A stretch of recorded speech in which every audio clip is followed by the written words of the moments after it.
Chapter 111 just because I thought. It turns out that all this is actually a wonderful dislocation.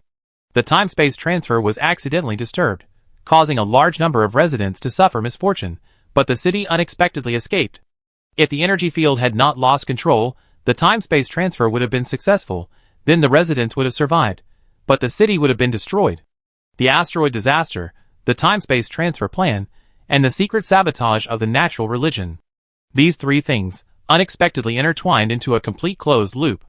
It's really hard to predict God's will. Don't you think so? Xiao Jing. Although it was true. It's hard to predict God's will was said by Ed. Which was inexplicably funny. However, Ed obviously didn't realize his humor. He only saw the conclusion of 98.3%. And was deeply moved. The residents of Victoria don't have to die. And the city can also be saved from destruction. But these two things can't be achieved at the same time? Such a script is really too harsh. Alas. It feels like it's just a little bit off. Xiao Jing couldn't help but sigh and clapped his hands. It seems that if we put in a little more effort, we can solve these two problems at the same time. And the city and people can be saved. Isn't this the perfect ending? But if we do a little more, what should we do? Go to the research center? Or go to the leader of Victoria? What do you think Bai Yi should do? Bai Yi is the best. Don't do anything. The bald team leader stood behind Ed and Xiao Jing without knowing when. Compared with their excitement, the team leader seemed unusually calm. Do nothing? Ed and Xiao Jing looked back in surprise. Do nothing? Are you going to let the time-space transfer fail again?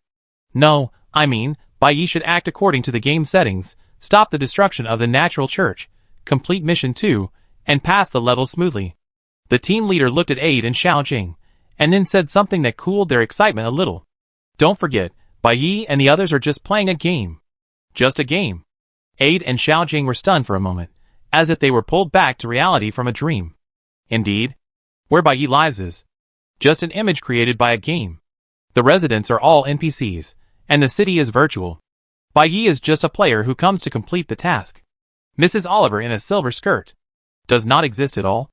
As long as the player completes the game, that virtual world will probably disappear. What's more, no matter how real this game is, it still has an energy point system and heavenly punishment. The bald team leader continued. If you don't follow the game settings, Bai Yi won't be able to get more energy points. Although his current energy points have reached the upper limit, but with 5 energy slots and 5,000 energy points, it is only enough to stay in the game for 5 days. Moreover, there are still dangers in the game. If Bai Yi opens a door next time and falls into energy explosion again, then he won't have a second high-dimensional card to protect him. If he doesn't travel through the fragments of time and space, Bai Yi can only live for 5 days at most. If he travels through time and space, it's hard to predict when he will die. Ed muttered in a low voice. And if you don't want to cross? It means you are forbidden to enter any gates. You can't go anywhere. What else can you do in the game? Xiao Jing frowned and thought. And realized the problem. So, it is best not to do something that has an unimportant result but a risky process. Besides, Bai Yi's energy points are already leading in the rankings. As long as he passes the level now, he will be the first place. It is safe. Easy. And he can get 4 high-dimensional cards. Why should Bai Yi do those unnecessary things? You don't have to do this at all.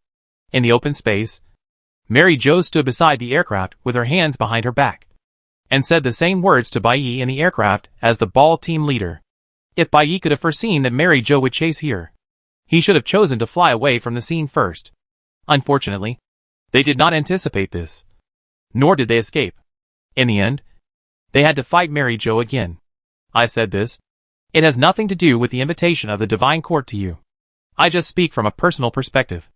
I hope you can pass the level directly, and don't get entangled in the game unnecessarily. Mary Jo seemed to have long been accustomed to Bai Yi's indifference. Even if Bai Yi did not respond, she continued to express her views. I understand, this game is indeed different, and it is easy for people to invest real emotions, but it is just a game after all, and completing the task safely is the most important thing. Whether it is the Divine Court, the audience, or me personally, no one wants to see you, a player with outstanding strength, lose your due ranking because of some meaningless things, or even encounter an accident. So please think carefully. Even if you don't want to accept our congratulations, don't act recklessly in such a game of life and death because of anger or other reasons. Through several contacts, Bai Yi understood Mary Jo's speaking style. Although her tone was a little superior, Bai Yi could feel that she was really sincere. Therefore, Bai Yi was not as indifferent as before, but just smiled slightly, which was considered to be accepting her personal concern. Thank you for your concern. But the possibility of a perfect ending is right in front of you. If you don't try, it will be meaningless, Bai Yi said calmly. As for the ranking in life and death, I will naturally control these, and there is no need for you to worry about them. Meaningless? What do you want to express? Hearing Bai Yi's words, Mary Jo seemed a little confused. This is your single-player copy. After you clear the level, this copy will disappear. Even if you solve everything, this world will not be able to continue to exist. You should be clear about this, right? Why don't you clear the level? Is it for those virtual NPCs? No. There is no point in saying more. Bai Yi signaled Chen Su to start the aircraft. The driver immediately made a low hum. Bai Yi turned around and left one last sentence to Mary Jo outside the aircraft. What I want to do, just because I want to. Brother Bai Yi really doesn't want to clear the level? The redhead scarves in the live broadcast room looked at each other. They didn't expect that Bai Yi's not clearing the level was actually serious. If we take one more step forward, we will become the first on the field. Boss Bai Yi actually gave up like this? And he said to Mary Jo, because I want to. So this is how the strong play. Ordinary players are still struggling to survive. The ordinary players present fell silent instantly, and felt the unreachable distance between them and the boss. What will happen if we don't follow the game settings? After a second of silence, someone asked this key question again. Will he be able to complete the mission later? The game can't let people stay in the dungeon endlessly. The mission can definitely be completed. Jia Zipping crossed his arms and calmly interjected. He was like a stabilizing force, always able to guide the messy discussion into a reliable direction. Do you remember the requirements of the mission? Jia Zipping's voice was steady. The system said, please find a way for Victoria City to survive, and lead everything to a perfect ending. Have you noticed that? According to the guidance of the system, the ultimate goal of this mission is actually only one. That is, survival. Ensure the success of the time-space transfer. The city is destroyed, but the people are still there. This is already a kind of survival. If the city and the people are still there in the end, isn't this a more perfect way to survive? If Bai Yi can really do it, even if the ending does not match the setting, what reason does the system have to judge that he has not completed the mission? It seems, it is true. The red scarves looked at each other and began to gradually realize. Anyway, whether right or wrong, I'll say what I think first. Jia Zipping looked at Arnold, who was listening to his analysis carefully, and then looked at the half-dazed red turban, and smiled slightly. In my opinion, Bai Yi will probably surprise everyone in this game. In the copy, night is about to fall, and a glimmer of light is faintly visible in the sky. Bai Yi's aircraft did not fly too far, but just slowly circled around the research center. Bai Yi asked Chen Su to take off, just to end the conversation with Mary Jo. In fact, he did not want to go anywhere else. After all, the key to everything still lies inside this research center. What Mary Jo said does make sense. Chen Su said to Bai Yi, while controlling the aircraft. If you want to get out of the game settings and achieve a perfect ending, I'm afraid it's not that easy. What do you mean? Bai Yi asked. I thought about it. Chen Su held the joystick with one hand and slowly told Bai Yi his thoughts. If the previous inference is correct, then in order to ensure the safety of the city and its residents, the time-space transfer must occur as it is, without causing the death of residents. To achieve this result, I can only think of two methods at present. One is to ensure that all residents leave the range of the energy field when the time-space transfer is in progress. The other is to change the direction of the energy field to prevent it from affecting Victoria's city. But both methods require us to convince Victoria's leaders to believe in things that have not happened, and let them organize residents or modify the time-space transfer plan. But as long as they are normal people, I am afraid they will not easily believe us. Chen Su smiled helplessly. We can't explain why we know the future, nor can we provide any solid evidence to support our claims. I don't think any leader would be willing to risk the lives of the entire city's residents and believe a few strangers who have no evidence. Bai Yi lowered his head, thinking about Chen Su's words. Even if they believe it, we can't guarantee that things will go smoothly to the end. Chen Su continued. After all, there is a natural cult in the dark who only wants to bury the entire city. They may disrupt the time and space transfer, and of course interfere with the action of changing the trajectory of the asteroid. This time, we don't have an energy map to locate, and we have even deviated from the game settings. There will be no task progress prompts. I understand what you mean. Bai nodded slowly. That is to say, if we want to do this, we will not be able to get the support of the Victorian leader, and we will also face the risk of being secretly sabotaged. Yes, Chin-Su replied. Then, according to this logic, Bai lowered his head and pondered, and raised his head after a moment and asked, if we don't get the support of the leader, we need to handle this matter ourselves. If there is a possibility of secret sabotage, then our action time must be set at a moment when even if the natural church knows, it will be too late to sabotage. Chin-Su listened to Bai's words and suddenly felt a sense of determination. What? Do you have a plan? Chin-Su asked tentatively. Well, let's try it. Bai smiled. Let's go to the research center. Chapter 112. Only one day, the research center was silent in the early morning, empty, without a single person. Chin-Su parked the aircraft on the rooftop helipad that Queso had used before, and then controlled the parking system to send the aircraft to the underground parking area. Then several people took the elevator into the interior of the research center. However, they did not go to the laboratory control room, but chose a hidden corner, found an inconspicuous utility room, unlocked the door, and then locked the door from the inside. Once locked, Mu quickly unfolded the holographic screen, activated the network module, and connected to the internet of the research center. After a while, the information in the internet of the research center emerged continuously, and was quickly organized into a concise catalog. These professional materials were prepared for Bai, because Bai planned to thoroughly master the operating principles and practical operations of time and space transfer in a short period of time. Half an hour ago, you came to study? After listening to Bai's plan, Chin-Su was stunned for a moment, and even the course of the aircraft deviated slightly. You mean, you plan to master all the techniques of space-time transfer? Chin-Su confirmed again. I can't say all, but it should be no problem to reach the level of an ordinary researcher. Bai answered calmly, as if this matter was no big deal. Chin-Su was silent for a moment. I remember you studied bionic human body research? Chin-Su asked again. Yes, Bai responded. Is there any connection between bionic human body research and space-time transfer? No, Bai smiled. So you can't master it in a short time. But to modify the experimental parameters of space-time transfer, the level of a researcher is enough. Chin-Su's lips moved slightly, and he was speechless for a moment. If Chin-Su was in this situation where he couldn't get the support of Victoria's leaders, he might choose to capture a few researchers, coerce and induce them to modify the space-time transfer plan, or directly hold Victoria's leaders hostage, regardless of whether they believe it or not, and force them to do it by force. Of course, this method is too simple and crude, and the final result is difficult to control. But no matter how much Chin-Su thinks about it, he will never consider learning the technology of time-space transfer himself and adjusting the specific parameters of the experiment by himself. Give me your left hand, Chin-Su whispered. Bai blinked and stretched out his left hand obediently. Chin-Su held Bai's hand, checked his energy bracelet, and let go. 5,000 points, Chin-Su said. Even if we don't encounter any danger, these energy points can only allow us to survive in the game for 5 days.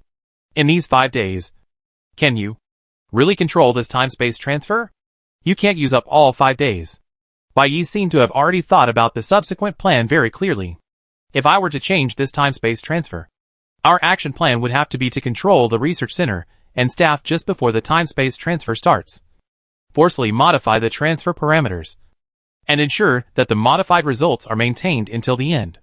If we don't control it until the end, once the researchers discover the change in the parameters, they can restore it at any time, and we cannot guarantee that this time-space transfer will proceed as planned. So our action time will be February to March 32, 24, the day when the time-space transfer is scheduled to start. It is now the year 3223. Of course, we can't wait until then in the game. But in such a huge victorious city, we don't know which door can travel to the right time. Traveling through time and space fragments may be dangerous, and it may also cause confusion in the game timeline. Therefore, I can't use up all the points in the early preparation. I need to save some points to ensure the safety of traveling. But fortunately, I don't think it will take too long to understand the time and space transfer. Bai smiled again. His tone was relaxed and casual. But what he said stunned everyone present. Give me 1 day for this matter. That should probably be enough. What? 1 day? The red turban people in the live broadcast room were instantly in an uproar. What did Bai Yi say? Can you learn to control time and space transfer in 1 day? You are kidding. This is too incredible. It's unbelievable. I even spent 2 years in the 4th grade of elementary school. Someone said this. And the whole scene was still for a moment. Everyone looked at that person in unison. And then turned their eyes away expressionlessly. Bai Yi? Can he really do it? Arnold's expression was as shocked as the other Red Hoods. This kind of cutting-edge technology, even if it is used for 5 days, it is completely unrealistic to fully master it. That's right. Don't they have any other solutions? This time, even Jia Zipping had no way to comment. The prediction he made before actually made him want to take it back.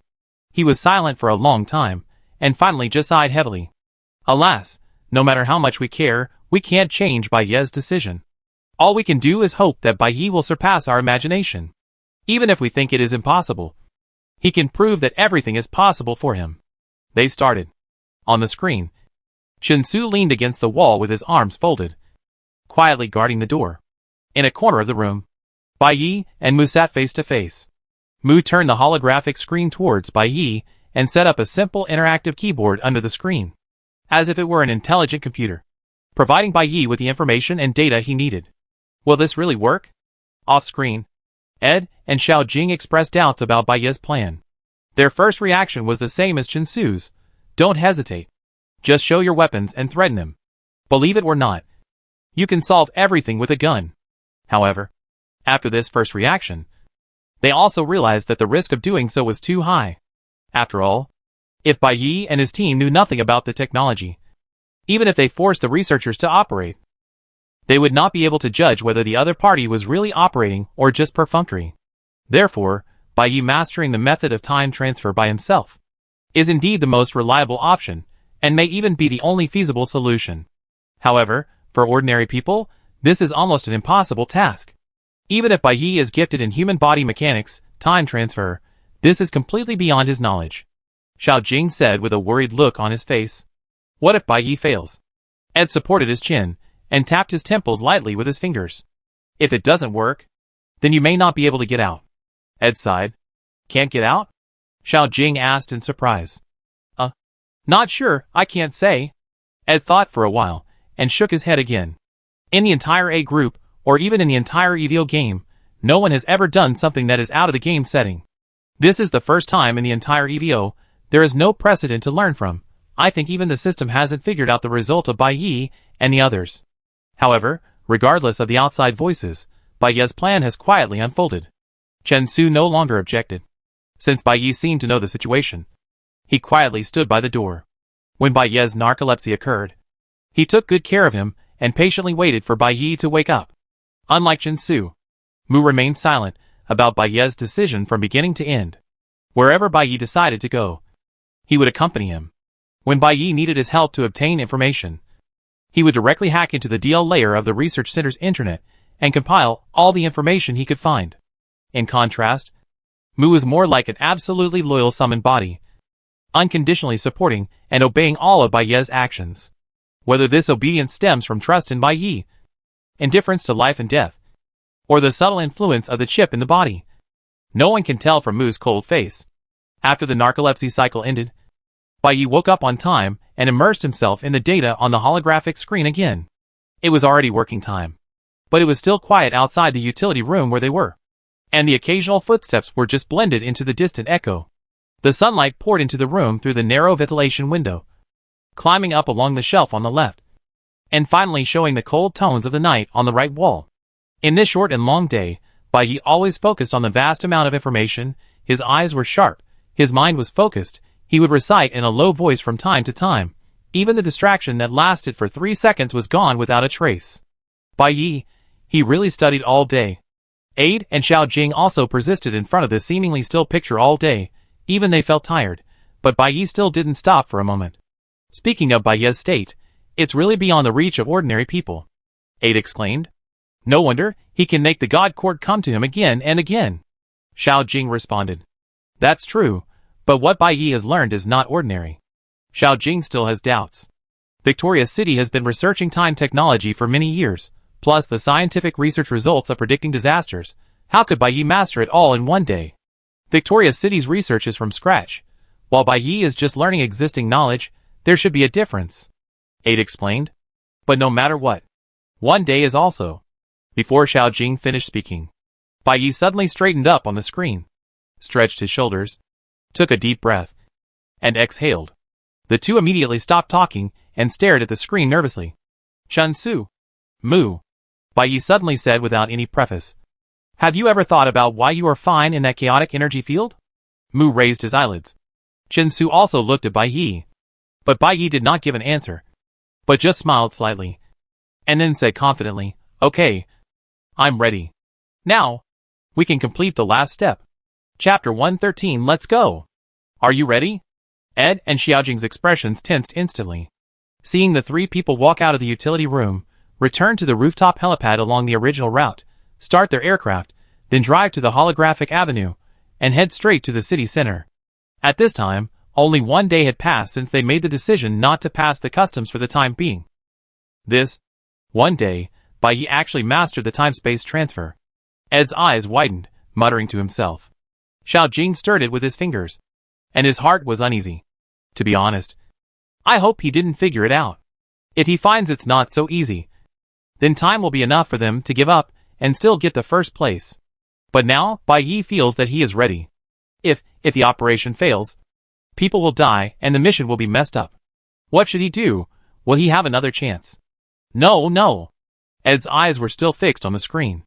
For some reason, a strange light gradually flashed in his eyes. If Bai Yi's mission failed, he might die on the spot, or use energy points to exchange for his life. He might also travel back to the past and try again, or the door might explode as soon as it was opened. The subsequent situation is too complicated. We can't draw any meaningful conclusions by forcing predictions. More importantly, I suddenly feel that, regarding Bai Yi's matter, we shouldn't look at it from this perspective. Shouldn't we look at it from this perspective? Xiao Jing looked at Ed in confusion. What angle should I use? Think about it, Ed said to Xiao Jing seriously. It only takes one day to master the control method of the time-space transfer experiment. How low is the probability? How incredible. If Bai Yi really succeeds, isn't it a miracle? Miracle? Yes. Ed clenched his fists and cast his eyes on the silver wings flying under the dawn sky on the screen. Bai Yi's words ready are like a lit fire. Although the result is unpredictable, his firm tone gradually ignites a warm flame in Ed's heart. If Bai Yi succeeds, he will be the first player to break the conventional settings in the EVO game and create miracles. And we just happen to witness him walking from the Yellow Sand City to an unprecedented future. Don't you think this is particularly exciting? In the entire God's Blessing Star, who is more powerful than Bai Yi? In the entire Personnel Analysis Team, and the entire EVO Analysis Center, who can be luckier than us? Whether the people outside the screen are believers or doubters, supporters or critics, Bai Yi and others in the game world are unaware of this. The aircraft landed on a helipad in the city.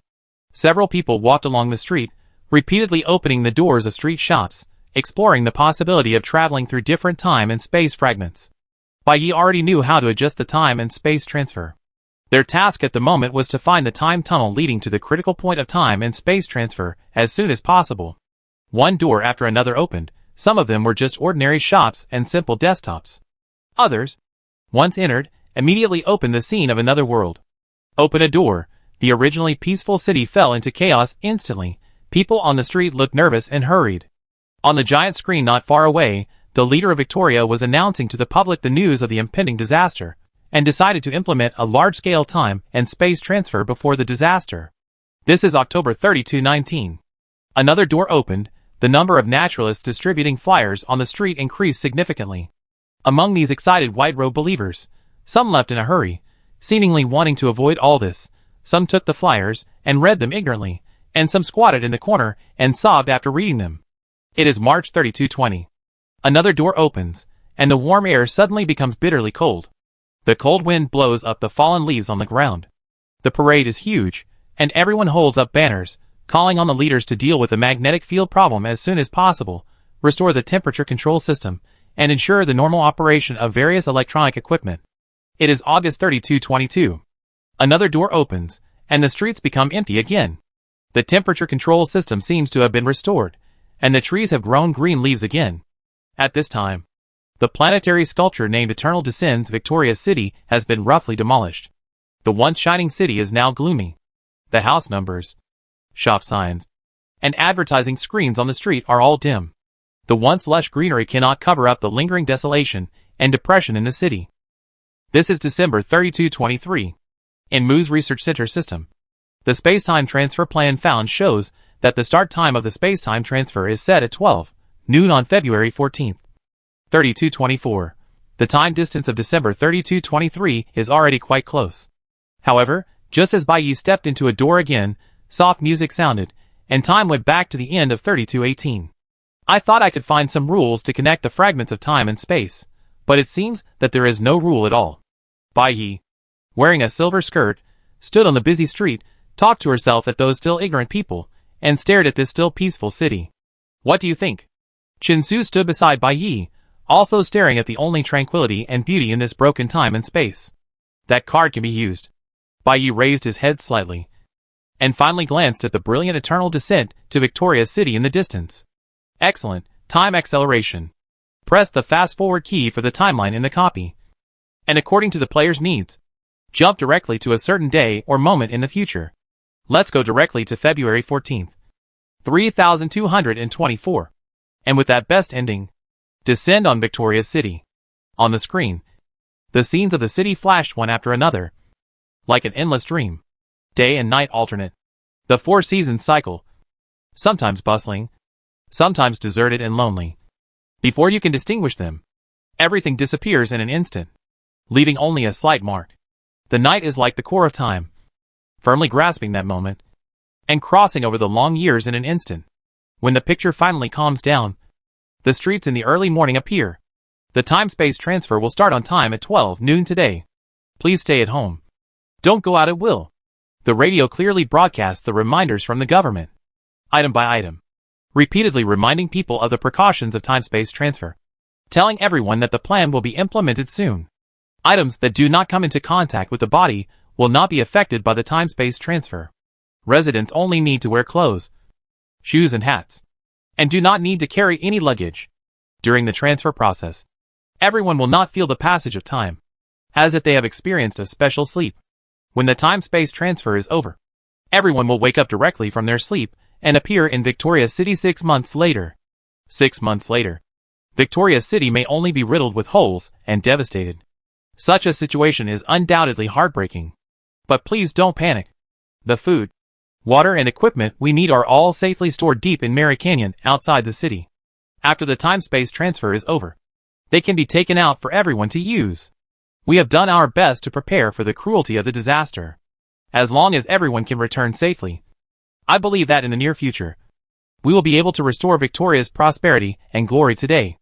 There are still 3 hours before the start. Chin-Su and Mu left the summoning cabin and returned to Bai Yi. Bai Yi looked at the time and said to them, it was past 8 o'clock in the morning, and the time for the space-time transfer was 12 noon. Bai Yi gave himself an hour to modify the plan, which meant that they had to arrive at the research center before 11 o'clock in the morning and start the action. According to the previously agreed plan, after arriving at the research center, Mu would carry out 3 tasks. First, hack into the security system of the research center to ensure smooth access to the central control room. Second, block the space-time transfer control system and set a password to ensure that the system can only be operated and changed by Bai Yi alone. Third, lock all the equipment at S560 Sirius Street. Prevent the natural religion from changing any parameters, and ensure that the chaotic energy field that produces violent energy can be completely restored. Bai Yi is responsible for ensuring that people will not die due to the disorder of the energy field. He once thought that Chin-Su and Mu were not affected by the disorder of the energy field because they were flaws in this game, not players or NPCs. But after studying the information on time and space transfer, Bai Yi finally understood that the real reason why Chin-Su and Mu were not affected was that they were not humans in the usual sense. Thinking back carefully, in the cracks of time and space, there are residents or corpses of Victoria floating around, but no bricks, no trees, no furniture, and no non-human objects are involved in the time and space transfer. The broadcast on the street clearly stated that time and space transfer will not affect objects, only human residents will be affected. After studying the data, Bai Yi learned that the cause of this phenomenon is that the energy beam in the time and space transfer energy field only recognizes typical human cell particles. The principle of time and space transfer is to use high-energy beams to bend the trajectory of particles, so that particles can get rid of their original time and space attributes and complete the transfer. This process requires huge energy support, and human beings have limited capabilities. It is probably impossible to transfer residents and objects at the same time. Therefore, in order to ensure the safe transfer of residents, the research center set up such an identification mechanism for the energy beam. And this identification mechanism is exactly the entry point determined by Bai Yi. After entering the control system, Bai Yi will modify the identification setting of the energy beam, so that the time-space transfer bypasses the city residents and acts on some objects or elements of similar magnitude to the residents.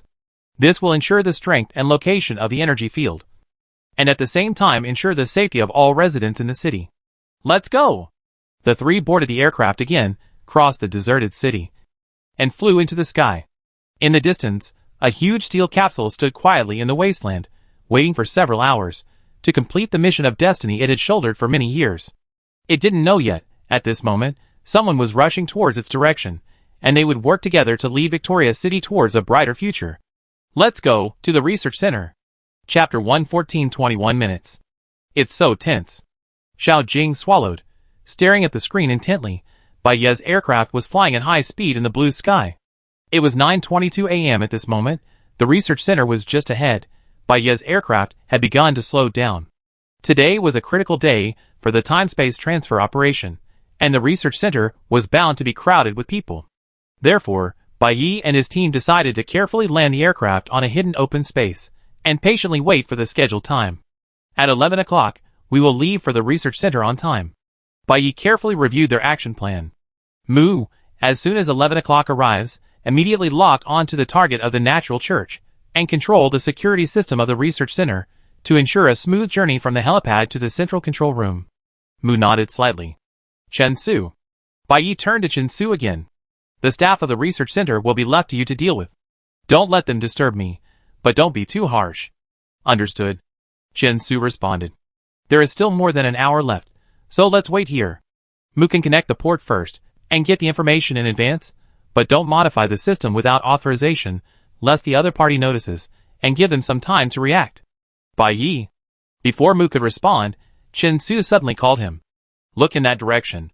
Chen Su pointed to the sky in the distance. What? Bai Yi looked in the direction Chen Su pointed, and except for the pure blue color in the sky, there seemed to be nothing unusual.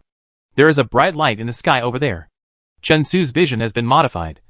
Far better than Bai Yi, who wears glasses. Although Chen Su tried hard to guide him, Bai Yi still couldn't see clearly. What do you mean by bright light? Bai Yi asked helplessly. Well, Chen Su paused. I'm not an astronomer. I can't be sure. But that light spot should not appear under normal circumstances. It's asteroid Alpha 8. Mu said lightly from behind. This short sentence made Bai Ye's heart tighten suddenly, and he turned around immediately. Asteroid Alpha 8, it is the dangerous asteroid with a diameter of 50 kilometers, which is about to hit Victoria City. Bai Yi was stunned for half a second, then turned his head quickly, looking intently at the direction pointed by Chen Su. During their conversation, the light gradually became clearer and entered Bai Ye's field of vision.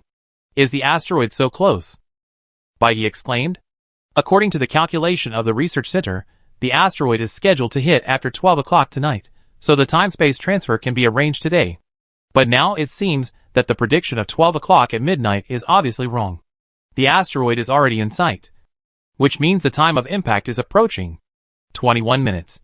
Just as Bai Yi gradually calculated the result in his mind, Mu gave the time in a timely manner. He retrieved the real-time data of the research center from the holographic screen and reported to Bai Yi concisely and clearly.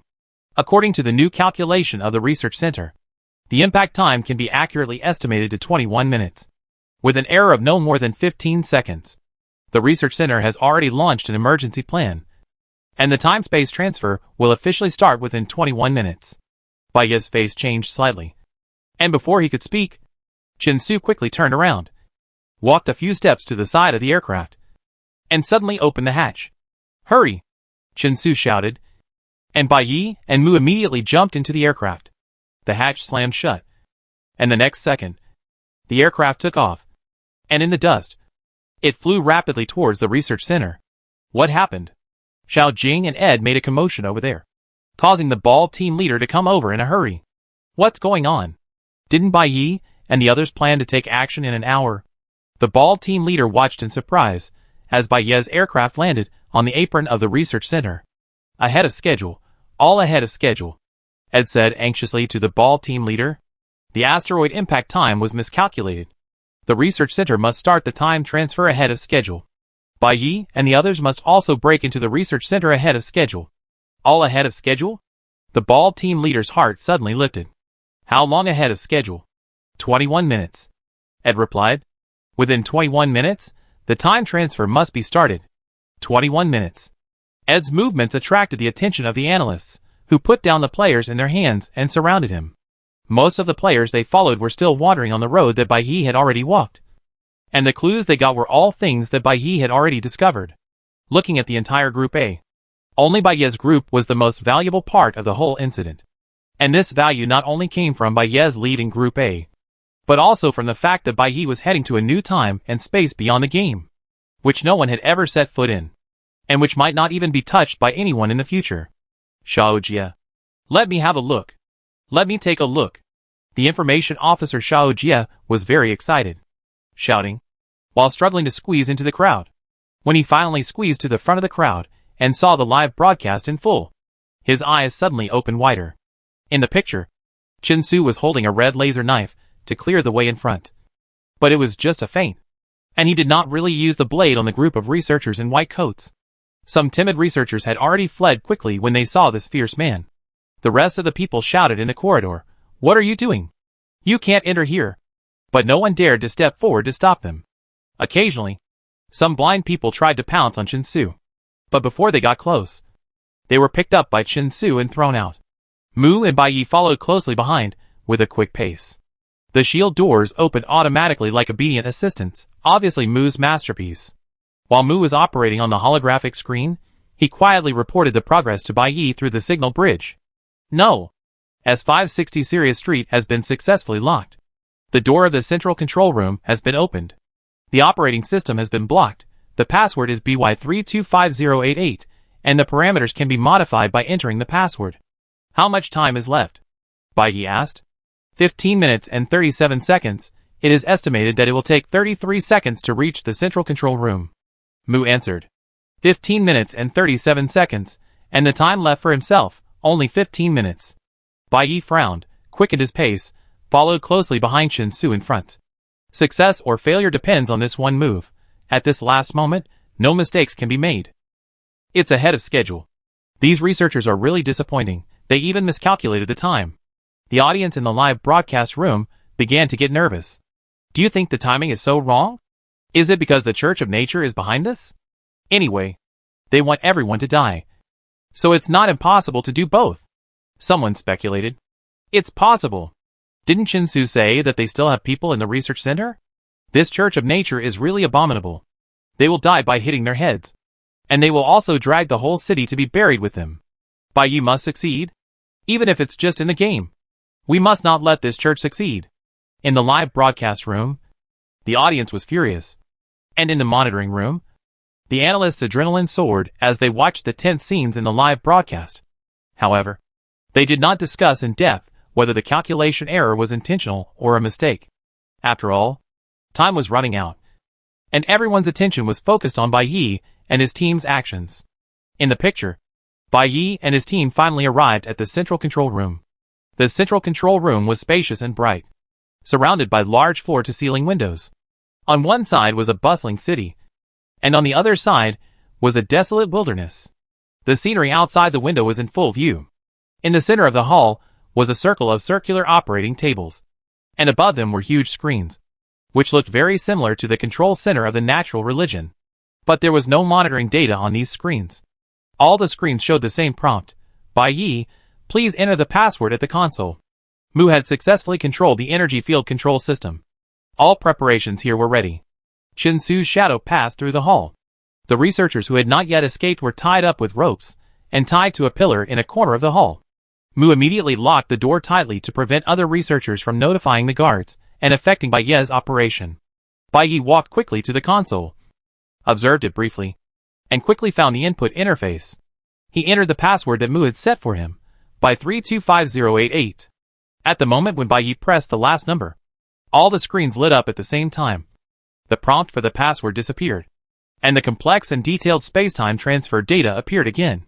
Bai Ye calmed down, called up the parameter control interface from the console display, recalled the huge amount of data in his mind, and searched for the settings to be modified in the interface one by one. The energy beam identification label. What are you going to do? The researchers who were tied up were terrified. A man wearing glasses asked tremblingly, but was frightened by Chen Su's ruthless eyes and shrank back. Everyone secretly glanced at the cold-faced man next to them, then looked at the black-haired man who was also silent, and finally focused their eyes on the woman in the silver skirt, who was concentrating in front of the operating table. Little, the asteroid is about to hit us. What are you going to do? An older researcher mustered up the courage and said to Chen Su, the life of the entire city is controlled by this central control room. You are holding the control room hostage at this time. Are you going to harm the innocent residents of Victoria's City? If we don't hold it hostage, you will die instead. Chen Su responded to the old researcher coldly. What do you mean? The old researcher became more and more excited after hearing this. You tied us up here. Do you still want to save us? We must transfer time and space immediately, otherwise you will die here too. The other researchers gradually gained courage and protested, forcibly stopping the space-time transfer plan. Are you accomplices of the natural religion? These people were tied up here, and although they had many doubts in their hearts, the result of the action no longer mattered. Chen Su said no more, raised the laser knife and poked it at the floor, and said no more unnecessary words. Most of these researchers had extraordinary brainpower, but lacked military power. Chen Su put a little pressure on them, and they retreated in frustration. There are still 12 minutes and 30 seconds. On the other side, Mu reported the time to Bai Ye, then turned his head. His eyes swept across the group of researchers, and stared at the panoramic window outside the window. Several researchers also turned their heads along Mu's line of sight, and found that in the sky outside the window, a little light was flashing, and it suddenly became extremely bright. This, someone exclaimed. The researchers saw the asteroid getting brighter and brighter, and they were in a mess in an instant. Burning phenomenon. Alpha Tate seems to have entered the thermosphere. The asteroid has entered the atmosphere. It will collide soon. Chapter 115 Destined. A cry of surprise came from a corner of the hall, but he couldn't help looking out the window, but soon, he was immersed in the vast data again. As the researcher said, the light spot on the horizon suddenly became brighter. It was most likely the result of the asteroid burning when it passed through the thermosphere of the atmosphere. Once the asteroid enters the atmosphere, there is only one step left before the final impact. Time is running out, and progress must be accelerated. Bai Ye took a deep breath, and quickly clicked on the screen, entering a new module. This system was not designed by him, and he only spent 1 day learning it. Although he had completely digested the information provided by Mu, it was still not easy to find the item that needed to be modified in this messy entry. There were many difficulties, but he had to do his best anyway. Now was the critical moment to determine the fate of the residents of the whole city, and the success or failure of this battle depended on every click of his fingertips. Time passed by, and the light outside the window was getting closer and closer, and more obvious. When Bai Ye had about 10 minutes left, he finally found the interactive project he needed, which was called Energy Beam Control Module. That's it. Bai Ye was refreshed, quickly opened the module, found the entry of Energy Beam Identification label along the directory, entered the pre-prepared label sequence, and clicked OK. Unexpectedly, the label sequence that had been modified, restored to the original value after clicking, tried several times, and the result was the same. Mu! Bai Ye hurriedly shouted. This entry needs to be modified, but it never works. Come and see what the reason is? Mu quickly walked to the screen, operated a few times, thought for a moment, and walked towards the group of researchers. Is this control system set up with automatic defense? Mu asked, after backing up and locking all the parameters in the system. No matter how they are modified later, they will be overwritten by the backup parameters. This is a common mode in data automatic defense. Although Mu saw through it at a glance, the researchers all lowered their heads and remained silent. No one responded. Swish. Chinsu's laser knife suddenly rested on the neck of a researcher wearing glasses. Yes. Yes. Yes. Chinsu's threat was merciless. The researcher was instantly frightened and said, "Yes. There is automatic defense." "Password?" Mu said expressionlessly. "No password." "Ah, there really is no password." As Chinsu's blade approached his neck, the researcher burst into tears. "In our normal operation, the automatic defense will not be activated. We really don't know why it is triggered, and how to disable it." "Yes. Yes." The researchers nearby spoke up to defend their colleagues. "We study physics, and we don't understand software. This kind of thing is usually solved by a specialist, and you can't solve it even if you threaten us with a knife. Time is running out, and it is obviously too late to find that specialist, and it is obviously impossible to crack an unknown system from scratch in a few minutes." Mu frowned slightly. Chinsu put down the laser knife and stopped questioning the researcher, who was already terrified. At this time, Bai Yi leaned against the operating table not far away, and did not continue to question the researchers or mention automatic defense. Instead, he calmly reported a strange code sequence. Human is 7LF8 IPDD4VT2. The researchers were stunned, and all looked at Bai Yi. "Typical human cell particles," Bai Yi continued. "You, how could you?" The older researcher widened his eyes, and looked at Bai Yi in shock. "Plant CSB14 Mech 8 KIYDUY, typical plant cell particles." Bai Yi quickly reported the sequence, and then said little, but each sentence hit the point directly.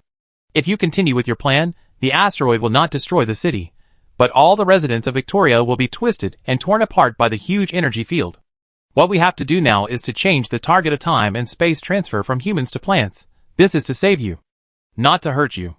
You have two choices. First, trust me and provide a way to crack the automatic defense. Second, don't believe me, then I will not start the time and space transfer. Trust me, you can survive. Don't believe me, I won't die, but you will." Bai Yi's words were concise and clear, but the researchers were still confused. Although Bai Yi said he was here to save them, facing a stranger, no one could trust him out of thin air. However, on the other hand, the energy beam identification tag mentioned by Bai Yi could only be said by those who truly understood the space-time transfer experiment. Besides, if Bai Yi was really a naturalist or an organization opposed to space-time transfer, he could choose not to start the space-time transfer directly. Why bother to modify the parameters? If you don't trust him, you will die. If you trust the wrong person, the result will be death at most. There doesn't seem to be much difference between the two. Well, why not try to believe him? The silence did not last long, but at this critical moment, the short silence seemed to last for a century. Finally, the older researcher made a difficult decision and made a choice for all the researchers present and the residents of Victoria City. "Venus 3000, he said hesitantly. "We didn't lie to you. We researchers really don't know how to deal with this automatic defense. I only know the name of this defense system, which is called Venus 3000. Venus 3000. When Mu heard the name, a glimmer of light flashed in his eyes, and he immediately turned and walked towards the operating table. "Do you know Venus 3000? Bai Yi saw Mu's reaction and asked hurriedly. "Yes.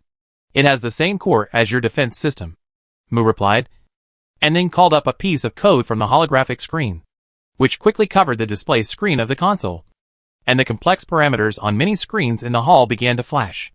"Mu, time is running out," Bai Yi reminded. "Yes." Mu nodded slightly. "Leave it to me." "Ah. There are only 7 minutes left." Bai Yi's live broadcast room was crowded with analysts, all of whom looked nervous. Their palms were sweating, and their eyes were fixed on the screen. On the screen, Mu appeared calm and collected, concentrating on cracking this automatic defense system. Chinsu was still guarding beside the researchers, while Bai Yi was leaning quietly on the operating table, neither urging nor asking questions, just calmly waiting for Mu to finish his work. On the display screen of the central control room, the code slid quickly like running water, as if time was flying. The researchers were restrained and unable to move, and no longer did anything else. Occasionally, they looked back at the increasingly obvious light outside the window, and most of the time, they focused on observing Bai Yi and Mu's actions. "Can anyone tell me what system this Venus 3000 is? Is it difficult to crack?" The bald team leader stared at Mu's figure in the picture and asked. "It's quite difficult." As soon as he finished speaking, someone behind him took over. The team leader turned his head and found that the information officer Xiujia had stood beside him without knowing when. Sijia, you are too active in your work. You prepared the information just before I asked the question. Sijia looked confident. I have just investigated it in detail. Venus 3000 is a general term for intelligent defense systems, or the name of a certain intelligent defense corps. Depending on different usage scenarios, Venus 3000 may be constructed into various defense systems, but its core is basically the same. Venus 3000 has extremely high security and is extremely difficult to crack. So it is often used in high-end defense systems such as scientific research institutions and military bases. I heard that the Shiting Army also uses a derivative version of Venus 3000, which is enough to show the power of this intelligent defense corps. So, they want to crack Venus 3000 in a few minutes. I think. Before Sijia finished speaking, a researcher suddenly shouted, the code disappeared. Everyone's attention was immediately drawn back to the live broadcast screen. Sure enough, the lines of code on the screen disappeared. And finally only the previous screen full of data and curves was left. It's done. During the live broadcast, Mu said to Bai Yi, then stepped back a few steps, and gave the console to Bai Yi. Bai Yi smiled, touched the console again, and entered the control system skillfully. It's done, which means, it's been cracked successfully. Everyone looked at each other, incredible. This is impossible, he only took 4 minutes. Didn't Xiao Jie say that the defense system was very complicated? It was cracked so quickly. The analysts looked at each other, and were silent for a moment. Sijia was stunned, and was choked by Mu's "it's okay" when he was about to say something. I can't believe it. Is this really Mu from our team? An analyst said with emotion. When I was in the team before, I didn't realize he was so good. Everyone nodded. Even the bald team leader was stunned. He heard all of Sijia's explanations. If Venus 3000 is really recognized by the Divine Court, it is really hard to imagine that it can be cracked in a short time. But Mu really succeeded. And even left Bai Yi 3 minutes to modify a short parameter. Strong player. Strong teammate. Sure enough, Bai Yi's side is where Mu should go. The bald team leader whispered. He fired Mu on impulse. And he always felt a little regretful. Although Mu was indeed annoying. He didn't want to keep this subordinate. But after seeing all this, he still felt a little bit reluctant. And now, watching Mu by Bai Yi's side, as if he used his extraordinary skills to pave the way for him again and again, helping Bai Yi to make the impossible possible. The bald team leader understood a little. This person. Perhaps he should not just sit in a corner of the monitoring room. Should not just be a clerk who casually searches for information and is casually sent away by himself. Although he fired him personally, it seems that he has no right to think so. But such a strong person. Perhaps he is destined to stand shoulder to shoulder with equally strong people. Chapter 116 The Savior in the Doomsday. Plant CZB-14 Mech 8K Idui. Confirmed. Bai Yi found the energy beam control module again, wasted almost no time, successfully completed the sequence modification. It only took a few seconds.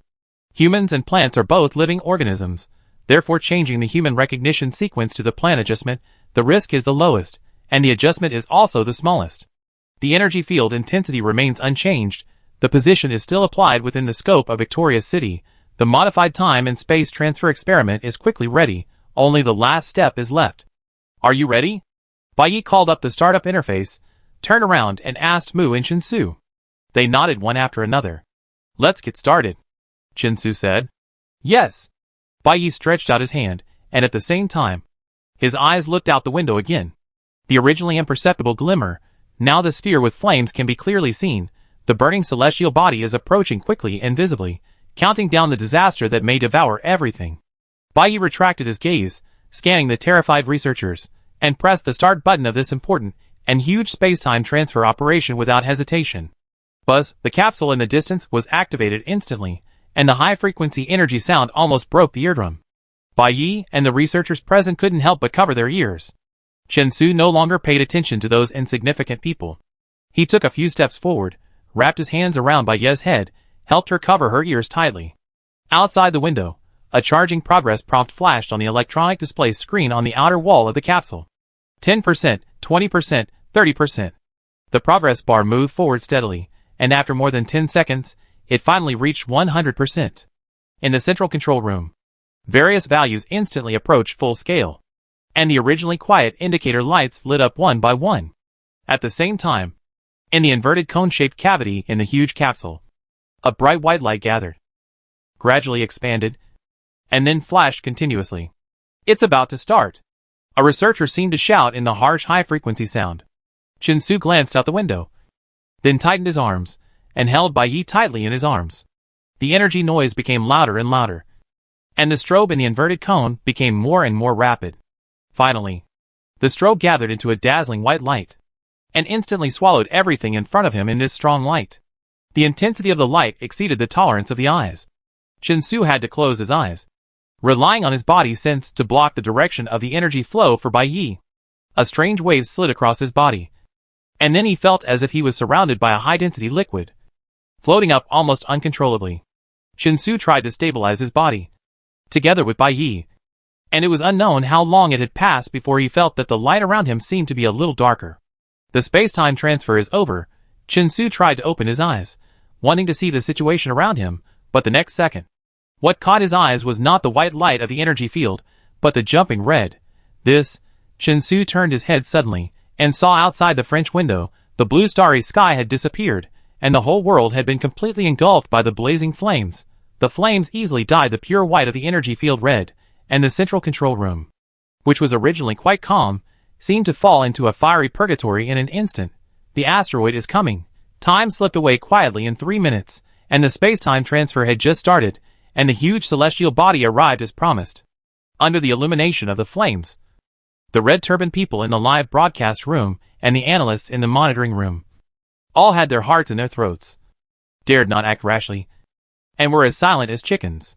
Although the space-time transfer had officially started, none of Bai Yi and his team in the control room were involved, which showed that Bai Yi had successfully mastered the modification method of this space-time transfer in just 1 day.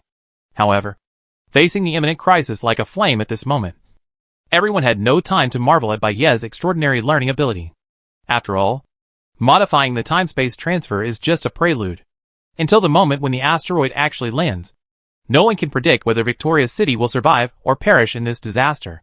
Success or failure depends on this short period of time, whether it is the audience or the analysts. They are all silent, staring at the hot and anxious picture. If the time-space transfer really no longer affects humans, then there are only 2 possible endings. If the asteroid really deviates from its trajectory, the city will be there, and the people will be there. On the contrary, if the asteroid still lands in Victoria's City, then the city will be destroyed and the people will die. Either perfect success or complete failure. No one wants to face a sad ending, and everyone looks forward to the arrival of light. Everyone who pays attention to this disaster is nervous, and secretly prays in unison, "It must succeed. White Knight. It must succeed." The fire outside the window is raging, blocking the sun, and vaguely, it seems that the uneven surface of the planet can be seen in the fire.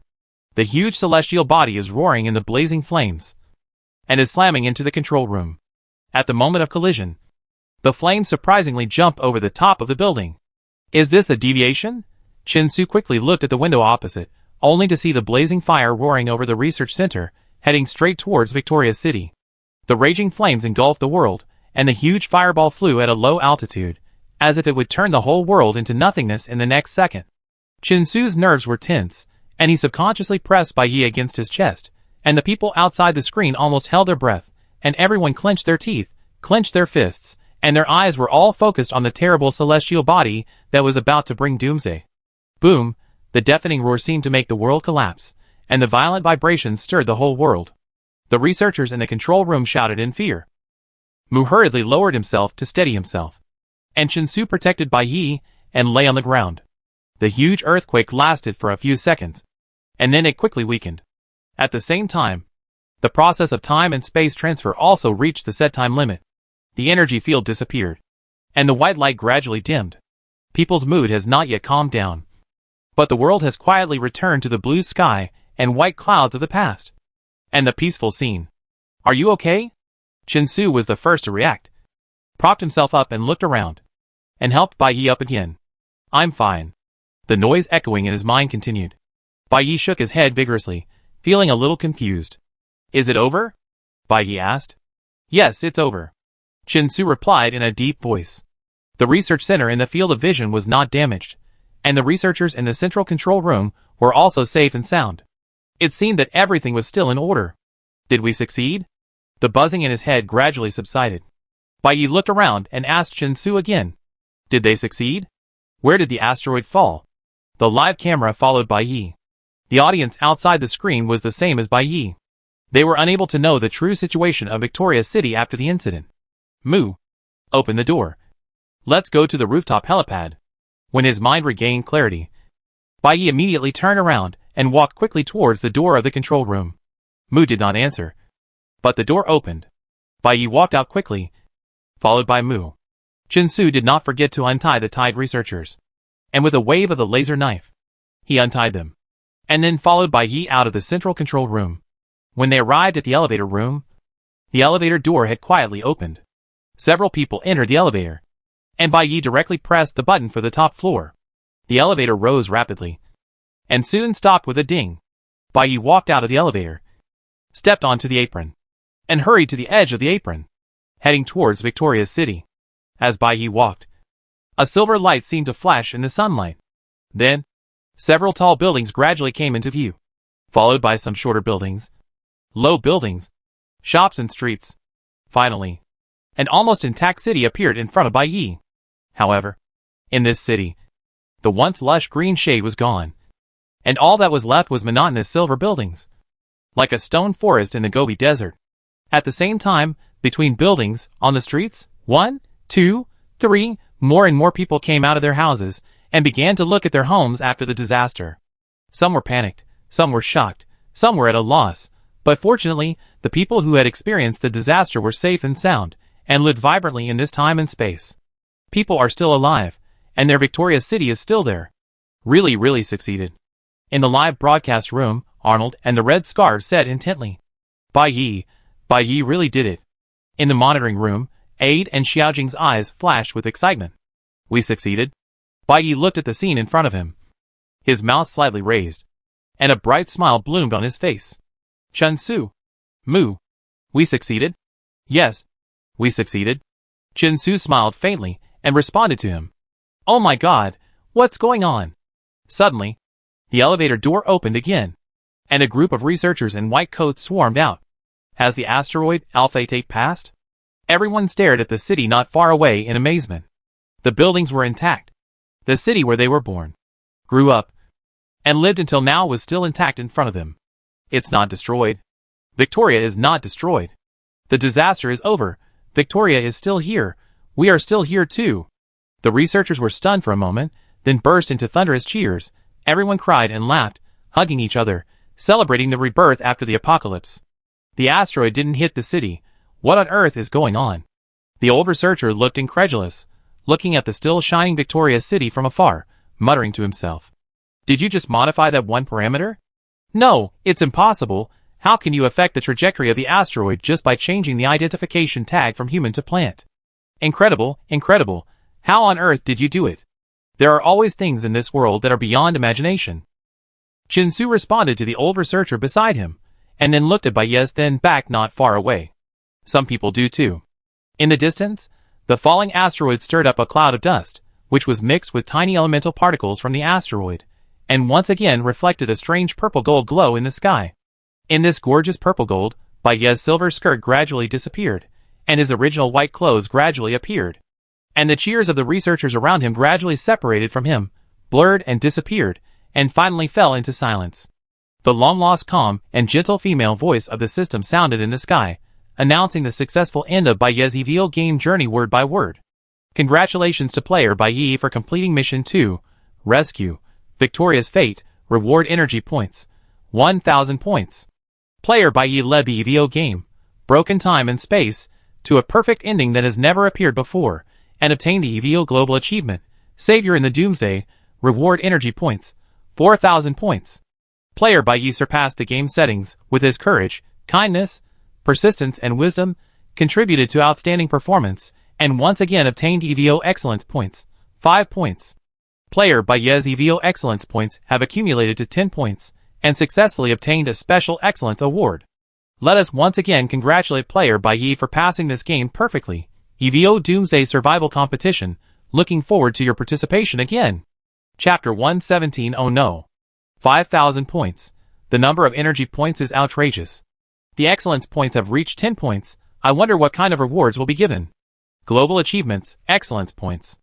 Oh my god, after one game, he seems to have received all the honors and rewards that can be obtained. In the public live broadcast room, the cheers of the red scarves almost blew the roof off. Ah, I'm about to cry. In the monitoring room, Xiao Jing had an indescribable strange expression on his face, not knowing whether to laugh or cry. It really feels like this, Ed, watching Bai Yi come this far, it's like witnessing a miracle. What do you mean by like? Isn't this a miracle? Ed was also excited and his face was flushed. Besides Bai Yi, who else can do this? Even the system said, this is the perfect ending that has never appeared. And Bai Yi and Shen Su are already very powerful, and now there is Mu. This combination is simply invincible. Deshang came over and said, if there are a few more summons this powerful, Bai Yi will be invincible. Didn't the team leader say that Bai Yi has such ability? And his future is limitless. Ed clenched his fists excitedly. I really want to see Bai Yi's future sooner. How powerful he will be. Before seeing Bai Yi's future, let's see what rewards he got in this round. The bald team leader suddenly spoke from behind, which immediately cooled down the heated atmosphere. Don't just chat. Pay attention. The prize drawing part is about to start. Every game is like this. After the player completes the game, the system will adjust the time coefficient of other players. The 3 days that the player has experienced in the game may only be 3 minutes from the outside. So, before everyone calmed down, the game was declared over. All live screens turned white, and all players returned to the pure white space connecting reality and the game. Here it comes. Everyone focused their attention and waited for the final result of the game to be announced. Congratulations to the players for completing this EVO Doomsday Survival Competition, Broken Spacetime. 408 players entered. 272 players completed the game. The energy points of all players have been settled. And the final result of the energy point ranking is now announced. The system's voice sounded in the speakers everywhere. And the first one was the top 3 players in this game. The third place was a powerful player who had been in the A3 field. The second place fell to the naked man Queso without any suspense. The first place was Bai Yi, whose energy points reached the upper limit of 5 energy slots twice. And the actual energy obtained could not be calculated. The rewards for the top 3 on the energy list seemed similar to the previous ones. The third place winner received a common high-dimensional card and a fine high-dimensional card, while the second place winner Queso received a common high-dimensional card and 2 fine high-dimensional cards. On Bai Yi's side, there were still 4 card backs of common, fine, and rare, slowly floating in the pure white space. As long as Bai Yi participated in the game, other players would not have received rare cards. The analysts habitually focused on Bai Yi's screen, and some saw the card back flashing with golden and orange light, and said with emotion, yes, he has already taken 3 rare cards, should have used 2. Yes. Xiao Jing checked Bai Yi's data records. The rare cards Bai Yi got, the first one is known to be Death Replay, which has been used in the game of Lone Star Escape. One of the other 2 is Extreme Power used in this game, and the content of the other one is unknown. In addition to the unknown rare card, he currently has these high-dimensional cards. Normal copy. Normal, identity recognition. Excellent copy. Excellent, self-strengthening. Excellent, energy doubled.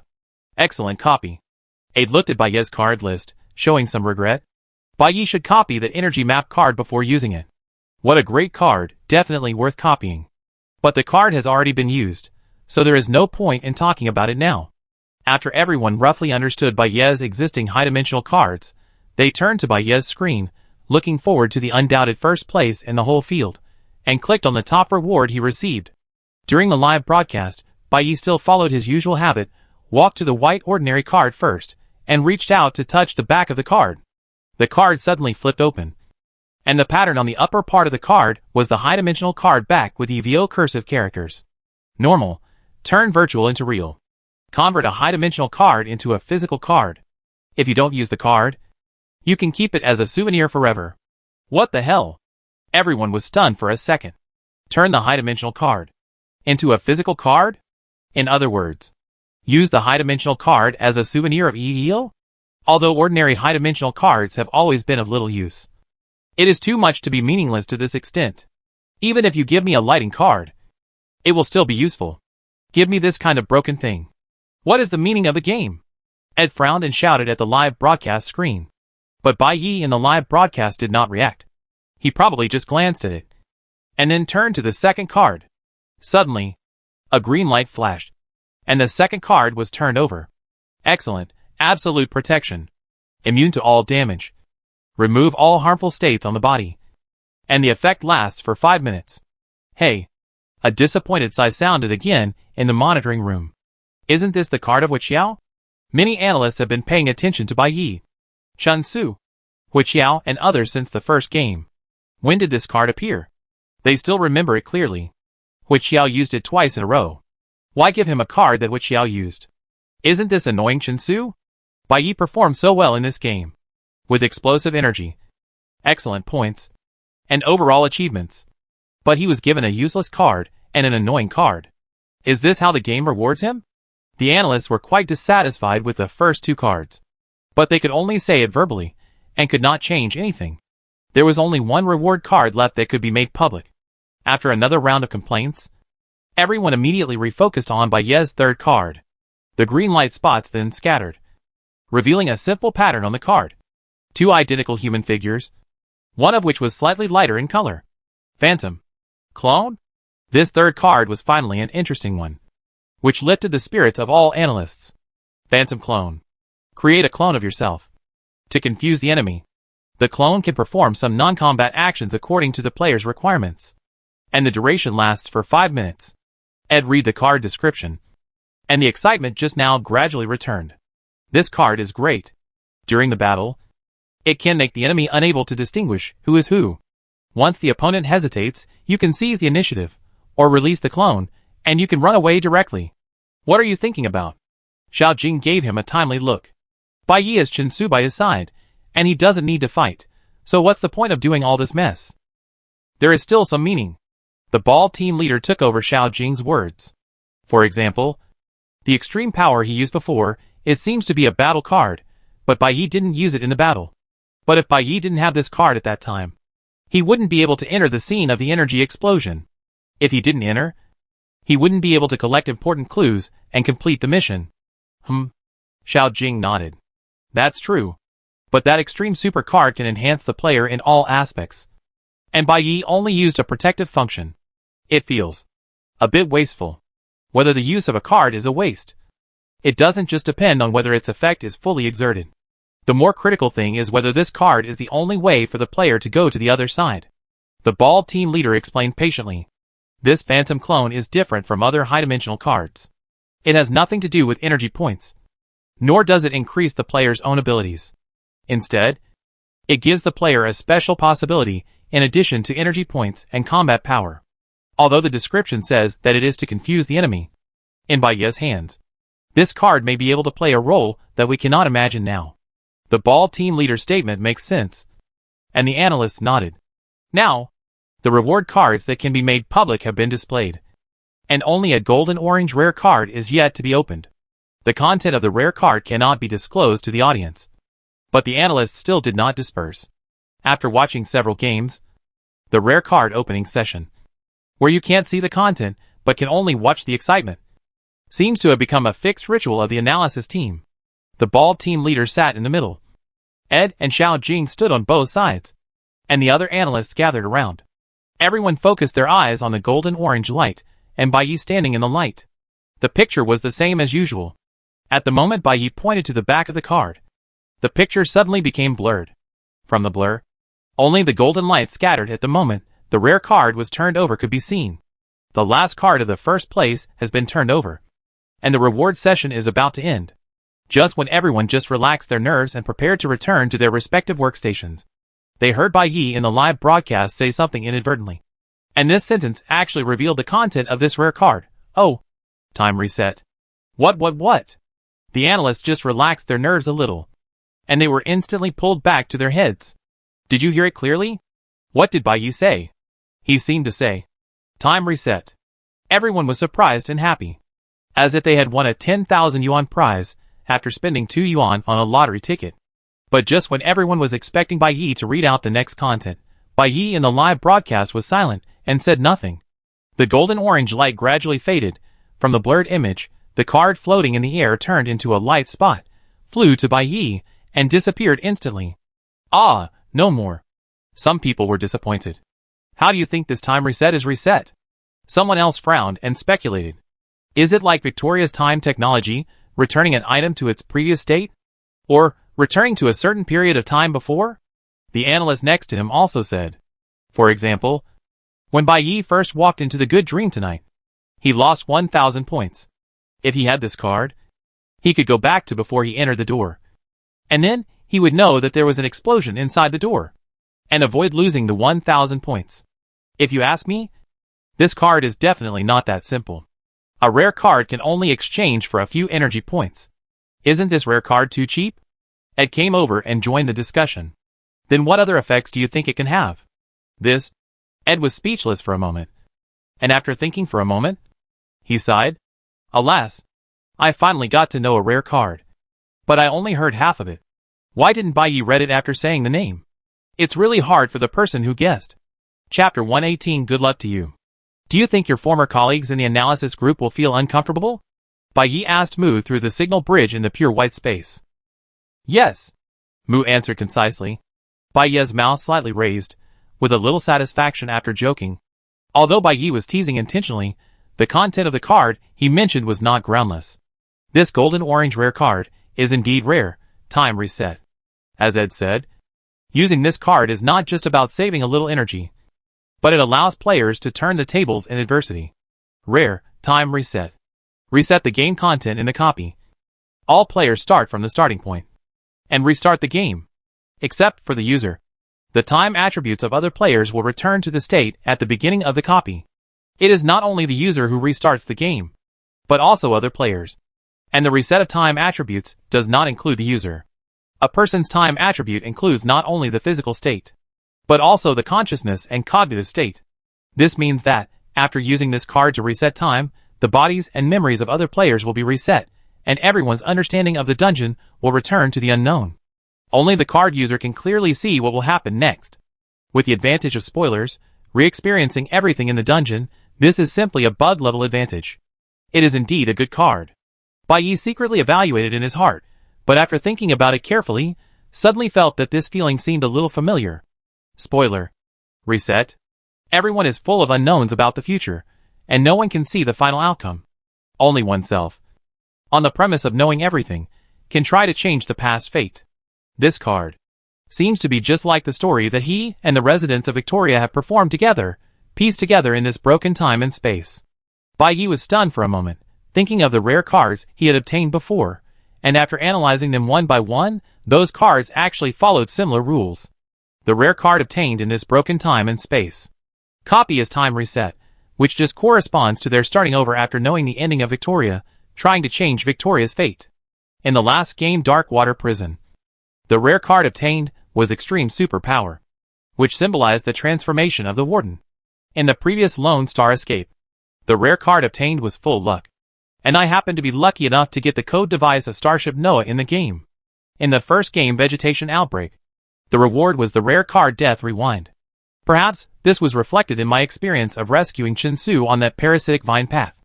The rare cards obtained in each game seemed to have some subtle connection with the game content, although the card about the souvenirs made people laugh and cry. But in retrospect, these cards are indeed commemorating the bits and pieces of experience in the game. In this cruel game of life and death, there are such emotions hidden, which feels a little bit inconsistent. Bai Yi raised the corner of his mouth slightly, and stopped thinking about it, preparing to let the system teleport himself back to reality. At this moment, the originally bright pure white space dimmed without warning. The world fell into endless darkness, and the sight could not penetrate the edge. In the distance, tiny lights of stars floated, and Bai Yi seemed to become one of the tiny lights, floating without roots and ground, and felt that he was in the vast space. What's wrong?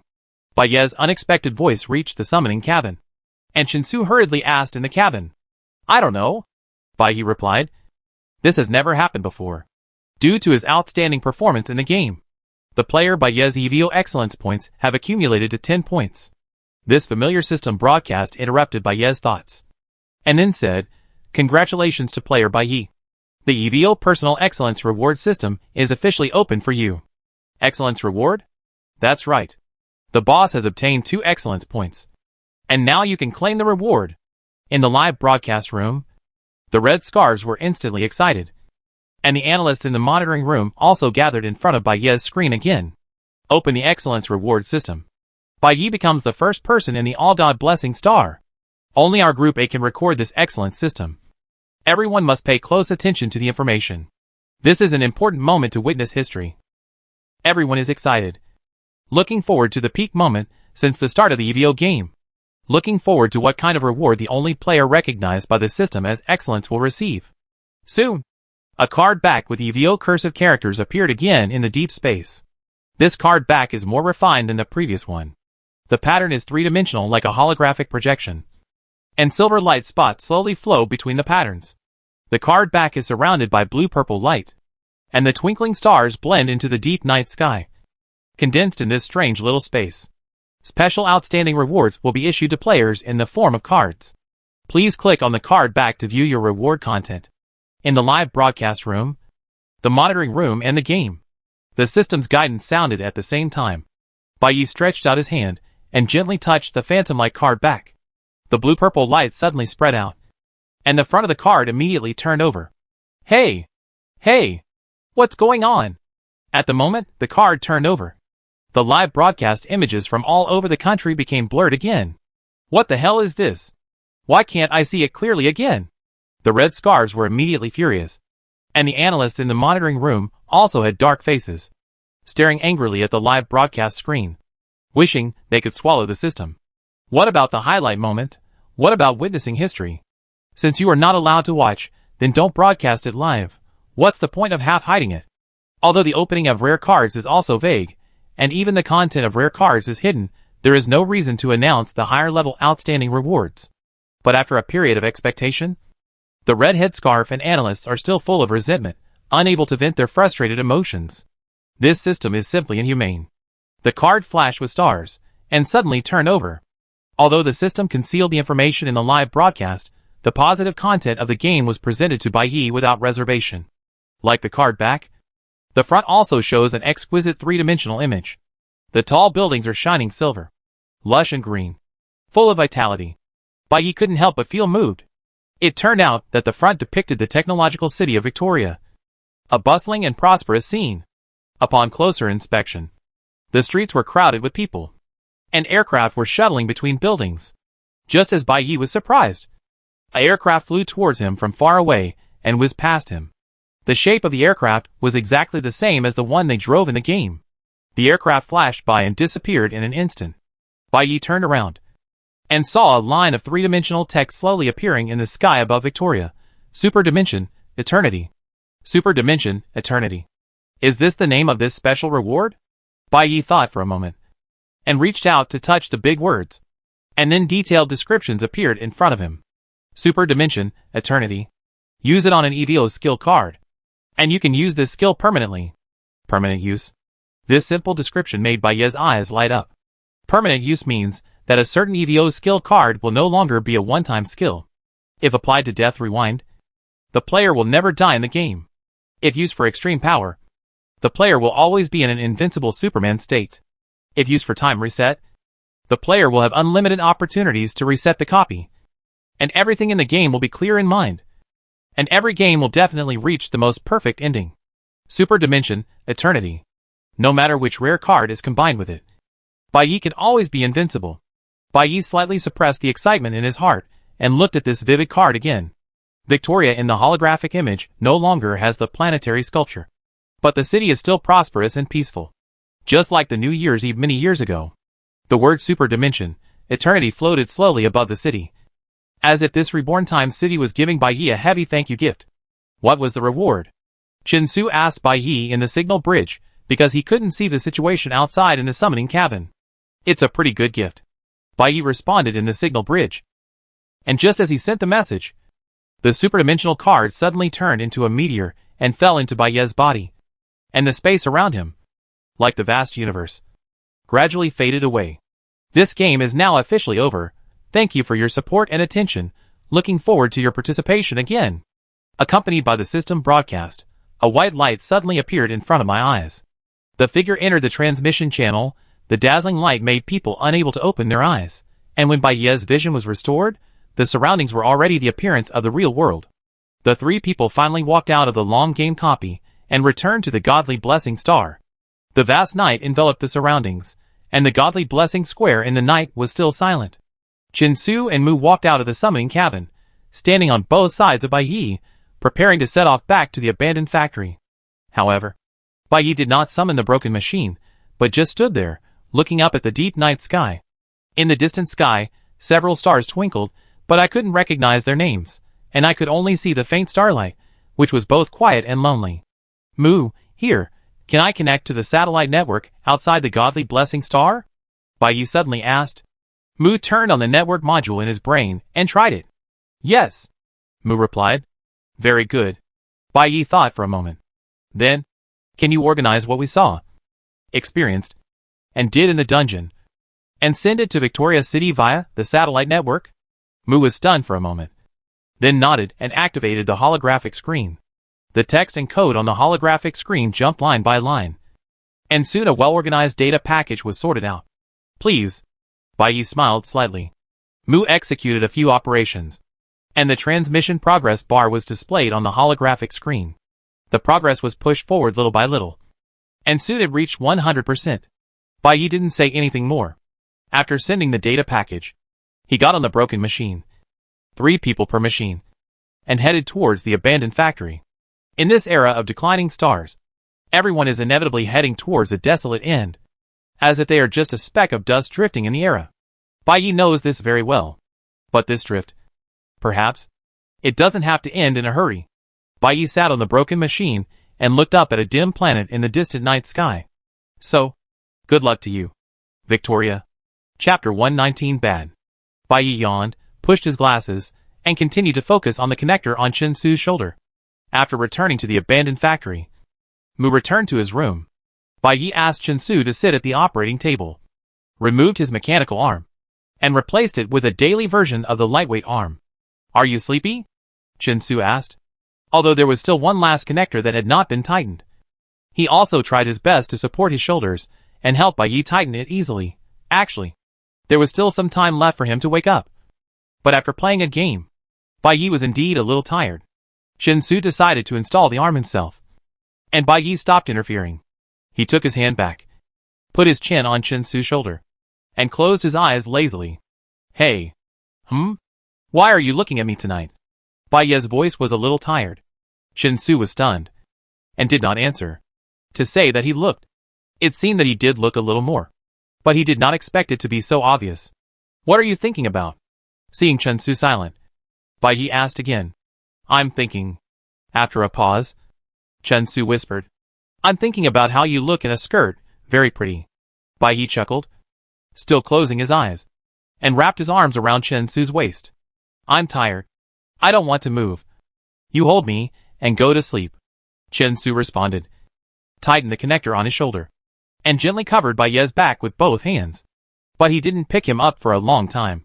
Baiyi didn't care when Chinsu held him, but just lay quietly on Chinsu's shoulder, seeming lazy, or maybe taking a nap. Chinsu looked sideways at the defenseless Baiyi, and a vague agitation rose in his heart. The charming thoughts gradually came to his mind, making his heart sway. Chinsu unconsciously tightened his arms, lowered his head slightly, and gently pressed his lips against Baiyi's ear. Baiyi did not respond, still leaning softly on Chinsu. The touch between his lips was warm and intimate, and the fine hair brushed across his nose, slightly itchy, bringing an indescribable pleasure. Consciousness was blurred and slightly empty, and once that pleasure was tasted, it could never stop.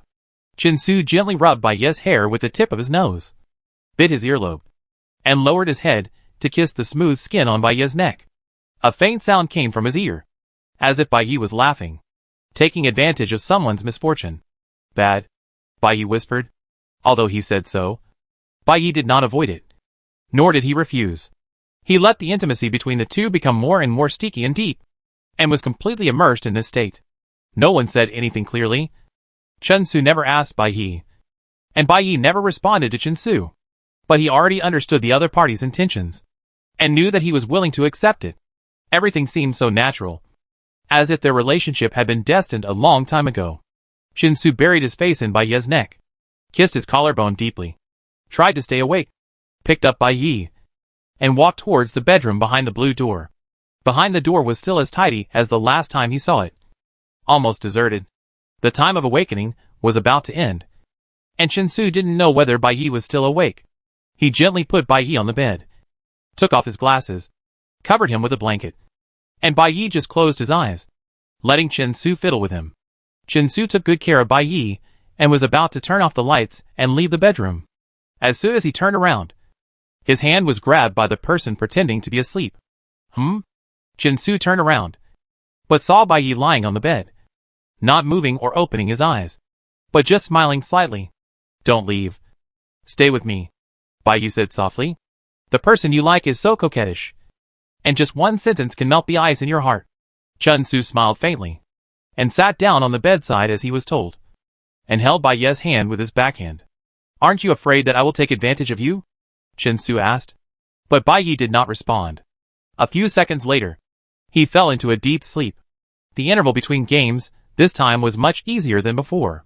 Bai Ye and Chin-Su no longer had to face the pressure of the next game, and he finally had time to concentrate on thinking about the little mute.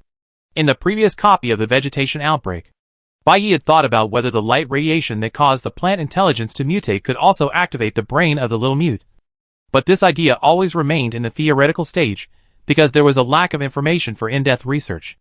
Now with Mu, it was like having an endless database, and collecting information was easy.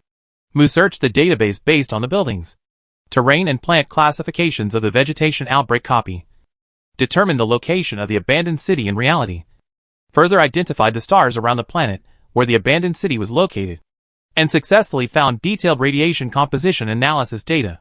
What was even more surprising was that Mu compiled various research papers on radiation and brain activity in the galaxy network, as well as experimental reports on promoting the active functions of non-living things, into a detailed data package, the content of which even exceeded the scope of information they could obtain on the godly star. Bai Ye quickly digested the information, and then began to design a transformation plan for the little mute.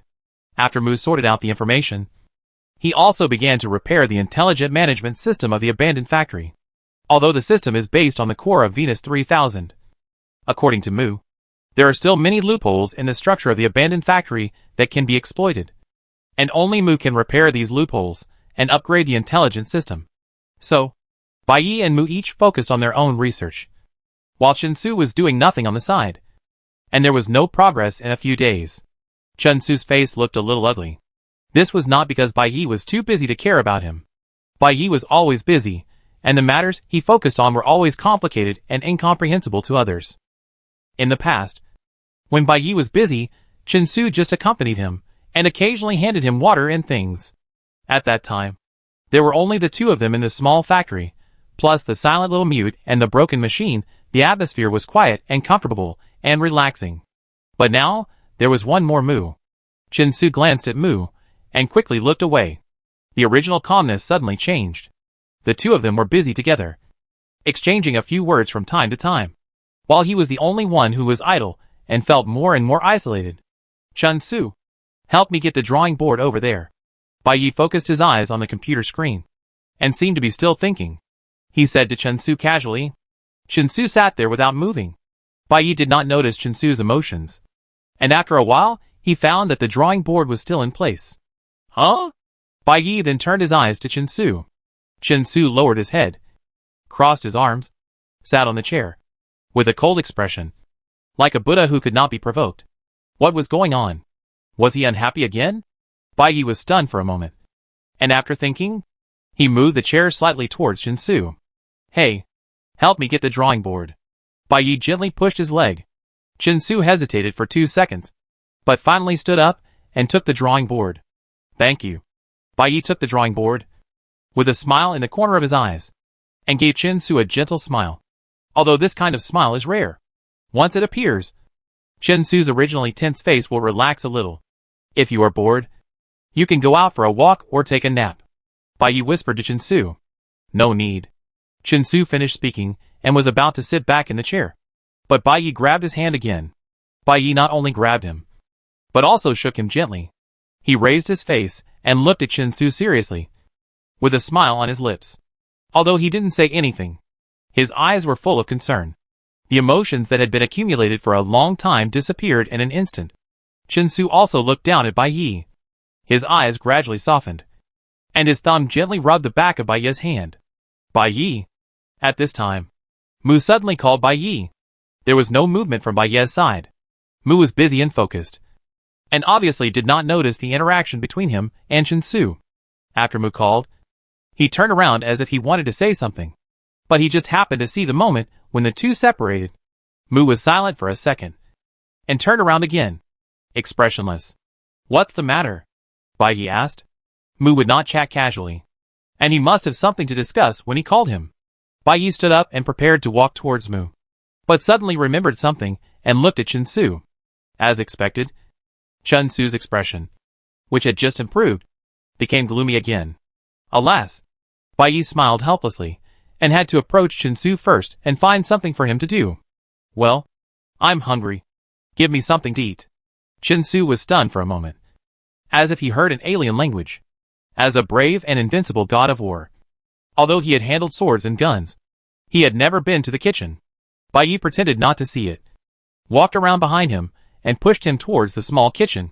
Bai Yi knew that he was unwilling, but if he saw him and Mu discussing something that he couldn't interrupt, he would probably be even more angry. It would be better to find something to kill his time. "Here are macaroni and seasonings. I want to eat this. Please cook some for me." In fact, Bai Yi usually eats the nutritional supplements produced by Shinting, and rarely cooks. After searching for a while, he found these two ingredients that might have expired in the cabinet. After arranging the ingredients and finding a small pot, Bai Yi left Chen to stay in the kitchen, and went back to discuss the intelligence system with Mu. Mu was always concise and to the point. After a brief exchange with Bai Yi, the matter was settled. Chin-Su also moved quickly. As soon as Bai Yi sat back down, Chin-Su placed the cooked macaroni in front of him with a look of dissatisfaction. He looked quite serious, except that there seemed to be too much sauce. But how could Bai Yi dare to be picky about Chin-Su's cooking? He immediately smiled at him, said thank you in a gentle voice, and tasted it. It was salty and pungent, and the noodles were not cooked. A mouthful of raw noodles stuck in his throat. Bai Yi tried to keep his expression steady and reluctantly swallowed the noodles. Chin-Su's face became even gloomier. Without saying a word, he turned and walked towards the door. "Hey! Chin-Su!" Bai Yi shouted hurriedly. But Chin-Su did not even turn his head. He only said to Mu, "Just change it as you said just now," and then chased out of the room. Chapter 120. I am the team doctor. Chin-Su believes that he is not an impatient person. Facing fatal betrayal, impending death, and even deep hatred, he can remain calm and composed. However, when it comes to Bai Yi, he always seems to be unable to deal with it rationally. He clearly knows that there is no connection between Bai Yi and Mu, and he also knows that Bai Yi has his own feelings in his heart, but in this matter, he cannot show the maturity and calmness that an adult should have. As soon as Chin-Su went out, Bai Yi quickly chased after him. After catching up, he didn't say much, just smiled, took Chin-Su's hand, and walked slowly along the path between the factories. Chin-Su didn't have a destination, so he let Bai Yi lead him. Wherever Bai Yi walked, he followed. The night was deep, the starry sky was quiet, and the two of them walked hand in hand, from one end of the path to the other. "How should I coax you?" Bai Yi asked after a moment of silence. "You don't have to coax me," Chin-Su replied. In fact, the time spent alone with Bai Yi calmed Chin-Su's irritability a lot, but the words he said still sounded a little awkward. "If I don't coax you, will you feel unhappy?" Bai Yi asked back. "If you are unhappy, I will naturally not feel happy either." Bai Yi's words were like warm water, instantly easing Chin-Su's tension. "I'm fine," Chin-Su whispered. Bai Yi smiled slightly, said nothing more, and held his hand tightly. The path was not long, and even if he walked slowly, he would soon reach the end. After walking out of the path, there was a wide open space in front of him. Bai Yi stopped and pointed his hand at the deep night sky. "Look, those stars." Chin-Su looked up along Bai Yi's finger. "That's Scorpio." Bai Yi looked at the starry sky, and said to Chin-Su, "Scorpio?" "Yeah." Bai Yi nodded, and slightly adjusted the direction of his finger. Do you see the bright star in the middle? It's the bright one. Yeah. Chin-Su moved slightly and responded. That star is called Antares. It's the brightest star in Scorpio, located in the center, so people also call it the heart of Scorpio. Chin-Su didn't understand why Bai Yi told him this, but he was willing to listen to whatever Bai Yi said. Bai Yi looked at the starry sky for a while, retracted his gaze, turned to Chin-Su, with a gentle smile in his eyes. I don't know how to make you happy, I can only chat casually. Bai Yi said, walked closer to Chin-Su, gently hooked his hands around his neck, raised his face, and got close to him. If you like to hear something, tell me, I will tell you. Bai Yi's voice was as soft as cotton. So, don't be angry. Chin-Su did not answer, nor did he tell Bai Yi what he liked to hear, but lowered his eyes, looking at Bai Yi's face intently. Bai Yi's eyes were bright and attractive, with clear pupils, long eyelashes, and slightly upturned eyes. When he wasn't smiling, he looked a bit cold. But once he smiled, the tilted arc looked extremely gentle. At this moment, those eyes looked back at him quietly, and only his figure was reflected in them. Just him. The two looked at each other for a moment, and without any defense, Chin-Su suddenly reached out and grabbed the back of Bai Yi's head, and lowered his head to kiss the soft lips. Bai Yi was stunned for a moment, and was wrapped in a warm atmosphere. Chin-Su tasted Bai Yi's lips and tongue mercilessly, as if he wanted to release all the emotions that had been suppressed for a long time in his heart. Bai Yi couldn't help but let out a few low moans, which seemed to be a booster, allowing Chin-Su to deepen his movements, as if he wanted to integrate the person in front of him into his body. After a long time, their lips slightly parted. Bai Yi gasped, and his brain seemed to be dizzy, as if he was lacking oxygen. Although Chin-Su was no longer impulsive, he was unwilling to let him go. He still pressed his forehead against Bai Yi, reluctantly enjoying this moment. After a while, Bai Yi's breathing gradually calmed down. He looked up at Chin-Su, couldn't help but smile, and gently touched him with his forehead. Chin-Air, Bai Yi whispered. Chin-Su was stunned, not understanding when he became this nickname. Why? Chin-Su asked in a low voice. Bai Yi smiled but didn't answer. Chin-Su also smiled. He took Bai Yi into his arms, bit his nose lightly, teased his lower lip, and kissed him again and again. Are you putting me behind the broken machine? Or are you teasing me? Chin-Su asked while kissing. Bai Yi still smiled, pretending to avoid him, but bit him back. As for the origin of Chin-Air, Bai Yi did not deny or confirm it, and buried this obscure romantic love words in the intimate playfulness of the two. You don't have to worry about Bai Yi's affairs anymore. In the Star God Hall, an official said bluntly to Mary Jo. Sir! Mary Jo's heart tightened, and she hurriedly defended herself. I admit that I failed to convince Bai Yi, which was indeed a mistake in my work. But Bai Yi has a unique personality, and doesn't have much desire for the divine court. It is almost impossible to impress him with our conditions. It can also be seen from this game that with his strength, we are not even able to provide any help. Although this view may not be legal, I believe that the possibility of Bai Yi entering the divine court is almost zero. Even if we can convince him in the end and make him willing to work for the divine court, it will be a long process. The official glanced at Mary Jo and then showed an elusive smile. The official was neither too old nor too young, and usually had a kind face. But that smile made Mary Jo feel a chill inexplicably. Probably. It won't be long, the official said leisurely.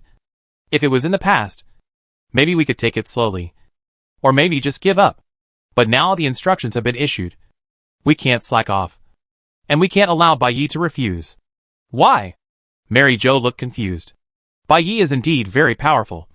But Shinting has the top talent resources in the entire Shinyu Star. What he can do, Shinting itself may not be unable to accomplish.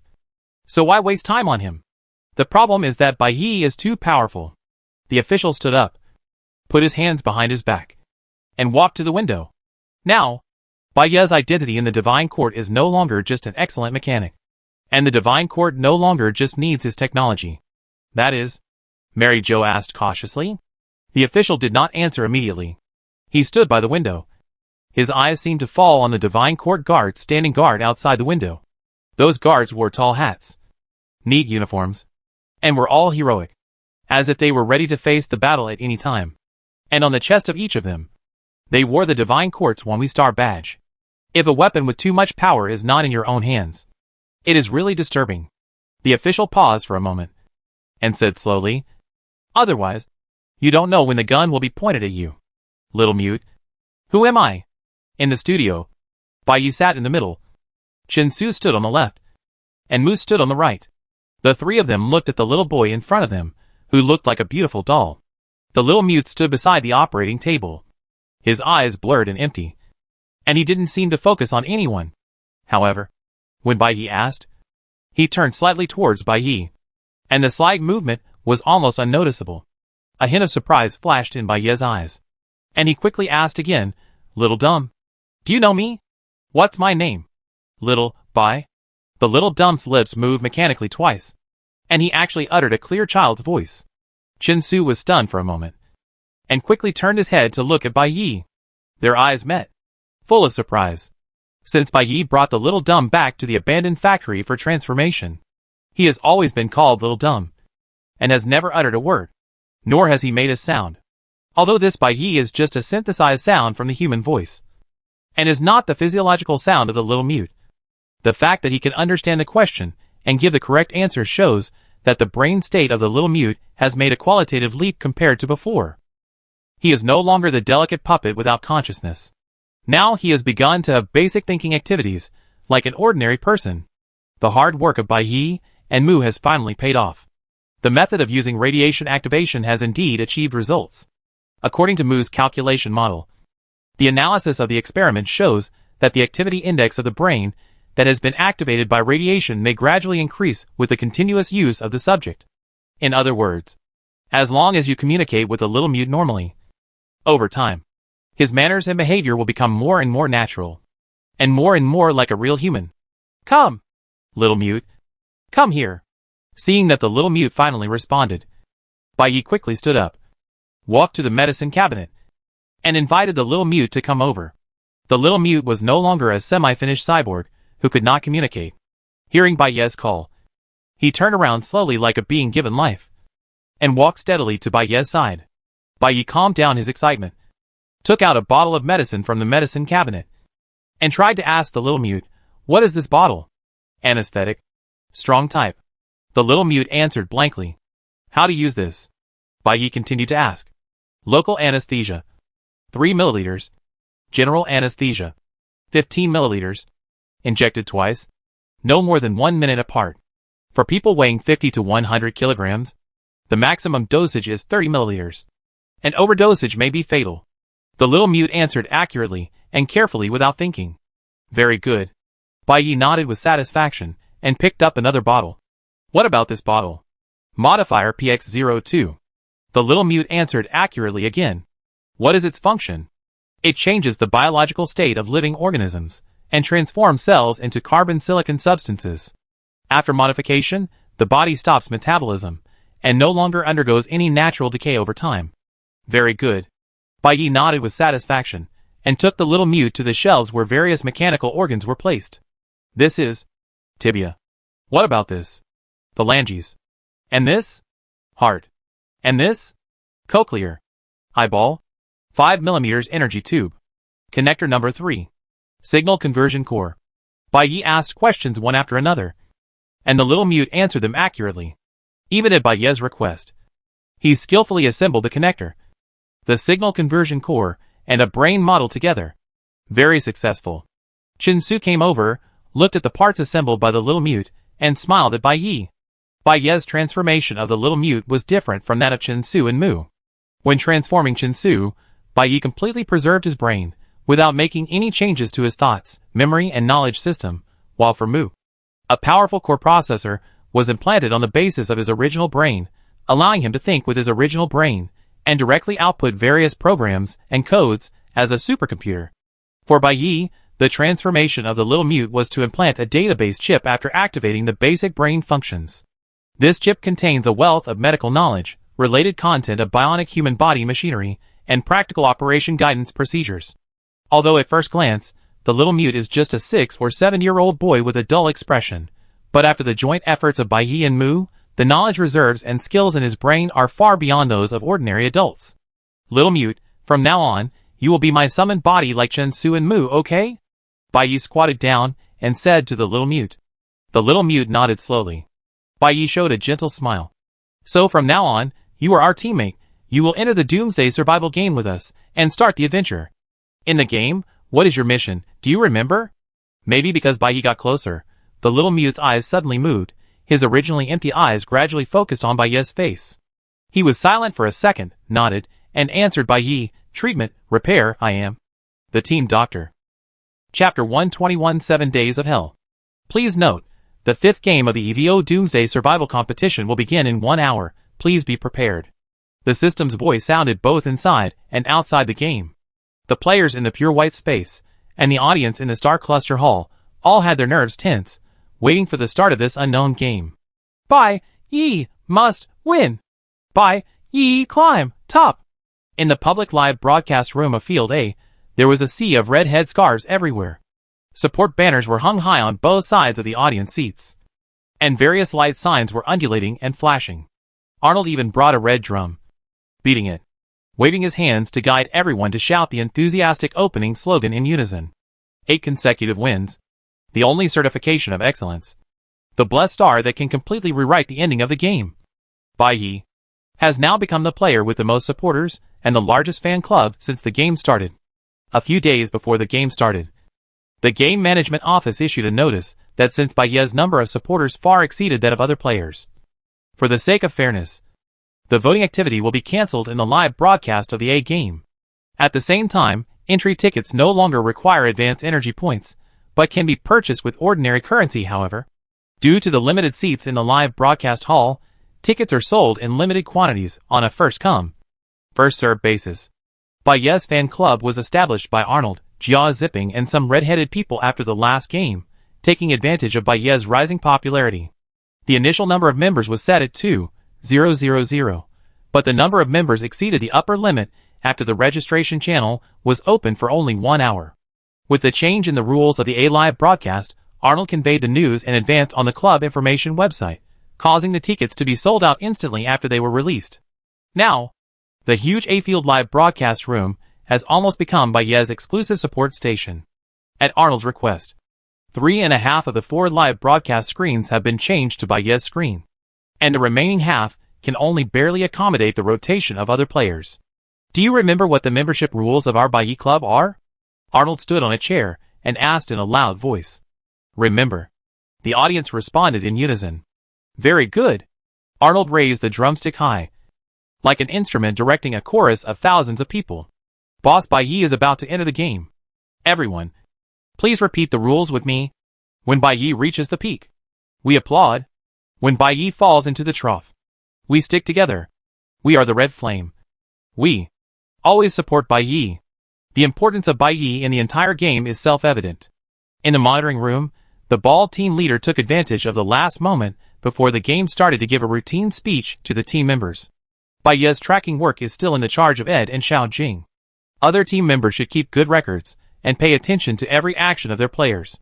However, at the critical moment, the entire analysis team must take Bai Yi's actions as the primary analysis task, and must not miss any phenomenon and information discovered by Bai Yi. Although the ball team leader did not need to say more, everyone actually gathered in front of Bai Yi's screen from time to time. This time, he emphasized this point because this morning, the Divine Court had just issued him the latest instructions about Bai Yi. All the information Bai Yi obtained in the game, the analysis team must grasp and report it truthfully, and must not disclose any details, or have the slightest discrepancy. Otherwise, the supply will be reduced at the least, and the position will be dismissed at the worst. Reducing supply means losing livelihood, while dismissal means entering the game directly.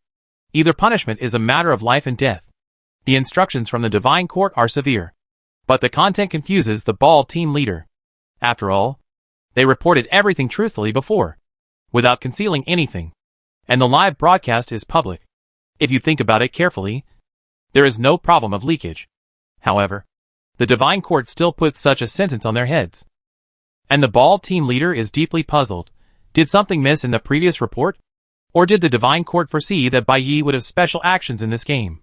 His thoughts were confused, and he could not ask directly. He could only be confused. He was nervous and shouted the lecture with extra excitement. Do you all understand what I just said? I understand. The team members responded in unison.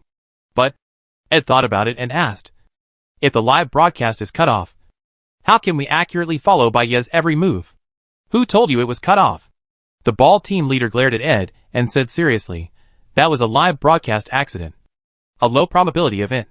How could it happen in every show? In short, you only need to do your best to do the things you can control. And it's useless to think too much about the rest. Oh.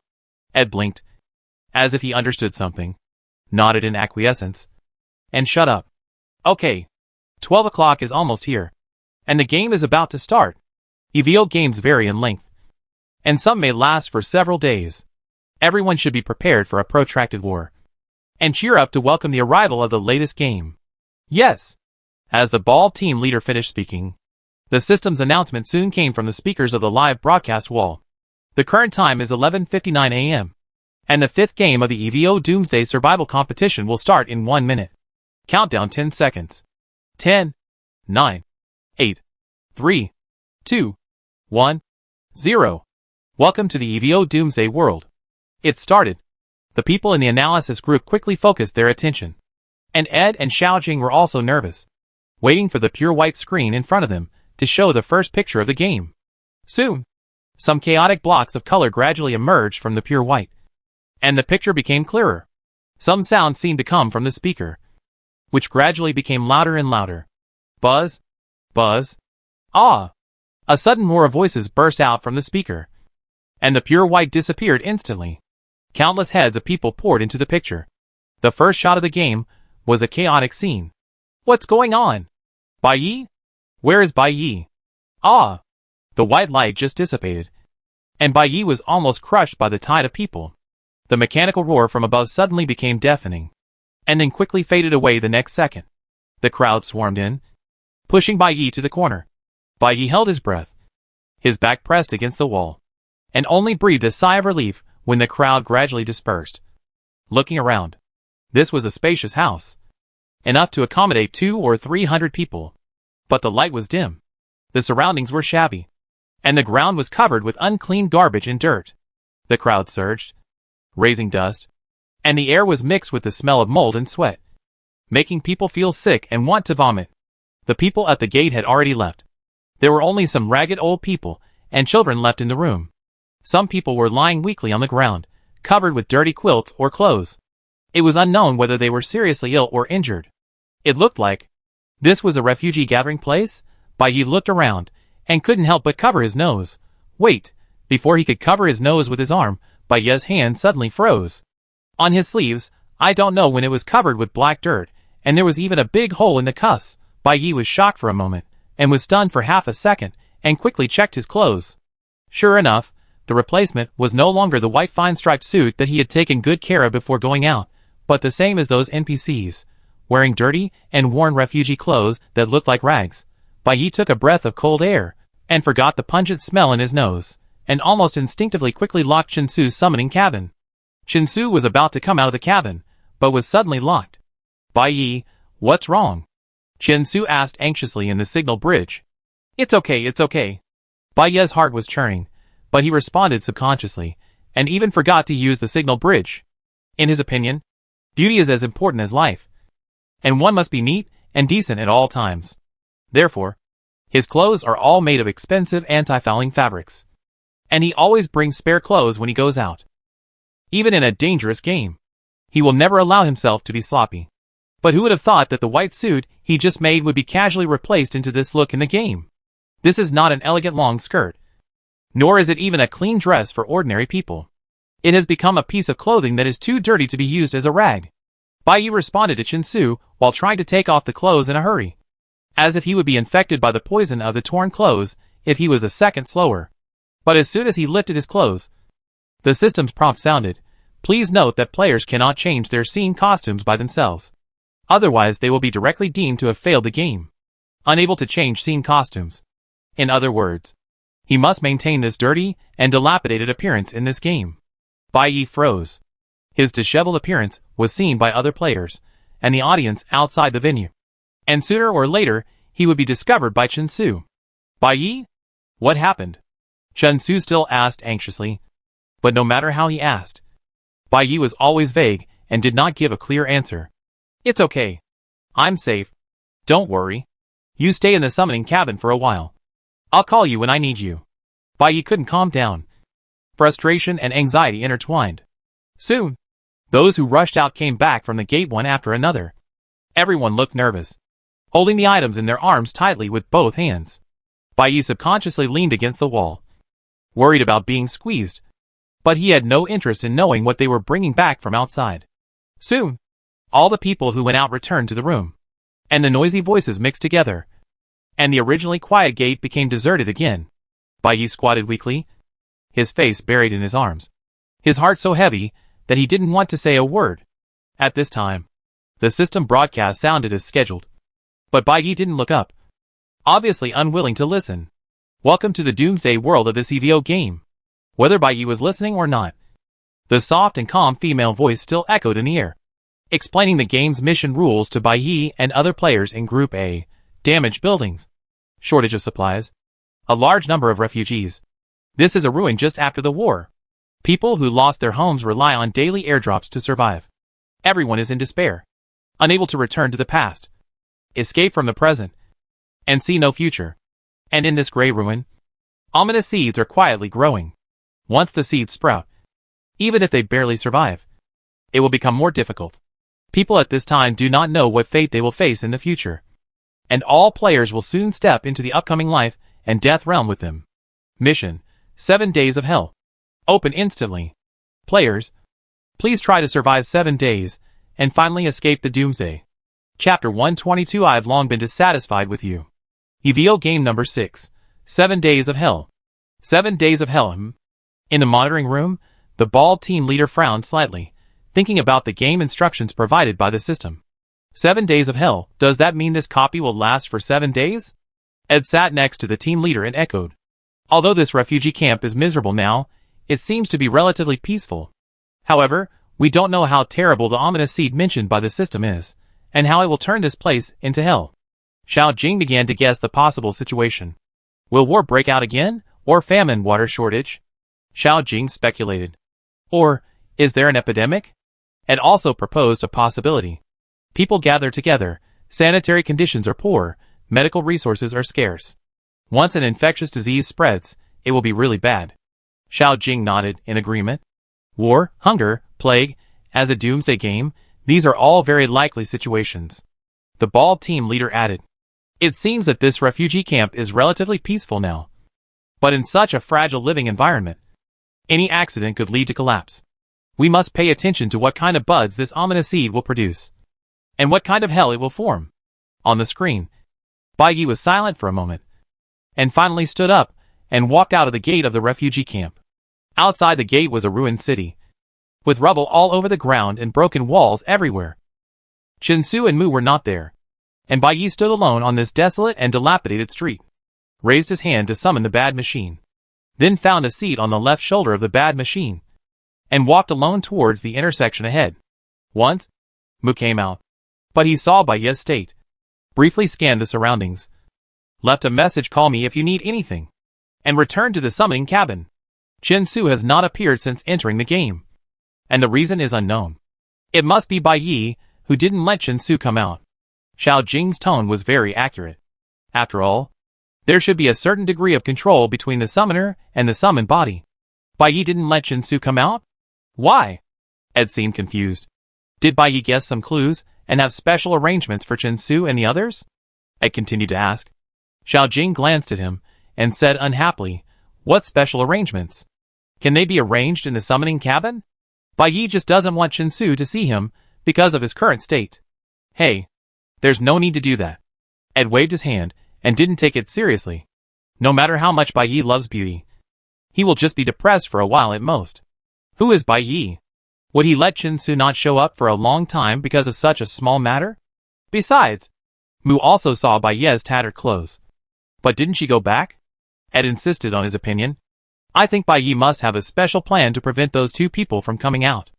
Xiao Jing curled his lips helplessly, and was too lazy to argue with Ed about these insignificant things, and just said casually, your emotional intelligence is not as good as Mu. After that, he ignored the confused Ed. Of course, Bai Yi couldn't restrict Chen Su from playing just because of this little thing. But just when he hadn't gotten over the worry of the torn clothes, facing Chen Su directly would probably make him stiff from his mind to his limbs, like a dead piece of meat. And he wouldn't be able to deal with it properly. Even if the clothes were torn, he had to play the game seriously. Even if the skin under the rags felt like needles, Bai Yi still had some reason.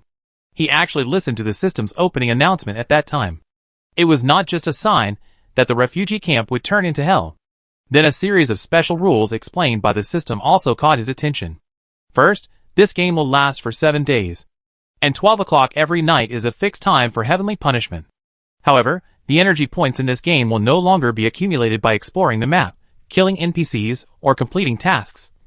And the system also clearly stated that no achievements will be obtained in this game. The only way for players to obtain energy points in these 7 days is to find a special charging ball in the dungeon area, and eliminate the charging ball to obtain energy to deal with heavenly punishment. At first glance, this seems to be no different from finding quest items in Lone Star Escape. But there is another crucial rule in this game. When the player's energy points reach 1,000 points, the charging ball will be invisible to the player. In other words, the upper limit of the energy obtained by the player is no longer the previous 5 energy slots of 5,000 points. Even the most powerful players can only accumulate enough energy to deal with 1 heavenly punishment in each heavenly punishment cycle. This setting seems a bit unfriendly to high-energy players like Bai Yi. In the last few games, Bai Yi's energy often reached several thousand. And even after the 5 energy slots were filled, there was still some left, which was enough for him to not worry about the punishment before the end of the game. But in this game, the upper limit of energy obtained per day was only 1,000, which meant that neither Bai Yi nor others could accumulate a large amount of energy through superior combat power or wisdom. In the next 7 days, everyone had to be busy trying to survive the punishment. And the difficulty of this game was not limited to this. In addition to the daily energy limit, there is an unprecedented punishment mechanism in front of them. If any behavior is deemed wrong by the game, a certain amount of energy points will be deducted according to the severity. The game content is almost unknown, and the system does not have any hints on what is a wrong behavior. So players must constantly trigger the punishment mechanism to test the standard of this wrong behavior. The 1,000 point energy limit makes the game's tolerance rate extremely low. So in the first few days of the game, the daily process of the player will probably be looking for charging balls, making mistakes and deducting points, looking for charging balls again, and so on. I didn't expect that the familiar energy and heavenly punishment settings could be played in new ways by the new rules of the system. And the system's harsh energy rules also convey the way to play this game in disguise. It is impossible to find a corner to live a lazy life. No matter how strong you are, everyone has to take positive actions for the heavenly punishment. Since all players have to work hard, Bai Yi did meet many refugees looking around on the road. These refugees basically slowed down their pace when they saw the broken machine on him, and cast a concerned look. There was no strangeness or curiosity in their eyes, only a trace of calmness and vigilance. These people all knew Bai Yi, and they were the same players. Following the last single-player dungeon, this game returned to the previous multiplayer dungeon mode. As the system had warned Bai Yi before, all players participating in the game had to dress up as refugees like the NPCs, and players could not change the scene costumes by themselves. Otherwise it would be considered a game failure. This setting seemed to be nothing wrong. But after explaining this rule, the system added a reminder for no reason. Again, remind all players, it is forbidden to kill other players in the game. If this behavior occurs, the killer's energy points will be immediately cleared, and the energy slot will be invalidated. The players and NPCs are dressed the same as refugees. Killing other players is prohibited in the game. This is very subtle. Bai Yi let the bad machine walk aimlessly, while he leaned back on the chair, thinking silently. The system specifically mentioned that players cannot be killed at this time, obviously not without reason. Every player who participates in the game knows this rule, and no one will deliberately use his own life to challenge the bottom line of the game. If it is indeed possible for players to kill players in this copy, then the killer will most likely mistake other players wearing refugee clothes for NPCs. The information behind this inference is that the players in this game may need to kill these refugee NPCs. Bai Yi tapped his fingers on the handrail and unconsciously looked at a half-collapsed house on the side of the road. From the damaged part of the wall, it can be seen that there are also many refugees gathered in the house. In addition to looking for the charging ball, Does the game really require players to kill these refugees next? Although it is unclear why these innocent people were killed. This setting is indeed cruel enough. Bai Yi pondered silently and retracted his gaze. Just as he retracted his gaze, a strange light suddenly leaped into the upper edge of his vision. Bai Yi subconsciously looked up and found a golden ball of light floating in the air.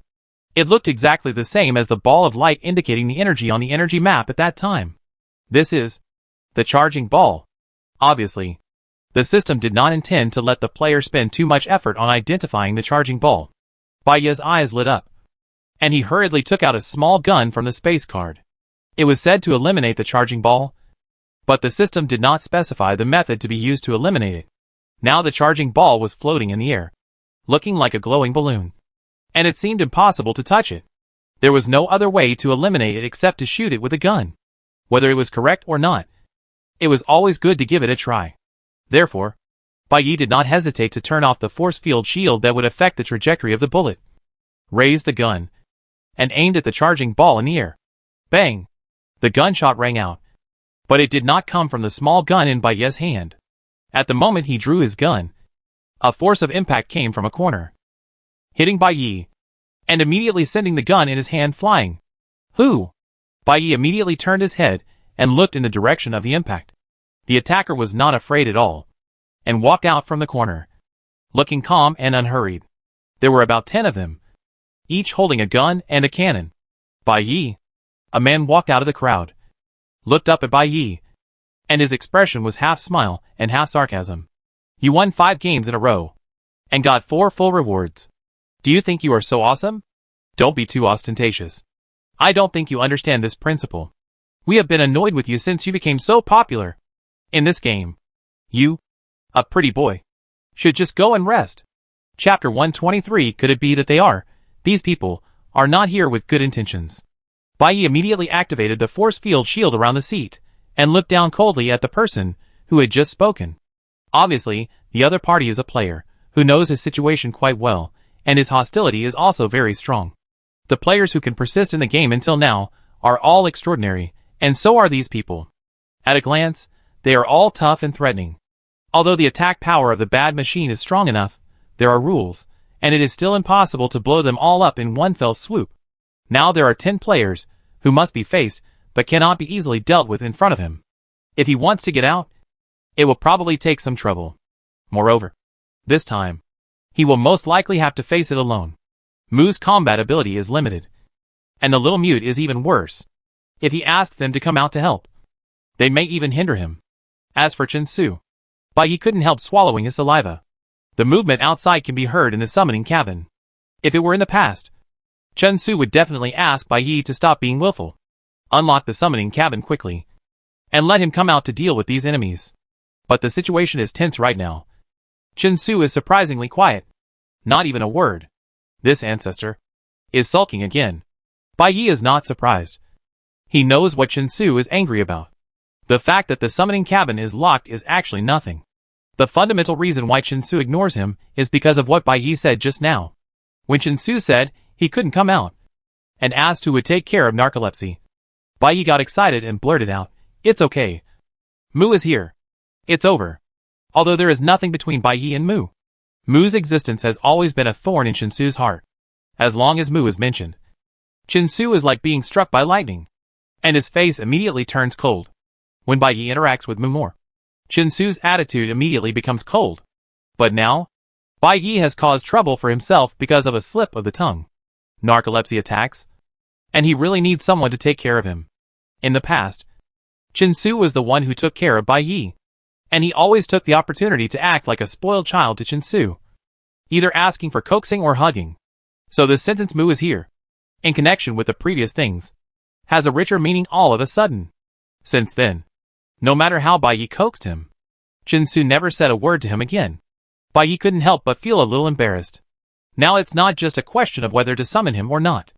Even if he is unlocked respectfully, it may not be easy to invite this king of hell. Then, just do it yourself. Don't worry, we won't kill you directly. No one wants to be eliminated from the game, right? The leader continued to speak. If you know what's good for you, quit the game by yourself, so that everyone can save some energy. If you insist on fighting 10 people, Then today I will let you know what it means to overestimate your own abilities. Who are these people? Seeing a group of people surrounding Bai Yi in the live broadcast room, the red turbans exploded instantly. They dare to cause trouble for Bai Yi. Aren't they afraid that Chen Su will take action and crush them to death? They come to bully the boss when he is alone. These people are simply... Wait. Alone? As soon as this sentence came out, everyone finally understood something and fell silent in unison. How could Bai Yi be alone? Someone raised the question in everyone's mind. Speaking of which, Chen Su has not appeared since the beginning of the game. The boss has been surrounded, but Chen Su still hasn't shown up. Could it be? Everyone looked at each other. And after a long time, someone finally whispered, could it be? Chen Su didn't come to this game. Won't Bai Yi call Chen Su out? The analysis team in the monitoring room had more information than ordinary viewers. But even so, they had no way of knowing what Bai Yi and Chen Su talked about in the signal bridge. With so many people, Bai Yi doesn't really want to go into battle alone. Does he? Xiao Jing was a little worried. At this time, no matter what, we should let Chen Su come out. I said long ago that Bai Yi must have some plan. Otherwise in this situation, Ed said firmly, and suddenly changed his tone halfway through his words. Hey! They started. Bai Yi really has to fight alone.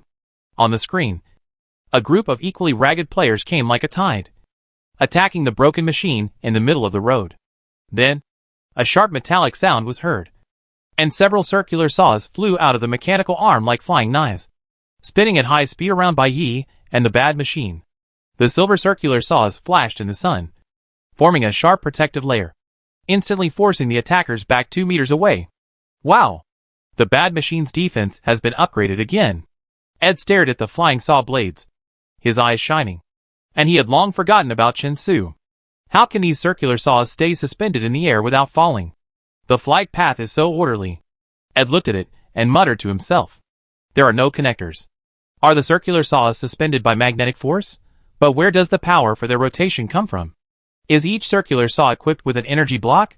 Maybe the energy block is heavy, but the circular saw flies so lightly. Just write your conclusion in the report.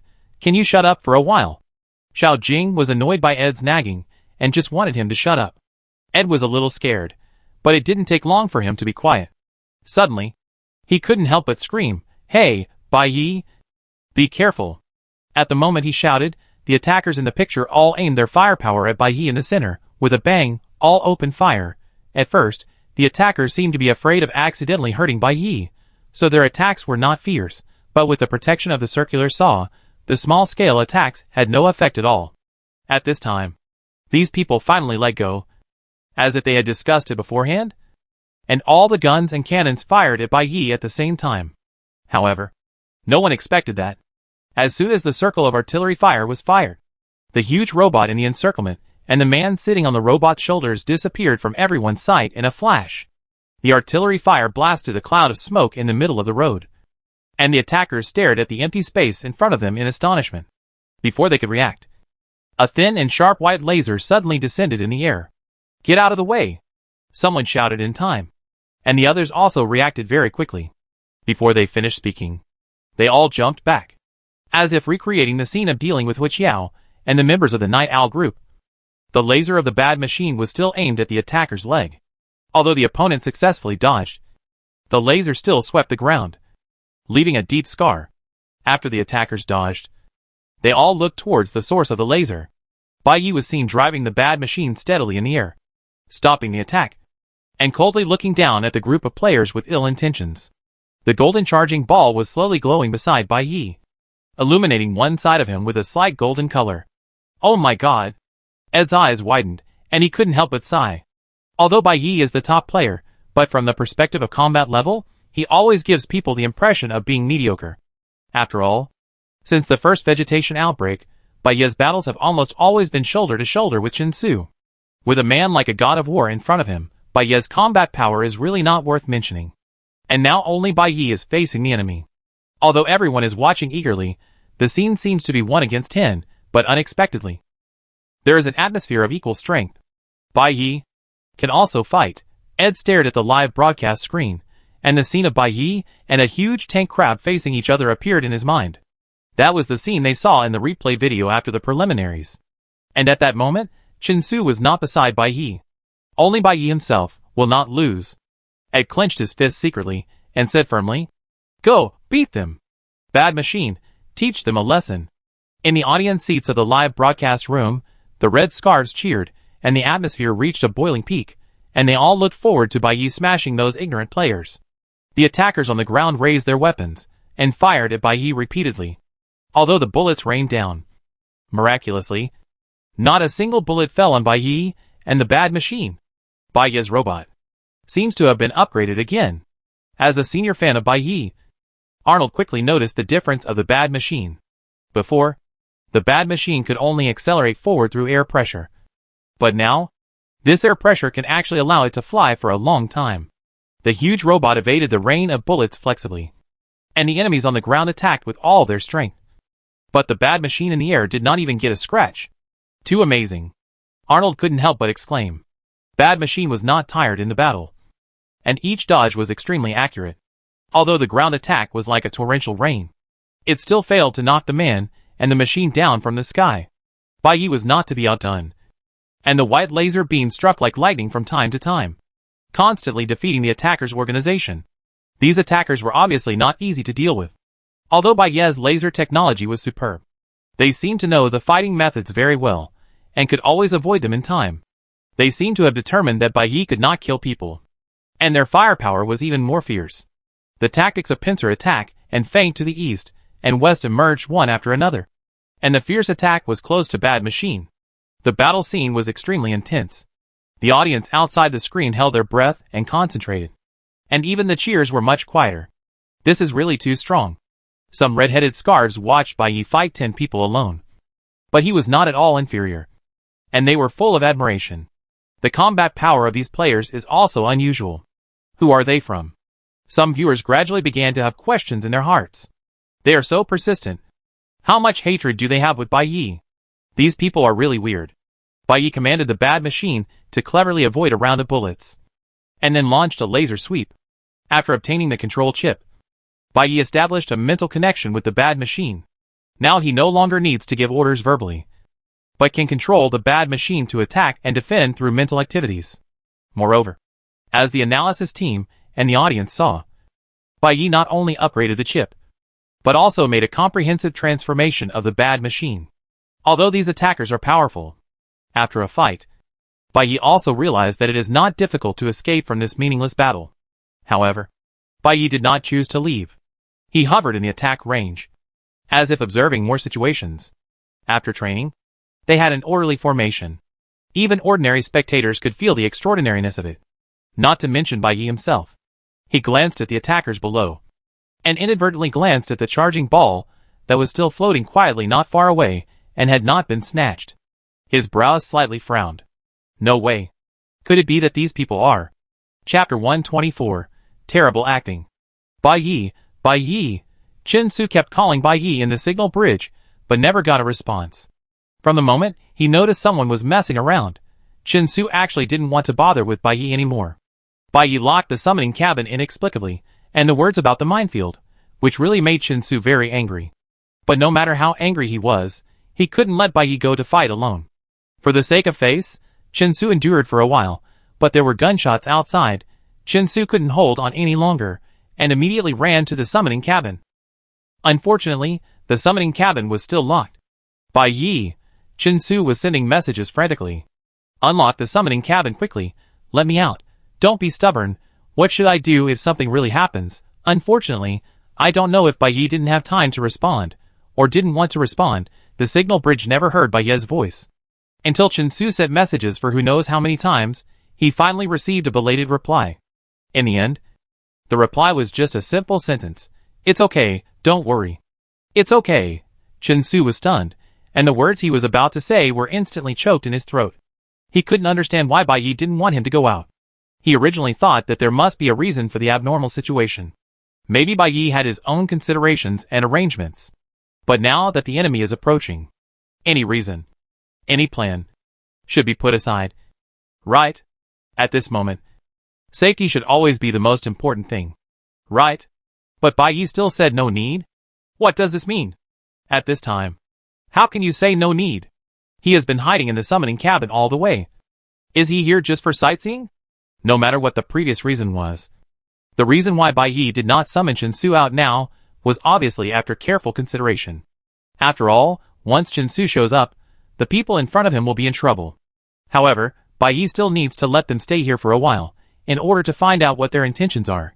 Just now, during the interval of the battle, Bai Yi seized the opportunity and used the identity identification high-dimensional card on a small leader among the attackers. Normal identity identification. After use, it can identify the identity of the designated target for the player or NPC. This card was once considered useless by the analysis team, but now it has finally come to its usefulness. The effect of the card was immediately apparent, and the system quickly gave Bai Yi the following conclusion in his mind. The target is not a player, and the target is not an NPC. It is not a player, nor an NPC. As expected, since they ignored the energy balls, Bai Yi had doubts about their identities. These people said that Bai Yi had won 5 games in a row, so they were obviously not NPCs. And the energy balls were the only way to get energy points in this dungeon. If they were real players, they would never be indifferent to this. Moreover, if their purpose was to prevent me from taking the first place in the energy list, or even to make me die in the punishment of heaven, then they should have tried to prevent me from getting the charging ball first. However, the charging ball has been hanging here for so long, and none of the 10 attackers would be interested in it. They are obviously not players. Not players, but outsiders who have nothing to do with the plot of the game. Bai Yi has only seen one such existence. He frowned slightly, and the image of a woman appeared in his mind. But they are not players, which means they are not restricted by the rules of the game. If they came to kill me, there would be no need to go to such great lengths. So, what exactly are they doing this for? Bai Yi was thinking. And suddenly there was a loud noise, as if something exploded nearby. Then, the broken machine under him suddenly shook, bumped for a while, and barely kept its balance. Bai Yi was startled, and immediately lowered his head to check the source of the sound, and suddenly swept towards the ground. I saw an attacker hiding in the hidden place of the formation, carrying a large caliber weapon and pointing it directly at Bai Yi. The faint flashing electric light in the caliber indicated that this was most likely a magnetic attack weapon. Compared with weapons such as thermal radiation, magnetic weapons are much less powerful. But facing the steel body of the bad machine, it has an absolute advantage in accuracy. The opponent's target is the air pressure booster of the bad machine, and it is obvious that he wants Bai Yi to fall from the sky. One of the jets was damaged, and it became more and more difficult for the bad machine to maintain balance in the air. Bai Yi's face suddenly darkened. The bad machine is his favorite, and even if it is just a scratch on the shell, it is a felony for him. The last person who hurt the shell of the bad machine has now been fed with mutant plants. Bai Yi glanced at the person who fired the gun, and then glanced at the attackers who were making trouble around him. They all looked hateful. Such hateful existences might as well disappear from this world. They are not players, and the rules do not apply to them at all. Bai Yi's expression was very calm, but there was a hint of coldness in his eyes. At the same time, the PKL-5 in the bad robot arm had quietly switched from the low-energy cutting mode that Bai Yi had modified for the game rules to the most primitive state. That state is the state in which Bai Yi was able to reduce the huge super titanium monster to ashes when he first fought against the tank crab. Be prepared to face the consequences, you. Bai Yi's eyelids drooped slightly, preparing to issue the final attack order to the bad machine. At this moment, a shell suddenly flew from somewhere, and then accompanied by a bang, the shell exploded directly in the middle of the attacker's formation. Bai Yi was slightly stunned, and the order he issued stopped in midair. Although the shell exploded, it did not cause much damage. Unknown smoke continued to pour out from the explosion. Looking at the reactions of the attackers who suffered, the smoke was obviously some kind of tear gas chemical. Players are prohibited from killing each other in the game. You are attacking one person. Are you challenging the rules of the game? Then a familiar female voice came, and Bai Yi's eyelids jumped. On the ground, Mary Jo and her soldiers rushed forward quickly and surrounded the group of people who had just attacked Bai Yi. The leading attacker covered his eyes and shouted at Mary Jo, seeming to be dissatisfied. But when he heard Mary Jo introduce herself, he immediately bowed his head and admitted his defeat. The injured machine barely flew, and the attack on the opponent was no longer continued. Bai Yi fell from the sky and landed near Mary Jo and the others. After landing, Bai Yi hurriedly checked the jet port of the broken machine. Fortunately, the damage was not serious. Using the spare parts in the space card, it could be repaired in about an hour or two. But Mary Jo was still there. It was obviously not the right time to repair the broken machine. Nor was it appropriate to continue doing other things. Bai Yi took a deep breath and tried to suppress the anger in his heart. With the identity of the God Court in front, he had to give some face. In any case, Bai Yi was not a reckless boy without any worries. And he was not the kind of 3-year-old child who could be fooled by poor acting skills. Not far away, Mary Jo was saying something righteously. While the attackers on the other side seemed to be afraid of the majesty of the divine court and were subdued by the soldiers, the players who disrupted the order were taken away from the game. This conflict between heaven and earth was perfectly resolved. Bai Yi watched Mary Jo's busy figure expressionlessly, without too many thoughts in his mind. But just a complaint floated in his mind. These people. Do they really think I'm blind? Bai Yi was not wrong. The sudden battle, and the appropriate calming of these disputes, were all carefully arranged by Mary Jo. The purpose is obvious, or hoping to make Bai Yi appreciate it, and agree to work for the divine court. In fact, things don't have to be so tortuous, and Mary Jo's action was not a clear order from the divine court. The original instructions from the divine court were just 3 words: come hard. The well-intentioned invitation has been made, but it was coldly rejected.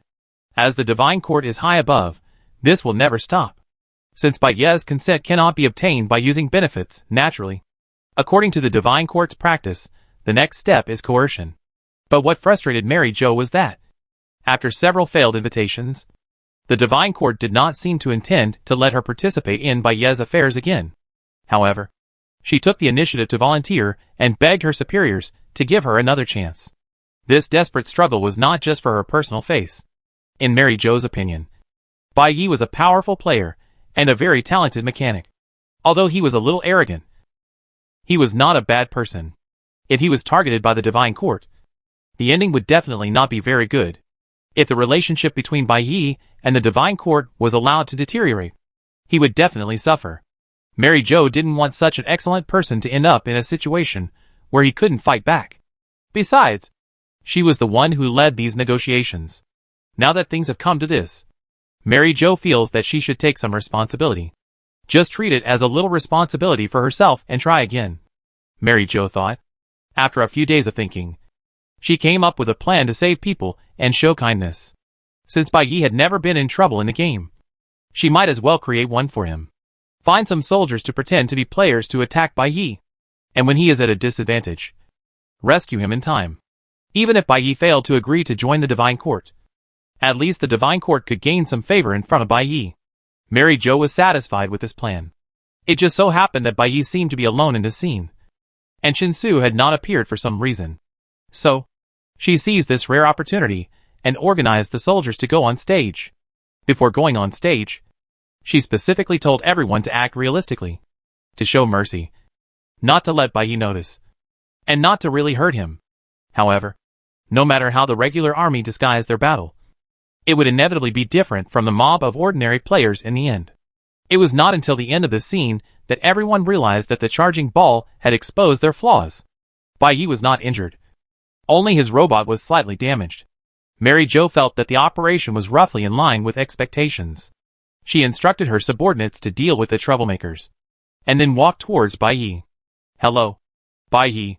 Welcome to meet again. Mary Jo was tall and almost looked at Bai Yi face to face. This game is expected to last for 7 days, and there is a high possibility of multiplayer battles. So the divine court has specially ordered us to maintain the order of the game and stop violations of the rules in a timely manner. As a result, we just arrived here, and we ran into your dispute. Mary Jo tried to soften her tone. But don't worry. 10 people against 1. The responsibility for the fight between you is obvious. I will deal with these people fairly. And if you encounter similar situations again, you can contact me through this terminal number, she said, and took out a card and handed it to Bai Yi. Bai Yi just glanced at Mary Jo, did not reach out to take it, smiled coldly. His eyes were cold, and there was no gratitude that Mary Jo imagined. Thank you for your concern. But this kind of thing, it's better not to happen again in the future. After speaking, Bai Yi turned around and climbed onto the broken machine, and left Mary Jo's sight without looking back. Chapter 125, Are They a Couple? Bai Yi didn't know the real plan of the God Court, and naturally couldn't understand Mary Jo's good intentions. In his eyes, Mary Jo's attempt was just another boring and futile attempt, and this attempt also caused a jet of his broken machine to be damaged. After walking a kilometer or two, Bai Yi found a broken house with a high roof, and no one living in it, and walked in with the broken machine. The broken jet was on the left foot of the broken machine. Bai Yi asked the bad machine to sit down, summoned the little mute, and asked him to perform a digital damage scan on the bad machine.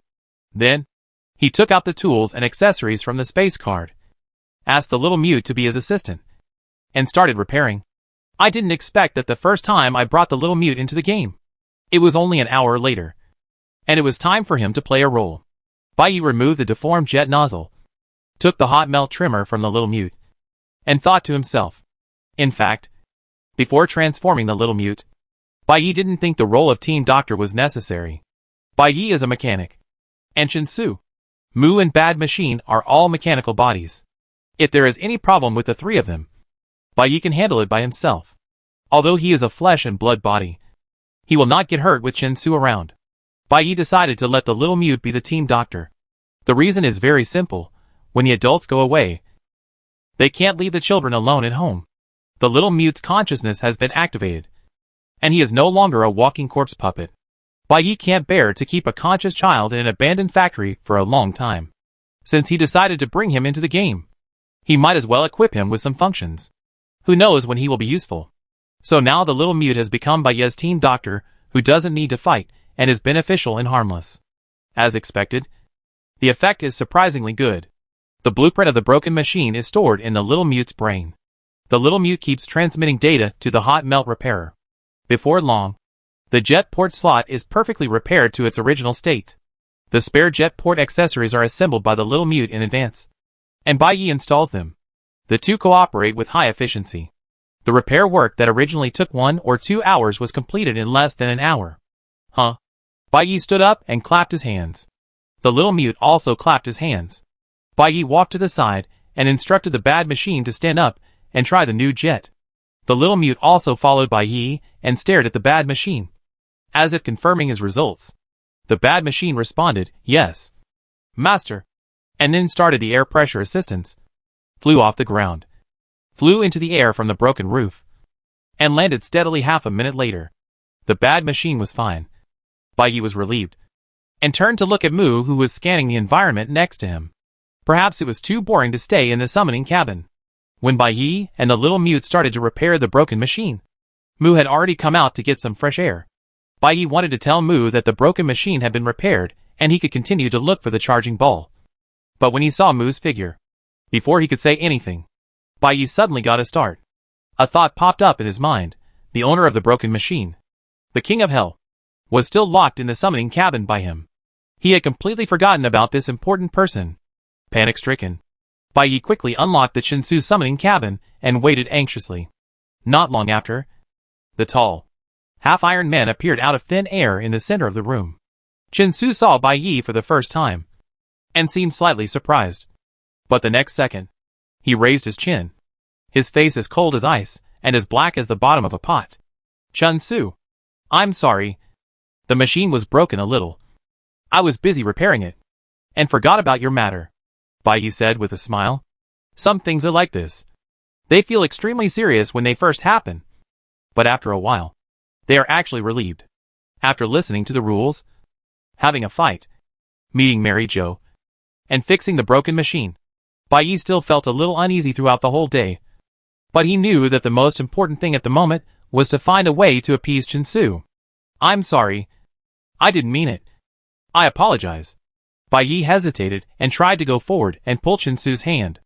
Although Shinsu didn't refuse, his expression was still cold, as if he was ignoring him. "Don't be angry with me. Okay? What do you want me to do? I'll make it up to you." Bai Yi looked up at Shinsu, trying to act well-behaved, blinking with his beautiful golden gray eyes, looking at Shinsu with watery eyes. However, Shinsu did not seem to be softened by Bai Yi's coquetry. He just lowered his eyes, looked cold, and seemed to be thinking about something. "You locked my summoning cabin because of this dress, right?" After a while, Shinsu finally spoke. Bai Yi's smile suddenly became awkward. Chin-su really understood his thoughts. I was wrong. Don't be angry. Bai Yi quickly admitted his mistake. At first I was afraid you would see it. But then those people came. Bai Yi wanted to explain, but was interrupted by Chin-su. Are you afraid that I will see you dirty, broken and ugly? Chin-su's questioning made Bai Yi feel a little uneasy. No. That's not what I meant. Those people are actually. The effect of coquetry was obviously not good. And Chin-su's face became more and more ugly. Bai Yi was flustered and wanted to explain. But Chin-su glanced at him coldly and replied, this look is indeed ugly. Chin-su's straightforwardness made Bai Yi's expression freeze instantly. And his words got stuck in his throat. At this moment, Chin-su reached out his hand, grabbed the back of Bai Yi's head, pulled him closer, and kissed him on the lips without warning. At that moment, Bai Yi's mood suddenly sank like a roller coaster, and then rose again because of this sudden kiss. Chin-su's kiss was rough and aggressive, with anger and resentment. Before Bai Yi could adapt to the rhythm, Chin-su had bitten his lower lip. Bai Yi couldn't help but groan. Chin-su immediately let him go, looking at him with a heavy face. Blood immediately oozed from the corner of Bai Yi's mouth, and his entire lower lip turned bright red. Bai Yi frowned, and quickly asked the little mute to get gauze. The little mute handed the gauze to Bai Yi. Bai Yi pressed the wound with gauze to stop the bleeding, after paying a little attention, glancing at Chin-su. Have you calmed down? Bai Yi's voice was a little vague. Chin-su remained silent, but his face seemed to ease. Bai Yi turned his head to look at Chin-su again, and said nothing more, but asked the little mute to find medicine to apply to the wound. The little mute was very obedient, although Chin-su's bite was not serious. Since Bai Yi wanted to apply medicine, he did it. He took out the medicine from the space card, and carefully applied it to Bai Yi's wound with a cotton swab. It hurts. Be gentle. Bai Yi deliberately cried out in pain. Every time he complained, Chin-su's brows would frown slightly. Not long after, Chin-su finally couldn't bear it anymore. Let me see. Chin-su came over and squatted, stretched out his hand to pull Bai Yi's chin over, and carefully checked the injury. The wound was not serious. Chin-su seemed to want to say something, but he found it difficult to speak. Just as he was checking the wound endlessly, Bai Yi couldn't help but chuckled, childish. Chin-su was stunned, then took back his hand. Still didn't speak, just squatted in silence. You bit me. I was hurt. If you are still angry with me, then I might as well lock you back, Bai Yi said bluntly. Yeah, Chin-su responded in a low voice, as if expressing some emotion. The volume was so low that only Bai Yi could hear it. Seeing Chin-su's half-awkward and unsure look, Bai Yi couldn't help but want to laugh. But the smile pulled the wound again, which hurt so much. Mu Chao, who was not far away, cast a glance over here, also concentrating on his own affairs, and didn't care. The little mute looked at the two people in front of him in confusion, staring intently but completely unable to understand the subtle relationship between the two people, which was sometimes cold and sometimes intimate. The audience outside the screen were stunned when they heard the news that Chin-su was going to appear. The analysts immediately gathered in front of Bai Yi's screen. The result was beyond everyone's expectation. Chin-su's appearance this time was not for fighting, nor did he have any earth-shattering tricks. He just performed an idle drama as soon as he appeared. Are they actually in love? Some people were so surprised that their eyes opened wide, and they stammered and couldn't speak. Why not? Xiao Jing was already used to this. She replied casually, supporting her chin, staring at the pleasing couple in the live broadcast, and a few little hearts quietly appeared in her eyes. But isn't Chin-su a robot? How can he fall in love? Could he still? The man was halfway through his words when he was stopped by Xiao Jing with a glare. Your mind is full of irrelevant things. Although Ed was also shocked at first, now he has already stood with Xiao Jing with peace of mind, and has become a member of the team who has foresight. They fought side by side, and shared life and death. Isn't it normal for them to have some feelings? Colleagues, we should focus on the right things, or pay more attention to how the big guys survive, pass levels, solve puzzles, and stop caring about their private lives, okay? Chapter 126 finally caught one. The people who attacked you were sent by the Divine Court? Chin-su was no longer angry. The wound on Bai Yi's lip was also treated. They sat on the ground, finally figured out the matter. Yeah. Bai Yi nodded. They obviously didn't want to kill me. I can handle it with a broken machine. So I want to delay with them for a while, to see what they want to do. I'm just worried that as soon as you appear, Before they can make a move, those vegetables will be finished in an instant. Then Mary Jo appeared, and their intentions became clear at once. Chin-Su was speechless about Mary Jo's series of actions. He was silent for a while, and then continued. I was originally afraid that the divine court would use force to hold you hostage, or even disguise themselves as a player to get rid of you. After all, you have rejected them many times. Get rid of me? I don't think so. Bai Yi raised his eyebrows. I just don't want to work hard for them, and I haven't done anything to harm them. In their view, not being used may be equivalent to becoming a disadvantage. Chin-Su looked at Bai Yi, and then looked away. His voice sounded a little heavy. I hope so. I really hope it won't develop to that point, Chin-Su said. Bai Yi saw Chin-Su's serious face, blinked, raised the corners of his mouth slightly, tilted his head, and looked in front of him. Why, worried about me? Aren't you? Chin-Su lowered his eyes to look at him, straightened his body, expressionless. Bai Yi smiled with his eyes curved, and gently bumped him with his shoulder. This big man with half a body made of steel was slightly shaken by Bai Yi's small force. Chin-Su wiped his nose unnaturally, then supported himself to stand up. Let's go! While you are awake, you should accumulate enough energy points as soon as possible. Yes. Bai Yi stopped teasing, stood up, put the little Mew back into the summoning cabin, and then called Mu over. They left the dilapidated house together. The system's various prompts indicated that there might be unavoidable dangers in this copy. Therefore, Bai Yi sat on the shoulder of the dilapidated machine all the way, and turned on the force field protection, just in case. They walked in the ruins for most of the day, and their energy points were almost collected, but the game was still as calm as before, and there was no danger at all. The people he met along the way, besides the refugee NPCs, are the refugee players.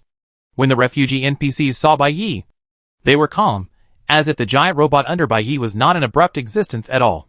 However, all the refugee players seemed to know Bai Yi, understand his strength, and even without making eye contact with Bai Yi, they slipped away without a trace. What is the result of the latte model? Bai Yi sat on the shoulder of the broken machine with boredom, supporting one face to ask Mu. There is no valid conclusion, Mu quickly replied. All possible speculations are currently at a low probability stage. Is that so? Bai Yi nodded. Lot, or Lot, is the name they gave to the official version of the calculation model. Before entering the game, Mu fully debugged and improved the first version of the calculation model that was hastily built before. The current Lot model can directly use the huge database of the satellite network as the probability basis, and adopt a more advanced algorithm mode, which is not only more accurate in calculation, but also will not appear in the result that the probability cannot be generated due to insufficient conditions. Shortage of supplies, war is on the rise again, plague is spreading, natural disasters. These four factors are possible speculations by them, and the latte model about the dangers of the copy. However, with few clues, not only Bai Yi and his team, even the latte model cannot give an accurate judgment. But think about it, this is understandable after all. No matter how powerful a computer is, it is impossible to generate clues out of thin air. Bang! Another charging ball appeared in the air. Bai Yi fired a shot at the charging ball. Golden light spots flew away. The energy slot on the bracelet was finally full.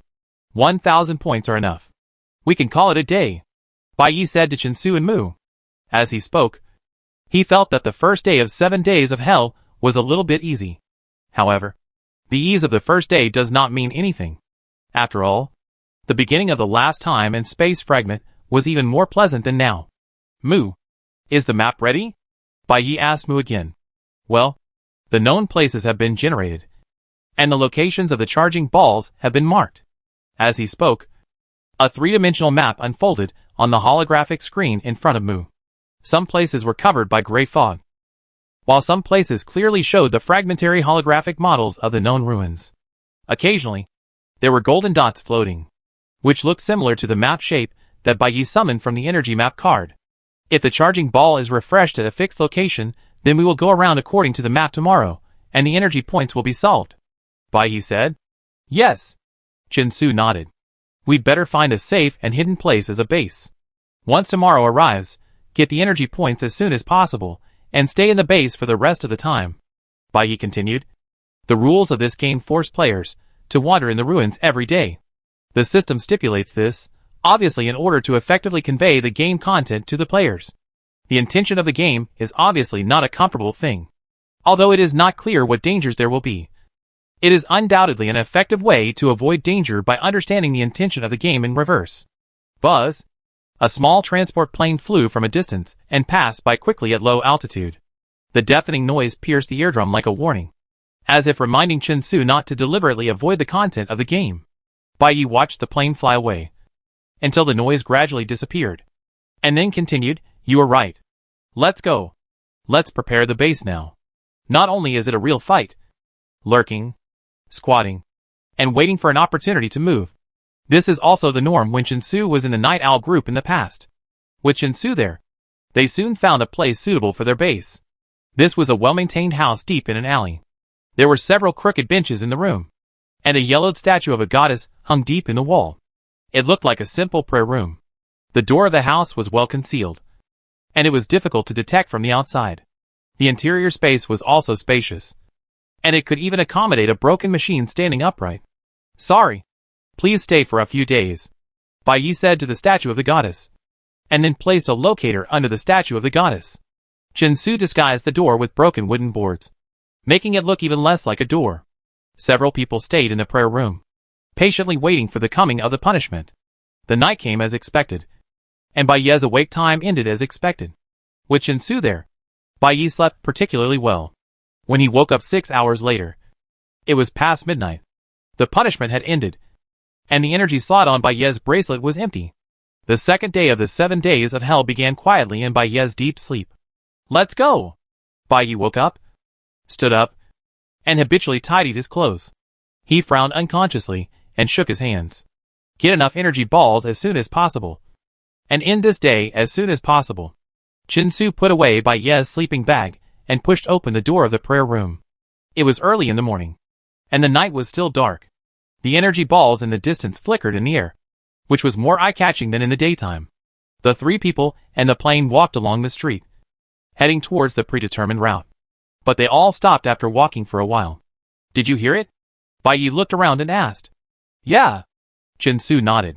His modified hearing was more sensitive than Bai Yi's. Bai Yi only heard vague human voices, but Chin-Su clearly heard someone shouting "it hurts." Moreover, there was obviously more than one person making this noise. A few hundred meters ahead of them, the screams of pain came one after another, mixed together. Even the voices farther away became blurred. "Let's go and have a look," Bai Yi said, directing the broken machine to move in the direction of the sound source. Chin-Su and Mu followed closely behind, as the screams became clearer and more piercing, finally leading them to a door similar to the one at the initial refugee gathering place. Bai Yi got off the broken machine. Several people looked at each other, and then Bai Yi reached out and pushed open the door.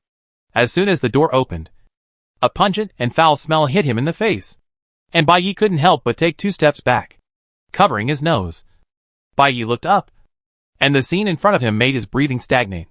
In the huge room, there were refugees squirming and groaning everywhere. These people seemed intact, but they all looked painful, as if they didn't know where they were in pain. Children were howling in fear. Some people were shouting wildly in the room, and some people were even lying on the ground motionless, as if they didn't know whether they were alive or dead. Next to the gate, a skinny man saw Bai Yi at the door. His eyes were bloodshot, and he rushed over with all his strength. His cracked lips moved slightly, and it was unclear whether he was shouting help or medicine. At this moment, Chin-Su pulled Bai Yi away and slammed the door shut. "This copy has dangerous settings. It seems that we have hit at least one." The refugees inside the door were knocking on the door desperately, making a banging sound. Chin-Su pulled up the stone slab on the ground and temporarily sealed the door. "Yeah." Bai Yi took a deep breath and calmed down. "No matter what, the plague is inevitable. Does the little mute have enough medicine?" Chin-Su asked. "Diseases in the game are unlikely to be cured by medicines outside the game," Mu interrupted. "According to the model, the probability of successfully curing the plague in the game with medicines you bring is only 5.8%. Chin-Su glanced at Mu coldly, without responding. Bai Yi thought for a moment and agreed. "Indeed, if you rely on medicines outside the game to solve the game problems, the plague may be unsolvable for players who do not carry specific medicines, and it will be too simple for players who carry all the medicines. The difficulty of the game will shift to whether the preparations are sufficient, which is inconsistent with the logic of the EDO game. So, Bai Yi raised his eyelids and looked at the endless dark ruins. So, if you want to survive in this 7-day plague hell, there is a 94.2% probability that you must find a safe way to survive in this ruin. Chapter 127. My name is Xiao Pei. Plague? In the monitoring room, the bald team leader tapped the table lightly with his fingers, seeming to be thinking about something. In other words, the main challenge of surviving 7 days in the copy is to get sick. Ed was also analyzing this game setting. Chen Su and the others are mechanical bodies. They will definitely not be infected. Then as long as Bai Yi's protective measures are taken, prepare medicines, return to the base after getting enough energy points, try to go out as little as possible, there should be no problem. Right? Xiao Jing stared at the screen, looking a little dazed. As soon as Xiao Jing finished speaking, the three people fell silent at the same time. It must be said that this setting did not live up to their expectations of the word hell. Maybe the plague is just part of the difficulty design. After a moment, Ed added softly, maybe there will be other natural and man-made disasters in the future. It's possible. The bald team leader also began to speculate. Or the infectious disease in the game cannot be completely prevented and controlled. And it is difficult to obtain special medicines by conventional methods. Anyway, since the plague setting is set, then this disease will definitely have a significant impact on the difficulty of the game. Ed and Xiao Jing nodded in agreement. On the screen, Bai Yi and his team had left the refugee camp and began to look for today's charging balls. Several people watched Bai Yi successfully shoot down several charging balls through the screen. After observing for a while, Xiao Jing suddenly exclaimed, "They don't seem to follow yesterday's route?" Xiao Jing pointed to his computer screen and said, "Look, the gray line is yesterday's route. The red one is today's. Bai Yi and his team have deviated from here." Indeed. Ed moved closer. The few charging balls that Bai Yi just shot down are in the same position as yesterday. It seems that their previous speculation was correct. The charging balls have a fixed refresh point. However, they themselves did not follow yesterday's refresh route. Do they have a new target location? That's not surprising. The bald team leader said calmly. The plague began to spread, and the streets were filled with the groans of patients. Everyone would have the same goal. Right? You mean a hospital? Ed immediately understood the leader's idea. Yes. The bald leader nodded. Although the complexity of this game is unlikely to be so simple that you can get medicine by finding a hospital, there is such a direct causal relationship between illness, hospital, and medicine. It is always necessary to try it. The bald leader's speculation was not unreasonable. After leaving the refugee concentration camp, Bai Yi and his team's first task was to find a hospital. Since the plague is a setting in the game, it is difficult for players to escape from this disaster. Instead of responding passively, it is better to prepare early. Regarding the clues about the plague, the hospital is undoubtedly the most reminiscent place. With Mu's scanning light, they quickly found the old site of the hospital.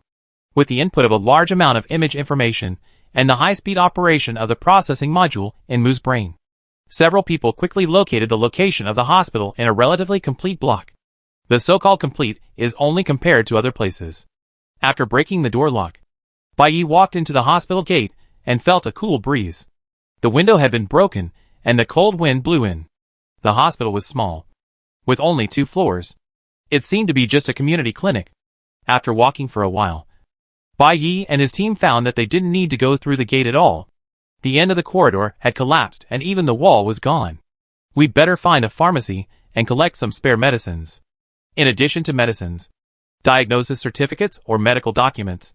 Collect them all. Maybe there will be clues to fight the plague, Bai Yi said. Mu and Chen Su nodded at each other, and they began to search the rooms. Although the hospital was not big, it had many small rooms and a relatively complex structure. They found a few rooms, turned a few corners, and finally came to a place that looked like a pharmacy. The pharmacy was not locked, so they pushed the door open and walked in. Although they didn't know the source of the plague, nor which drugs were effective, Bai Yi and his team were not polite, and stuffed all the drugs they saw into the space card.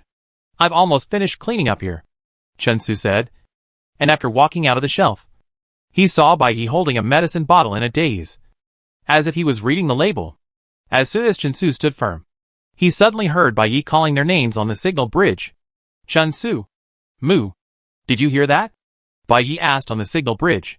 Since the last game, Bai Yi had set up a public frequency band so that the three of them could discuss strategies in secret without being heard by others. Until entering the game, Bai Yi had not used this frequency band, because there was no need for secrecy before. It seemed that there were only three of them in the hospital. When Bai Yi first entered, he did not use the signal bridge to talk to Chen Su and Mu, but he used it this time. Yeah, Chen Su responded, and he seemed not surprised by Bai Yi's question. When did it start? Bai Yi asked. When we left the refugee camp, Chen Su replied. So long, Bai Yi said in the signal bridge. His eyes subconsciously turned to the back. Since then, has someone been following them? The road was filled with various cries from the refugee camp, while the hospital seemed relatively quiet. With the reflection of the wall, Bai Yi finally noticed a slight sound coming from not far away. The sound was extremely faint, and only sounded occasionally. But in this space where they were supposed to be the only ones there, any small sound was enough to alert people.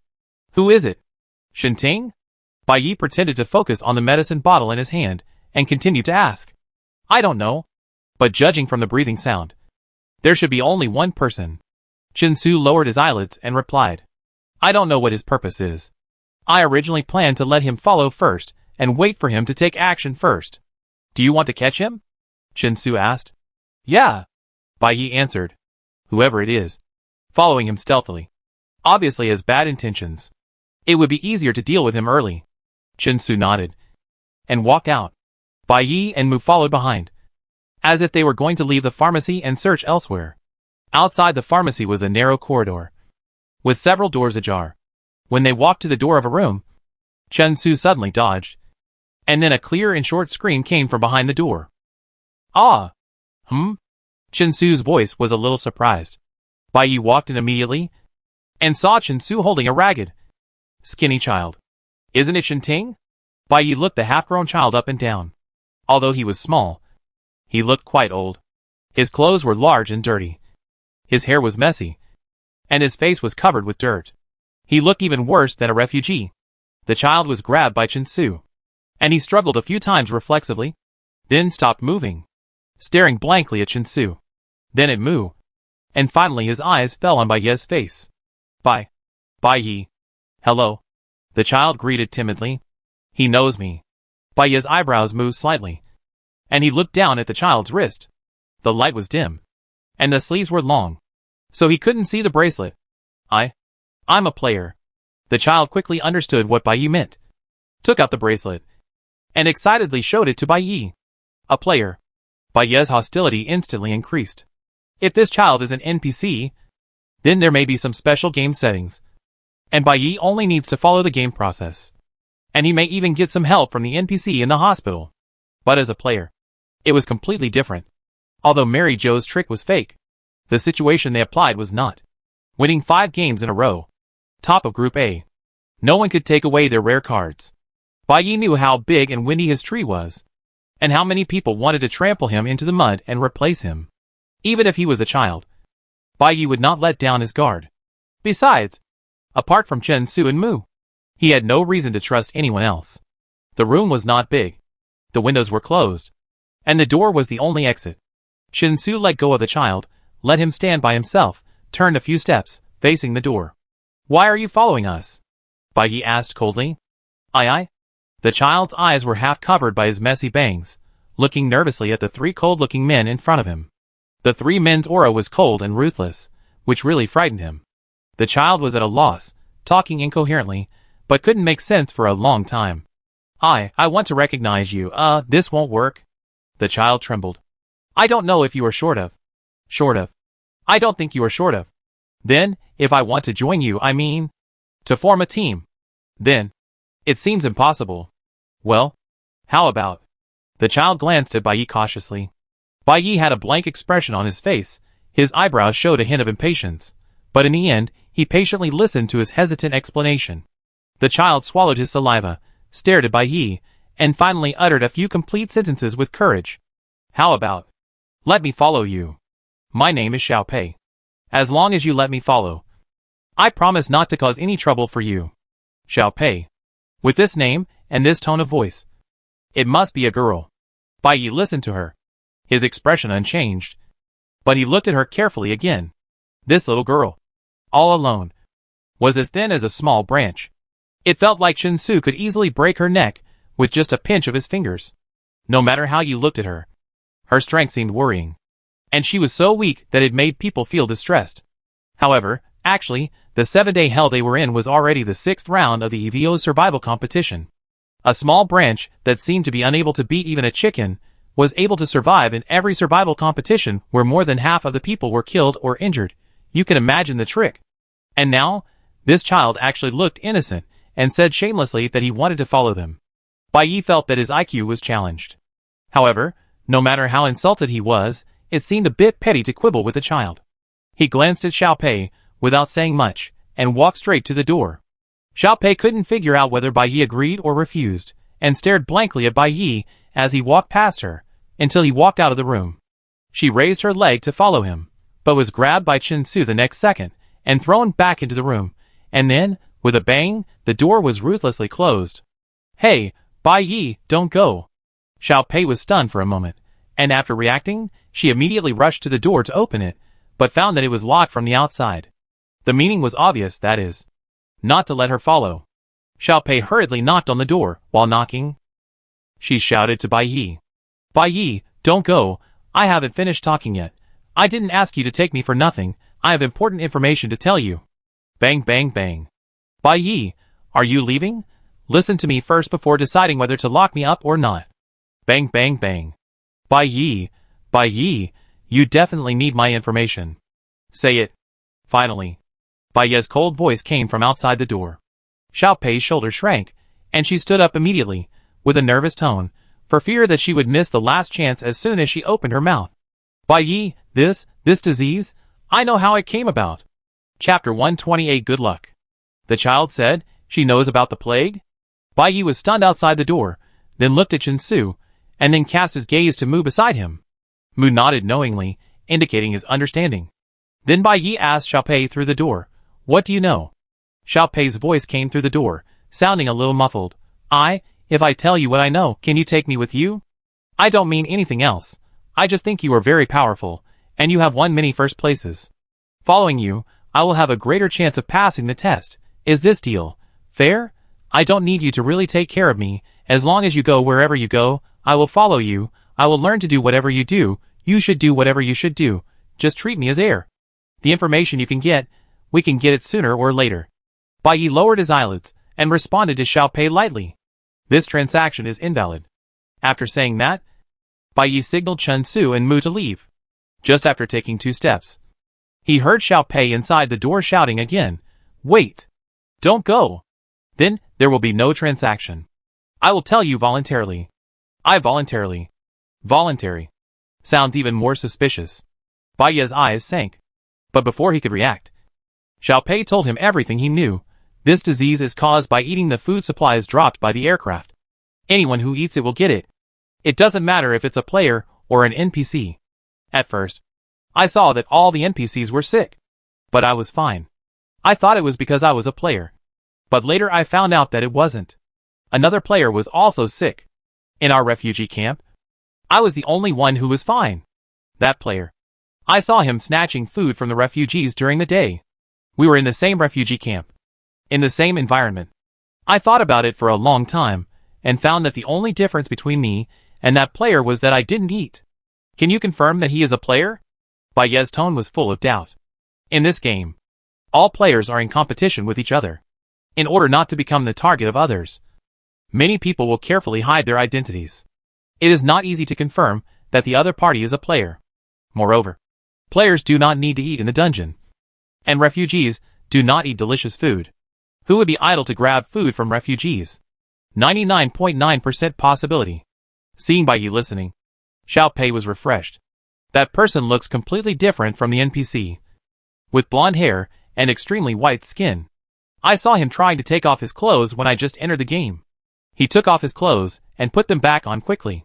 It seems that he received a system warning. Also, when he took off his clothes, I saw a piece of tape under his collarbone. It was a little crooked, revealing a little black text. It should be the player number A. And in that refugee camp, everyone stayed by themselves. Only he was always restless. Talking everywhere. Weird. and didn't look like an NPC at all. Well, I know what kind of person this is. Bai Yi. Jinsu and Mu looked at each other, and all three of them showed helpless expressions at the same time. You said? He is also sick now? Bai Yi asked attentively. Yes. He probably started to get sick when the heavenly punishment just passed. And most of the others also got sick at this time. Xiao Pei obviously wanted to prove his worth, regardless of whether Bai Yi asked or not. He was busy continuing to talk. The player brought medicine with him, and took it after the disease broke out. But it didn't work. Also, this disease is very strange. Although it breaks out at the same time, the symptoms are different. Some people have a fever. Some don't. Most people feel pain. Some people feel itchy. Some people are mentally ill and shouting. And some people even fainted directly. Motionless. As if they were dead. Xiao Pei kept chattering inside the door. Bai Yi didn't say anything. Just looked up at Mu. The probability of lying is low. Mu concluded in the signal bridge. Yeah. Bai Yi nodded. Separated by a door. Mu's lie detection program can only calculate the results based on Xiao Pei's sound wave fluctuations. The accuracy may be slightly lower, but it still has a certain reference value, regardless of whether her speculation is accurate or not. This child obviously does not want to deceive them subjectively. I know. As Xiao Pei's words became less and less substantial, Bai Yi did not continue to waste time. He interrupted Xiao Pei directly and walked towards the hospital gate. Thank you for your information. But since you told me voluntarily, I don't need to give you anything in exchange. The door is locked. The window should be openable. And you will be on your own when you come out. Don't follow us anymore. In this game, everyone has to be on their own. Whether you can survive depends entirely on your personal strength. I have no reason and no need to help you become the exception. Wow. The boss is really ruthless. On the screen of the live broadcast room, Bai Yi walked out of the hospital gate without looking back. In the audience, a red-turbaned audience member shook his head and sighed in a low voice. Such a delicate little girl. Bai Yi boss doesn't feel sorry for her at all. She looks fragile on the outside. But who knows what she is thinking? Although some people felt sorry, more audiences still supported Bai Yi's choice. To be able to get to this point in this game, there is no one who is weak. Not to mention that this little girl took the initiative to approach, which is not simple at all. Just now a tough one came. And now another one pretending to be innocent comes. Not only do we have to deal with the challenges of the game, but we also have to be careful to deal with these players. It's really not easy for a boss. The name registered in the system is indeed Xiao Pei. In the monitoring room, Information Officer Xiao Jie quickly passed the information about Xiao Pei to Xiao Jing. This player's identity outside the game is a wanderer. The information about her father is unknown, and her mother died 10 years ago. Since then, she has been wandering around Area X28, making a living by picking up garbage and stealing. She is 16 years old, and just arrived last month. These are surveillance photos of her in Area X28. The clothes she wears are not much better than in the game. Aide leaned close to Xu screen, frowning, and a hint of garbage was aroused in his heart. Just turned 16? The bald team leader rubbed his chin, and fell into deep thought. So, her request to Bai Yi may not be empty words. She may really want to take the opportunity to get close to Bai Yi by getting close to him. That's true. If I enter the game, I may think of this way. Ed chuckled. With my ability, it's impossible to compete with others. It's better to find a big leg to hug and pass the level safely. The little girl doesn't even want to pay attention to Bai Yi. How can she pay attention to you? Xiao Jing sneered at the side, turned his head, and looked at the screen again. His expression softened a lot. What a poor little girl, without parents, growing up with great difficulty, but having to participate in such a life and death game.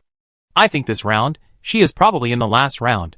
If Bai Yi had more sympathy, she might live longer. On the screen at this moment, Xiao Pei did as Bai Yi said, pried open the window with a few strokes, and climbed out through the window.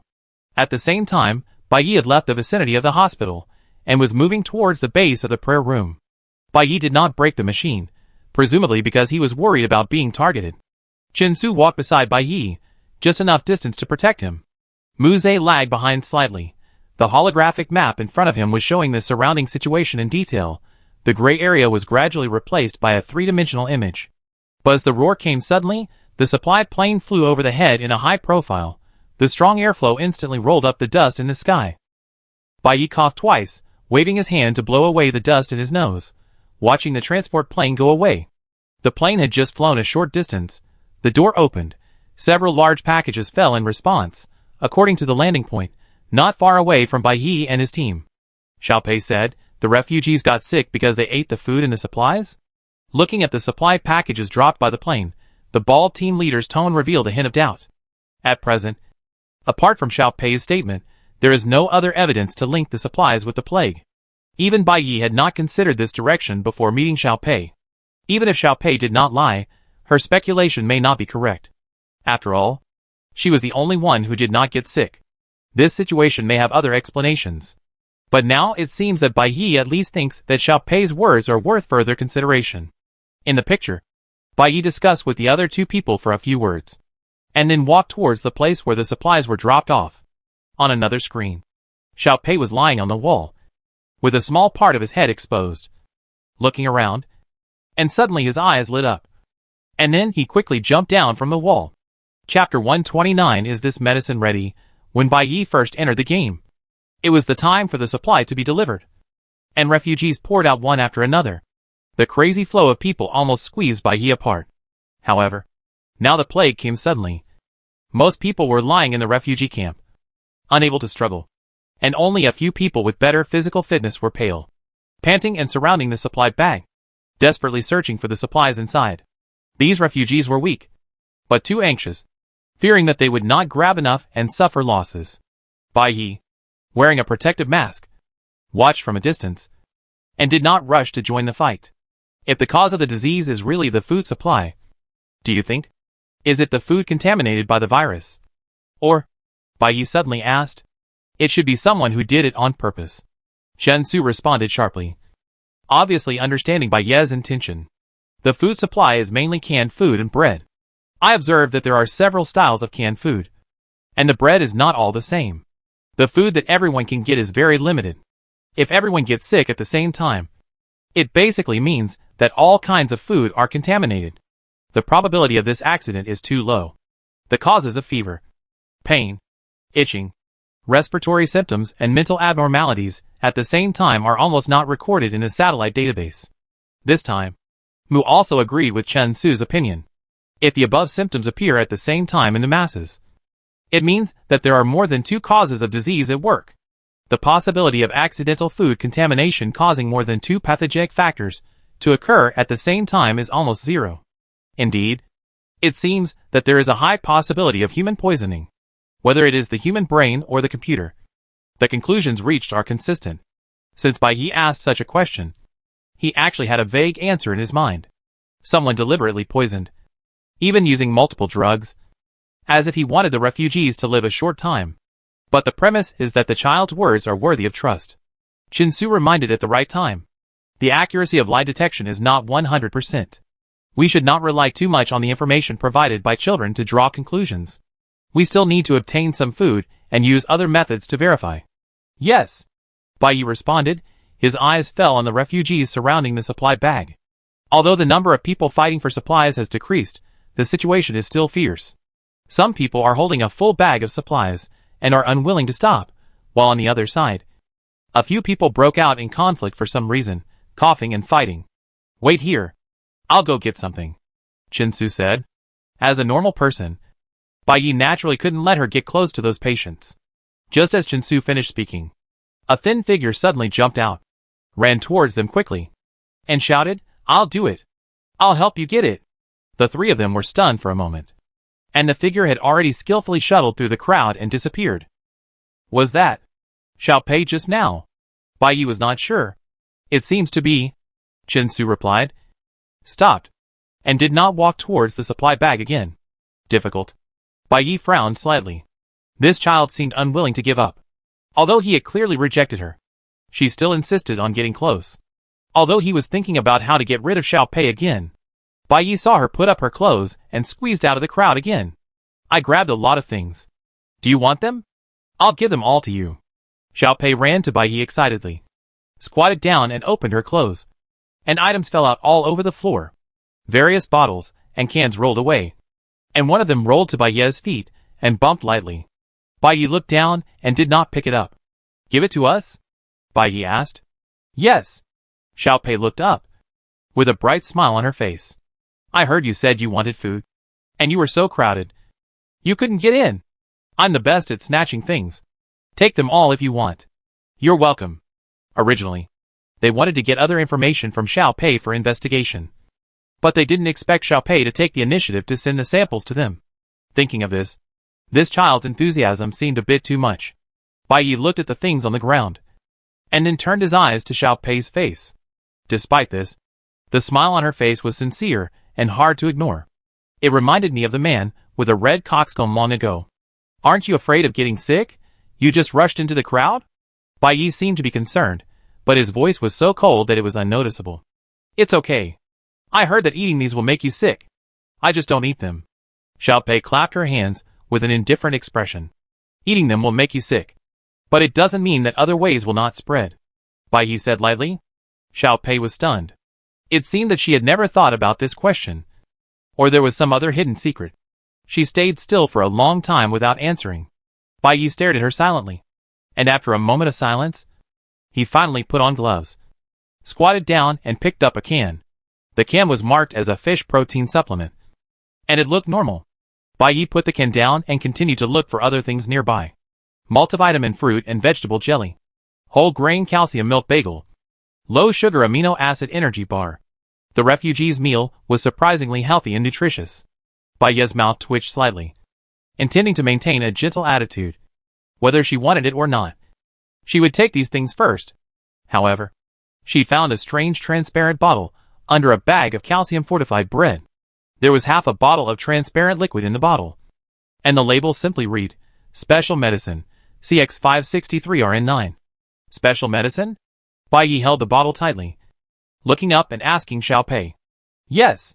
Xiao Pei nodded hurriedly, with a flash of excitement in his eyes. There are several bottles of such medicine in the supply pack. But I only grabbed this one. There was actually medicine in the supply pack. Bai Yi's heart moved. I thought that the medicine was a hurdle set by the game for them. If they wanted to pass the level safely, they had to use all their brain cells to find life-saving medicine. I didn't expect that the game would directly airdrop the medicine, allowing them to easily obtain it. What kind of trick is this? After a large-scale outbreak, the medicine was delivered so quickly. This made Shinsu feel uneasy, and his brows were furrowed. Bai Yi thought for a moment, and continued to ask Xiao Pei, is this the only medicine? Xiao Pei thought hard. His eyes flickered. Not the same, should not be. Although these medicines are in the same bottle, I remember that not all medicines are this transparent liquid. Some bottles have turbid liquid, some are yellow, although the difference is not big, but it is indeed different. Okay, got it. Bai Yi nodded. Not far away, the supplies had been divided up. The refugees dispersed one after another, leaving only broken packaging bags and garbage on the ground. Bai Yi looked down at the medicine in his hand, then walked to the garbage pile to search, but he didn't find anything else. The refugees were like hungry locusts. They left not a single leaf behind wherever they went. All that was left were torn woven bags filled with worn-out plastic bags, and a few pieces of paper boxes with the words medicine written on them. It's really weird. In the monitoring room, Ed Xiaojing was confused by the situation in front of him. Logically, for a sudden outbreak of a disease, the cause should be studied first, and then the right medicine can be prescribed. Right?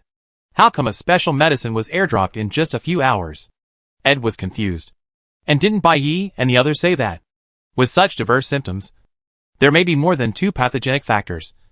The situation is so complicated, but the cause of the disease has not been figured out yet. Isn't it too hasty to release the medicine? Xiaojing said, looking even more confused than Ed. The most fundamental thing is that the airdrop food makes people sick. And now they are airdropping medicine, which is full of questions in itself. Who sent the airdrop plane?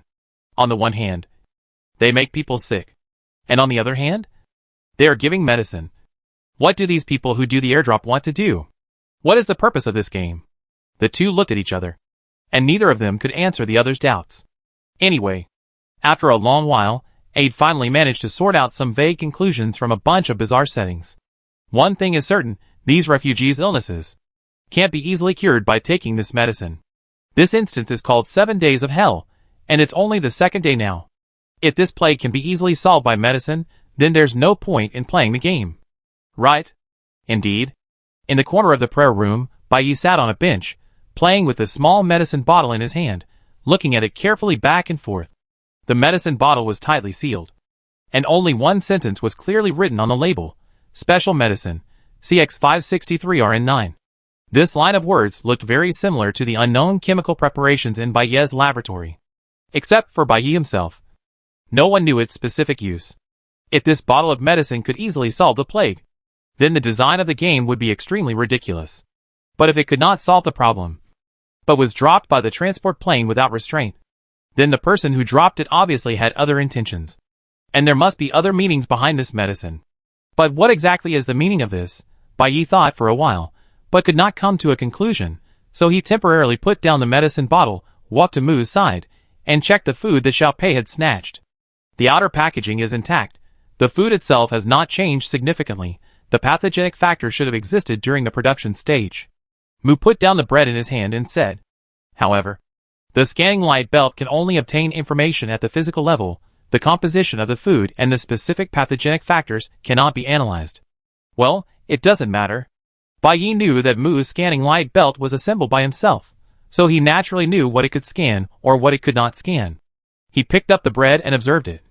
But he didn't find anything special. So he had to put it back on the ground and return to the bench. It's almost time. Chensu came over and reminded Bai Yi. Yeah, Bai Yi responded. The last time he woke up was around 3 in the morning. And now it's 1 in the afternoon. Soon, Bai Yi's narcolepsy cycle will come again. Where's the kid? Is he still outside? Bai Yi took out the sleeping bag from the space card and asked Chensu. Yeah. Chensu looked toward the window. In an inconspicuous corner, outside the window, a few strands of hair poked out from behind the dilapidated wall, and a small head poked out cautiously, and then immediately retracted. He hasn't left yet, but he seems to be unsure of our exact location, and has been looking in another direction. Chensu replied. Then let him stay. Bai Yi got into the sleeping bag and adjusted to a comfortable position. Although Xiao Pei seemed a little willful, Bai Yi did not let Chensu drive her away, nor did he mention her troubles again, until he gradually fell asleep. He still did not mention Xiao Pei again. Chapter 130 Evolution starts. When Bai Yi woke up from his dream, it was already 7 o'clock in the evening. In the morning, his energy had accumulated to 1,000 points. Bai Yi checked his energy bracelet and found that it was still at the full value of 1,000 points, without any decrease. I remember that the system had explained such a rule at the beginning of the game. If any behavior that was considered wrong by the game occurred, a certain amount of energy points would be deducted according to its severity. In the past 2 days, his 1,000 points had not been deducted, indicating that he had not made any mistakes identified in the game during this period. At least they are allowed to find medicine, get supplies, and hide in the base. Bai Yi confirmed the energy point again, and then put the bracelet back on his wrist. Since the energy is full, there is no need for them to leave the base. The 3 stayed in the base until 12 o'clock at midnight. The punishment came again. The bracelet vibrated slightly, and the fluorescent energy slot was swept away again. Let's go! Bai Yi stood up and called Chensu and Mu. Let's go out and see the situation, and replenish today's energy as soon as possible, whether it is midnight or 3 o'clock in the morning. The ruins under the night always look extremely deep and mysterious. Bai Yi and the other 2 set out on the road. Compared to last night, the ruins tonight seemed to be particularly quiet. The groans of the sick, the shrill cries of ghosts and wolves were no longer there. Even the cold wind wandering between the broken walls was strangely silent. Could it be that the special medicine took effect, or were those patients? The 3 looked at each other, and their spirits lifted slightly, and continued along the route they took to get the charging ball last night. Xiao Pei seemed unable to keep up, and in the deathly ruins, it seemed that there were only 3 of them left. It feels like playing a bug game, Bai Yi said softly, raised the gun in his hand, and shot the charging ball in the air with a bang. Golden light spots flew everywhere, and the energy bracelet on Bai Yi's wrist suddenly flashed a short light. But the energy points are still there. It should be in normal condition, he added. Don't let your guard down. Chensu's face was solemn. Something is wrong around. Wrong? Bai Yi looked at Chensu. What did you hear? Before Bai Yi finished speaking, Chensu raised his hand and signaled him to be quiet. Bai Yi immediately shut up, and saw Chensu standing there, maintaining the same posture as before. In less than a second, a large black shadow suddenly rushed out from the ruins, accompanied by a pungent fishy wind, and rushed towards them. But Chinsu's reaction was still quick. And then, there was a muffled sound, and the black shadow was hit hard and flew several meters away. "Are you okay?" Chinsu stood in front of Bai Yi, and quickly pulled out the red flame laser knife.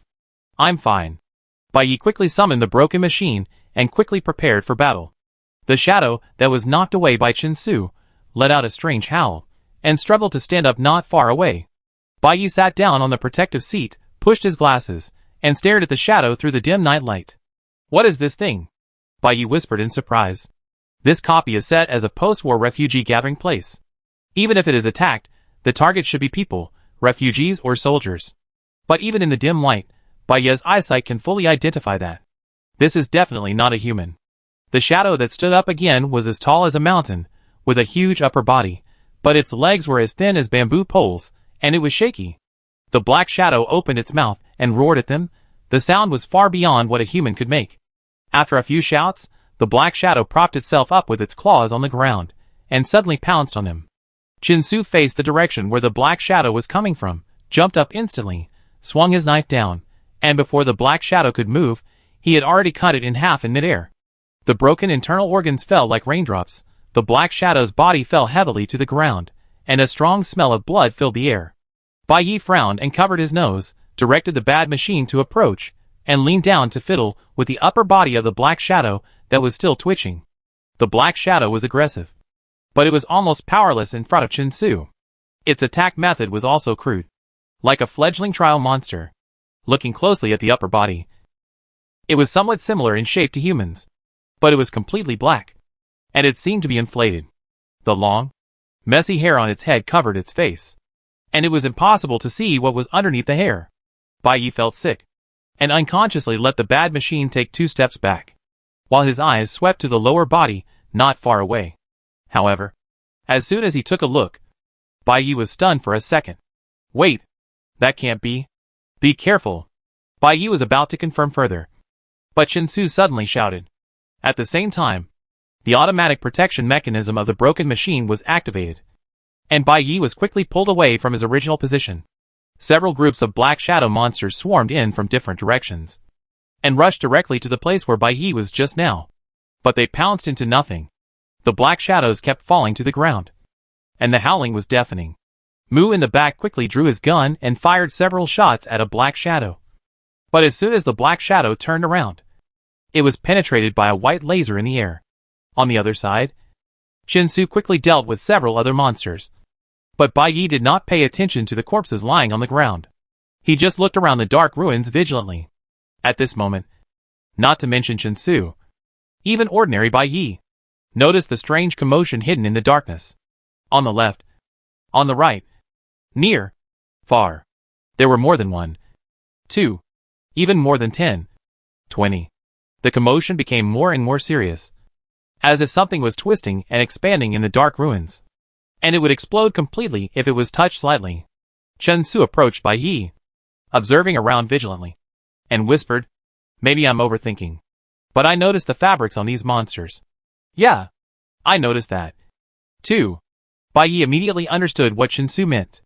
He had already seen that the first monster killed by Chinsu had pants that were about to burst, and they were almost the same as the tattered clothes worn by the refugees. "Ah! Don't come over here." Just as the two were discussing, a clear girl's voice suddenly came from a distance, hurried and chaotic. Several people turned their heads quickly, and saw in the thin night fog, a thin figure with disheveled hair and dirty face was desperately running towards them, and behind him was a tall monster with bared fangs and claws. Looking closely, the left half of this monster basically looked like a person, but the right half had tentacles, and its body was shaking uncoordinatedly. But it was chasing at a high speed, making the girl roll and crawl, and the scream of fear pierced Bai Yi's eardrums. "Help! What is that? Don't chase me!" the girl shouted in despair. "Help! What is that? Someone come and save me!" What shocked Bai Yi was that the monster was also shouting, and that voice was actually the voice of a normal human. Bai Yi was shocked, and quickly looked at Chinsu, and met Chinsu's equally shocked eyes. Could these monsters really be as they guessed? Could these monsters be? Bai Yi! Bai Yi! The girl ran towards them with fear, calling Bai Ye's name, and it turned out to be Xiao Pei. Bai Yi immediately issued an order, and the muzzle of the bad machine quickly aimed at the monster that was almost caught up. But before the laser was fired, another black shadow jumped out of the ruins and tore the half-man, half-squid monster into two without any defense. Xiao Pei looked back, and gasped in shock, and ran desperately towards Bai Yi. The monster behind tore the squid, and then turned its attack target to Xiao Pei. At this time, a red light flashed. Chen Su made a move at the right time, and the monster was immediately chopped into pieces. Xiao Pei ran to Bai Yi panting, and leaned on the ground to breathe deeply, and wanted to say thank you, but it was difficult to express it for a while. Before she could recover, a howl suddenly sounded around her, and monsters of all shapes and sizes poured out from the darkness like a volcano. These monsters wore refugee clothes, and even had half of a human body. They were the refugees. Bai Yi directed the bad machines to deal with the endless stream of black shadows, while trying to stay calm and analyze the current situation. These monsters seemed to have completely lost consciousness, had no target, and attacked indiscriminately.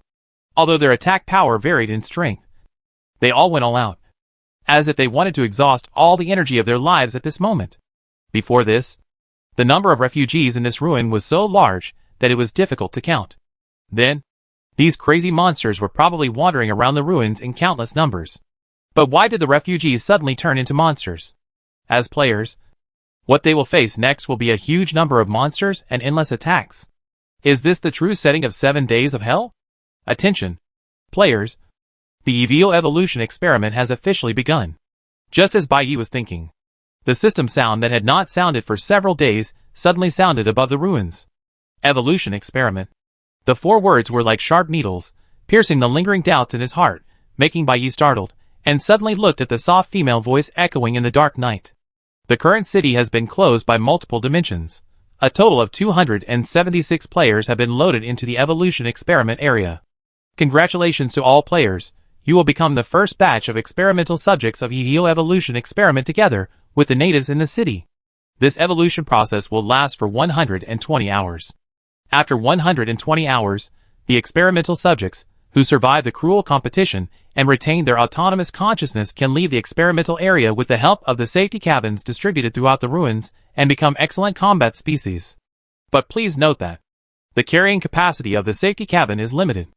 Only the best evolvers, with their strong strength, may obtain a seat in the safety cabin and become the first batch of excellent combat species of EVO evolution experiment. Ding! The safety cabin starts loading. Loading progress. 0%. Loading countdown. 119 hours. 43 minutes and 28 seconds. Please try your best to survive and actively fight. I look forward to your wonderful performance in the evolution experiment. Chapter 131, Survival of the Fittest. What the hell is this? As soon as the system's announcement sounded, the monitoring room immediately became excited. Originally, it was thought to be a refugee camp full of bitterness and hatred, but it turned out to be an evolution, the setting of the experimental area, which was simply confusing. This sudden change was too unbelievable. Although the live audio of each player was synchronized with the system's announcement, the analysts still gathered in front of Bai Ye's screen, discussing this confusing new setting. Wait, let me sort out my thoughts. Ed raised his hand, temporarily stopping the noisy discussion around him. On the screen, Bai Yi and his companions were fighting a constant stream of monsters. While outside the screen, Ed stared at the screen, silently sorting out the important information since the beginning of the game. First, everyone is infected with an unknown disease, and the airdrop food is most likely the source of the spread of this plague. Second, as soon as the plague began to spread, medicine appeared in the airdrop supplies. If the cause of the plague is really airdrop food, then it means that the disease and medicine come from these planes. Third, the patients received the medicine, but no one recovered. Instead, they were all mutated refugees. Before tonight, the setting of this game seemed to be to deal with the plague. But in fact, it may not have been like this from the beginning. Xiao Jing took over Ed's words and continued to analyze. This disease is not an ordinary disease, and the medicine is not an ordinary medicine. All the symptoms and medicines may be prepared to cause mutations. The people who airdrop these supplies, their real purpose may not be rescue from beginning to end, but to use the large number of refugees here to conduct a human mutation experiment. Xiao Jing's words just came out, and the scene suddenly fell silent. Even she herself was shocked by this conclusion. For a moment, the conversation paused and did not continue. Ed stared at Xiao Jing blankly, and it took a long time for him to come back to his senses and add, "You are right." This also explains why different diseases and drugs are diverse. If the poisoner just wanted to create panic and spread the plague, he would not have to spend so much effort to hide multiple pathogens in food, let alone distribute the drugs to patients. Different symptoms, plus drugs with unknown effects. Random symptoms, random drugs. Isn't this just a combination of several experimental materials, waiting for the experimental results? Yes. After listening to your analysis, it seems that this is really the case. As the analysts suddenly realized the truth of the matter, their eyes were filled with horror, and goosebumps appeared all over their bodies. If the facts are really as Xiao Jing and Ed said, then this setting is simply cruel and inhumane. All the experimental subjects evolve randomly, and must kill each other for the safety cabin. The weak are ruthlessly eliminated by the strong, and the failed subjects are destroyed on the spot. At the end of the experiment, the ones left will be the strongest and most successful experimental subjects, who stepped on countless corpses. And those behind the scenes can easily get perfect experimental results. What about those who failed to enter the safety cabin? Will they stay in this experimental area full of mutants and never escape? Someone murmured in a low voice. In this jungle, where the weak are the prey of the strong, everyone has to do their best to survive this cruel war. So, this is the true meaning of the word hell. EVO evolution experiment. Evolution experiment. Bai Yi sat on the shoulder of a broken machine, not participating in the attack personally, but thinking about the information broadcast by the system. Chen Su wielded the blade flexibly, opening a path for them, while the machine was stationed in the rear, defending against the monsters attacking from behind. Mu fired from between the two men at the right time to replenish firepower. Xiao Pei followed closely behind, holding a bunch of small pieces of iron in her hand, and occasionally throwing them out to hit the monster's eyes. In fact, these monsters were not difficult to deal with, although there were obvious differences in size and attack power. They would only attack randomly after losing consciousness. The scene seemed very chaotic.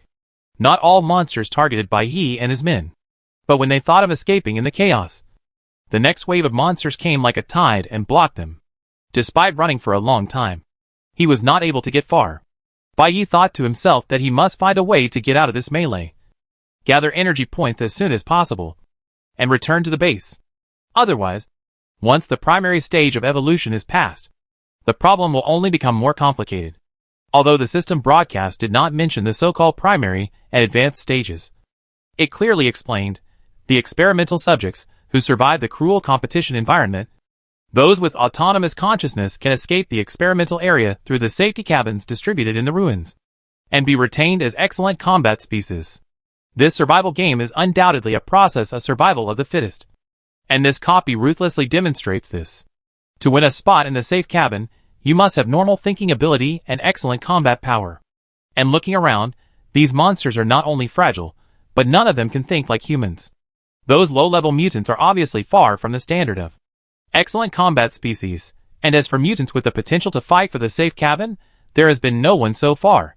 Perhaps more advanced mutations need time to breed, or mutants who retain their rationality will not rush around on the battlefield at will. In short, after the initial chaos, the real battle may have just begun. Bai Yi reminded Chen Su to move forward quickly, while seizing the opportunity to shoot down a charging ball that finally emerged. The upper limit of the energy tank is 1,000 points. In each cycle of the heavenly punishment, the charging ball must be found again in the ruins. Why the system set different energy rules for this game than other games has also been fully verified at this moment. Everyone must participate in the war, and no one can hide in a safe area and stay out of it. The design of this evolution experiment is indeed ingenious. With a sneer in his heart, Bai Yi glanced at the 2 o'clock direction, 500 meters away in a straight line. Mu's voice came from the signal bridge, calm and without any waves, according to the map made in advance, guiding Chen Su and Bai Yi in the melee to find the location of the charging ball. Under the heavy obstruction of the monsters, they advanced forward, 500 meters away, but they still couldn't reach it after walking for half a day. The road deviated, and the charging ball was currently located at the 3 o'clock direction, for 30 meters. Turn right at the fork in front, turn left at the end of the road. Shaw! Suddenly, a strange cry sounded, and Mu's navigation sound disappeared instantly. Bai looked back, and saw a mutant with a huge head jumping out from behind the broken wall, roaring wildly, and the next moment, its head split open from its mouth, and a stream of unknown liquid spurted out and rushed towards Mu. Be careful! Several circular saws flew out instantly, blocking most of the liquid's attack. The liquid that spilled on the ground immediately produced a white foam, and the originally shiny circular saw instantly became rusty. Its strong acid, Bai's eyes fixed, and he immediately looked at the Gap monster. The mutant he encountered along the way, no matter how big or small, strong or weak, were just primitive attacks and bites like animals, but this Gap monster has evolved to attack with acid. Although its head has completely mutated, its body has roughly maintained a human shape. At first glance, the upper and lower parts are extremely uncoordinated. Mu immediately raised his gun and aimed at the Gap monster, but before the bullet was fired, a thin piece of iron was inserted into the Gap monster's mouth at an extremely fast speed. Is it Xiao Pei? Except for her, no one would use the iron sheet as a weapon. The Rift monster howled hoarsely in pain, and Xiao Pei, who had just made a move, was stunned. After a moment, he hurriedly shouted to Bai Yi, don't kill it, it's a player. What? Bang! Mu's gunshot suddenly rang out, luckily. At the critical moment, Xiao Pei's shout made him tremble, and he deviated from the target. The Rift monster was hit, and fell to the ground. Bai's mind also sounded an ominous warning like Xiao Pei's. Player Bai caused damage to other players. Damage level, ordinary, deemed as a second level wrong behavior, deduct energy points. 200 points. This monster is actually a player? Can players also evolve? Just when the analysts had just digested the news of the evolution experiment, another shocking information hit the monitoring room like a bolt from the blue. Everyone explained subconsciously, and then gradually realized the logic of the matter. The system said in the broadcast, "Congratulations to all players for becoming the experimental subjects of the EVO evolution experiment." Since both players and NPCs are experimental subjects, NPCs can evolve, and players can certainly do the same. It seems that as long as they have eaten the airdrop food and medicine, anyone can meet the conditions for evolution. The analysts gathered together to discuss. Who would have nothing to do to eat the food in the game? Players don't need to eat in the game. Yes, normal players will definitely not eat it. Besides, if the evolved monsters are all this kind of monsters, who would want to evolve? Not necessarily. Ed and Xiaojing looked at each other, and then looked at Deshang in the crowd together. Besides normal players, aren't there abnormal players? At this time, Deshang was still in charge of the previous player, the naked man Casual, and the player Xiao Pei mentioned in the hospital before who stole refugee food and became ill. The description he gave basically refers to Casual. Abnormal player? Everyone noticed the implicit meaning in Xiaojing's words, and they all looked in the direction of the two people. Deshang was just joining in the fun in a corner, and the sudden gaze made him nervous instantly. His shoulders shook, and he quickly waved his hand to refute. No, definitely not. That Queso did steal food from the refugees, and then he got sick, but that Rift monster was definitely not him. Look, he took medicine, he recovered, he didn't mutate, he's quite normal. Deshang pointed at the screen in front of his workstation. On the screen, Queso still maintained his original appearance, squatting in the corner, not knowing what he was busy with, just looking at his hands over and over again. The analysts confirmed Queso's condition, and fell into confusion again. He didn't mutate. Did he really eat food, get sick, and then take medicine? Faced with everyone's doubts, Deshang nodded very affirmatively. I saw him recover with my own eyes, it's true. Then what is going on? The analysts looked at each other. No one could come to a valid conclusion. The Rift monster is indeed a player, which can be confirmed by the system prompt that deducts the white knight points from the bottom of the screen, and the player can mutate in the game settings, but Queso seems to have been skipped. Is it that he didn't mutate, or is the mutation not obvious? Then what is the mutation mechanism of this game? Chapter 132. The game ends here. Go! Seeing that the Rift monster was about to spit acid again, Bai Yi shouted loudly to Chinsu and Mu. What exactly is the mechanism of this mutation? Bai Yi has no time to think about it in the game. The current problem in front of him is, whether these mutant monsters on the ground are players or NPCs, their appearance makes it difficult to tell. Compared with the refugee NPCs, players must be a minority among them, otherwise they would not have encountered one after fighting for so long. although there were few mutated players. If he accidentally killed one, he would be dead. Even if he was lucky enough not to kill him, he would still be punished with energy points. The penalty mechanism that had been hidden for 2 days finally surfaced at this moment. Causing harm to players would be considered a wrong behavior. The wrong behavior that Bai Yi had just done caused his energy slot, which had finally lit up, to go out instantly. He was bound and afraid to use force. Before he could come up with a solution, he could only choose to run first. Mu! Come back! Bai Yi shouted at Mu. Mu's fighting power was not high. In this case, it was safer to stay in the summoning cabin. Mu did not say much, and immediately recalled himself according to Bai Yi's instructions. Only Xiaopei was left next to the broken machine. Bai Yi looked at her, and his eyes stayed for a moment. Below, Xiaopei also raised her head and met Bai Yi's eyes. The two looked at each other for 3 seconds, and no one spoke. 3 seconds later, the tall broken machine lowered its body, and the mechanical arm directly picked up Xiaopei, and with her exclamation, threw her next to Bai Yi's seat. Hold on tight. Oh, oh, Bai Yi said, reopening the force field shield, protecting himself and Xiaopei in it. Chinsu, let's go! Yeah! Bai Yi shouted again, and quickly got a response from Chinsu. The Rift monster is a player, and Chinsu certainly knows what this means. He immediately put away the laser knife, and punched the flying monster with a steel fist, and ran towards the charging ball with the bad machine carrying Bai Yi. Whether it was mutated or evolved, a plague or an experiment, the only reason they came to the battlefield was energy points. Even if the mutant cannot be killed, you have to accumulate enough energy points by enduring the attack. Time is running out.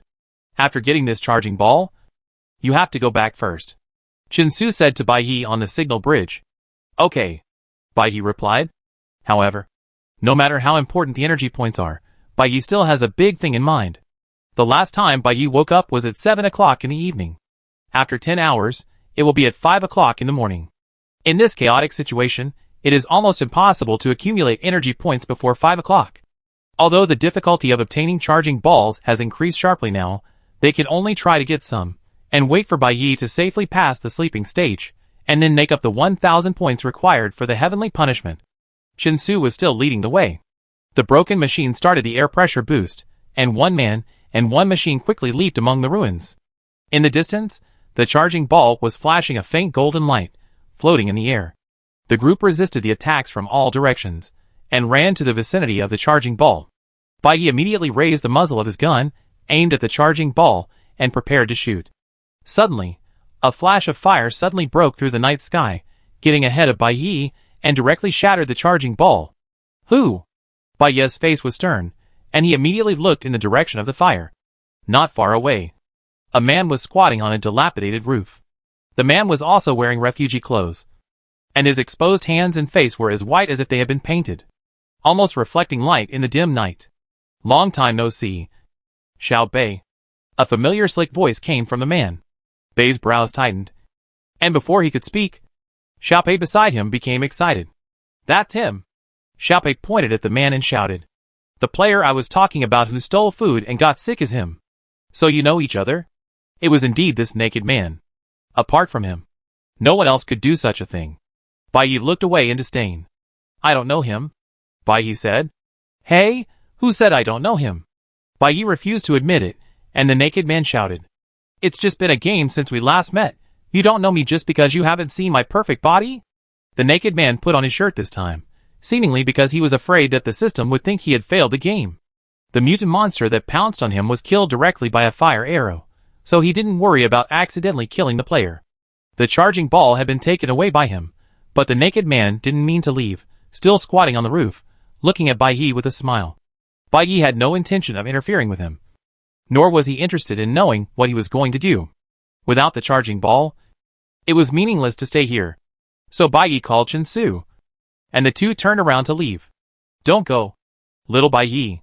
Seeing Bai Yi was about to leave, Kazuo stood up and called him slowly. Although his tone was still slick, his words seemed to lack some warmth. I've been waiting for a long time, and I just want to talk about the old days with you. Chinsu's face sank, and he didn't move forward. Xiaopei seemed to sense something, looked back at Kazuo, pursed his lips, and remained silent. Bai Yi remained calm, his eyelids drooping slightly, and replied calmly, "What old?" "Of course, it's the old things between us," Kasuya said, jumping off the eaves, standing in front of Bai Yi, as if he had to let Bai Yi look at him. "If I remember correctly, the first time we met was at the entrance of that basement." "Right." Kasuya mentioned the old things, and directly talked about the first official game 800 years ago. Bai Yi frowned slightly, not knowing what he wanted to say, but did not interrupt him. "I was the first to find the basement, but you went in first. Who knew that the first person to go in would get the achievement? You took away all the 1,000 energy points in one go." "I took them away in one go." Bai Yi's heart sank. Although it was Kasuya who let Bai Yi go in first, that was not the point at the moment. The point was that Kasuya's 2 sentences of reminiscing about the past meant that his intentions were clear. In short, it was not good intentions. "Later, you teamed up with Shinsu and the others to take away all the points. I played for a long time, but I didn't even make it into the top 10, let alone the top few," Kasuya continued, and his tone seemed a little sad. "I didn't run into you in the second game, and I found out you were the first again in the end. I did run into you in Darkwa prison, and we all reached the exit together, but you left first. Later, we finally entered the single-player dungeon, and it turned out to be a single-player game, and we had to rank together in the end. I don't know what you did, but your points immediately overwhelmed me. If you were here, you would have definitely prevented me from ever taking the first place, and not even getting a rare card." "Okay." Bai Yi looked up at Kasuya, and was speechless. Now she is really famous. Number 1. Rare card. Even Kasuya, who is not in his right mind, came to do this kind of thing with her. "Hey, I am actually very competitive." Kasuya curled his lips, and the smile on his face had faded away without knowing when. "Always letting you take first place. I feel it's not fun. How about this time? Let me see what the rare card looks like. But I'm not as good as you at playing games. Fair competition is not my style. It's too brain-consuming and tiring. I might as well. Hey, why not just kill you?" Before he finished speaking, Kasuya's fingers suddenly lit up. Bai Yi's pupil shrank, and the next second the protection system of the broken machine was automatically activated, and it immediately jumped back, and the place where they were originally standing had a bang, and instantly exploded with flames that shot up into the sky. Ah! The battle happened too suddenly, and Xiao Pei had no time to react. She was shaken out of the seat and bounced back by the force field shield. Bai Yi frowned, gripping the armrest of the chair tightly. Several rotating circular saws flew out at high speed, pointing directly at Queso not far away. At the same time, Shinsu suddenly disappeared from the spot, and the next second the red blade broke through the night, and went straight to the man on the eaves. The circular saw flew around, and returned cleanly. The red blade slashed everywhere, but it was empty. No one was seen. "You really haven't made any progress." An annoying voice came from the other side. Bai Yi turned his head, and saw Queso, who was unharmed, calmly landing on the roof on the other side. "You too. It seems that you haven't even improved on these few moves." Bai Yi said nothing, just looked at him coldly. Speaking of Shinsu and Bai Yi's strength, of course, it is more than just these simple attacks. However, due to the rule of cannot kill players, their weapons that can destroy an entire building with one shot are rarely used in the game. And facing Kasuya, even if there are no restrictions on the game rules, Bai Yi's PKL 5 plus Shinsu F-36 flame cannon probably can't hurt him at all. Although it has been a while since the incident, Bai Yi and Shinsu will never forget the time when they fought with Kasuya during the vegetation outbreak in the first official competition. Without protection, they could not resist. But no matter whether it was laser or flame, there was not even a trace of burn marks on Kasuya's paper-white skin. It is unknown what kind of ability made their energy attacks completely ineffective against Kasuya.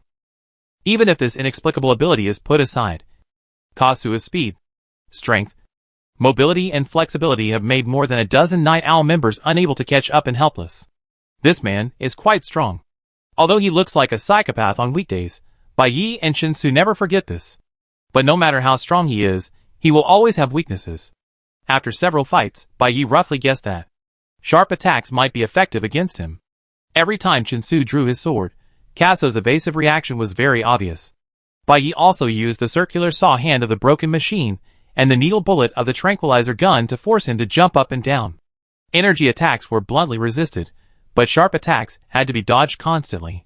His weaknesses were obvious.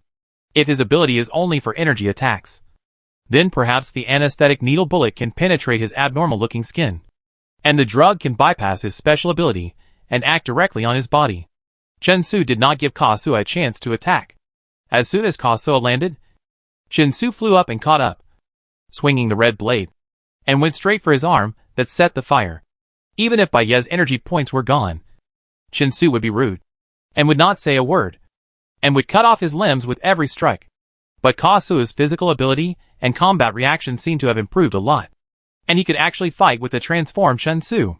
Every time the red light fell, he could always dodge Chen-Su's blade at the critical moment. Bai Yi saw the opportunity created by Chen-Su, and quickly took out a needle bullet gun from the space card, and quickly injected a strong anesthetic into the needle bullet. Then he commanded the bad machine to fly to the right angle, raised the gun, and aimed at Kazuo, who was fighting with Chen-Su, but who knew that before the trigger was pulled. In a flash, a little fire suddenly lit up in the sight, and the next moment, it came straight to his face. Bai Ye's heart tightened, and he dodged to the side as a conditioned reflex. Xiao Pei fell to the ground with a cry of awe. The fire shot straight at him and shattered the tranquilizer gun in Bai Ye's hand. His fire arrows had no substance. The force field shield could not defend against it. Bai Yi was startled and quickly directed the bad machine to fly away. Chen-Su seemed to be surprised that Kazuo could pay attention to Bai Yi under the intensive attack. He paused for a moment, and then swung his knife, and the attack became more fierce. If we keep fighting like this, it will never end. Kazuo almost slipped away from the tip of Chen-Su's knife, curled his lips, and tried to sound nonchalant. But there was still some effort in his tone. It seems that I have to be more serious. Then let's end this game. Both of you. Chapter 133. Don't lose. Isn't that the naked man? He's so powerful. Watching Bai Yi Chen-Su's fierce fight with his opponent, the audience was shocked and could hardly believe their eyes. He not only successfully avoided the attack of the modified version of Pluto Su, but also took the opportunity to break Bai Ye's tranquilizer gun. Oh my god, why didn't I realize that this naked man was so powerful before? Quickly retrieve Kazuo's information, I want to see it. In the monitoring room, the ball team leader carefully arranged Xiao Jing. Xiao Jing quickly operated on the computer, and then showed the data on the screen to the team leader. The ball team leader glanced through it briefly, and hummed thoughtfully. Kazuo has such a superpower, coupled with his own excellent combat skills. It is indeed difficult to deal with, he said in a deep voice. Originally, the relationship between the two was not antagonistic, but now he has turned around and joined Bai Ye's enemy camp. It seems that the situation is going to become more complicated. But, isn't it forbidden for players to kill each other in the game? Xiao Jing was a little anxious. After all, he stood firmly on Bai Ye's side. And in this duel, even minor damage will deduct energy points. If they continue to fight like this, if something goes wrong, it will be a disaster. And they don't have many energy points now. Ed checked the energy status of the players and said, there is still some time before the next punishment. And this energy loss is probably not a big deal for them. As for killing players, the ball team leader's tone became serious. Do you remember that Bai Yi killed players in the game before? You mean, when the vegetation exploded? Ed immediately understood what the team leader meant. That's right. So, the game standard for killing players is actually relatively loose. If it doesn't directly cause the other party's death, it will often not be judged as a violation. If they really want to kill people, they have hundreds of ways to bypass the rules of the game. Indeed, the ball team leader nodded in affirmation. If you accidentally hurt those players mixed in with the mutants, you are more likely to be punished by the rules. But if you have a plan in mind and want to take advantage of the blind spots of the system rules, it will be much easier. Besides, judging from Kazuo's ability, he may not need it at all. Hey! Hey hey hey! Before the team leader finished speaking, Ed and Xiao Jing suddenly screamed. De Shang, who was not far away, seemed to shout as well. At this moment, a piercing scream came from the loudspeaker, interrupting the calm analysis just now. Look! Look! Chen-Su cut off Kazuo's arm. Ah! It hurts so much! Half of the severed hand fell at his feet. Blood gushed out from the cut, quickly flooding the gravel on the roof, like a raging tide. Not far away, Kazuo rolled madly in pain, while Chen-Su just held a knife in his hand, standing quietly in place, and did not attack again. On the one hand, the rules do not allow him to really kill the other person. On the other hand, this person is not so disgusting that he wants to cut him into pieces. Let it go. Be careful. Don't mess with Bai Yi again, Chinsu said coldly, and turned to the broken machine. It is almost 4 o'clock now, and Bai Yi's wake-up time will soon come. They must return to the base as soon as possible to ensure that Bai Yi, who has no ability to resist, will not be exposed in this dangerous ruin. Let's go, Bai Yi said. The naked man was still screaming behind him, and the sound was so sharp that it made people feel cold. Bai Yi frowned slightly, and looked back instinctively, but found that there was no naked man in his sight. Chinsu. Bai Yi paused, and immediately realized something. As soon as he shouted Chinsu, the deafening explosions around him drowned out his voice. Boom! With a deafening roar, the flames around him instantly rose into the air, and immediately surrounded Bai Yi and Chinsu. Chinsu's expression froze, and he climbed onto the broken machine's shoulder in a few steps, looking into the distance. In the blazing flames, the naked man Queso was sitting on a broken wall leisurely, grinning at them, and his severed arm was regenerating at a speed visible to the naked eye. Ah! His hand has grown again, Xiao Pei shouted in shock. Chinsu and Bai Yi both frowned and fell silent. It turned out that the severed arm could regenerate. Sharp weapon attacks. Isn't that his weakness? Bang! Queso dubbed himself, and waved his hand to command, and the flames around Bai Yi and the others instantly rose a few points higher. Chinsu wanted to rush over, but was blocked by the sudden burst of flames. I didn't attack him directly. I was just playing with fire. Kasu raised his voice, as if he was talking to someone. But there was no one around him. There is no rule in the game that you can't set fires. Right? No. No. But once the fire is set, I can't control what happens. If the fire is too fierce, and someone is accidentally burned, or even burned to death, it has nothing to do with me. He was confirming the bottom line of killing players with the system. Bai Yi narrowed his eyes slightly, and quickly understood the meaning of this. After all, he had confirmed this with the system a long time ago. According to the judgment at that time, if he was really killed by the sea of fire around him, he would probably not be considered to have killed the player. In other words, this time, he was not just looking for trouble. Kasu really wanted to kill him. The force field shield could not resist the flames. Chinsu's voice came from the signal bridge, although the situation took a sharp turn for the worse. His tone was still calm. Protect yourself, don't rush out forcefully, I'll find a way to stop him from setting fire again. Wait a minute, Bai Yi replied in the signal bridge. I don't have much time left. If I can't end the battle quickly, I'm afraid I won't be able to return to the base in time. Chinsu frowned. Indeed, if he can't quickly deal with Kasu, once Bai Yi enters the wake-up time limit, the situation will become extremely difficult. So should I continue to fight him now, or look for a chance to get away? What do you think? Chinsu asked Bai Yi. Bai Yi was unable to give an answer for a moment. At this moment Mu, who had been silent in the summoning cabin, suddenly spoke in the signal bridge. At 10 o'clock ahead, there is a dark alley parallel to the current street, which is closed at the top and cannot be entered from above. The entrance to the dark alley is 300 meters away, and the straight line distance from the current location is 18 meters. 18 meters. Mu did not give any suggestions, nor did he make any plans, but just calmly stated the nearby terrain structure. But after Bai Yi heard this, his eyes lit up instantly. Although he did not give any suggestions, Mu obviously had something he wanted to say. If Kasu cannot be dealt with in a short time, then it is better not to waste time from the beginning. Bai Yi planned this way. If he wanted to find a chance to escape, the map information provided by Mu was exactly what Bai Yi needed at this moment. Chinsu, your head and face are not covered with super titanium fluid, so you must be careful to protect yourself when rushing through the flames. Bai Yi sorted out the countermeasures in his mind, and then said to Chinsu, I will try my best to break through and leave the battlefield. You try to delay Kasu and wait for my signal. I understand. Chinsu responded in a deep voice. What's going on? What's going on? Ed ran to Deshang and carefully checked Kasu's arm. Then he ran back and read the information about Kasu's ability on Xiaojing's computer screen word by word. This information talks about so much, what absorption, what release, but it doesn't mention that he can regenerate his broken arm. Regeneration of broken arm? This is too outrageous. The movement of the Bay team attracted other analysts, and everyone gathered around. Didn't they say Queso is afraid of knives? Could it be that he is not afraid? Wait! Wait! Someone suddenly came to his senses. This may not be his own ability at all. Isn't this copy undergoing an evolution experiment? He was sick and took medicine before? Since the ability to regenerate is not recorded in the data, could it be the result of his mutation?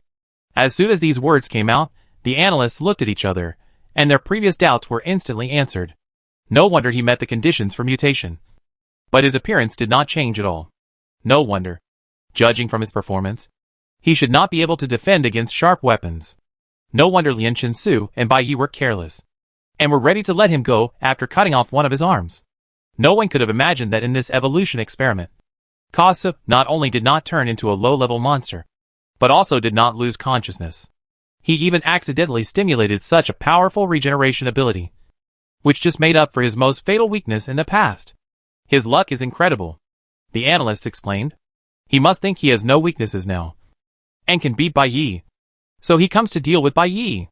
There seems to be a reasonable explanation for why Kasu was suddenly opposed Bai Yi. The fire is so fierce. It will soon swallow Bai Yi. He really wants to kill Bai Yi. Bai Yi? Come on. Bai Yi? Don't lose to him. Chapter 134. Come on. The heat wave hits him, the flames raged and rolled, as if Bai Yi was trapped in an endless sea of flames. Bai Yi ordered the broken machine in his hand to soar into the sky, trying to fly directly over the sea of fire, but the next moment, a ball of fire suddenly erupted in front of them, ruthlessly blocking them inside the fire lane. There is no way to advance, and there is no way to retreat.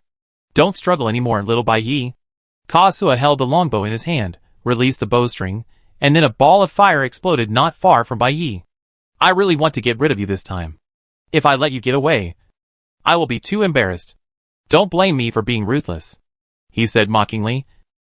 To be honest, I am a little reluctant, but you just happened to stand in front of me.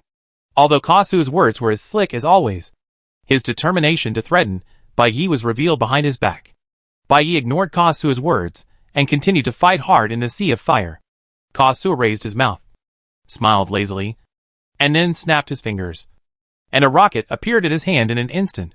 I wonder if the fire is so fierce, can it trap you? Just in case I still. Before he finished speaking, and before he shot his arrow, a figure flew over his head, like a high-energy artillery shell, carrying a sharp red light, and rushed towards him quickly. Chensu, Kasu's smile froze, and he hurriedly retreated, but he was still scratched on the chest by the sharp red blade, and the rocket in his hand lost control and extinguished instantly. At the same time, a strong wind suddenly arose, and while Kasu was distracted, Bai Yi's modified airflow spray gun opened a path in the sea of fire. TSK. The flames instantly split to both sides, and the encirclement of the flames lost its power, and the tall robot carried Bai Yi and Xiao Pei straight out of the fire alley. Kasu's face tensed up, and he was about to set fire again. But how could Chensu give him a chance? He swung the red flaming knife in his hand, and it was directly against his arm. Kasu was unable to react, and could only barely dodge. In the short fight, Bai Yi and his party had disappeared without a trace. Why did he leave you here and run away? Bai Yi obviously couldn't escape, but the king of hell in front of him should not be underestimated. Kasu could only lock his eyes on Chensu again, his nerves tense, and resist his fierce attack. Chensu had a blank expression on his face, and said few words. Only the flying red light slashed at the man in front of him. Kasu looked embarrassed, but he showed no weakness. He ran away, leaving you here to block him. Isn't he afraid that I will kill you? You are not a player, and if I want to kill you, the system will not intervene. Hey, what is so good about Bai Yi that is worth your desperate efforts? How about this, if I get first place, you come to me? I can fight, you can fight too. If we join forces, it feels pretty good. Right? Hey, that's enough, don't hurt your future comrades. People who talk so much nonsense can't get first place. Kasu talked for a long time. Chensu replied coldly. Then with the tip of the knife, Kasu's shoulder was cut instantly. Ah! It hurts! Kasu screamed immediately. He didn't care about his face when it came to pain. Don't be so cruel. Bai Yi is gone. What's the point of you fighting me? Yes. Yes. He's been gone for so long. Do you know where he went? Aren't you going to chase him? If you don't chase him, even you can't catch up with him. Besides, This copy is so chaotic. Without you to protect him, he'll be finished if he's not careful. Go find him. You can't do anything if you keep hitting me here. Kasuo's words seemed to be a sign of cowardice. But in fact, he was secretly calculating. Chinsu would always go find Bai Yi, even though Bai Yi was nowhere to be found at the moment. As long as he followed Chinsu, he would find him sooner or later. Chinsu noticed his intention, and after a moment of silence, he unexpectedly agreed to Kasuo's wishes. You're right. I should go find him. He chopped down with another knife, forcing Kasuo to retreat several meters. Kasuo was stunned by Chinsu's unexpected response. But soon, he found that the half-steel man looked down, and in an instant, he suddenly disappeared into the air. Come on if you can catch up.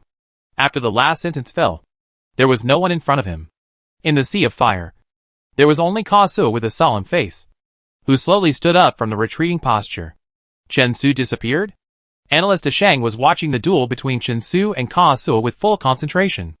In the blink of an eye, Chinsu disappeared. Shang was stunned for a moment, and hurriedly left his seat and ran to Bai Yi's screen. The screen was pitch black, and he couldn't see anything. Ed. Xiao Jing. My live broadcast suddenly went black. Did Chinsu return to the summoning cabin? Shang asked anxiously. Yes. This is exactly their plan. Ed and Xiao Jing seemed quite calm. After all, they saw with their own eyes that the bad machine sent Bai Yi and Xiao Pei out of the sea of fire and ran straight to a dark alley. The alley was really dark. At first, the skylight and the firelight in the distance could barely reflect Bai Yi's outline, but when they went deeper into the alley, there was only darkness in the live broadcast screen, and not even a shadow could be seen. Ade and Xiao Jing were sure that Bai Yi could no longer entangle with Kasuo at this time. The safe strategy was to find an opportunity to break free from the encirclement of the flames and quietly hide in front of Kasuo. Chinsu blocked Kasuo's actions with an attack, leaving him no time to take care of Bai Yi, and Bai Yi took the opportunity to go around the alley, finding a suitable distance, and summoned Chinsu to return to the summoning cabin immediately. The summoning cabin can sense at a distance of about 20 meters, and the location of this alley is just right for Chinsu to return to Bai Yi without leaving any trace, and neatly cut off Kasuo's route to track them. Although this is just a preemptive escape when the outcome is undecided. For Bai Yi now, leaving the battle is his only choice. As for Kasuo, Bai Yi frowned slightly, and in his mind, he mentioned Kasuo's name from among the many passers-by, and decisively drew a glaring red line on it. As for that man, there is still a long way to go. Kasuo did not forcefully chase Bai Yi. Since the man had already disappeared, he put his hands in his trouser pockets and calmly crossed the sea of fire, leaving the street that had been ruined because of him. On the other side, Bai Yi and his companions also quietly left the dark alley. Time was running out, and they rushed towards the base. To be safe, Bai Yi did not summon a bad machine that was too large. Mu was in front, following the instructions of the map, while Chinsu was highly alert, keeping vigilant against mutants that sprang out of the dark at any time, and protecting Bai Yi at the same time, for fear that he would suddenly fall asleep. Xiao Pei always followed Bai Yi closely. Although she was not very good at fighting, she used the small iron pieces and small stones in her hands to provide them with some assistance. Bai Yi and Chinsu might not have time to care about it, or they just acquiesced for the time being. Anyway, they did not stop Xiao Pei from following. It had been several hours since midnight when the evolution began. The ruins designated as the experimental area were much quieter than when the mutation first started. There were no more large numbers of mutants, except for the occasional monsters that attacked. The rest were the collapsed and hanging debris and bloody corpses under the eaves of the houses on the corners. This must be the case. If the mutants still retain rational thinking, they will never run around in the streets when they just mutate, kill people crazily, and be chased by others. Those who died in the early stage of the experiment were ordinary people who unfortunately mutated into the lowest level monsters. They lost their thinking judgment and independent consciousness. They were the first batch of failures eliminated in this evolution experiment. Sure enough, the evolution experiment was just as Bai Yi had vaguely guessed before. The degree of evolution varies, and the degree of mutation is also different. Kasuo is the best proof of this mechanism. His evolution was obviously very successful, with complete consciousness and powerful superpowers, which just made up for his own weaknesses. And the real opponents who survived to the end in this survival of the fittest were not those unfortunate low-level mutants, but mutants like Kasuo, or even more powerful ones. According to the system settings, the safety cabin is the only way to leave this experimental area. At the last moment of this game, in order to compete for the limited seats in the safety cabin, I am afraid that the most intense battle in these 7 days will break out if... Wait. Baye's face paused, and his mind was suddenly stuck on a certain detail. Didn't the system clearly say, "Turn right ahead. 300 meters ahead"? Just then, Mu, who was walking in front, interrupted Baye's thoughts. He came back to his senses and looked at the familiar intersection ahead. 300 meters? It was very close to the prayer room that they used as their base. Baye and the other two stopped at the same time, then turned around. Their eyes fell on Xiao Pei, who was following behind.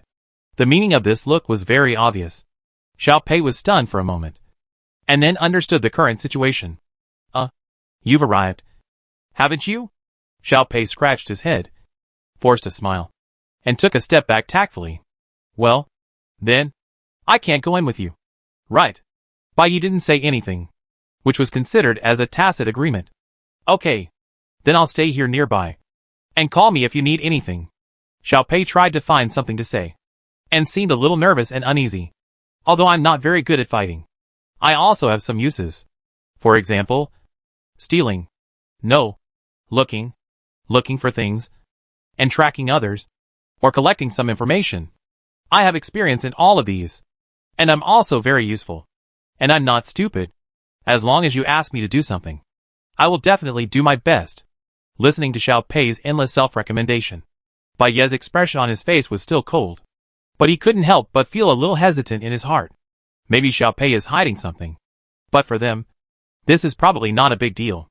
After all, no matter how much she hides, she is just an unknown person who has not shown her strength in the previous few games. But if Xiao Pei's strength is really as seen now, then leaving her alone in this mutation experiment area is almost equivalent to pushing her into a desperate situation. Anyway, if you want to use me, I promise that I will be useful and will never hold you back. I'll wait here, and you can call me to do anything at any time, Xiao Pei said, smiling dryly, and took a few steps back, indicating that she would not follow in. Baye looked at her trying to be proactive but cautious, and then looked at her thin body like a tree branch, and finally sighed softly. Let's go, Baye said casually, turned around and continued to move forward. Xiao Pei's eyes flickered. You mean I can't leave you outside to feed the monsters, Baye said lightly, and walked into the alley where the prayer room was. Chapter 135. You are cyborgs. Is this your base? Chinsu arranged the disguise outside the door, then closed the door behind Xiao Pei. Xiao Pei stood at the door, looked around the small prayer room, and asked, but no one responded. Baye had prepared a sleeping bag, unzipped it, and lay down. Chinsu helped Baye arrange the sleeping bag, and then sat down next to him. Baye whispered a few words to Chinsu. Xiao Pei couldn't hear clearly, only saw Chinsu nodded, also lowered his voice, and whispered, "Don't worry." Baye had fallen asleep, and Chinsu looked a little scary, but the silent Mu made people feel a little more friendly. At this time, Mu found a place to sit in the corner, turned on the holographic screen in front of him, and seemed to be performing some complicated operations.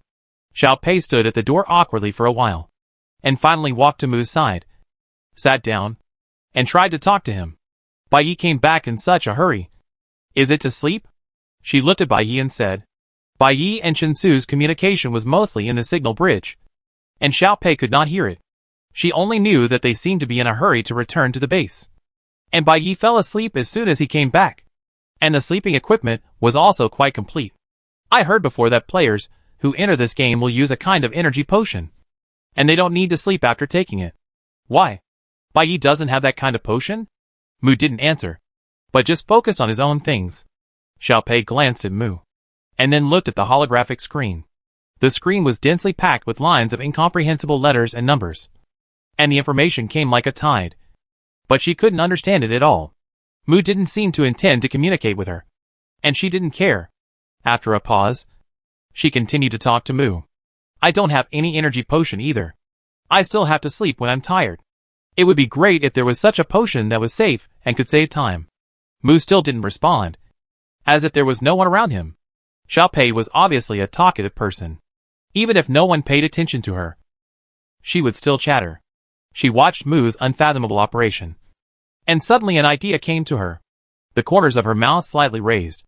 And her tone became mysterious. I know who you and Shinsu are. Before entering the game, I asked about you. You are all cyborgs. Right? The code on the holographic screen paused for a moment, but soon continued to flash. Bai Yi transformed you. And he can also summon you. So although you are not players, you can enter the game and team up with Bai Yi. Am I right? Xiao Pei was a little complacent, thinking that she had mastered a lot of information. Before I entered the game, I asked others who was the strongest in the A field of this game, and they all said it was you. So I remembered your image. And as soon as I entered the game, I looked for your traces everywhere. I didn't expect that I was so lucky to meet you so soon. Bai Yi's silver hair and glasses, as well as the cross on his ears, are all very easy to recognize. This game is so difficult, and many people have died. If I don't hold on tightly, I will definitely not survive. Thanks to your kindness, you are willing to take me with you. In addition, Xiao Pei swallowed her saliva, and her eyes gradually flashed with excitement. And you guys are really awesome. Awesome! When Shinsu fights, he's so handsome, and Bai Yi's robot, the huge robot, can actually fly. You're also amazing, although I don't quite understand what you're doing, but I can tell at a glance that it's high-tech. Xiao Pei got more and more excited as she spoke, not caring at all whether Mu next to her responded or not. She was so excited that her cheeks flushed slightly. This is the first time in my life that I've seen such a powerful person. He's not afraid of anything, and can solve everything. It's incredible. I want to. Speaking of this, Xiao Pei suddenly stopped. She kept chattering, but Mu didn't respond. At this moment, she suddenly shut up. But Mu looked sideways. The unfinished words were probably a little hard to say. She pursed her lips a little unnaturally, looking at Bai Yi and Shinsu, who were sleeping soundly. Bai Yi was sleeping very deeply, and Shinsu didn't pay attention to them. Xiao Pei retracted her gaze and was quiet for a while. But soon, she couldn't help it and changed the topic to talk to Mu. Hey, Mu. Xiao Pei moved her body and deliberately lowered her voice. What do you think is the relationship between Bai Yi and Shinsu? I always feel that the way Shinsu looks at Bai Yi, and the tone of his voice, feels different. Also, Bai Yi usually looks very cold. But when he was talking to Shinsu just now, he was completely different. Much gentler. And even smiled at Shinsu. Do you think the two of them will? Suddenly, although Mu Ning turned a deaf ear, he couldn't bear it this time.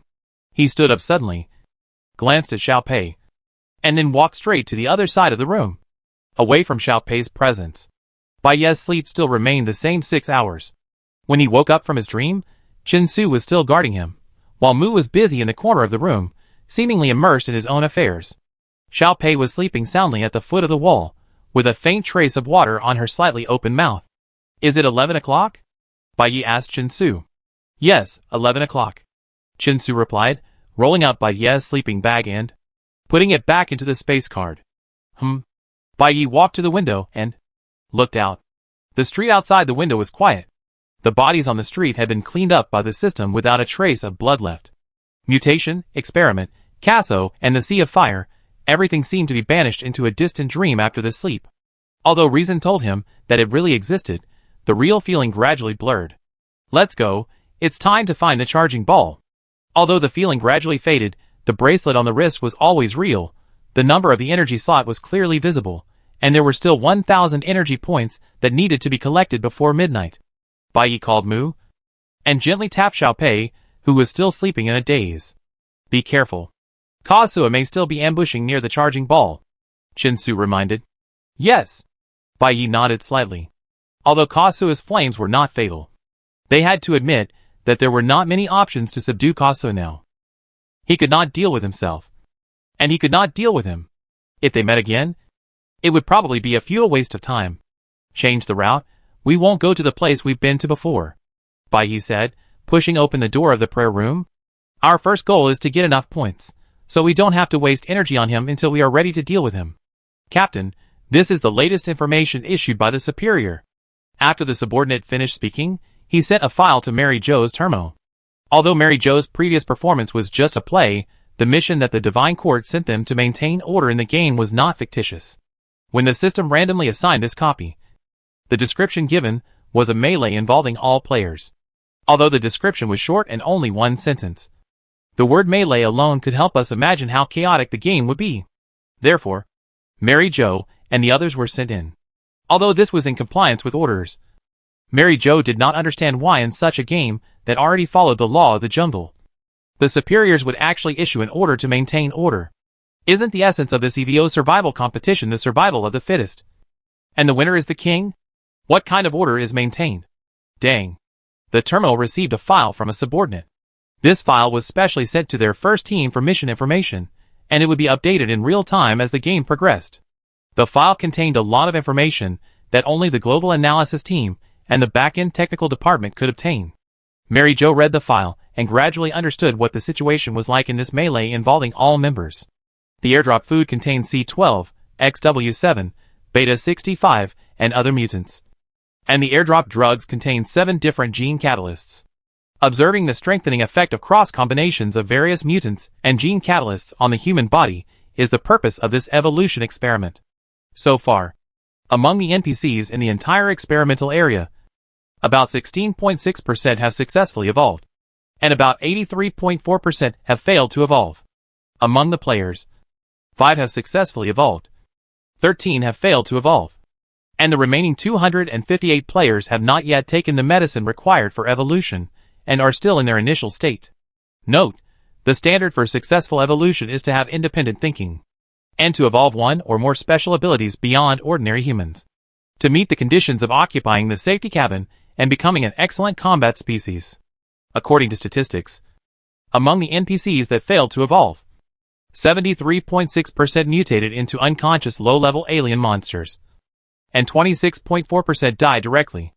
Among the 73.6% of low-level alien monsters, 92.1% have been killed by other mutants, and 7.9% are still wandering in the experimental area. All 13 players who failed to evolve have died in the melee, and the number of remaining players is currently 263. In the next game time, the battle for the safe cabin will be fully launched. Please be sure to limit the range and intensity of the players' battles, so as not to affect the 2 core data points set in the game. The coordinates of the core data points of the game are X349, Y526, and X144, Y1261. If the core data points are destroyed, it may cause the game order to be disrupted, and even cause serious accidents such as the collapse of the copy world. Please protect these 2 important locations before the end of the game. Maintain the order of the copy world, and ensure the normal operation of the game. Maintain order, so that's what it means. Mary Jo's mouth twitched. She felt a little helpless facing the special security minister who sent them into the game after giving them random instructions. Before issuing this document, even the minister himself did not understand what the task of maintaining order assigned to them by the upper level was. She shook her head and carefully examined the description of the task after examining the pile of data. X349, Y526, X144, Y1261. Huh? -1261? As she read, Mary Jo suddenly raised her eyebrows in surprise. Y1261. Does it mean that this place is outside the game map? The subordinates next to her heard Mary Jo's words, and also came over to take a look. No way, outside the game map. How could it be affected by the battle? The speaker was Sean, a tall and thin young man, as the deputy captain of the first team of the 2nd Special Guard, who has worked with Mary Jo for more than a year. The two looked at each other, and were stunned for a long time, and could not think of any other explanation for this negative coordinate. If it is really outside the map, not to mention the players, even we can't go there. Right? Mary Jo said hesitantly. If we can't go there, then how to execute this mission? How to execute? Sean also shook his head helplessly. Buzz, in the sky not far away, the transport plane flew over as scheduled, and dropped the supply package again. Mary Jo and Sean looked at the plane unconsciously, and then gradually retracted their gaze after a moment. I think the area outside the map. Maybe the NPC can go freely. If the evolved NPC fights near the data point, then this data point will also be in danger. Although it is still unknown how to reach the negative coordinates, but since the mission content is clearly stated above, we must do our best to execute it. Mary Jo thought for a moment, quickly sorted out her thoughts, and said to the sergeants in front of her, U6, go to the data point of X349, Y526, protect the data point facilities, and prevent the facilities from being destroyed by violence. The rest follow me to the south. We will search carefully, and maybe we can find the path to the negative coordinates. Chapter 136. The first time? The mutation is over. How come there are still planes dropping supply packs? Xiao Pei looked at the shadow of the small plane in the sky and muttered. Maybe it's because there are still players like us who haven't mutated yet. Bai Yi responded indifferently, aiming at the charging ball in the air. With a sudden sound, the charging ball was scattered. They didn't enter the area they had been to before, and they didn't see Ka Su again. I don't know how he knew their path, or if it was just a coincidence. In short, the random action seemed to allow them to avoid him temporarily. With Xiao Pei, their goal was to find double the 1,000 energy points. And without Ka Su's interference, it was not difficult for them to find an extra 1,000 energy points. As Bai Yi had guessed, the mutants encountered along the way were stronger and more advanced than before, but no matter how strong they were nothing more than worth mentioning. After all, Ka Su's ability was amazing, and he also had the mutation buff. Be careful. The moment the light of the charging ball faded, something suddenly flew like an arrow, and rushed straight towards Bai Yi. Shinsu reacted very quickly, and immediately flew in front of Bai Yi. With a sizzling sound of metal friction, the thing was instantly bounced 10 meters away. Bai Yi immediately summoned the bad machine, picked up Xiao Pei, and activated the force field shield, and the thing stopped 10 meters away. Several people were finally able to see its true face. It was a thin man, dressed like a refugee. Although he still had human features, his hands were abnormally huge and skinny. The curved blade pierced the skin of his fingertips, reflecting a faint metallic luster in the sun. This scene lasted only for a moment, and the next second the man rushed over again, leaving only a vague afterimage in the air. Shinsu bent slightly, then rolled behind the man, and took advantage of the moment when the two of them passed each other, and used the blade to cut a bloody mark on the other's shoulder. Not a player. Bai Yi made a quick judgment. Along the way, such temptations were not uncommon for the two. Shinsu was no longer polite, and turned around, and the red flame knife suddenly slashed at the back of the mutant. However, the mutant did not fight with Shinsu. It dodged at a very fast speed, and appeared in front of Bai Yi in an instant. Its sharp claws pierced Bai Yi's neck. Xiao Pei screamed in fear, but there was a force field shield. Although the opponent was so fast that the bad machine could not react, it was still bounced away by the reaction force of the shield. The mutant lost its balance and fell to the ground, and Shinsu's knife followed closely, and the attack followed. Bai Yi commanded the bad machine to step back a few steps, and watched Shinsu fight with the mutant for several rounds. Finally, when Shinsu was halfway to him, he chopped it from the shoulder to the waist, splitting it in half. Blood and internal organs splattered all over the ground. Xiao Pei couldn't help but take a breath of cold air, and subconsciously hid behind Bai Yi. The two halves of the body fell one after another, and the attacker who was so aggressive just now immediately turned into dead meat. Bai Yi took back the broken machine, examined the body, and frowned slightly. This person's ability to move and jump is far beyond that of ordinary people. It's obviously the evolution of muscle strength. And that claw, his hand has evolved into a weapon, Xiao Pei added actively. 2 evolutions at the same time? Shinsu used a knife to pick up the half of the corpse. Although the cut surface could be seen at the muscle section, it didn't seem to be anything special at first glance. Along the way, they saw many advanced mutants. Some evolved ultrasonic attacks. Some had exoskeletons covered with spikes. Some had wings growing on their backs.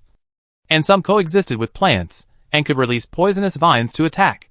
Moreover, the attacks of these mutants were not indiscriminate, and were clearly aimed at Bai Yi and Xiao Pei. Their goal, obviously, was to kill the other experimental subjects, in order to have a greater chance of seizing the safe cabin. This double-evolved mutant was also extremely powerful among the mutants they encountered, and even in front of Chun Su's blade, it still had the strength to attack Bai Yi. If it were an ordinary player, I'm afraid he would really fall into his hands. However, unfortunately, he encountered no ordinary player. Bai Yi looked at the corpse again, and then turned around and continued to move forward. Xiao Pei looked back, and saw that the bloody remains were slowly fading, as if they were being cleaned up and wiped out by the system. I heard that in other dungeons, as long as you kill monsters, the system will give you energy. We killed so many, but there was no reward. It's such a loss. Xiao Pei quickly followed Bai Yi and said, I heard it, it seems. Bai Yi glanced at Xiao Pei. Yes, it was the group of people who who went to the Star Cluster Hall to watch the live broadcast. Xiao Pei answered naturally. When the live broadcast ended, I followed those viewers. They discussed the battle situation all the way. I heard a lot of information. What energy points, heavenly punishment, tasks, and your special things. They all told me. Bai Yi frowned slightly and looked at Xiao Pei again. What they said? These game rules, don't you know them yourself? I myself. Xiao Pei was stunned, not understanding what Bai Yi meant. I know now. I understand everything. Xiao Pei hurriedly explained, seeming a little flustered. Bai Yi stared at Xiao Pei, always feeling that their conversation seemed a little misplaced. Xiao Pei also looked at Bai Yi blankly, not understanding where he had said anything wrong. The two of them were silent for a while, until Mu on the side suddenly reacted, and directly reported Xiao Pei's player information. Xiao Pei, player number A3894, born in X28 zone of Xinyu Star, age 16 years and 10 days. After hearing her own information, Xiao Pei couldn't help but get nervous. When Bai Yi heard her age, he suddenly understood. 16 years old. To participate in the EVO survival competition, you must be 16 years old or older. Mu added. The Constitution of Xinyu Star stipulates that citizens who are 16 years old or older are adults, and those who are forced to participate in the EVO survival competition do not include minors. So, is this your first time in the game? Bai Yi showed a surprised expression. Xiao Pei nodded and hurriedly explained herself. But I understand the rules of the game now. I know how to play this game. Don't worry, I won't hold you back. Xiao Pei was obviously worried that Bai Yi would think she was a novice, and would not want to guide her anymore, but Bai Yi didn't care about it in his heart. A player who survived many games, but his strength was still so poor, there must be something hidden. But if Xiao Pei is really participating in the game for the first time, then her strength, maybe she is really as bad as she looks. Bai Yi retracted his gaze, and did not look at Xiao Pei again. Xiao Pei could not see through Bai Yi's thoughts, and was uneasy. She did not dare to say much, and could only follow Bai Yi obediently. Chen Su and Mu were also silent. After a moment of silence, Bai Yi finally spoke to Xiao Pei again. Is the energy tank full? Full. Full. Xiao Pei's shoulders tightened, and she responded quickly. Thank you for your help. Xiao Pei said gratefully. Yes. Bai Yi nodded, and stopped asking Xiao Pei anything. Nor did he continue the previous topic. He just said, go back. Then he followed Mu's instructions, and walked back. Have you seen this little girl? After being mentioned by Xiao Pei in the game, the audience in the live broadcast room began to discuss with each other, and it seemed that they did not have much impression of Xiao Pei. However, this Xiao Pei had already collected information everywhere before entering the game, and after entering, she quickly established contact with the strongest team in the A field. She is indeed a very smart girl. Of course, Bai Yi would not refuse to take her with him just because she was a novice. After all, whether they were novices or veterans, the difference in strength was not that big. In the live broadcast, Bai Yi and his team gathered all their energy and took Xiao Pei back to the base. It was just getting dark, and it was only about 5 o'clock in the afternoon. Boss Bai Yi, it seems that he is not as ruthless as he seems, a red-headed scarf said with emotion. He said that he would let the child fend for herself, but he still took her with him in the end. Boss is really kind-hearted. If it weren't for him, this little girl would have died in the melee dungeon. The audience rushed to discuss, and the atmosphere gradually became relaxed. According to past habits, after Bai Yi has collected all the energy points, he will not leave the prayer room again. This time, Bai Yi's awake time is expected to last until about 9 o'clock in the evening, so the next time he leaves the base, the earliest will be 3 o'clock in the morning after the heavenly punishment ends. The boss is resting, and we can also relax a little.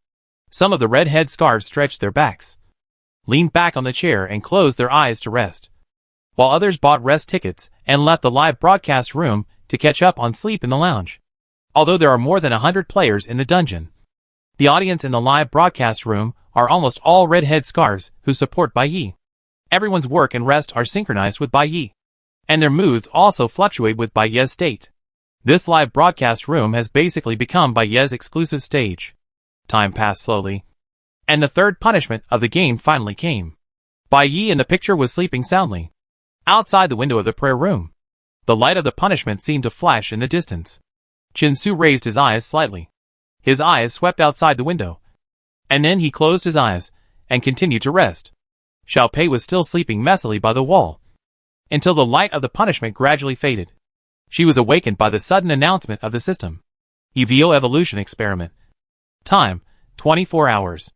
A soft and peaceful female voice sounded in the prayer room, and also spread to every corner of the copy. Safety cabin loading progress. 20%. Loading countdown, 95 hours. 59 minutes and 43 seconds. Players, please note, a detailed explanation of the safety cabin settings is being given.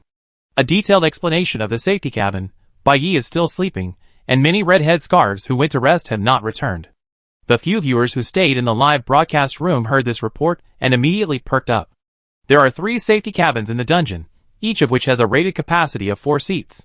Therefore, the total number of evolvers who can finally board the safety cabin and become excellent evolutionary species is 12 people. The system continued to explain. The safety cabin cannot be logged in before it is fully loaded. After 100% loading, there will be 1 minute for the experimental subjects to board the cabin. After 1 minute, the hatch will close and the teleporter will start. 12 excellent evolution species will leave the experimental area with the safety cabin and be teleported to the neutral safety zone. Currently, part of the safety cabin has been loaded, and it is visible to the naked eye in the copy. Players can confirm the location of the safety cabin in advance to create favorable conditions for finally winning a seat in the safety cabin. Evolution continues, and the potion is continuously supplied. Players who have not yet joined the evolution experiment can use the potion at any time and gain powerful abilities beyond imagination. The ideal evolution effect will greatly increase the chance of becoming an excellent evolution species, and the evolved players will be upgraded to plus-level experimental subjects, and will not be subject to the energy point penalty rules. Everyone is welcome to try. Good luck to everyone. Chapter 137, Bai Yi's Crisis is coming. The 7-day challenge of hell has entered the 4th day. Evolved players can avoid energy penalties. The system really has new tricks every day. At 3 o'clock in the morning, Bai Yi woke up on time. After listening to Chen Su's retelling of the system's report, Bai Yi lowered his head slightly, as if thinking deeply. The system hopes that everyone will evolve. While Bai Yi was sleeping, Chen Su had already thought about this rule to some extent. If you don't choose to evolve, you must accept the impact of energy penalties. Hurting other players will reduce your own energy, which is very disadvantageous in battle. And it will also increase the difficulty of fighting for the safe cabin. But if you choose to evolve, the probability of success is probably not high. 17.5%. Chen Su had just finished speaking, and Mu put this low probability into a number. This is calculated from the mutant samples we encountered. The accuracy may be biased, and it is for reference only. This probability is not worth trying at all. Chen Su made a decisive judgment. Bai Yi responded softly, as if he agreed, but also as if he had some reservations. What if everyone else has evolved? Xiao Pei, who was standing by, listened to their discussion and was a little worried. They won't be punished, but we will be. Wouldn't it be too unfair to fight them? Do you want to evolve? Bai Yi didn't answer directly, but asked Xiao Pei instead. As a player, Xiao Pei also had to make a choice in the face of this difficult problem. Xiao Pei pursed her lips and thought for a while, and finally said, I'll listen to you. If you don't evolve, I won't evolve. You are the best player in Field A, and your choice must be right. Bai Yi was stunned for a moment, and then smiled faintly. You trust me so much. Hee. Xiao Pei smiled and scratched his nose. Actually, that's what I thought. It's my first time to enter the game. I have no experience, and I will definitely think of many mistakes. I will do whatever you do, and my chances of passing the level will definitely be much higher than if I played blindly by myself. After listening to Xiao Pei's words, Bai Yi seemed to think of something, and the smile on his face disappeared again. He looked at Xiao Pei, paused for a moment, and then said in a cold tone, Thank you for your trust, but since this is a survival competition, it is not suitable for unity and friendship. Bai Yi finished speaking, stood up, and looked away. So, I advise you not to trust others easily. What is Ka Sua's current location information? In the monitoring room, Xiao Jing turned around and asked to Cheng. After discussing for a few sentences, Bai Yi and the others walked out of the prayer room as before. The release of this news, the players will certainly focus on the landing points of the 3 safe cabins. Bai Yi, who is recognized as the strongest player in Field A, and Ka Su, who has supernatural abilities, are likely to meet again in this wave of safe cabin exploration. Therefore, in addition to following up on the game progress of each player, the analysis team focuses all their energy on these two key players. Kazu's live broadcast has been adjusted to the screen next to Bai Yi, and De Chung is sitting at the workstation next to Ed and Xiao Jing, so they can communicate with each other about the dynamics of the players at any time. Kazu is currently located at X520, Y343, which is the landing point of one of the safety capsules. Deshang answered. He has been wandering around here. Is he following Bai Yi? Xiao Jing checked Bai Yi's coordinates. It seems he has to wait. Bai Yi is now near X348, Y522. They can't meet. Is Bai Yi's side also around the safety capsule? Deshang asked. No. The scene on their side looks like a factory area, with machines and scrap metal all over the ground. Xiao Jing answered. Bai Yi and his team didn't seem to want to find the safety cabin. At first, Mu sat on a broken machine, flew up to the sky and scanned for a long time, and marked several locations. I thought they were looking for the safety cabin, but now it seems that they are not. They didn't go to those designated locations at all. Is that so? Deshang responded. But there is no rush to find the safety cabin. There are still more than 90 hours before 100% loading. Well, I guess Bai Yi thinks so too, Xiao Jing said. Deshang and Xiao Jing were actively exchanging information, while Ed next to them seemed to be thinking about something, his eyes wandering outside the observation group of Bai Yi and Kazu. After the two discussed Bai Yi and Kazu for a few more sentences, Ed suddenly interrupted. Don't you think that Bai Yi's situation is very bad? Bad? Deshang and Xiao Jing looked at Ed at the same time. What do you mean? Let me ask you first. If you were Bai Yi, would you choose to evolve? Or maintain the status quo? Ed turned to Deshang and Xiao Jing. The two looked at each other, as if neither of them had thought about this question carefully. If it were me, I probably wouldn't choose to evolve. After a moment, Xiao Jing was the first to give the answer. Bai Yi and his team are strong in themselves. The previous mutant that moved at high speed and could evolve sharp claws was actually considered a successful evolution, but in the end, it was easily killed by Chen Su with a few slashes. Ordinary players may need the ability to evolve to have the strength to fight, but they don't have to evolve at all, and their own strength is enough to grab the safe cabin. And according to statistics, if you choose to evolve, the probability of failure is quite high. Once the evolution fails, you will lose your autonomy and fall into madness completely, which is no different from failing the game early. Using the existing strength to take a risk in a gamble with a small probability of success but a high probability of failure, if I were Bai Yi, I would definitely not do such a stupid thing. Yeah, I think so too, Deshang echoed. Although evolution can exempt the restrictions of the energy penalty mechanism, it actually doesn't matter if you fight before collecting energy points, because the energy can't be deducted into a negative number anyway. This mechanism is easy to crack. Kazu and Bai Yi have also used this loophole before, so I think Bai Yi will definitely not choose to evolve in order to circumvent the penalty mechanism. No, the problem lies precisely in this penalty mechanism. As soon as Deshang's point of view was expressed, Abe's face became more serious. The unevolved will suffer an energy penalty, while the evolved can avoid this penalty, which actually forces you to evolve. Forced to evolve? Deshang and Xiao Jing asked in unison. Yes. Ed nodded. Do you know when the safety cabin will be loaded? The exact time? More than 90 hours later? Xiao Jing was a little confused. Yes. More than 90 hours later. Ed continued. I calculated that the safety cabin starts loading at 12 o'clock midnight on the second day, and the loading lasts for 120 hours. So the moment of 100% loading is 12 o'clock midnight on the seventh day. What do you think 12 o'clock midnight means? Heavenly punishment. Xiao Jing realized it immediately. Yes, it is heavenly punishment, Ed said affirmatively. The safety cabin cannot be logged in before 100% loading, and there is a 1-minute login time after loading. In other words, the login window is exactly the first minute after the 7th day's heavenly punishment ends. Ed looked at Deshang and Xiao Jing, and carefully analyzed his own views. There are more than 200 players at present, and there are tens of thousands of NPCs. Even if the number of people decreases in the past few days, it is impossible for there to be exactly 12 people left before boarding the cabin, and each person will line up in a seat. There are too many people and too few seats. So the next moment, when the 7th day safety cabin is about to be loaded, The most intense melee in the 7 days of hell will definitely break out. Oh, I understand what you mean. Deshang was still a little confused, but Xiaojing understood it immediately.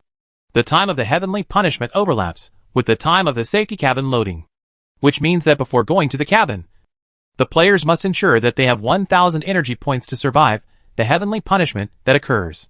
Since a battle will definitely break out before boarding the cabin, only evolved players, who are not subject to penalty rules, can ensure that their 1,000 energy points are retained until the moment of the punishment. If Bai Yi does not evolve, then the energy points of players injured in the battle will be affected by the penalty mechanism. When the punishment is approaching, there is no time to collect charging balls. Even if there is only 1 point less, they will be killed by the punishment. Yes, that's what I mean. Ed slapped his thigh, as if this dilemma was also weighing on his shoulders. NPCs are set as ordinary people, while players are elites who have been trained through many games. With the combined evolution buffs of the two, players are likely to be stronger, and most of the survivors are players. Not to mention how difficult it is to hurt other players in battle. Now it is known that Kazuha has successfully evolved, and he has declared war on Bai Yi.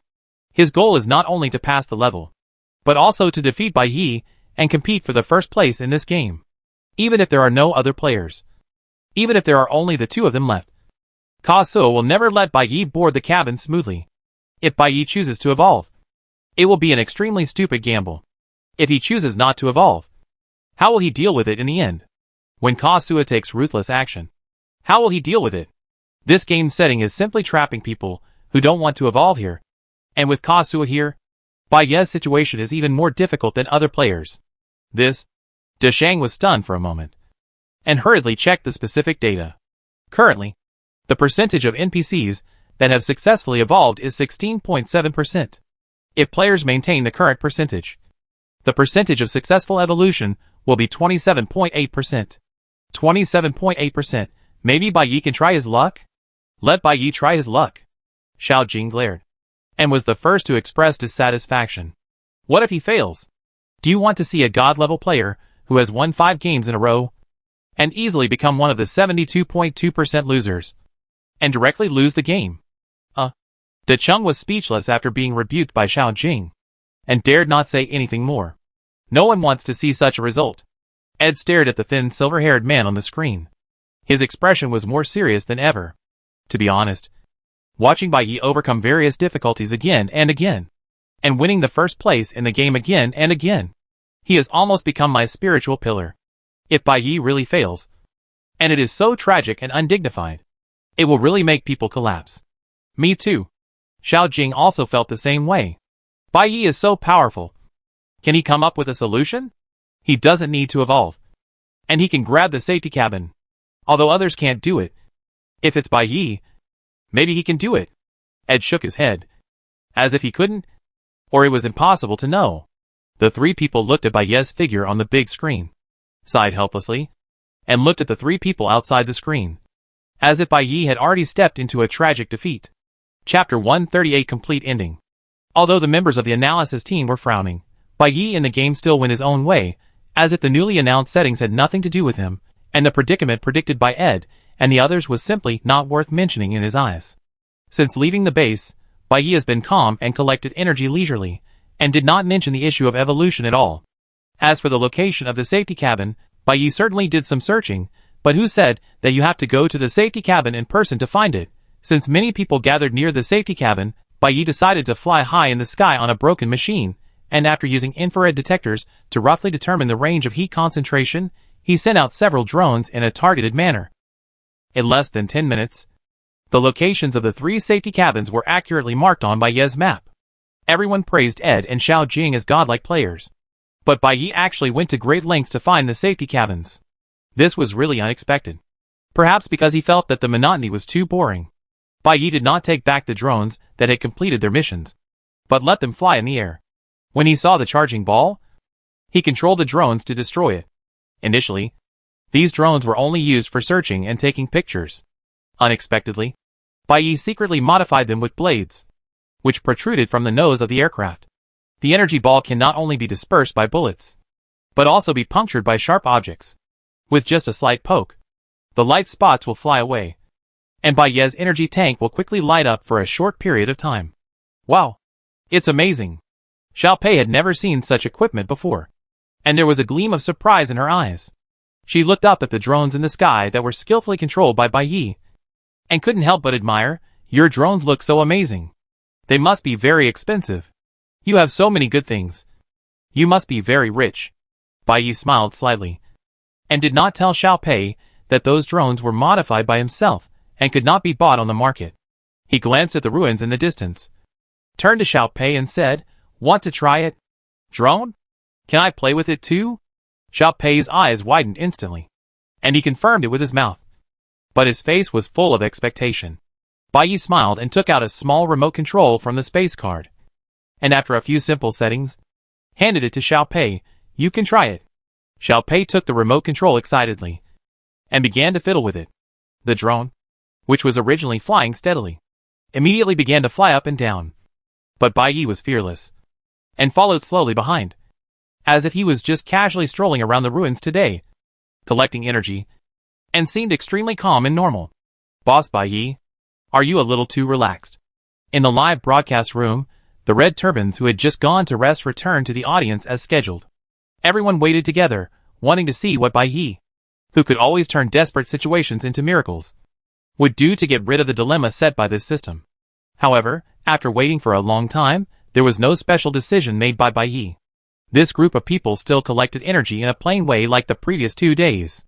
Bai Yi even played with the drone with Xiao Pei. "Boss's equipment, I also want to try it," a red headscarf whispered, immediately attracting the attention of several people nearby. "Is the focus now the drone? The focus is on the current Bai Yi boss. What if he fails in the game? No matter how strong Bai Yi Chensu is, everyone is equal in the face of probability." They tried their best to grab the live broadcast tickets, and tied the red headscarf, not to see a lunatic like Kasuo who has great luck and reaches the top. "What is the boss thinking? Can you reveal some information?" Some people began to be unable to hold back. "If he keeps being so calm, my mentality will collapse." To the audience in the live broadcast room, Bai Yi seemed to be playing with the child leisurely, but in fact, his attention was not on Xiao Pei and the drone at all. As he walked, he communicated with Chen Su in the signal bridge from time to time. After walking for a while, he suddenly slowed down a little. "It's just ahead," Chen Su said in the signal bridge. "Yeah," Bai Yi responded, raised his hand to summon the bad machine to sit on it, and Mu immediately returned to the summoning cabin. At the same time, the bad machine also picked up Xiao Pei. The leisurely atmosphere just now disappeared in an instant, and in a flash, everyone switched to combat mode. Hey! Hey! Xiao Pei was concentrating on tinkering with the drone, and was suddenly picked up. She was startled and almost dropped the remote control. "What's wrong? Why?" Xiao Pei asked halfway, and immediately shut up. On a small building in front, a man fell from somewhere on the roof, stood up slowly, and looked like a smile. "See you again." Xiao Bei Kasuo greeted Bei calmly, looked at Bei who looked calm, and then looked at Chen Su who looked cold next to him, and raised one eyebrow slightly. "Oh, it seems that you invited me here?" When Queso saw this situation, he immediately understood something. Bai Yi raised his mouth slightly, but there was no smile in his eyes. "I was afraid that you were bored waiting in the safety cabin, so I asked them to bring you here," Bai Yi said. "What?" Xiao Pei was stunned. His eyes swept over this side, and then over that side, and he found that he was the only one at the scene who didn't understand what was going on. "Let them lead the way? Could it be?" Xiao Pei was stunned for a moment, and suddenly lowered his head, looking at the remote control in his hand. Could it be? They are referring to this? Kasuo was able to come here, obviously because Bai Yi guided him. Xiao Pei's guess was correct. This drone was the prop Bai Yi used to attract Kasuo. In the first official game, Bai Yi used these drones to find the location of the research institute, and the connection between these drones and Bai Yi has long been no secret. Although Kasuo may not have noticed it in that game, as long as he uses his brain a little, he can infer that the player who controls the drone to locate the safety cabin is basically only Bai Yi. After all, he is probably the only technical player who can survive until now. After the drone flies out, it will return, as long as it follows its route. Bai Yi's hiding place can be found, since Kasuo is likely to ambush in a safe cabin. Sending the drone to the safe cabin is equivalent to Bai Ye's invitation to Kasuo. Bai Ye looked at Kasuo on the roof opposite, with a faint expression on his face. In Ed's analysis, Kasuo is the biggest obstacle on Bai Ye's way to pass the level. Naturally, Bai Ye does not intend to let go of this obstacle easily. In front of Bai Ye, this man has always been unclear about his position, unruly, and his threat is fleeting, making it difficult to classify him as a friend or an enemy. Bai Ye doesn't understand why he suddenly appeared in this game and wanted to compete with him. But no matter when he changes his attitude, Bai Ye will not be surprised. A strong man who can fight against Chen Su is definitely not a person without desires. It is this competitive spirit that drives him to keep improving and has such a strong strength. Even if Kasuo seems frivolous on the surface, Bai Ye believes his confession of competitiveness. This man is indeed a strong opponent. And now that he has declared war, if it is not completely resolved, Bai Ye's road to clearance will inevitably be full of ups and downs. Every future game, even the next game, may leave endless hidden dangers. If there are obstacles, it is better to clear them in time. The man in front of him is still laughing, but behind that smile, there is a ruthless killing intent. Bai Ye has never been a person who repays evil with kindness. The so-called complete solution, naturally, is to make this person no longer have the power to block the road. In fact, there is no deep hatred between me and Kasuo. However, in this game of life and death, it is not only deep hatred that will lead to a life and death struggle. Are you so anxious to see me? You like me too much. Chen Su must be jealous. Kasuo said some annoying gossip, squatted down, and kept snapping his fingers with his right hand. Bright white sparks appeared and disappeared at Kasuo's fingertips. Chen Su ignored his provocation, tightened his fighting nerves, and waited for the opportunity to attack. Bai Ye was too lazy to respond to such boring words. He quietly pulled out the air jet gun that he had used to deal with the flames, glanced at him, and then looked at his fingers with sparks. Wait a minute. Be careful with these sparks. His purpose is to set a fire. Bai Ye hurriedly sent a message to Chen Su through the signal bridge. But before he could make it clear, a dazzling white light suddenly flashed from Kasuo's fingertips, and it instantly stabbed at Bai Ye. It was lightning. Bai Ye reacted immediately, and a circular saw flew out. The circular saw is made of ordinary materials, but it is highly conductive. It just intercepts the lightning in the middle, and the dazzling electric light is directed to the side. The lightning hits the building on the roadside, and the powerful electric energy is released instantly. The dilapidated house collapsed and turned into a pile of rubble in an instant. The orange sparks are fire, and the bright white sparks are electricity. Keiso can not only set fire, but also release lightning. What is his original ability? I use the same trick to hit you every time. I am worried that you are not interested in it. Let's change the trick this time, Keiso said. But his hands did not stop moving. Several lightning arrows were shot at Bai Ye again. On the abandoned street, the broken machine carried Bai Ye and Xiao Pei to dodge left and right. Lightning struck the ground. Gravel splashed, and the harsh electronic music mixed with the deafening explosion made people feel dizzy for a while. Bai Ye shook his head, in the buzzing ringing in his ears. Kasuo's voice seemed to come from a distance. Why? You invited me to find you. So you want to die in my hands as soon as possible? Xiao Bai Ye, seeing that Bai Ye seemed unable to fight back, Kasuo's tone became more and more slippery. Then how about I won't be polite? Oh, how can I kill you indirectly without being punished by the system? I have to think about it carefully. Don't think about it. A cold voice sounded behind him. Kasuo's expression froze, and he quickly turned and retreated. Suddenly, a red light flashed, and a few strands of broken hair instantly flew away in the wind of the knife. Before he could retreat again, a buzzing mechanical sound suddenly came from all directions around him. Drone! Kasuo was startled, and he wanted to avoid it as a conditioned reflex. But he found that the buzzing sound blocked almost all of his retreat routes. In front of him, Chen Su, with a blade in his hand and a cold look in his eyes, looked at him. Don't think about it. If you die, you won't be punished. Chapter 139. 1 minute. I told you, Boss Bai Ye will never let Kasuo go. Seeing Kasuo being surrounded, the people in the live broadcast room were immediately very excited. In front of them was the murderous Chen Su, and all around were neatly arranged drones. In the next moment, with a sound of shua, the blades at the front of the drones actually stretched more than 3 times longer. Bai Yi modified the drones after returning to the prayer room last night. During that time, some people in the live broadcast room had gone to rest, and most of the people who stayed in the audience seats were also closing their eyes to catch up on sleep, and almost no one noticed the whole process of Bai Yi's modification of the drones. Bai Yi disassembled the nose of several drones, installed a two-stage retractable double-edged knife, and installed a speed increaser at the tail, allowing these drones to achieve instant speed changes during flight. When exploring the safety cabin, the blade is retracted into the fuselage, and when eliminating the charging ball, the blade is extended a short distance. Now facing Kasu, the entire double-edged knife is extended out of the nose, and only waiting for Bai Yi to give the order, the speed increaser can be fully activated, and attack Kasu's back. Too cruel. This time, the naked man will be poked like a hornet's nest. The red headscarves were so excited that they seemed to be injected with chicken blood, and they wished they could also go on the field and chop a knife. However, some rational viewers were puzzled by this tactic. But, didn't Queso have all the ability to regenerate? Asked a red turban man next to Jia Zipping. He can regenerate even if his hands and feet are broken. Even if there are more drones and more knives. What can we do? He can't be killed. And he can grow back by just chopping him.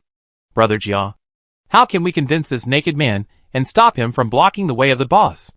Jia Zipping was just watching the battle calmly and didn't interrupt. Unexpectedly, he was asked by the audience next to him. He was slightly stunned and then smiled calmly. Don't worry so much. Jia Zipping responded with a smile. Although he did not expect what tactics Bai Yi would use, he still had full confidence in Bai Yi. After so many games, can't we see Bai Yi's style? If he is not sure, he will never let himself get involved in a meaningless battle. Since he took the initiative to pull the card here, I guess what Kazuha is waiting for is basically a losing outcome. Oh! After a second of discomfort, Kazuha's face was covered with that annoying smile again. Last time I said you didn't make much progress. But this time you did come up with some new tricks. You've made progress really fast. Queso's eyes were fixed on Chinsu. But his words were directed to Chinsu and Bai Yi. But you've also seen that the knife is of no use to me. You got this, drone. But it's just a few more knives. You think you can defeat me with this little progress? Aren't you too naive? Hey! Before Queso finished his words, Chinsu's red blade went straight to his face. Queso ducked in a hurry and barely avoided Chinsu's attack. Chinsu did not want to argue with Kazuha, and did not care whether he had finished speaking or not. He missed the first strike, and then the blade turned and slashed again. Kazuha dodged in a hurry, and the drone group behind him instantly flew towards his direction of movement. The accelerator was turned on, and the fuselage suddenly dropped. The silver blade was approaching Kazuha's shoulder. Hiss, ah! The power of the accelerator was very strong. Facing the attack of the drone and Chinsu, Kazuha was unable to completely avoid it. He chopped it down with a knife, and blood instantly flowed from his shoulder. Queso groaned in pain, but he had no time to check his injuries. Almost at the same time, Chinsu's red blade had already attacked his lower body. Queso quickly jumped up, and Luo Xiao managed to avoid the chopping knife. But Bai Yi did not give him a chance to breathe. Several drones attacked at the same time. Queso could not dodge in time, and blood marks were immediately left on his back and arms. Ah! Ah! Ah! He was really cruel. Queso's clothes were soon stained with blood. He barely fended off Chinsu's fierce attack, and kept complaining about Bai Yi. You? What are you doing? Don't you know? My evolutionary ability is regeneration. I can heal this kind of minor injury very quickly. No matter it's a knife or a gun. It's meaningless to me. With regeneration, I now have no weaknesses. As long as I don't die, my body can maintain its original state. Your attacks are in vain. Or do you have any other way to kill me without blood? What method is it? I'm very curious. Why don't you tell me? Bai Yi fights in the same style as Chinsu. He only attacks when he is sure, and never says anything once he starts. Kazuha said so much. Bai Yi didn't say a word in response, and all his energy was focused on controlling the drone attack. Xiao Pei was helpless, and didn't dare to do anything. She could only cling to Bai Yi's seat tightly, and nervously watch the battle not far away.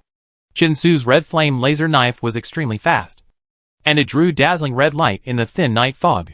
Xiao Pei's eyesight was already difficult to distinguish which was the real knife, and which was the afterimage. The figures of both sides in the red light were high and low, and sometimes ups and downs. accompanied by several drones with metallic luster quickly shuttling.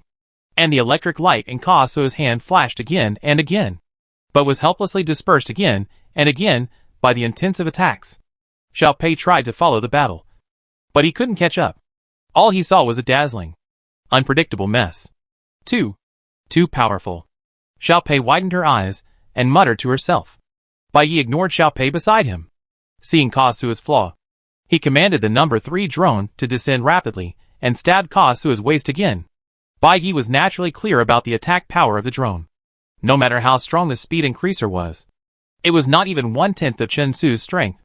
At best, it could only cut the flesh and could not cause any substantial damage to Ka Suo. But even if the flesh is cut, it is enough. After all, even if it can regenerate, the blood will still flow, and the pain will still hurt. Judging from Ka Suo's reaction, the pain after the injury is not reduced at all. No one can maintain the best reaction and agility in severe pain. Even a strong man like Ka Suo is no exception. I don't know when it started. The nonsense in Ka Suo's mouth disappeared, and in the thick night, there were only the sounds of fighting, panting, the sound of the knife, and the drone's humming sound that seemed to never stop. Soon, the drone's blade successfully hit the wound on Queso's side that had not yet healed. Queso groaned, and his body stiffened for a moment.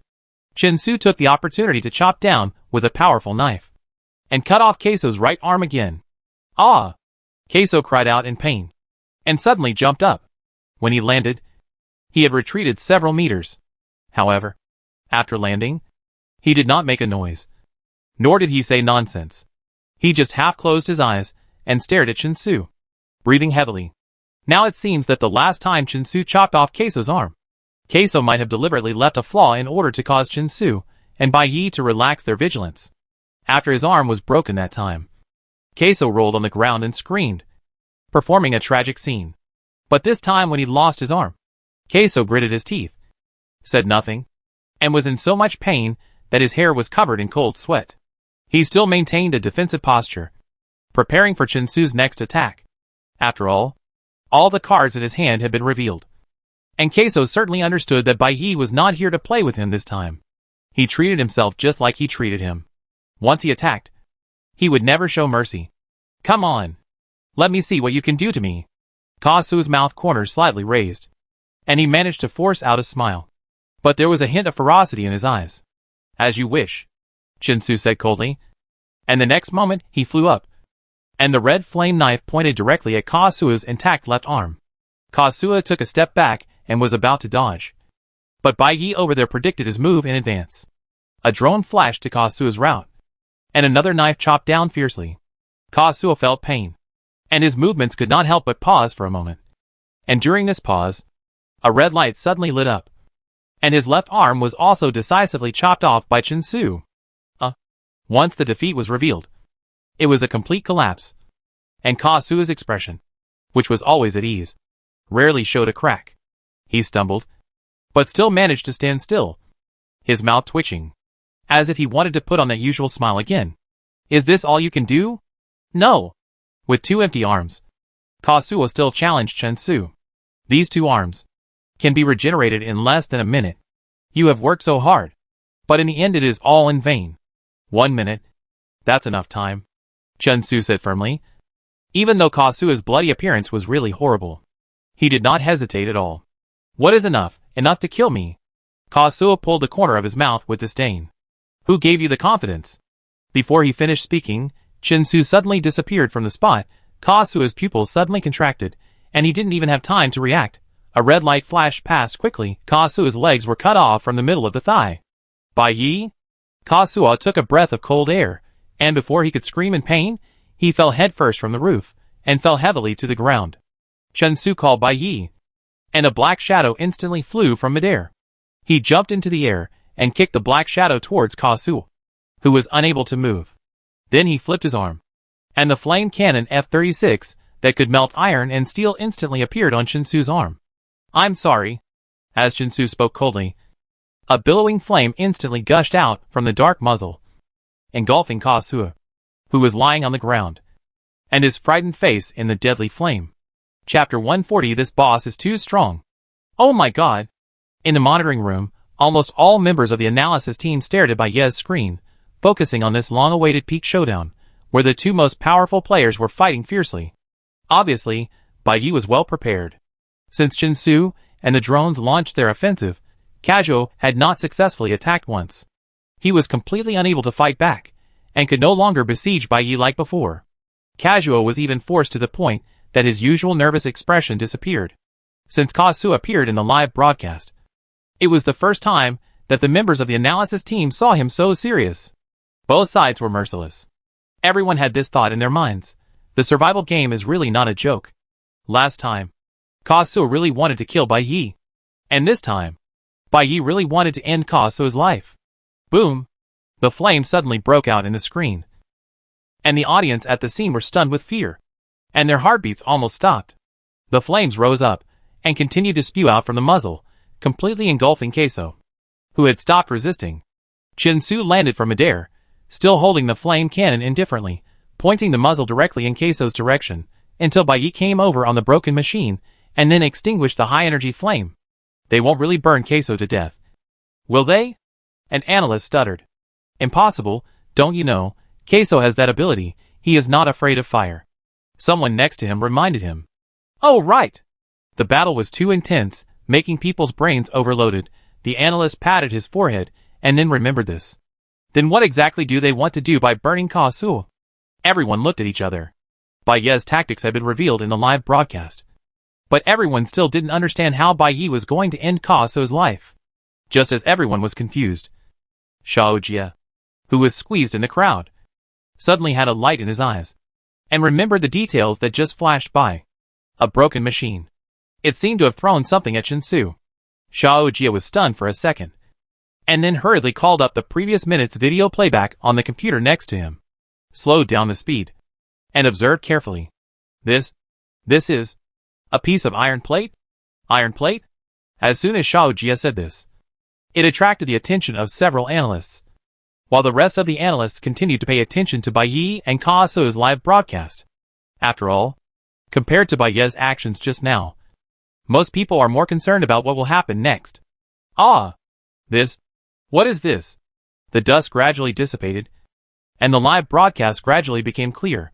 When everyone finally saw Kasu's current situation, the monitoring room suddenly exploded.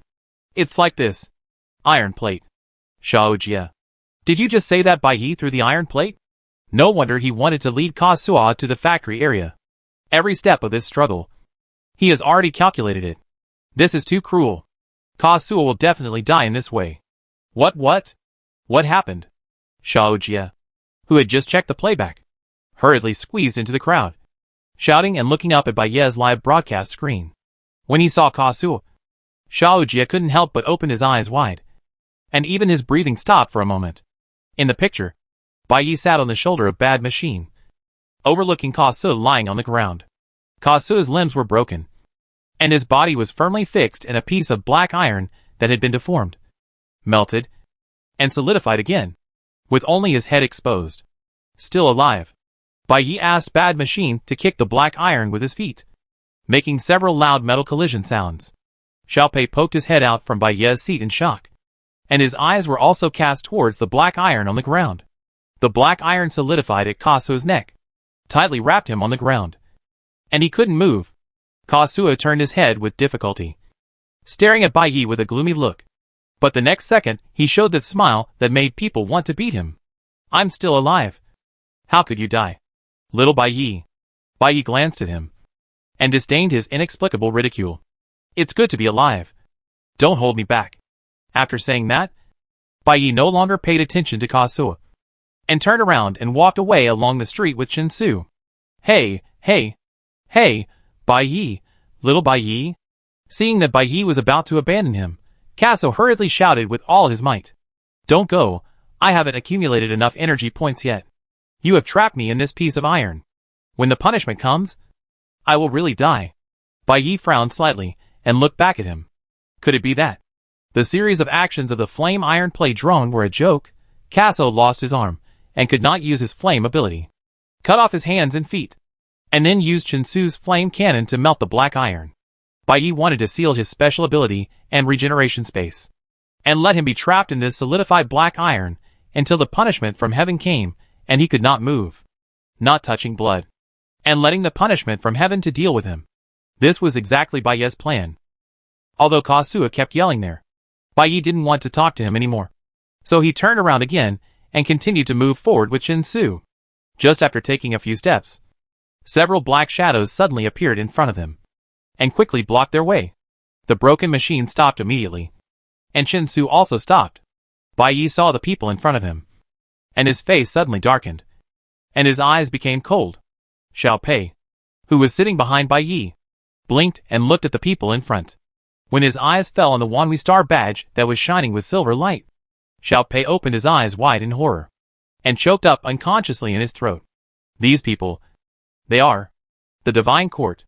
Mary Jo, who was on a mission, was called back to the core data point at X349, Y526 by her subordinates through a communication. Coincidentally, the battle scene between Bai Ye and Kazuya was less than 200 meters away from this data point.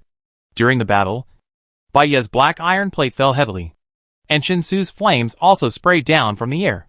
The roar immediately attracted the attention of the sergeants of the Special Guard too, who were guarding the nearby data points. Captain, should we intervene? Sean asked Mary Jo in the communication. At that time, Mary Jo led several sergeants and was wandering around X144, Y0, and seemed helpless. This is already the edge of the dungeon map. Although as the administrator of the game, they can transfer to any coordinates through a special port program. But this program does not support negative coordinates. Once Y1261 is entered, an error message will be displayed. Mary Jo and her group can only rely on their 2 legs and 2 eyes to find a way out. However, after wandering around for a long time, they still can't find a way to break through the border. The street in front of them seems to have not reached the end yet. The extension of the ruined city stands side by side with them. But it seems that there is an invisible wall, preventing them from taking a step forward. Can't get through. What's going on? Mary Jo was full of doubts. At this moment, the communicator beeped, and Sean sent the news that Bai Ye and Kazuya were fighting fiercely. The data point coordinates over there were normal, and they quickly located the target location. In front of them was a 3-story building, with locked doors and windows, and the situation inside could not be known. It seemed that there was no passage to enter. Although the building looked intact, it was also severely damaged. It might collapse into a pile of broken bricks with a slight collision. Protect the data point. We will return immediately. Mary Jo responded quickly. They could not find the data point they were heading to at the moment, so they had to at least ensure its safety, so as not to be blown to pieces by Bai Ye's shell. At the same time, if everything went well for Bai Ye, she would not have the chance to contact him. Now that the 2 of them were fighting, if she could intervene, she might be able to win some favor from Bai Ye. Mary Jo thought so. The speed of the port transmission was like teleportation. Just after she finished replying to the communication, she appeared in front of Sean within a dozen seconds. She looked around, confirmed that the core data points here were safe and intact, turned to Sean, ordered, "Which direction are Bai Ye and the others in? You lead the way." They are the Divine Court. Xiao Pei was stunned, and dared not even breathe loudly. On the Divine Blessing Star, no one did not recognize this sign. The Wanhui Star. For a garbage-picking kid like Xiao Pei, this sign symbolized those extraordinary gods, mysterious and noble, like a legend high above. She had never even thought that she could be so close to the legendary gods, and even the hair on the forehead of the red-haired woman could be seen clearly. They, Bai Ye, they come, Bai Ye he. Xiao Pei was so nervous that her mind was in a mess, and she couldn't think at all. However, the red-haired woman didn't notice Xiao Pei's existence, but just said to Bai Ye, "Hello, what a coincidence to meet again." Then, her eyes were attracted by something screaming behind Bai Ye. "Over there! Is it the God Court? You are finally here! Save me! I am dying!" Kazuya was shouting, without the idle baggage that a powerful player should have. Mary Jo walked quickly to Kazuya's side. She looked at the black iron on the ground in surprise.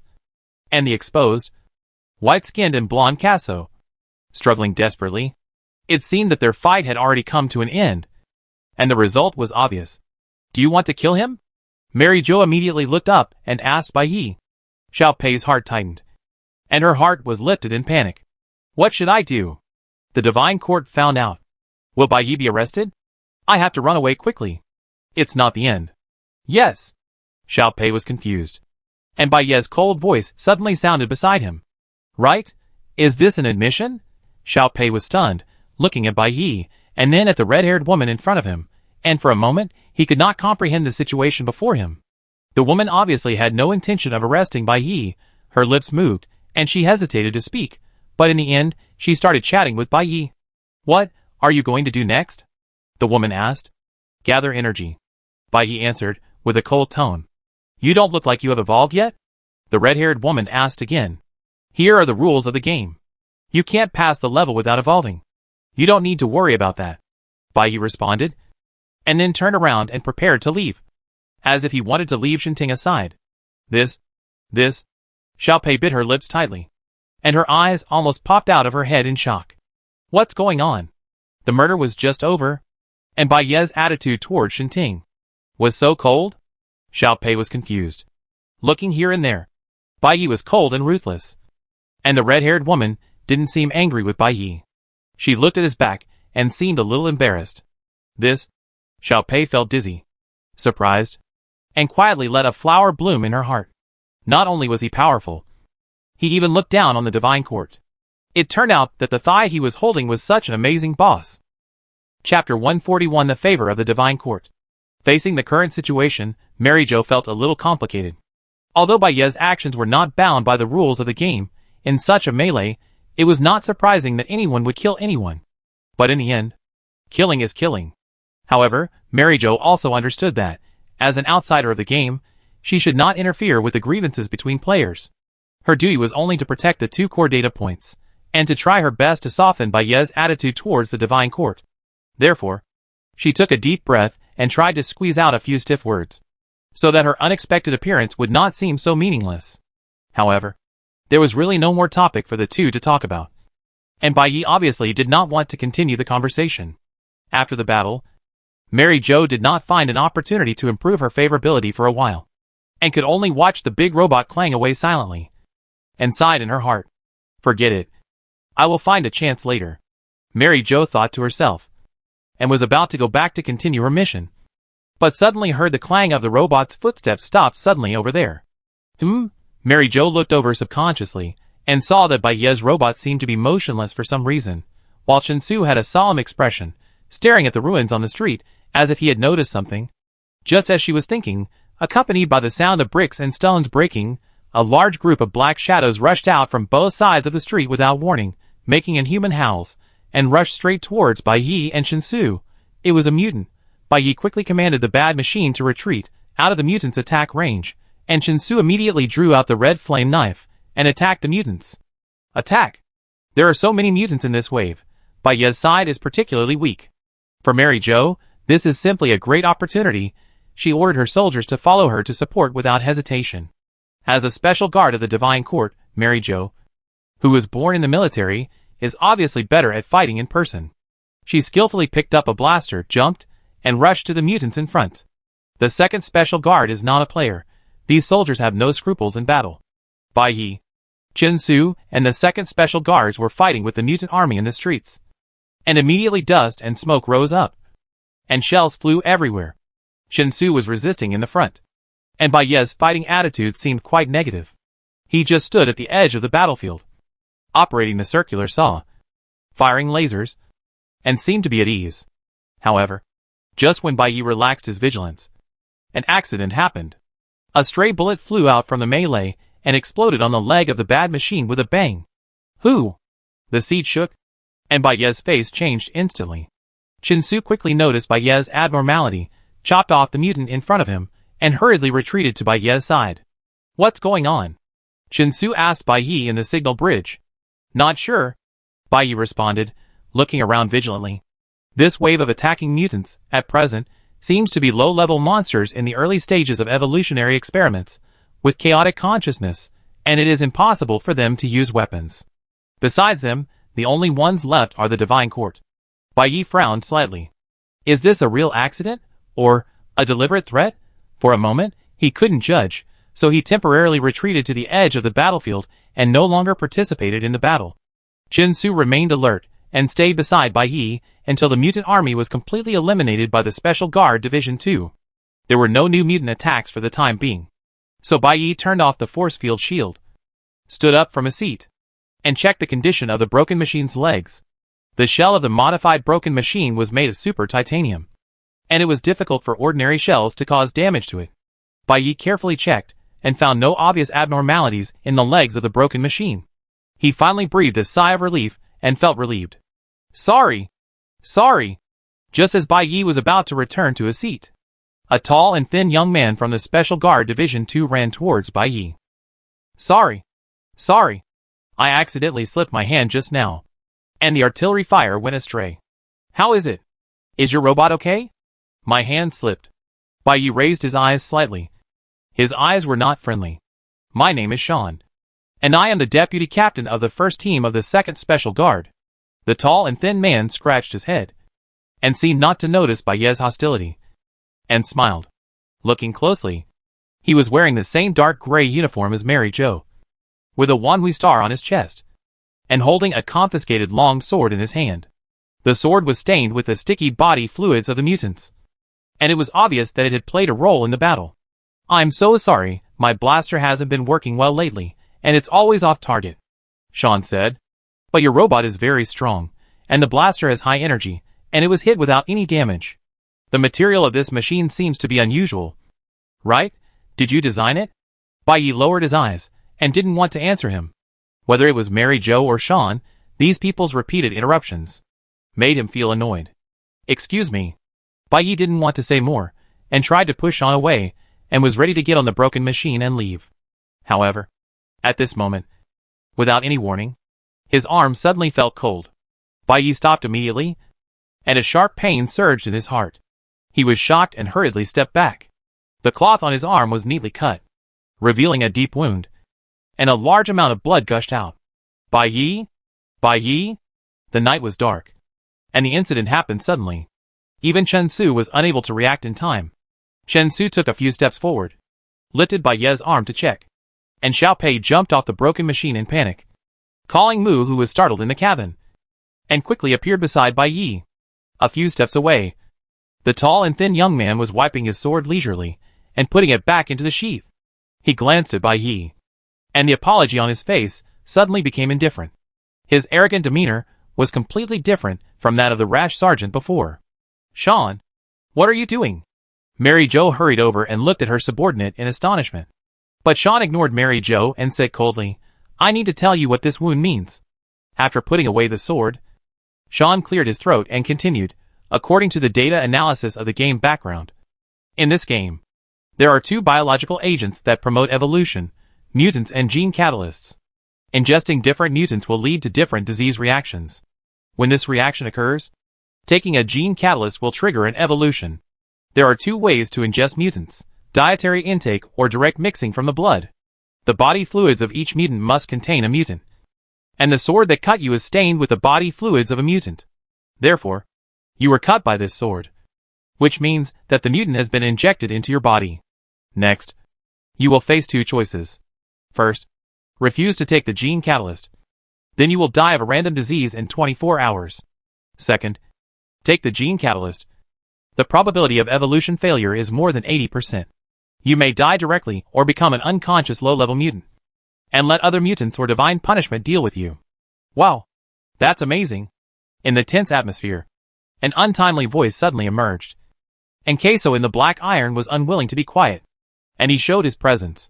Sean obviously didn't intend to pay attention to the half-buried dead man, nor did he ignore the increasingly murderous look on Bai Yi's group's faces. He sorted out the above logic, paused for a moment, and then started to talk about the main topic. But Bai Yi, as a scientist and mechanic valued by the Divine Court, you certainly have safer, easier and more reliable choices compared to other players. What we are in now is, in the final analysis, just a virtual world. As long as you leave the copy, all the settings in the game and the influence on the players will disappear. Once you leave, the mutant in your body will no longer exist, and you will naturally not have to face such a life and death decision. Nor will you have to fight desperately for the only 12 survival spots. As the game manager, we have a special port that allows you to directly teleport outside the copy and terminate the game. If you are willing to join the Shinting Research Department and work for Shinting's Bionic Mechanical Body Research and Development Project, I can open the port for you and send you out, so that you will no longer suffer such a life-and-death battle in the future. What do you think? Do you want to consider? Sean didn't finish his words, and suddenly his eyes went dark. The cold mechanical hand suddenly grabbed his neck and pressed him on the ruins on the street. Heh. Crackle. The gravel fell with a crackle. Sean was caught off guard. His eyes were wide open. His face was red. His mouth was open, but he could only make a weak sound. The soldiers of the 2nd Special Guard Division were all shocked, and quickly surrounded them, pointing their guns at Chin-Su, who was restraining Sean. Do you want him so badly? Chin-Su didn't care about the surrounding blockade and weapons at all. There was a hint of murderous intent in his dark eyes, as if he would end Sean's life at any time. Sean's face quickly turned from red to purple, and he desperately grasped the iron hand that was stuck around his neck with both hands, and his eyes couldn't stop rolling up. The situation became more and more intense. Xiao Pei screamed and covered her mouth. Lian Mu also spoke up to dissuade Chin-Su on the signal bridge. Finally, it was Bai Ye's calm voice that calmed Chin-Su down, and he slowly loosened his grip. Time and again, Shinting is so persistent. It really surprises me. Bai Yi stood up and stretched his bandaged arm. He seemed to not care about the situation at all. He smiled slightly, as if he was not facing a dangerous situation. Shinting's favor, I really understand it. But I'm sorry, the drama you guys are putting on so often, this kind of threat is really a waste for me. Since I've stated my intentions many times before, but you still can't understand, then I'll make it clear again. Bai Ye's smile gradually disappeared. Facing Mary Jo, who looked stunned, and Sean, who was almost strangled to death, he said firmly, without any hesitation, I, Bai Yi, will never join the Divine Court, not now, and even less in the future. No matter how favorable the conditions are, or how severe the threats are, my decision has never changed. However, I also know my own limitations. I'm just an insignificant civilian on the God's blessing star, and naturally I don't want to offend the Divine Court for no reason. If the Divine Court is willing to let it go, and let me go, I will be very grateful. However, if the Divine Court insists that it can use means to force me to obey, then even if I offend, I can only accompany it to the end. Chapter 142. Agree to my conditions. Sean! Who told you to do this? How dare you act on your own without my order? In stark contrast to his previous poor acting, Sean looked like Mary Jo knew nothing at this moment. She stepped forward, pulled up Sean, who was sitting on the ground and adjusting his breathing, and rebuked him harshly. You will go to Bai Yi to apologize immediately. After the mission is over, you will not escape punishment. Huh? Facing the angry Mary Jo, Sean did not seem flustered at all. He smiled coldly, his voice still a little hoarse. Who wants to punish me? Is it you? He glanced at Mary Jo, easily pushed away her hand that was grabbing the uniform, and then took out a holographic projection card from the space card and showed it directly in front of Mary Jo. This was a seemingly very formal document. The content was concise and clear. The handwriting was bright in the night, and at the end of the document, a slowly rotating Wanli star seal flashed quietly. You have repeatedly failed to do your job well, and you have forcibly violated the will of the superiors, and you are unwilling to take tough measures against Bai Yi. Now you are no longer qualified to continue to serve as the captain of the Special Guard Division 2. This is the appointment and dismissal document sent by the superior, the minister said before leaving. If your clumsy play succeeds by chance, I will keep this document for the time being and will not release it. If you continue to fail, then the captain of the first team of the 2nd Special Guard will be replaced by me. You? Mary Jo obviously didn't expect it to be like this. She stood there for a long time without any reaction. Bai Yi, who was not far away, heard Sean's words and couldn't help showing surprise. It turned out that the God Court had planned to use tough measures against her, and her previous clumsy performance was actually against the intention of the God Court. Bai Yi glanced at Mary Jo with a hint of complex emotions in his eyes. On the other side, after Sean showed the documents, he took back the projection card, straightened his messy uniform, but still couldn't help coughing a few times. After he recovered a little, he turned to Bai Yi again, and said in a steady tone, Bai Yi. Sean raised his chin slightly. I have analyzed the current situation very clearly. Between Yangguan Road and Hell Gate, smart people know how to choose. I advise you to think it over again. Don't act on impulse, leaving regrets that are difficult to make up for the God Court and yourself. I can reserve the opportunity to change your fate for you. If you figure it out, you can come to me at any time. We will wait for you at the core data point of X349, Y526, until the end of the game. As for you, Mary Jo, Sean said to Bai Yi, and then turned his eyes to Mary Jo. Your failure is a foregone conclusion. From now on, I will officially take over as the captain of the first team. You can continue to stay in the dungeon as a team member and guard the data point with us. However, I think you are definitely not in the mood to do this now. For the sake of our friendship of working together for more than a year, I approve your temporary departure from the team and go back to the minister to ask for clarification, or, if you want to go home and have a good rest, and have a good cry, I won't say anything more. Okay, things are said, and we are going back to the data point. Bai Yi, I hope to hear your change of mind soon. As for Mary Jo, it's up to you whether you want to join us or not. After saying that, Sean jumped up, climbed onto the eaves, and headed for the 3-story building of the nearby data point. The soldiers of the 2nd Special Guard looked at Mary Jo with sympathy, or laughed disdainfully, and finally climbed onto the eaves one by one, following Sean out of the street. Bai Yi, the 2nd Special Guard, had already left, and Xiao Pei called softly, as if she wanted to say something, but she didn't know how to start. Yeah, Bai Yi responded, which was considered a response to the girl's unexpressed concern. He deliberately arranged for the low-level mutant to attack, deliberately guided the bad machine to let himself leave the force field shield, and then deliberately infected himself with the body fluids of the fresh mutant, in order to achieve the purpose of threatening. Sean took great pains. Bai Yi took a look at the bandaged wound, breathed a sigh of relief, stepped on the lowered palm of the bad machine, and sat back in the force field seat. At this point, things have developed to this point, and it is irreversible. The next thing, we must hurry up and do it. Bai Yi thought so, and prepared to leave the street. Just as she gave the command to the broken machine, her peripheral vision swept to Mary Jo, who was still standing not far away. The tall red-haired woman stood quietly in the empty street with her back to this side. She did not leave, nor did she make any movements. It was unknown what she was thinking. Bai Yi stared at her silently for a few seconds, and finally said nothing. He turned around and walked in the opposite direction with Chen Su and the others. Bai Yi? Are you leaving like this? You can't leave me here. Seeing Bai Yi walking away, Kazuya shouted loudly, but he did not get any response. The figures of the group soon disappeared in the morning mist. Helplessly, Kazuya had to stop, sighed, and moved his neck, which was uncomfortable due to long-term stiffness. As his neck moved, Kazuya noticed that there was a pair of feet in his field of vision. Huh? I thought it was someone else. Isn't it the young lady from Shiting? You're still here. Kazuya raised his eyebrows, tried to look towards Mary Jo, and his signature smile appeared on his face involuntarily. Young lady, can you please help me remove this piece of iron? I just heard that person say that you helped Bai Yi. You must be a good person. You must be helpful, kind-hearted, gentle and lovely. So, young lady, can you help me? I'm not a bad person. I'm a serious person.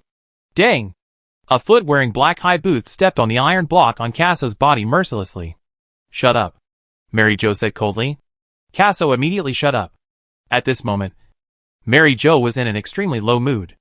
Although she did not intend to ask the minister for an explanation, nor did she want to go home and cry, she could not continue to perform the mission of the Special Guard Division 2 as if nothing had happened. She did not know what to do, so she could only stand there. However, she could not stand still. The man not far away kept nagging, and Mary Jo could not help but frown. Kazuya was also observing her, blinking, trembling, and not daring to speak. The two of them just stared at each other for a while, and no one spoke.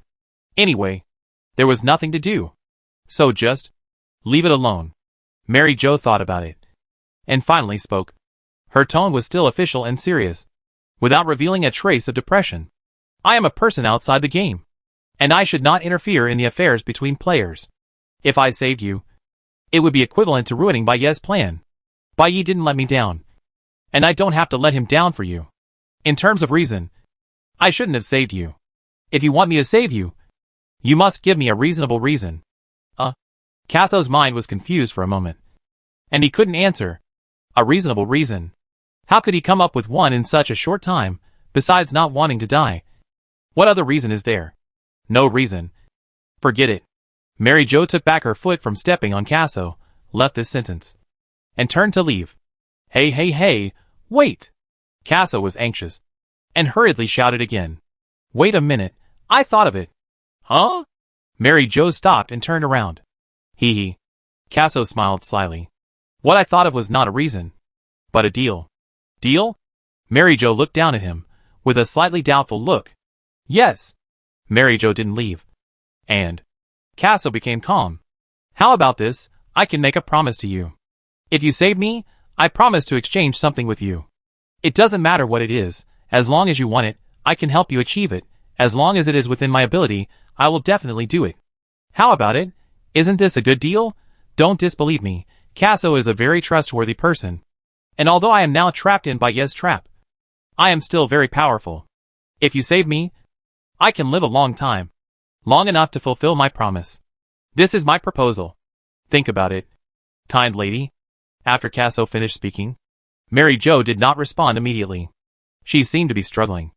But it seemed not to be. Why? This condition is not acceptable? Casso raised an eyebrow. I have never promised such a thing to anyone. Sister, you are the first. And you don't have to worry that I can't do it. Although Baye is strong, he just has more people. If it comes to fighting alone, I am afraid that no one on this God's blessing star can. Enough. Mary Jo interrupted Casso's boasting, showing impatience. I can save you, but not because of your boring deal, but because I have seen your situation. If I let you die, I will not be able to get over this. But you must agree to one condition of mine. What condition? Casso asked immediately. If I save you, Mary Jo said every word clearly, you must promise that you will not cause trouble for Baye again after you get out. Casso rolled his eyes, pursed his lips silently, and said nothing. You must agree to this condition. Mary Jo ignored his silence and said firmly, I've said it just now. Saving you would be a shame to Baye. But if I don't save you, I would be guilty of my conscience. There are 12 places in the safe cabin, and you can definitely be one of the 12th. There's no need to confront each other. So, you must promise me that you won't let me do something that's a shame to others for the sake of my conscience. Only if you agree, I will help you leave this piece of iron. After listening to this, Casso couldn't help but raise his mouth, staring at Mary Jo's slightly serious expression. And after a moment, he finally nodded exaggeratedly. Okay, I promise you, I won't cause trouble for Baye. Baye and I are united and friendly, love each other, and we will go through the dungeon hand in hand. How about it? Is it okay, dear sister? Mary Jo rolled her eyes at him, and then pulled out a chainsaw taller than him from the space card. Oh no! Casso was startled, and saw Mary Jo quickly start the chainsaw. If you accidentally hurt someone, I'm not responsible, Mary Jo claimed, and then aimed the chainsaw at the side of Casso, and swung it down violently. The efficiency of the electric saw was quite good. It didn't take long for the iron block to be cut into several pieces, revealing the still bound Casso. With the release of the restraints, there was room for the body to recover. Casso's regeneration ability quickly took effect. After just 1 minute, he returned to his original appearance. Wow. Thank you. Miss, you are really a good person. Casso moved his arms, curled his eyes, and smiled at Mary Jo. Mary Jo still had no expression on her face, with her hands behind her back, and her eyes firmly leaned forward. I saved you. You must agree to my conditions. No. Casso immediately shook his hand, and suddenly jumped onto the roof of a street. I've said it before, I'm a man of my word, so when I don't want to keep my word, I will definitely tell the other party in advance. Casso's words were full of joking. It's impossible to be united and friendly with Baye. This is a survival competition. Since it's a competition, how can there be no winners and losers? So regarding Baye, I have to break my word first. But I won't let you save me in vain. The terms of the deal I just offered are still valid. As long as you have decided what you want me to do, just tell me. No matter what it is, I will do my best to help you. Goodbye, kind lady. After saying this, Casso skipped onto the eaves of a distant house, leaving Mary Jo with a face full of resentment, and walked away. Don't worry, I will definitely beat Baye. I'm waiting for you. Come to me to fulfill my promise. Chapter 143 The Probability of Winning. How shameless. It has been a while since Xiaopei left that street, but she still couldn't completely get rid of the anger in her heart. She puffed up her face, stared, and was very angry. What kind of God's court is this? You use these despicable means to harm others. You are clearly asking for help, but they don't want to, and you force them. With this little bit of education, don't you have any bottom line? What God's court, bah? Bai Yi turned his head, glancing at Xiao Pei, who was very angry next to him, smiled faintly, but the smile soon faded. The numbness and burning sensation from the wound was like a poisonous insect, wrapped tightly around his arm, and difficult to drive away. If what Sean said was true, then once the mutant enters the body, if he does not take in the gene catalyst, he will inevitably fall ill and die. For him, the only choice now is to evolve. Hey, Bai Yi, do you think you have a stronger resistance and can resist that mutant? After Xiao Pei finished cursing Shinting, paused for a moment, then worriedly thought of Bai Ye's situation. If you can hold on without getting sick, then you don't need to evolve. Right? I don't think so. Bai Yi answered briefly. Because less than an hour after being cut, the fatigue in his body was so obvious that it could not be ignored. In this rule-based game copy, the possibility of holding on without getting sick probably does not exist at all. Ah. Xiao Pei sighed heavily. Casa was killed, and we should have been able to pass the level smoothly, but these people from the God Court jumped out to mess things up. These people just can't stand seeing others doing well. After saying that, Xiao Pei paused, turned to Bai Yi and said, then according to what that person said, will you get sick soon? Just like those refugees? Yeah, I think so. Bai Yi nodded slightly. What should we do then? Xiao Pei seemed really anxious for Bai Yi. Do you want to evolve? But what if you evolve into a monster? No, according to what he said, evolving into a monster is the most likely outcome. Yeah. Bai Yi just responded again, seemingly not wanting to continue talking about this topic. After the few of them walked forward silently for a while, Bai Yi spoke up. Is your energy at 1,000? Oh. Xiao Pei looked at his bracelet. Not even a little bit. Then I'll fill it up for you. Bai Yi said, commanding the bad machine to jump into the air, and then land after a round of inspection, pointing to the place where the charging ball was. The group first accumulated energy for Xiao Pei, and then charged Bai Ye's energy to 1,000. The moment Bai Ye's energy reached 1,000, the energy balls that were originally floating in the air disappeared instantly. Let's go, Bai Yi said. On the way back, they encountered several mutants. Although they all had good evolutionary abilities, they were not players. Qin Su successfully defeated those mutants. When they returned to the prayer room base, Bai Yi and Xiao Pei's energy was full of 1,000 points. How do you feel? Qin Su asked Bai Yi. The fatigue became more obvious. His skin was aching, and he seemed to have a fever. Bai Yi just smiled at Qin Su, said nothing more, and quietly pulled his hand. Bai Ye's hand was much warmer than usual. Qin Su held his hand and gently rubbed the back of his hand with his thumb, with tenderness and worry in his eyes.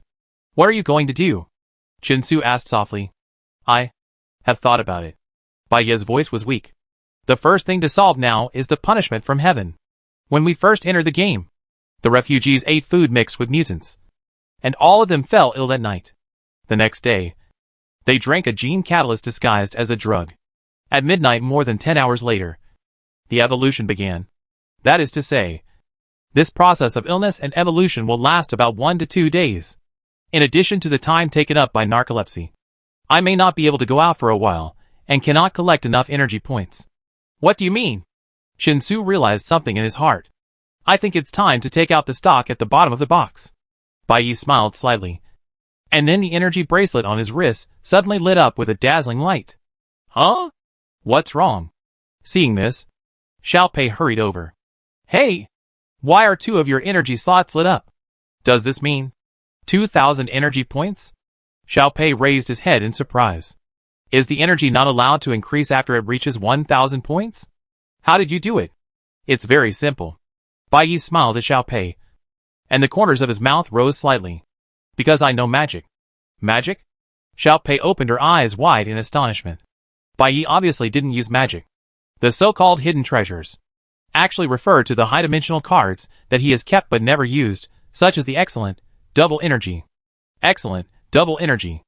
This card can be used at any time before the energy points are settled, to double the energy points. Please note, the doubled energy points will not exceed the limit of 5 energy slots. Although Xiao Pei knew that Bai Yi was teasing her, she didn't know how much power Bai Yi had, and she never thought that Bai Yi was using this double energy. She glanced at the energy bracelet, then looked at Bai Yi. her eyes showing confusion, but also revealing a bit of admiration. Isn't it amazing? Bai Ye's face was slightly red due to the fever, but he was still energetic and joked with Xiao Pei. In addition to increasing energy, my magic can do something else. For example, it can ensure that my evolution will not fail.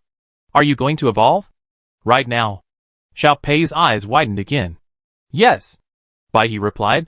In Xiao Pei's opinion, this matter was quite serious and dangerous. But Bai Ye said it lightly, as if he was just talking about daily trivialities. Xiao Pei was stunned for a moment, and then reacted, you said evolution will not fail. Then, how can you guarantee that it will not fail? Bai Ye smiled slightly. I said it's magic. The description of the full-score lucky card is vague, and there is a high degree of uncertainty in its use. Mu came over and spoke bluntly, which instantly made Bai Ye's magic look a little pale. Card? Xiao Pei blinked. Card. High dimension card. This correct keyword finally emerged in Xiao Pei's mind. She had heard someone mention high dimension card at the entrance of the Star Cluster Hall. But this thing is a reward only for powerful players.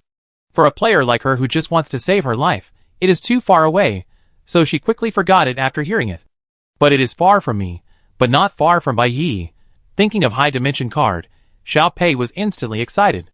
Bai Ye meant that as long as this card is used, there will be no problem with evolution.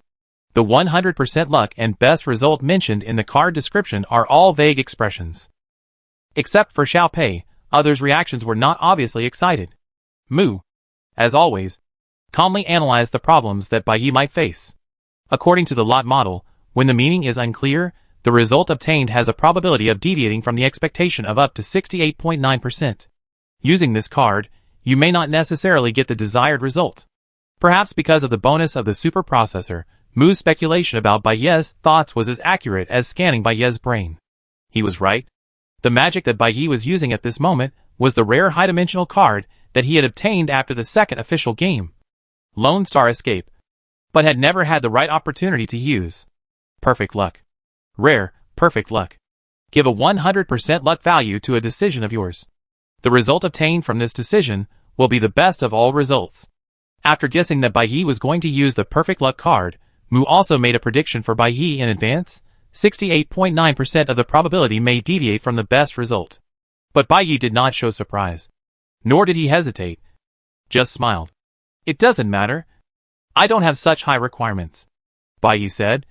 If what I need is a specific evolution, then the so-called best result is just an uncertain gamble.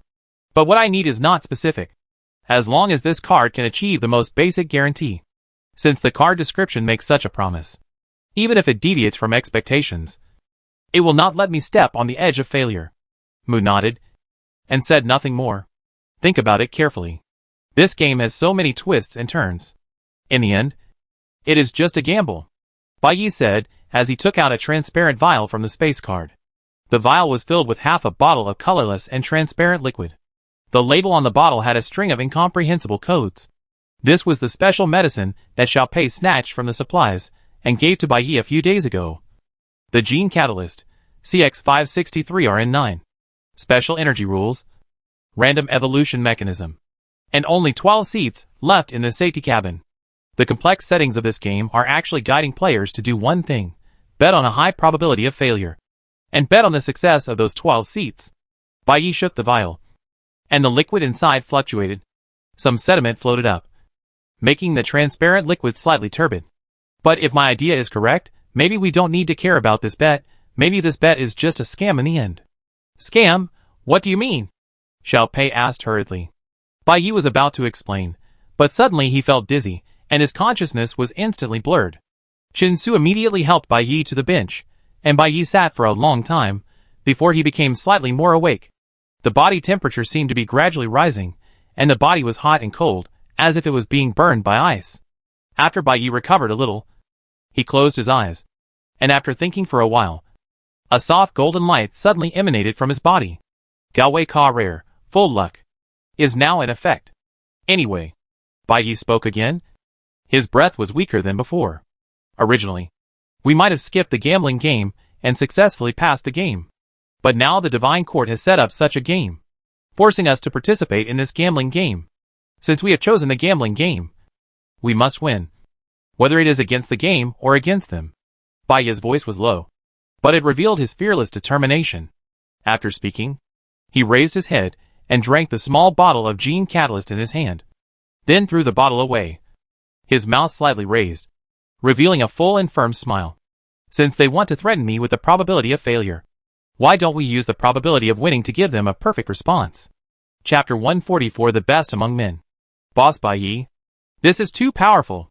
In the public live broadcast room, the red turbans opened their eyes in astonishment, with both shock and excitement in their hearts, but also a hint of fear. Boss, why is he going against the divine court?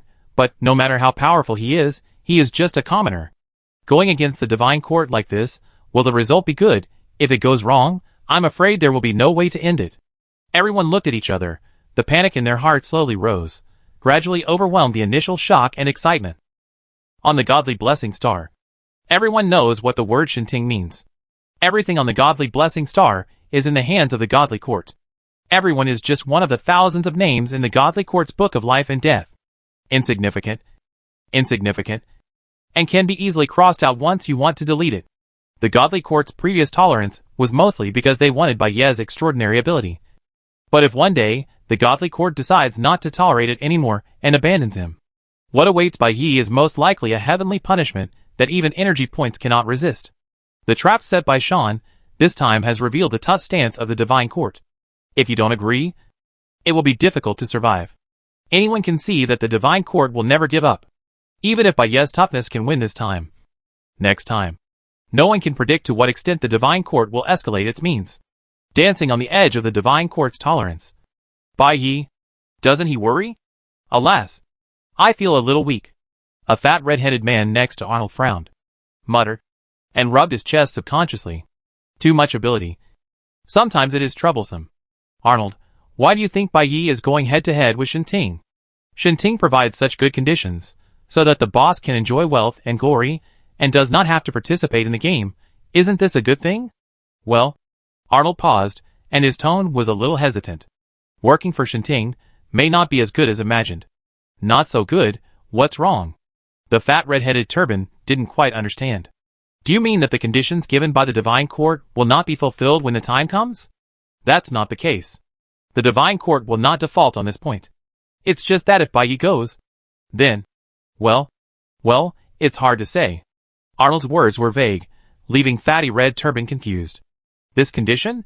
It's really arrogant. If he goes, then what will happen? What's hard to say? From Arnold's words, Fatty Red Turban seemed to think that Arnold had quite a lot of insights into the divine court. He looked at Arnold suspiciously, blinked his eyes, and stopped asking questions for the time being. Arnold realized that he had let the cat out of the bag, laughed dryly, and then turned back to look at the live broadcast screen. His posture seemed a little stiff. Arnold. After a moment of silence, the fat red-headed turban suddenly spoke again. I suddenly remembered something. What is it? Arnold asked hurriedly. I heard Bai Ye's game live broadcast. You attend every game? The fat red-headed turban's tone seemed a little puzzled. And the online side of the White Knight Club, every time you go online. You are online. You have so much time? Don't you need to participate in the game? Arnold's smile froze instantly, and he seemed a little flustered when answering. I participated. I have participated in 5 games. Oh. Arnold's reaction made people feel a little strange, but even if they didn't believe it, that red scarf had no evidence to judge whether Arnold was lying. That is to say, the time you participated in the game each time just didn't coincide with the White Knight's game. Which game are you in? That red scarf asked again. I am from K Field. Arnold replied immediately. You are right. When Bai Ye entered the game, I just didn't need to enter the game, so I had plenty of time. Oh. The fat red-headed man nodded, looking up and down at the thin man next to him. He was thin, with a childish face, and a pair of small glasses. 5 games? That's all? Although Arnold gave an answer, the fat red-headed man's doubts deepened. But everyone is Bai Ye's fan. And now they are gathered together to watch Bai Ye's live broadcast. There is really no need to dig into the details and make things awkward. So the fat red-headed scarf stopped talking, smiled politely at Arnold, and then turned his eyes to the live broadcast screen. How is Bai Ye now?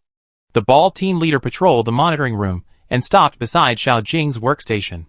Xiao Jing stared at Baiye's physical data displayed on his computer screen, keeping an eye on it. Not very good. After hearing the ball team leader's question, Xiao Jing checked the data again and replied, body temperature 42.2 degrees. Blood pressure 125/191. Heart rate 173 beats per minute. Viral reaction index as high as more than 3,000. Lymphocyte count more than 200 times the normal value. Platelets dropped very quickly. And now it is almost negligible. His team of doctors has been working hard to treat him, using a variety of antiviral drugs and antipyretics. But the effect seems to be minimal. Due to extremely low platelet count, the wound on his arm began to bleed again. And there were signs of infection. He has been unconscious. This episode of narcolepsy started at 1 p.m. It is now 9 p.m. 8 hours have passed. But he still doesn't seem to be awake. The ball team leader looked solemn. He looked up at Baiye's live broadcast and saw a little boy about 7 or 8 years old skillfully removing the bandage on Baiye's arm and retreating the bleeding wound. Baiye closed his eyes, lying softly in Shinsu's arms, looking as weak as a thin thread. His usual calm and arrogant aura had disappeared, and his face no longer had that lively and agile look. Now Baiye was like a fragile puppet at the mercy of others, as if a few drops of rain or a gust of wind could tear his body to pieces. How long will his condition last? The ball team leader asked with a heavy heart. According to previous statistics, the individual differences in the evolution process are very large. From the intake of gene catalysts to the final completion of evolution, it may take 21 to 38 hours. Xiao Jing answered quickly, obviously having checked this information a long time ago. But according to the general rule, a short duration often leads to evolution failure. And the longer the duration, the greater the possibility of successfully obtaining advanced superpowers. Baiye used Gao Weika, and Gao Weika promised him the best results. So he will definitely succeed in evolving advanced superpowers. Ed added on the side. If there is really a relationship between evolution time and results, then we may have to wait for a while before we can witness the moment when Baiye finally successfully evolves. Xiao Jing responded in a low voice, and the ball team leader also nodded. Then, Baiye's decision to use the energy double card was indeed wise. The ball team leader paused, and then said, do you remember the Lone Star escape? Baiye suddenly collapsed due to narcolepsy, but his energy points at that time were not enough to offset the heavenly punishment. Shinsu and the coxcomb had tried their best, but they could not submit task items for him in exchange for energy. People cannot obtain energy against their own will. This should be the implicit logic in the energy rules. Back to the previous situation. If Baiye had not foreseen too far, and had not doubled 1,000 energy points to 2,000, then with his state at the time and narcolepsy, he might have failed to evolve, and would have been difficult to escape the heavenly punishment. It's really Baiye. Ed couldn't help but admire. If it were me, I would have used that card in the previous energy crisis. After all, doubling the energy directly is the simplest and most effective way to solve the crisis. Yes, just like the time when time and space were broken. He refused to use the high-dimensional card, which made us all nervous. But now it seems that Baiye's choice is more thoughtful than ours. Xiao Jing was obviously very impressed. But a trace of sadness gradually appeared in his words of praise. Alas! But such a powerful person is now bedridden and so weak.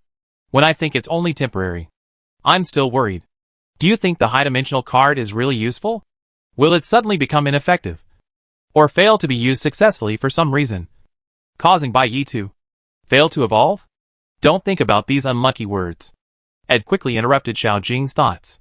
We witnessed the light on Baiye's body with our own eyes. After he drank the gene catalyst, the light disappeared quickly. It was obviously an effective signal. And in the player information, Baiye's rare card column was missing a card. Well, then what do you think Baiye will evolve into? After accepting Ed's comfort, Xiao Jing began to worry about other things. Mu's words always make people feel guilty. The best result determined by the card may not be the best result desired by the player. When you think about it carefully, this is indeed a problem. What do you mean? Ed asked curiously. And the ball team leader also cast his eyes on Xiao Jing. For example, after Baiye successfully evolves, he becomes a giant with extremely strong combat power, the strongest in the entire dungeon, and can kill 10 people with one palm. This result can't be said to be bad, right? But in fact, The giant is so huge that Bai Yi can no longer hide. Even if he has strong combat power, he may not be able to prevent various assassinations. Besides, if the body becomes too huge, even the safety cabin cannot accommodate it. This is another basic problem. It may be the best to some extent, but it may not be a burden for Bai Yi. This is exactly such an example. After Xiao Jing's words, Ed and the ball team leader were silent. Although Xiao Jing's example was a bit extreme, no one had used this full luck card before Bai Yi. They had no reference information, and the card description was vague. No one could guarantee that Xiao Jing's idea would not come true. No one could determine whether the result of the high-dimensional card strictly followed the copy settings, or was randomly generated according to the standards of the general world. Ed stared at Bai Yi, who had lost consciousness on the screen, and a sense of uneasiness gradually rose in his heart. Seeing that Ed and Xiao Jing were a little depressed, the ball team leader thought for a while, and patted their shoulders. Bai Yi's current situation is indeed unsettling, but we should still have confidence in the current situation. Since this card is called full luck, let's believe that it will not bring negative effects for the time being. Even if the results are not the same, we should trust Bai Yi's ability. Bai Yi is not an ordinary player. He has experienced countless challenges and fought many battles. Even if the final evolution result is not satisfactory, Bai Yi will definitely be able to turn disadvantages into advantages and create achievements that will amaze everyone. Chapter 145. Don't die. Goddess. Bless Bai Yi to recover soon.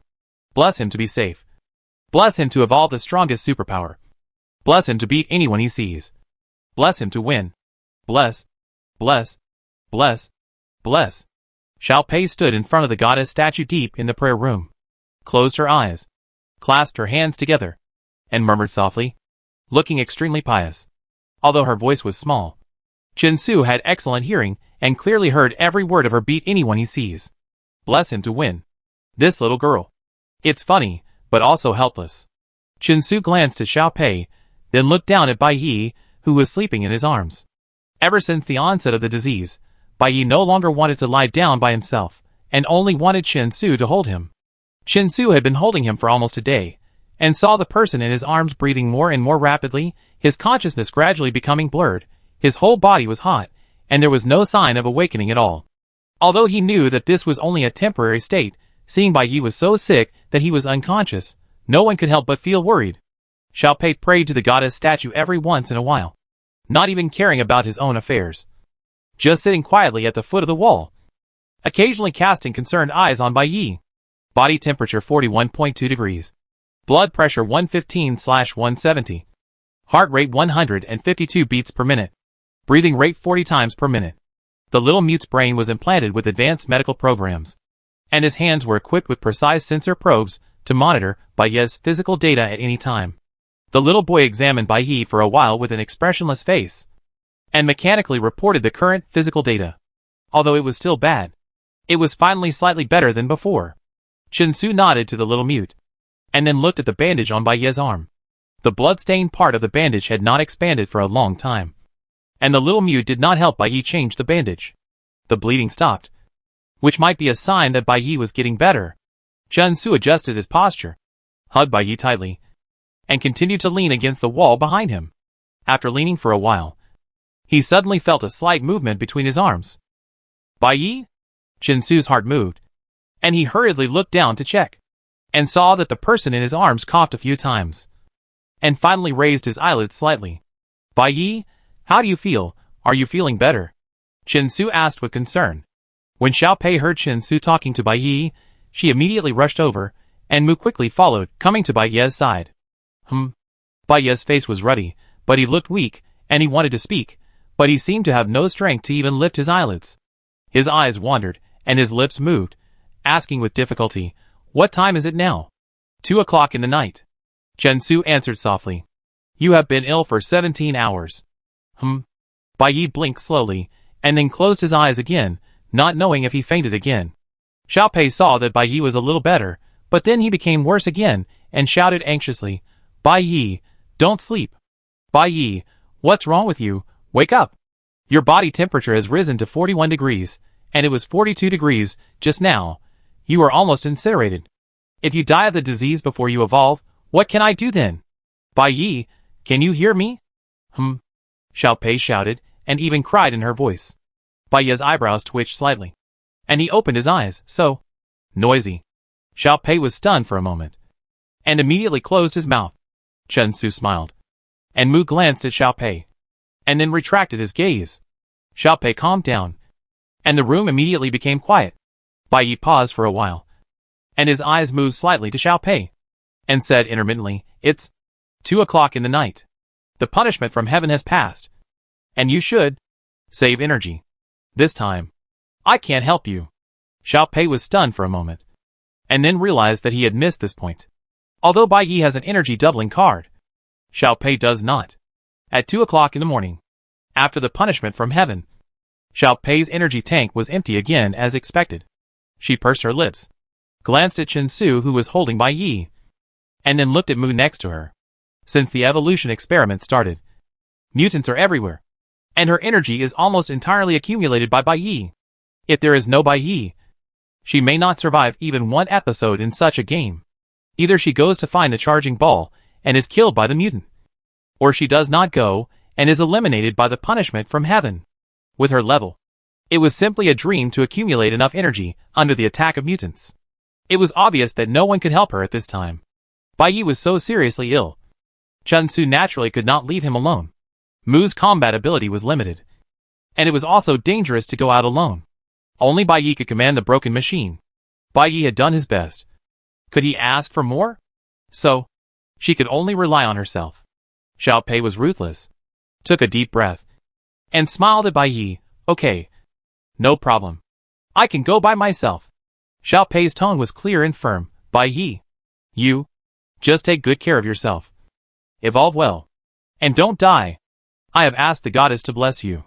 When you get better, you will definitely evolve the strongest ability and beat those who dare to plot against you."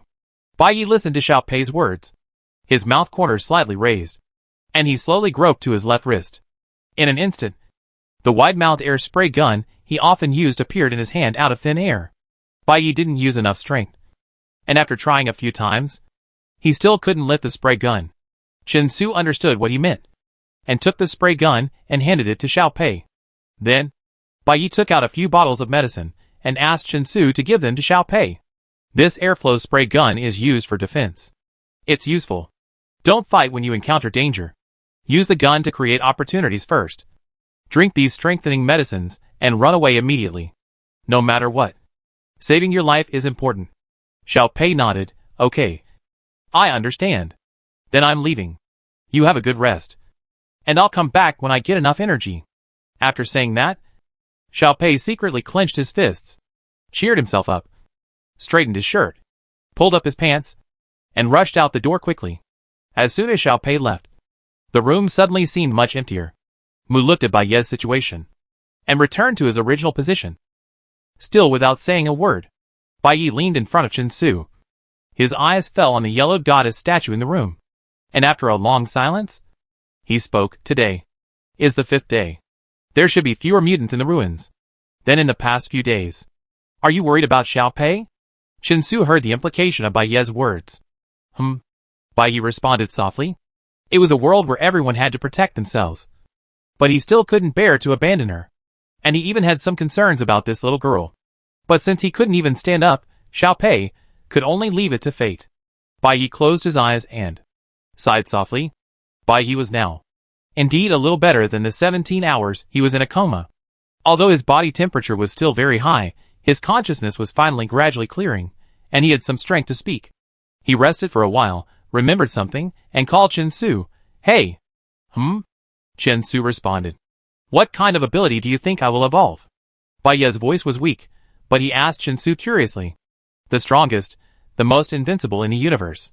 Chen Su's tone was unnaturally serious. Bai Ye couldn't help laughing. Chen Su also laughed, holding Bai Ye's hand, stroking it gently.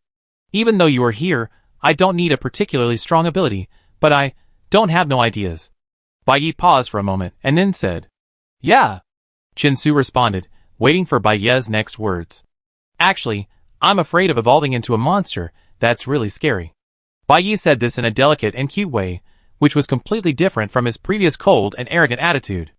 Chen Su couldn't help laughing. curling his lips, gently stroking Bai Ye's cheek with his fingers, and lowering his head to kiss his hot forehead. No matter what you become. It doesn't matter. Chen Su comforted. It does matter. Bai Yi gradually regained consciousness and took the opportunity to bring up the past. Before. You said I was ugly? Chen Su was stunned for a moment. And then he remembered the angry words he had said. Even if it was an account from 800 years ago. It had to be settled. Chen Su adjusted his attitude and apologized to Bai Yi seriously. I'm sorry. That was not what I really meant. I will never say it again. Then, what is the truth? Bai Yi seemed to hold back the urge to laugh, asked Chen Su. The truth? Chen Su couldn't find the right words for a while. He was not tongue-tied, but those sweet words were hard to say.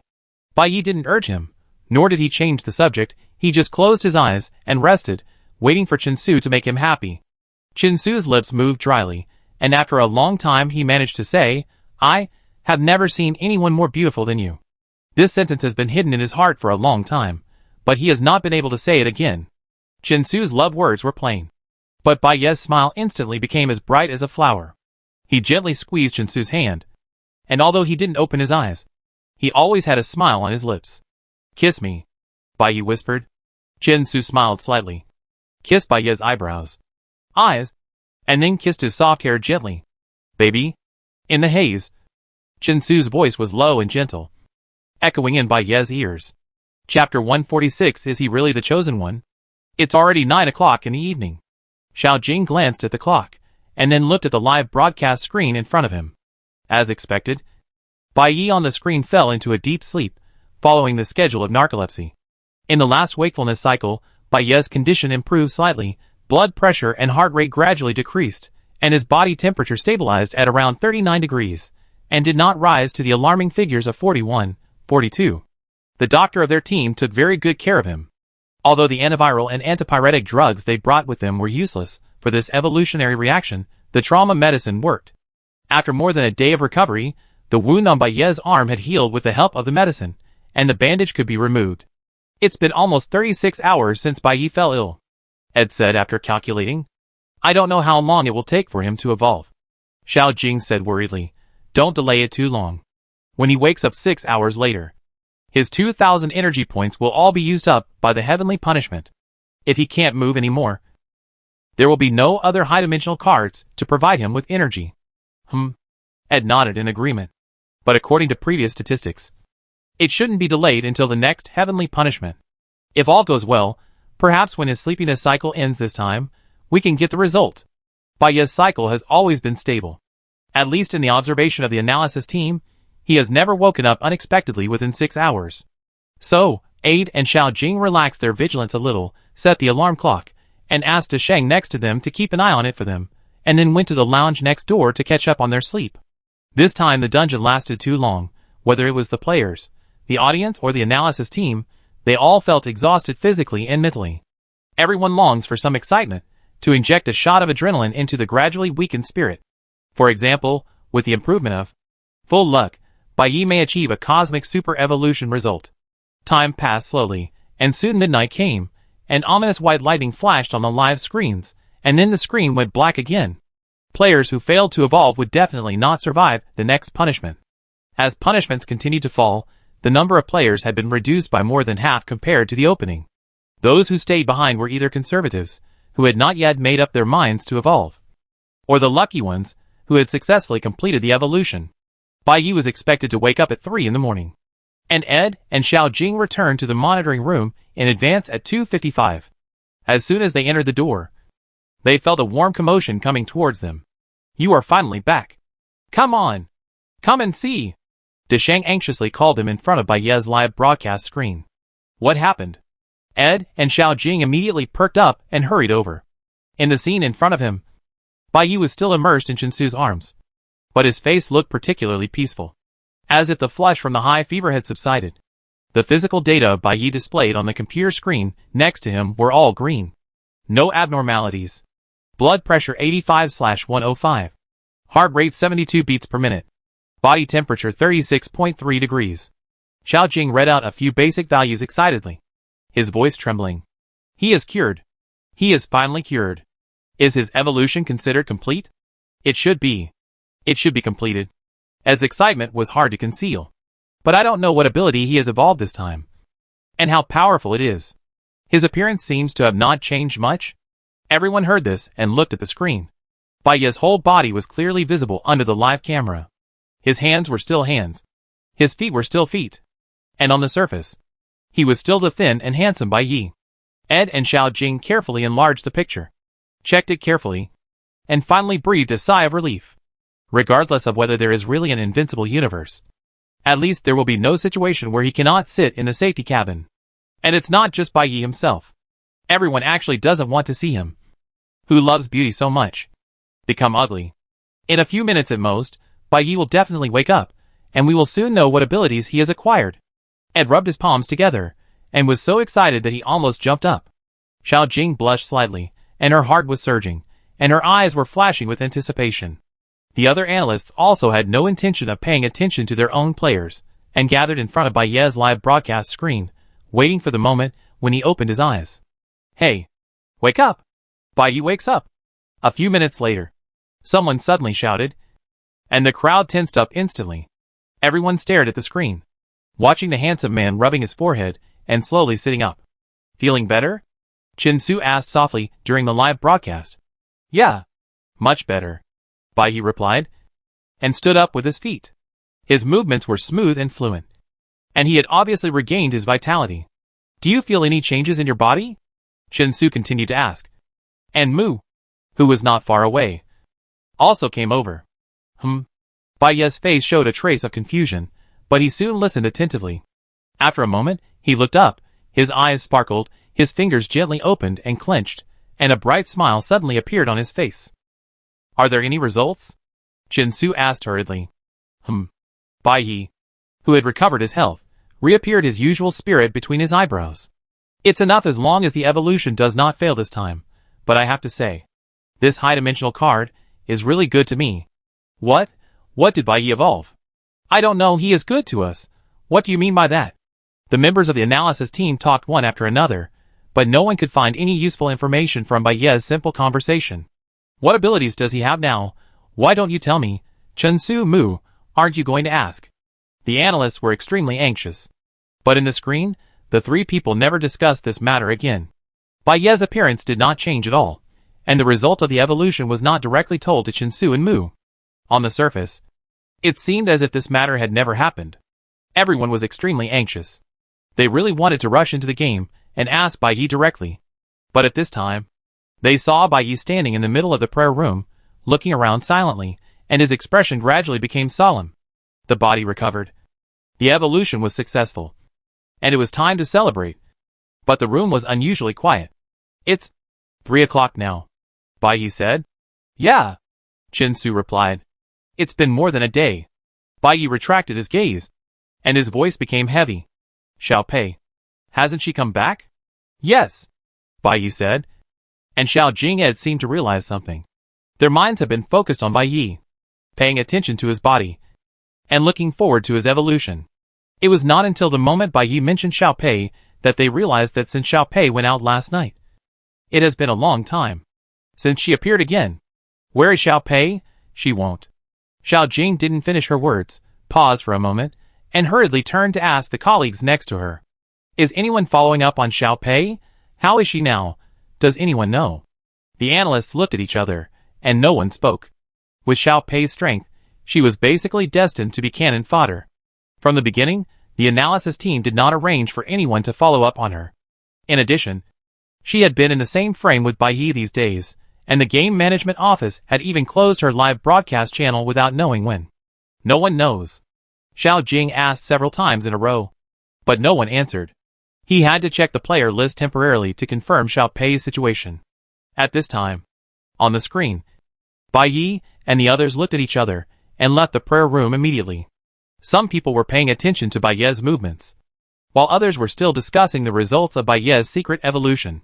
Everyone's attention was on Bai Ye, and no one paid attention to the screen next to Bai Ye that was broadcasting Ka Suo. In the current live broadcast, Ka Suo was standing on a crumbling eaves and looking around, playing with a small weapon with a metallic luster in his hand. He seemed to be looking for a way out. After looking around for a while, He chose a direction and jumped onto the roof next to him. The weapon in his hand was the air jet gun that Bai Yi gave to Xiao Pei before she left. Then, Captain! Near the small building at the data point. The sergeants of the 2nd Special Guard Division were obviously not used to the fact that the former deputy captain was now the captain. And sometimes they would hesitate when addressing him. When he heard being called, Sean turned his head and saw a sergeant running towards him in a hurry, calling out a holographic map from the terminal while running. Captain, Bai Yi has started to move. Started to move? Sean's eyes widened immediately, looking in the direction of the map shown by the sergeant. Sure enough, a light spot on the map was moving slowly, and this light spot had been in the same position for nearly 2 days. Bai Yi, did he succeed in evolving? Sean's face suddenly darkened. In the past 2 days, no new information has been released, and even if there is, it is very likely that no information related to Bai Yi will be mentioned. The matter of recruiting Bai Yi has always been done secretly by the relevant personnel. After all, this process is not suitable for publicity. Therefore, Sean and his team can only mark the position of Bai Yi's player on the map, perform the guard mission, and quietly pay attention to Bai Yi's movements. Compared with protecting this seemingly harmless little broken building, Sean is more concerned about Bai Yi's condition. Although the tough order from above has been issued, the possibility of the plan failing also makes Sean feel flustered. He knows in his heart that the first consideration for the success of his plan is Bai Yi's reaction. After waiting in the small shabby building for so long, Bai Yi's reaction was no reaction. Since Bai Yi was infected with the mutant, no one from Bai Yi showed up. Not even his summoned body. Except for Bai Yi's suffocating rejection at the beginning. There was no response after that. It seemed that Sean's efforts were nothing but passing by in their eyes.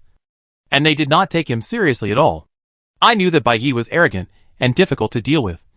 But I didn't expect him to be so arrogant. Sean was angry. And his face was so ugly that water could almost drip out. In fact, I thought that if Bai Yi failed to evolve and died, although the plan would fail, at least I could find an excuse to comfort myself. However, now, if Bai Yi really evolved successfully, wouldn't it be? No. No. Sean forced himself to calm down. Bai Yi's actions did not necessarily mean that he had successfully evolved. After all, those low-level mutants would rush out to die after evolution. The probability of successful evolution was only a dozen%. And Bai Yi was not really that lucky. How could he easily become the lucky guy with a small probability? Thinking of this, Sean felt uneasy and could no longer stay here. He called a few subordinates and immediately rushed to Bai Yi's coordinates. He must see with his own eyes what kind of result Bai Yi has evolved into. This man has been playing games all the way to now, and this time, he is even going to win over him. Sean was so angry. How could he accept this? How could a humble commoner beat him? How could an ordinary person always be so successful? How could luck always be on his side? He really didn't believe it. Could he really be the chosen one? Chapter 147. A promise is a deal. Although Xiao Pei is missing, when Bai Yi and his companions left the prayer room, they did not go out to look for her. It has been more than 24 hours since she left. If she is in danger, it will be too late to rescue her. If she dies, her body will probably be wiped out by the system in a short time. It can only be said that her fate, whether life or death, is in her own hands. Bai Yi walked slowly on the dim street, not in a hurry to go anywhere, still collecting the energy of the charging ball leisurely, as before the accident. The system had explained his evolved abilities in his mind. Just like Queso knew he had the ability to regenerate without any test, Bai Yi also clearly understood his new abilities. Perhaps Xiao Pei's prayers really worked. Today, Bai Yi's abilities are neither offensive nor defensive, but he can be called a super invincible existence in this game world. If Queso appears again, maybe he can really be solved once and for all. Bai Yi thought to himself. But if nothing unexpected happens, Kasuo should have been eliminated by the punishment of heaven. Without an opponent like Kasuo, perhaps he would not have the opportunity to display his special ability before the end of the game. Such a powerful ability. It is really a waste, Bai Yi thought to himself. And suddenly his peripheral vision swept a figure falling on the roof in front of him. The falling posture, the rhythm of the footsteps, and his special preference for being on the roof made him feel familiar. Chinsu's face sank slightly. Mu stopped immediately.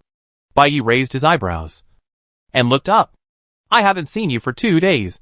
Did you miss me? Xiao. Bai Yi, well, the accident still happened. Bai Yi looked at Kasuo, who was still active on the roof. and said nothing in his heart.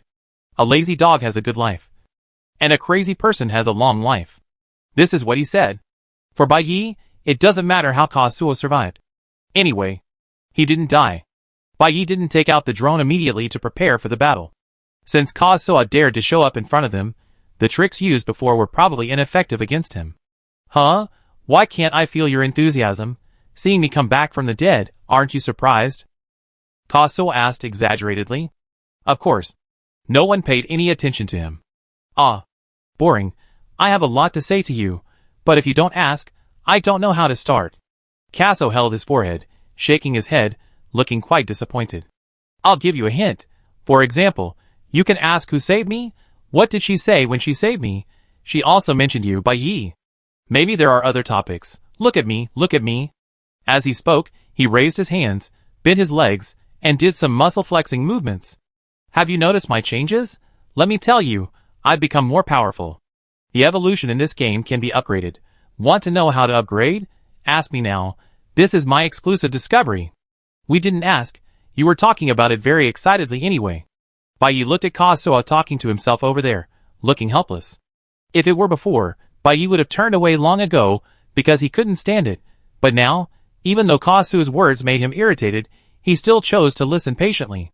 After all, since the moment Kazuo declared war on him, their relationship became clear and distinct.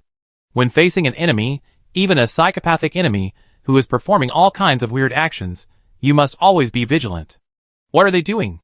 In a dark corner, several sergeants from the 2nd Special Guard looked at Kazuo and Bai Yi over there, with confusion on their faces. Kazuo performed passionately on the roof, while Bai Yi watched patiently below.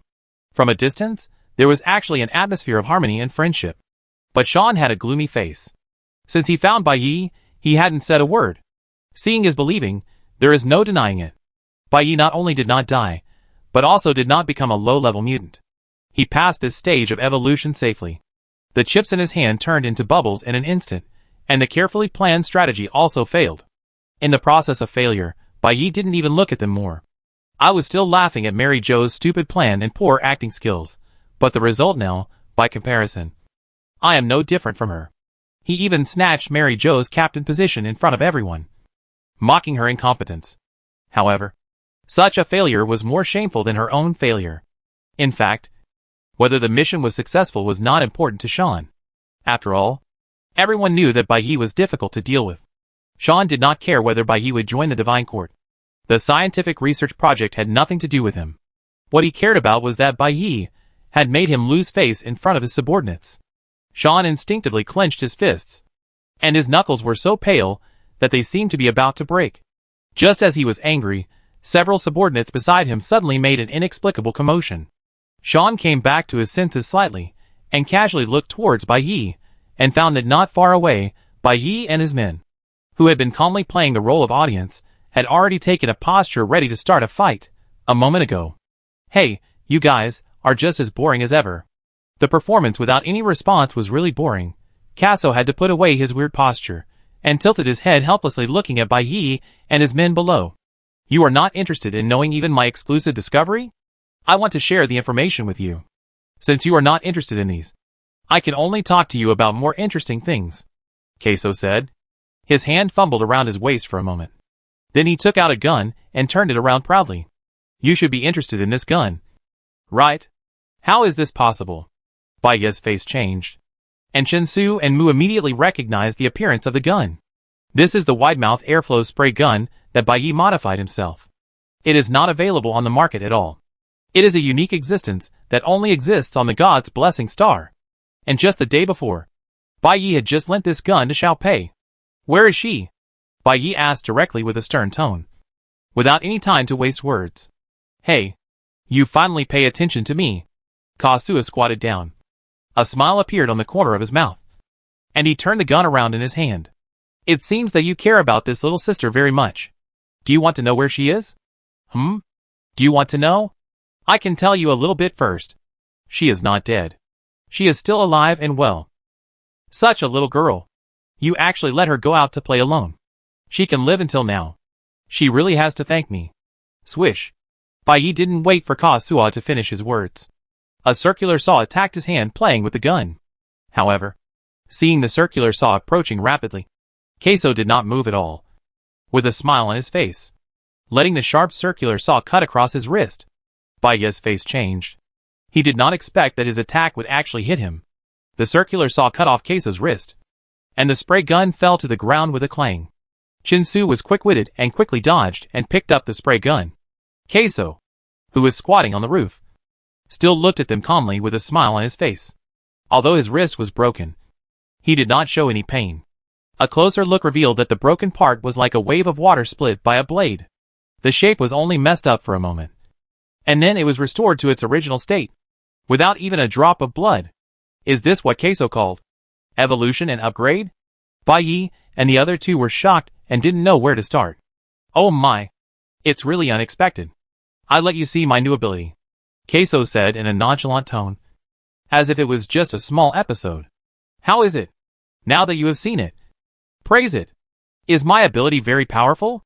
Is it super powerful? Your knives, guns, and iron plates. I'm afraid you can't kill me anymore. He naturally couldn't be proud of his face. Bai stared at him for a few seconds, without commenting on this new ability, and continued to talk about the things he had not yet answered. Is Xiao Pei with you? Bai asked coldly. That's right. Kazuo confirmed it directly without hiding it. I suddenly realized recently that I have to change my plan. My only goal is to be the first. As long as I can reverse your score and get the rare card that won the first place last time. I don't care whether you live or die. You are really good at fighting. But it doesn't seem worthwhile for me to risk being killed to kill you. Right? Therefore, I decided not to bother with you anymore. Tomorrow is the last day of the 7-day hell. Why not decide the winner before the clearance? Kazuo looked at Bai with a strange smile on his face. Now, the safety cabin has been loaded 60%. Once tomorrow is over, it will be time to board the cabin. Although the little sister is in my hands, I will not be so kind as to take her through the clearance with me. I will throw her out of the safety cabin right before I board the cabin. If you want to save her, come to the safety cabin landing point of X520, Y343 within 5 minutes to pick her up. If she doesn't come, she won't have a chance to board the ship. Or she may be killed by others. I don't care. But I am still a good person who keeps my word. I will make sure she is alive. As long as you come, I will never let you come in vain. What do you think? Do you dare to come? Or are you so cold that you don't even care about the life and death of this poor little sister? After Kazuo finished speaking, Bai silently stared at the man on the roof and did not answer. This person said so much, just to prevent Bai from boarding the cabin. Queso's idea was obviously this. The game has 3 safety cabins. If he and Bai choose different cabins and grab seats at the same time, it is really uncertain who will win the first place in the competition. At that time, the heavenly punishment will be triggered, and everyone will return to 0 energy. The game will definitely have other criteria to determine the ranking, whether it is the time to board the cabin, or the number of evolutions defeated.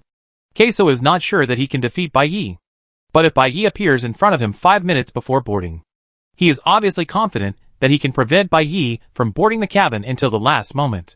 If I succeed in getting on board, and Bai fails to do so, the winner will be clear. As long as this girl still has weight in Bai's heart, and Bai is willing to keep the appointment for her, then everything after that will be firmly under my control. Kazuo planned this in his mind, waiting for Bai's response. Bai looked at him indifferently, stared at him for a few seconds, and raised his mouth slightly. He didn't even bargain, and directly accepted this obvious trap challenge. Okay. It's a deal. Chapter 148. You are worse than Mary Jo. The boss actually agreed. With Bai's it's a deal, the live broadcast room was instantly boiling. The game was coming to an end, and the final battle between Bai and Kazuo was also settled at this time. This made the red turbans very excited, and the analysts in the monitoring room were even more excited. 5 minutes before the clearance. After 7 days of games, the final result of all this will be revealed in these 5 minutes. The analysts who had just dispersed gathered in front of Bai's screen again. After such a long competition, Bai and Kazuo, who will reach the top at the last moment, is really an unpredictable suspense. In this game, Bai and Kazuo were always in a state of tit-for-tat. Kazuo used a fire attack to force Bai back and won first, while Bai's counterattack was almost fatal. The two won 1 game each, and neither suffered irreparable losses. But no matter what, Everyone understood that the two would never give up, especially Kazuo, who started the incident first, and it was impossible to let him go easily. Sure enough, Kazuo took the initiative to find Bai Yi at this moment, put forward the conditions, and agreed to the final showdown of the 7 days of hell. In this agreement, Kazuo was obviously in an absolutely superior position. The battlefield and time were all decided by Kazuo, and he held Xiao Pei as a hostage. However, surprisingly, Bai Yi did not hesitate, and accepted all of Kazuo's conditions without hesitation, without even a trace of hesitation on his face. Is Xiao Pei so important in Bai Yi's heart, or, facing Kazuo's layout, Bai Yi has already been sure of victory? The situation is really hard to judge. Ed rubbed his chin, and fell into deep thought. Kazuo has now acquired a more advanced evolutionary ability. Originally, Bai Yi could find a time point when his ability was not covered and take advantage of it to subdue him. However, now that his ability has been upgraded, he is like a slime and cannot be harmed. Bai Yi's previous strategy is no longer effective against him. However, Bai Yi has also acquired a new ability, which is a huge unknown variable. Xiao Jing and Ed analyzed the situation together. Although we still don't know what his ability is, Bai Yi mentioned that this high-dimensional card is indeed beneficial to him, which means that his ability must be quite powerful. Moreover, he accepted the unfair duel plan of Kazuo without hesitation. I believe he must have a bottom line. No matter what tricks Kazuo plays, he can win this game 100%. I hope so. Ed nodded. Although he was calm, he was slightly nervous. In the video, Kazuo didn't seem to expect Bai Yi to agree so readily. He was stunned for a moment, then smiled, and said contemptuously, "I'll wait for you." Then he jumped onto the roof in the distance, and left the street where Bai Yi was. On the other side, De Chung, who had spent a lot of effort, finally got the result. I checked the playback.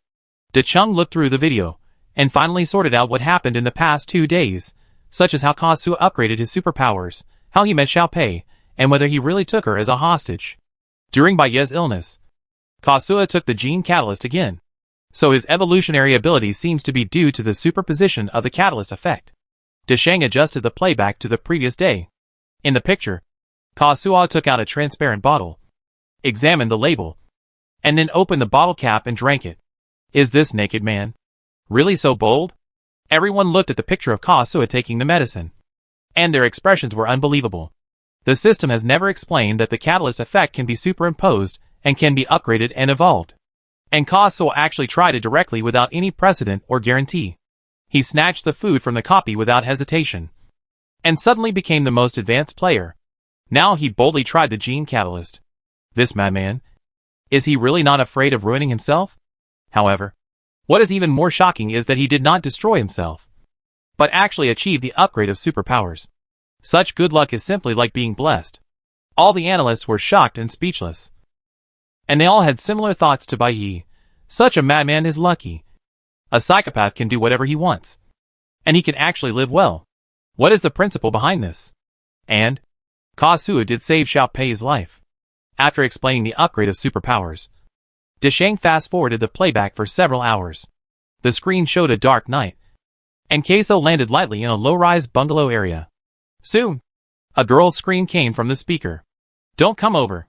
Don't kill me," the girl cried. Kazuo seemed to have met Xiao Pei by chance. Desheng explained beside Xiao Pei's cry. It was around 3 or 4 o'clock last night, when Xiao Pei had just left Bei's location. Kazuo somehow found the area where Bei was stationed and found Xiao Pei. Look here. Desheng adjusted the video recording progress slightly. In the camera, Kazuo was squatting on the roof, watching Xiao Pei running wildly in the streets. At this time, Xiao Pei is being chased by a mutant. That mutant is obviously not a player. It seems that he is going to do something ruthless to Xiao Pei. There are fewer mutants at present, but the remaining ones are quite powerful. Xiao Pei just used the air jet gun and drank the potion, but still could not escape the pursuit of the mutant. Look! Xiao Pei is about to be caught. In the playback, the tall mutant approached almost instantly, and the distance between Xiao Pei and it was less than 1 meter. The mutant stretched out his hand to grab, and was about to catch Xiao Pei's clothes. At this time, Kazuo was not impatient. He stood up and flicked his fingers, pulled the longbow, and a flaming arrow flew out quickly, brushing Xiao Pei's side and shooting. Kazuo's archery was extremely accurate, and the mutant was instantly shot to the ground. The analysts held their breath and focused their eyes on the playback. Xiao Pei was terrified. And the analysts were also terrified. The clothes on the fallen mutant quickly burned, screaming incessantly, and Queso used the force to leap towards Xiao Pei, easily hugged her in his arms, and quickly took her away from the battle scene. Didn't you see this part before? Xiao Jing breathed a sigh of relief, and only remembered this question after he came to his senses. Just now I asked where Xiao Pei went. Why didn't you say that she was taken away by Queso? Deshang stuttered, a little embarrassed. At that time, I fell asleep. Boom! Before Deshang finished explaining, the screen in Baiye's live broadcast suddenly erupted with a deafening explosion. What happened? Everyone was instantly attracted by the explosion and hurriedly turned to look at Baiye's screen. The dust gradually cleared, and Baiye and his group were unharmed. Standing steadily in the middle of the street, opposite them, a dangerous building collapsed, revealing several men in dark gray uniforms who were shaken to the ground. They were Shan and the Shinting special guards who came with him. What happened? Baiye sat on the shoulder of the damaged machine, expressionless, looking down at the people on the ground. Before Kasuo left, Qin Su had already noticed the slight movement behind the dangerous building not far away. He informed Baiye and Mu of the situation through the signal bridge. While confronting Kasuo, they also remained alert, guarding against the uninvited guests hiding behind the dangerous house. However, until Kasuo walked away, the only movement here was the sound of panting. The lurking skills of the people who came were obviously extraordinary, but they remained silent, and did not show up or launch an attack. From this behavior, their identities were obvious. They were most likely the gods, who came to confirm the results of their evolution. Even so, Baiye still did not intend to pretend to be ignorant and leave without any reaction. After all, what Shan did to Baiye was not something that Baiye could easily deal with. Baiye knew that many people had no good intentions towards him for different reasons. But Shan's unfriendliness made Baiye feel particularly disgusted. As if he was a guy who thought highly of himself but had poor methods. And his pattern was even worse than that of the madman who suddenly declared war just now. The injury on his arm had almost healed. And the evolution that had to be carried out had also achieved good results with the high-dimensional card in his hand. However, this did not mean that the man could escape the price he should bear. Unfortunately, with the protection of the identity of the God Court, now under the live camera, it is not the time for him to pay the price. Shan was obviously stunned by the sudden explosion. After a second, he suddenly jumped up from the ground, without even answering Baiye's words, and hurriedly drew his gun and pointed it at the bad machine and Baiye, who were walking towards them. However, Baiye ignored his gun and rode the bad machine to Shan. The mechanical hand grabbed Shan's arm and lifted him up. Hey! What are you doing? Put me down. I order you to put me down. All of Shan's weight was hanging on one arm, which was pulled painfully. He had to hold the gun tightly with the other hand, and barely hung himself on the mechanical hand. Baiye commanded the broken machine to raise its arm, until it lifted Shan to a position almost at eye level with him. Then it stopped. What do you want to do? Shan climbed on the mechanical arm, dangling in the air, trying to stay calm, but his breathing was obviously a little rapid. Baiye said nothing, tilted his head, held up one side of his face, and looked at Shan from a distance. Shan was alert and vigilant, while Baiye seemed relaxed and contented. The two looked at each other for a long while. Baiye curled his lips, and shook his head in disappointment. You are worse than Mary Jo. As soon as he said this, Bad Machine's hand suddenly loosened. Shan was caught off guard. His face suddenly changed, and he fell to the ground with a thud. Captain! Captain! Are you okay? The subordinates, who had not dared to act rashly just now surrounded him, anxiously offering their courtesy. Baiye looked at the chaotic crowd over there, without saying anything else. Nor did he stay for long. He directed Bad Machine, Qin Su and Mu to turn around and walk to the side of the street, under the watchful eyes of the crowd. They could not do anything to him. Although Baiye temporarily humiliated Shan, he still felt uncomfortable in his heart. Shan, who had fallen for a long time and could not stand up, had a gloomy face and a rising anger in his heart, like a thunderstorm sky before dusk. Chapter 149. That thing. Baiye will not come, give up. In a dark hut, Kasuo tied one end of the rope to a pillar and tied a knot.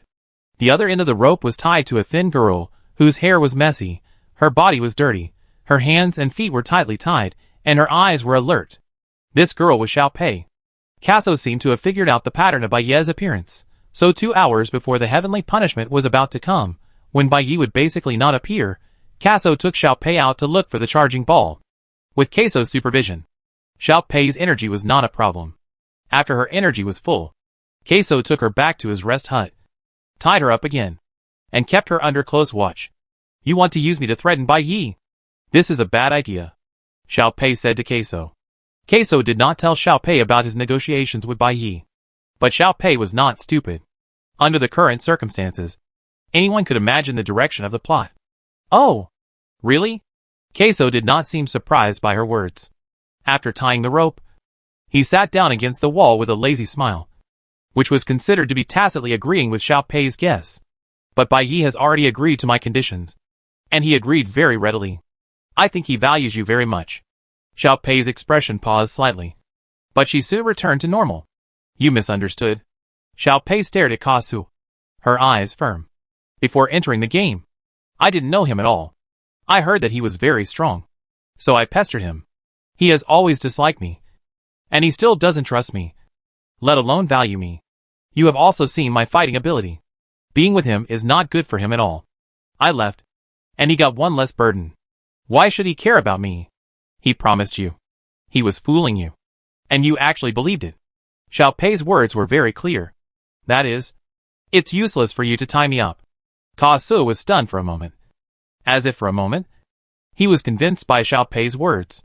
No matter how the little girl met Bai Ye, whether they had a connection before, but with her strength of running around when she saw a mutant, she was really not of much help to Bai Ye. But the next moment, Casso calmed down again, and his mouth slightly raised. Whether you are useful to him or not, Bai Ye gave you all his guns, which means that my tying you up is not in vain. Xiao Pei was speechless. She certainly understood that. Bai Ye did not dislike her as much as she said, and even though Bai Ye was seriously ill, he still thought about her, and was really very good to her. But since the possibility of her beating Casso was zero, she could only make excuses to seek a chance to escape. Don't be funny. Xiao Pei quickly thought of a countermeasure. How could he have given me that gun?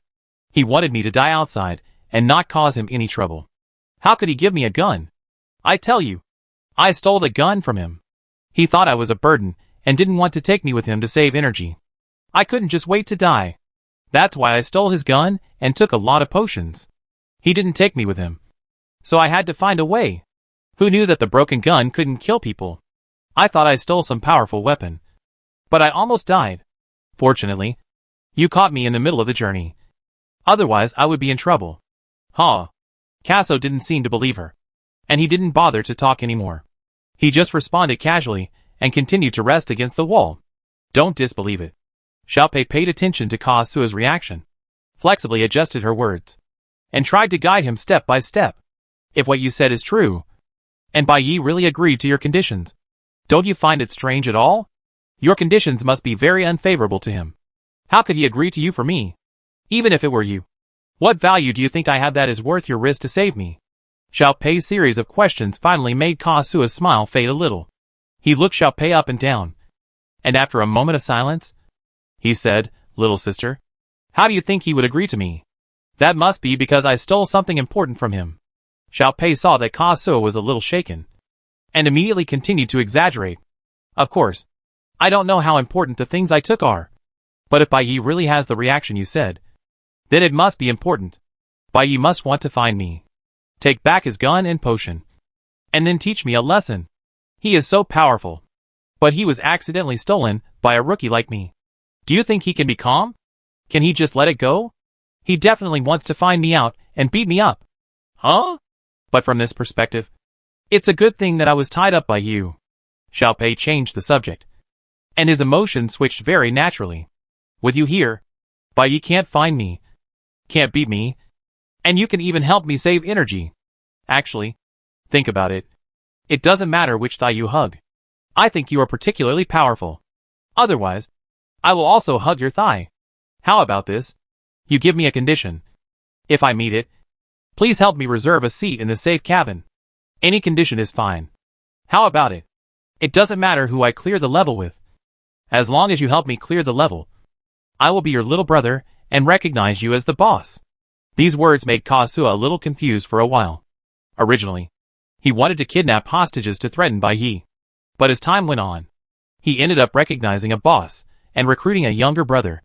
Kazuha couldn't help but frown, trying to sort out Xiao Pei's words. Judging from Bai Yi's performance today, it was obvious that he was the kind of person who said, "As long as you can save my sister, I will agree to any conditions." This made him, the kidnapper, feel quite interesting. But now that Xiao Pei said this, it seemed a little strange. He asked where Xiao Pei was. Not because he wanted to save her, but because he wanted to beat her? Although the gun was his, he seemed to suspect that Xiao Pei had something else important in his hand. He set a trap for Bai Yi here. So of course, he wouldn't fall into the trap so easily. Xiao Pei was indeed of no value to Bai Yi or Kazuha. The seats in the safety cabin were scarce, and he would probably not be merciful enough to help him get a seat. So if Bai Yi didn't come to the appointment, he would probably have to end up in this dungeon. Xiao Pei felt sad. If it was Bai Yi, if there were no such changes, if he had followed Bai Yi to the end, would Bai Yi have spent some effort to help him pass the level? Probably not. After Xiao Pei made the assumption, she immediately denied herself. Although Bai Yi had helped her a lot before, there was still a fundamental difference between taking her to play with a charging ball and helping her to pass the level. If he had never intended to help her pass the level, then there was no need for him to come to see Kazuha in person. In this game, everyone was looking for their own survival, and she had no reason or need to help others to become an exception.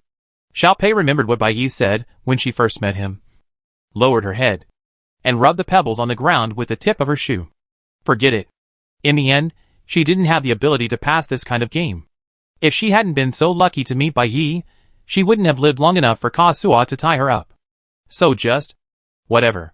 Even if she died in this dungeon, it wouldn't be a problem. This was the normal ending for a player like her. Xiao Pei became more and more depressed as she thought about it. The arrogance in her heart gradually waned. She didn't even feel like continuing the scene of dealing with Kazuha just now. If there wasn't Bai Yi, even if she had used her eloquence to trick him into escaping, she would have just died faster. Xiao Pei lowered her head, thinking silently. But, if, suppose, no. What if? What if? What if Bai Yi really came to save her? What if he was really willing to help her to the end? Although this possibility was very small. As long as this possibility was still there, she had to be prepared. She couldn't let Kazuha succeed. And she couldn't let Bai Yi be tied down by Kazuha. Even if she was not good enough, she had to go all out to help Bai Yi defeat Kazuha. As long as she could provide Bai Yi with a little help. As long as she could convince herself and inspire even a moment of confidence and courage. Then even if she had to be shameless, soft and hard, she would make Bai Yi agree to that matter. Chapter 150. I'm here. Without Xiao Pei, the prayer room suddenly became quiet and a little uncomfortable. Bai Yi subconsciously glanced at the corner where Xiao Pei had curled up, and quickly retracted his gaze. Bai Yi did not intend to be perfunctory about the agreement with Kazuha, nor did he want to break his promise. After all, if his speculation was correct, then no matter how Kazuha tossed, he would not be able to interfere with his clearance process. But if he chose not to keep the appointment, Xiao Pei's life, I'm afraid it would really be in danger. Since we are already involved, since I have brought her to this point intentionally or unintentionally, then why not send her to the gate of clearance? This is the first time we met, but she is really worried about others, trying not to let others suffer more grievances, and foolishly praying that others' abilities can be invincible in the world. In this era, such innocent children are rare. Bai Yi thought silently, rolled up his sleeves, and stretched his arm to the little mute. In the little mute's hand, the syringe filled with medicine is ready. The time of loading the safety cabin was not a coincidence. It was exactly 11:55, as agreed with Queso. This was exactly the time when Bai Yi's narcolepsy would occur. Therefore, Bai Yi had to use medicine to adjust the time of his narcolepsy. He could not be awakened in the sleeping state, and the awake time could not be extended. The only way to adjust it manually was to fall asleep early. Bai Yi and his team had accumulated 1,000 points of energy for this last heavenly punishment early, and returned to the base to prepare for the final battle in advance. It's almost time, Bai Yi said to the little mute. It was 5 o'clock in the afternoon. If Bai Yi fell asleep quickly, he would wake up around 11 o'clock in the evening. The little mute nodded, and skillfully inserted the needle into Bai Yi's skin, pushing the medicine into his body. The medicine quickly entered the blood and took effect quickly. Bai Yi fell into a deep sleep. And the live broadcast room and the monitoring room also played the picture of him falling asleep simultaneously. Everyone calmed down, stabilized their emotions, and patiently waited for the moment when Bai Yi woke up at 11 o'clock on the 7th night. 6 hours seemed a bit long, especially on the eve of the final battle. Fortunately, Bai Yi's biological clock was very accurate. Just after 11 o'clock, he woke up as expected. "Let's go!" Bai Yi stood up, tidied his things, called back the little mute, and walked towards the door of the prayer room with Shinsumu. Before stepping out of the door, Bai Yi looked back at the prayer room they had borrowed for several days, and then at the yellowed statue of the goddess hanging in the depths of the room. The goddess in the painting was dignified and gentle, and quietly stared at Bai Yi, as if bidding them farewell and heading towards the last journey of this 7-day game. "Wish us good luck." Bai Yi seemed to be talking to the goddess, or to himself. Good luck in all aspects. The players here have already approached the number 1 safety cabin, and have not met anyone else yet. We went to the number 2 safety cabin, but he hid under a stone slab and did not show up. He should be waiting for a large-scale conflict before taking action. Now we are in the number 3 safety cabin, and occasionally we can see a shadow flash by, but we can't tell whether it is a player or an NPC. Our players are also waiting for an opportunity to move. It is about 11:30 now. The players who have successfully evolved are basically gathered around the 3 safe cabins. Except for those players who have to fight, everyone else is trying to hide their whereabouts. No one wants to be the first to be used as a live target. Except for the man who is as tall as the safe cabin. Kasu, what is he going to do? The analyst next door looked at the live broadcast screen in front of Deshang in confusion.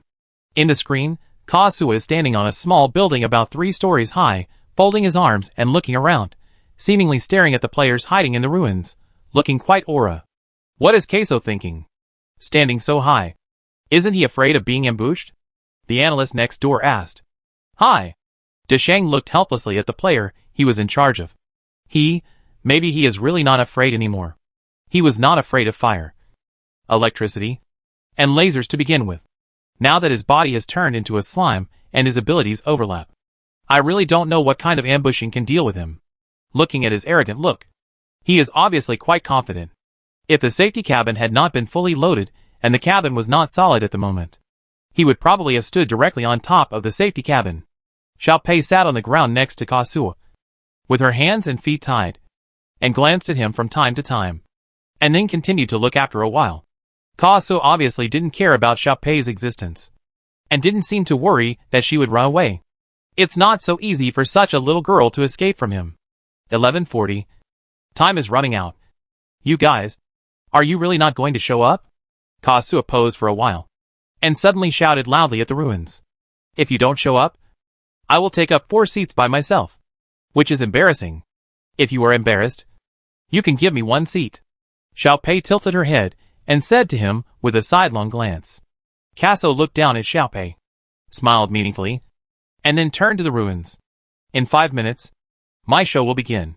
Everyone in the ruins, if you are unwilling to show up, I can only trouble you to cooperate with me. At this moment, bang! A gunshot suddenly sounded, and a bullet shot from the dark hit Kasu's waist without any defense. Kasu was immediately rushed forward by the impact of the bullet, and a huge hole appeared on his waist. Xiao Pei immediately exclaimed and took a breath. But before she could react, the breath was held in her chest, and she couldn't swallow it. I saw that Kasu's waist was like a water column that was blown away. It was scattered for a second, and then quickly gathered together. Xiao Pei blinked, and then looked carefully. Kasu's waist seemed to have recovered as if nothing had happened. What's going on? Xiao Pei was so shocked that her eyes almost popped out, and she stammered. Have you become a monster? Hey, speak nicely. Kasu was obviously dissatisfied with Xiao Pei's reaction.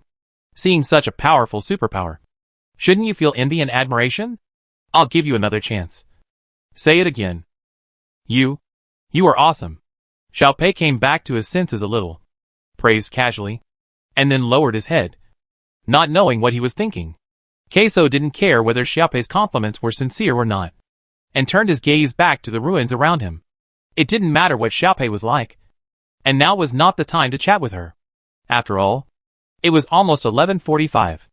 There were still 15 minutes before the safety cabin was fully loaded, And there were still 10 minutes before the time agreed with by Yi. If you don't show up, it means you have agreed to participate in my performance. Queso shouted to the ruins again. Okay. The wonderful Queso fireworks show will start soon. 10 seconds countdown. As soon as the words fell, a longbow suddenly appeared in Queso's hand. He pulled the bowstring, and with the rhythm of the countdown, flaming arrows shot out one after another. 10, 9, 8, 7. Every time he counted down, a flame flew into the darkness, and a cluster of flames lit up at the point where it landed. I seemed to hear someone screaming in a low voice. The sound seemed to be on the left, and it seemed to be on the right, and I couldn't tell the exact location. But no one showed up. 6, 5, 4. Kasua's rhythm was neither fast nor slow. Every time he turned an angle, he shot an arrow, and the small circle of flames quickly gathered around the small building where they were. 3, 2, 1.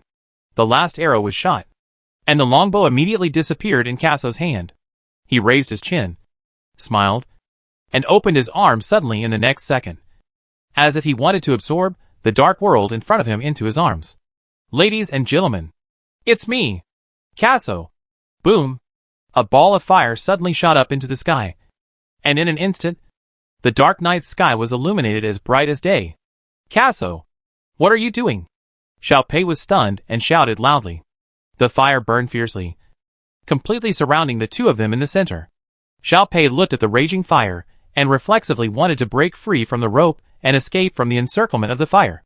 However, it was not easy to break free from the rope, and it was also difficult to escape from Kasu. Xiaopei tried to stand up, and just jumped a few times. She was grabbed by Kasu again. Where do you want to go? Kasu said with a half smile. It's safest for you to stay here now. You set such a big fire. What do you want to do? Xiaopei was no longer as obedient as before, as if the fire that ignited the night had ignited her fighting spirit. Do you want to set Bai Yi on fire? Bai Yi will not fall into your trap again. You play the same trick on Bai Yi twice. You underestimate me. Kasu's mouth curled up a smile. I'm just clearing the place. Look! As he spoke, Kasu pointed to the burning ruins under the small building. Aren't the little bugs that are in the way forced out? Xiaopei looked down and saw that, as expected, many people suddenly appeared in the ruins that seemed to be empty just now. It was hard to tell whether these people were players or NPCs. But they were hiding quietly here at this time. Their purpose was undoubtedly to compete for the position of the safe cabin. However, now, some of them covered their noses and rushed out of the flames. Some slapped their burning clothes, and some were surrounded by flames, screaming and rolling on the ground. Queso's fireworks show instantly made the scene chaotic. Everyone was busy with their own affairs, and no one cared about other competitors. Ah! Fire! Fire! Someone help me! Run! Run! Queso stood high on the roof, proudly admiring his masterpiece, and seemed not to notice Xiaopei next to him. Xiaopei took a sneak peek, quietly moved back a little, then slowly stood up and tried to move towards the rooftop exit. Where are you going now? Little sister? Xiaopei was startled by this sentence. Kasuo seemed to have eyes in the back of his head. Although he didn't look back, he knew Xiaopei's movements very well. Xiaopei wanted to escape in a hurry, but her feet were tied, and she couldn't run away. She could only jump towards the exit. Unexpectedly, Kasuo turned around and reached out to grab her. Ah! Don't grab me! Xiaopei screamed, wanting to get away from Kasuo as soon as possible. However, she tripped in panic, and before Kasuo could catch her, she fell to the ground with a thud. I told you not to run. Good girl. Be obedient. When Kasuo saw Xiaopei fall to the ground, he gave up the idea of catching her, walked slowly to her side, and squatted down. You are so silly and cute. How can you run with a rope tied around you? You don't think. Huh? Kasuo was talking, and his expression suddenly froze. Xiaopei was lying on the ground, with her eyes closed and motionless, and the bright red liquid oozing from her forehead had already stuck her hair together. Hey! Hey! What happened to you? Kasuo's eyes widened, and he exclaimed, You? Move! You won't die after falling. Will you? No way. You can't be so weak. I promise Bai Yi that I won't let you die. If you die like this, wouldn't it make me look untrustworthy? Kasuo seemed a little panicked. He shouted and patted Xiaopei's face. But Xiaopei still closed her eyes and had no reaction. Kazuo stared at her nervously and reached out to feel her breathing. Huh? At this moment, a hurricane suddenly came, bringing dust and gravel all over the sky, and the firelight around him suddenly became dim. Kazuo was almost knocked down by the wind, and he quickly held on to the ground. Then he turned his head suddenly and looked behind him. Above the sea of fire, a mechanical giant stood in the air, flashing the afterglow of the blazing fire. On the left shoulder of the mechanical giant, a silver-haired man sat quietly. When he saw Kazuo, he slightly adjusted his glasses, and a slight arc appeared at the corner of his mouth. I'm here, Bai said. Chapter 151 Victory. There is a melee near the number 2 safety cabin. About a dozen players have been unconscious or restricted. There are about 7 players who are still capable of fighting. Wait, another capable player has been eliminated. Now the battle situation is 6 people competing for 4 seats. At the number 3 safety cabin, 8 players have died, and no player has been punished by the rules. The reason for their death should be related to the ability of a certain player. Currently, there are 5 players competing for 4 seats. 4 of them joined forces to attack the same player. Number 1 safety cabin, the fire is too fierce, many players have died or lost their ability to move, and the only player who can continue to fight is Kazuo. Only Kazuo? The analyst heard this, and turned to Kazuo's live broadcast screen. Seeing Kazuo squatting on the ground, he was desperately slapping Xiaopei's face. Originally, only Kazuo and Xiaopei were not affected by the fire. Now even Xiaopei has fallen. According to this situation, it seems that Kazuo will really occupy the 4 safety cabins alone. The safety cabin will be loaded in 5 minutes. Please prepare to board the cabin. The female voice of the system sounded calmly. This voice was not only spread in the copy, but also broadcasted through the loudspeakers in the monitoring room. The safety cabin was about to be loaded. All the remaining players gathered near the 3 safety cabins, fighting fiercely for seats. At this moment, it was the most chaotic and intense moment of the game in the past 7 days. The analysts were concentrating on recording and analyzing the battle situation. It was not until the system prompt sounded that everyone woke up and remembered the important moment that had been scheduled. 11:55. The moment agreed by Kazuo and Bai Yi. It was at this moment. It's time. Is Bai Yi here? Someone shouted to Ed Xiaojing. Right away. Right away. Xiaojing was nervous and stared at Bai Yi's live broadcast screen. In Bai Yi's picture, the sea of fire had already appeared, and he was commanding the bad machine to fly quickly into the air. And then the mechanical arm raised and started a strong airflow, which poured out from the mechanical arm. He passed through. He entered the center of the fire. Kazuo. Kazuo is there. Bai Yi is here. He arrived on time. Hey. Kazuo looked at Bai Yi, slowly stood up, and a smile appeared on the corner of his mouth. Then he hugged the unconscious Xiaopei and held her in his arms like a burden. Bai Yi's eyes fell on Xiaopei, and his brows slightly frowned. How is she? Bai Yi asked. Don't worry. She's still alive. Kazuo was too lazy to explain, holding Xiaopei's soft body in his hands, with a proud and determined look on his face. From here to other safe cabins, I'm afraid it will be impossible to reach them within a few minutes. I have basically cleared out the other players. Now this safe cabin is mine alone.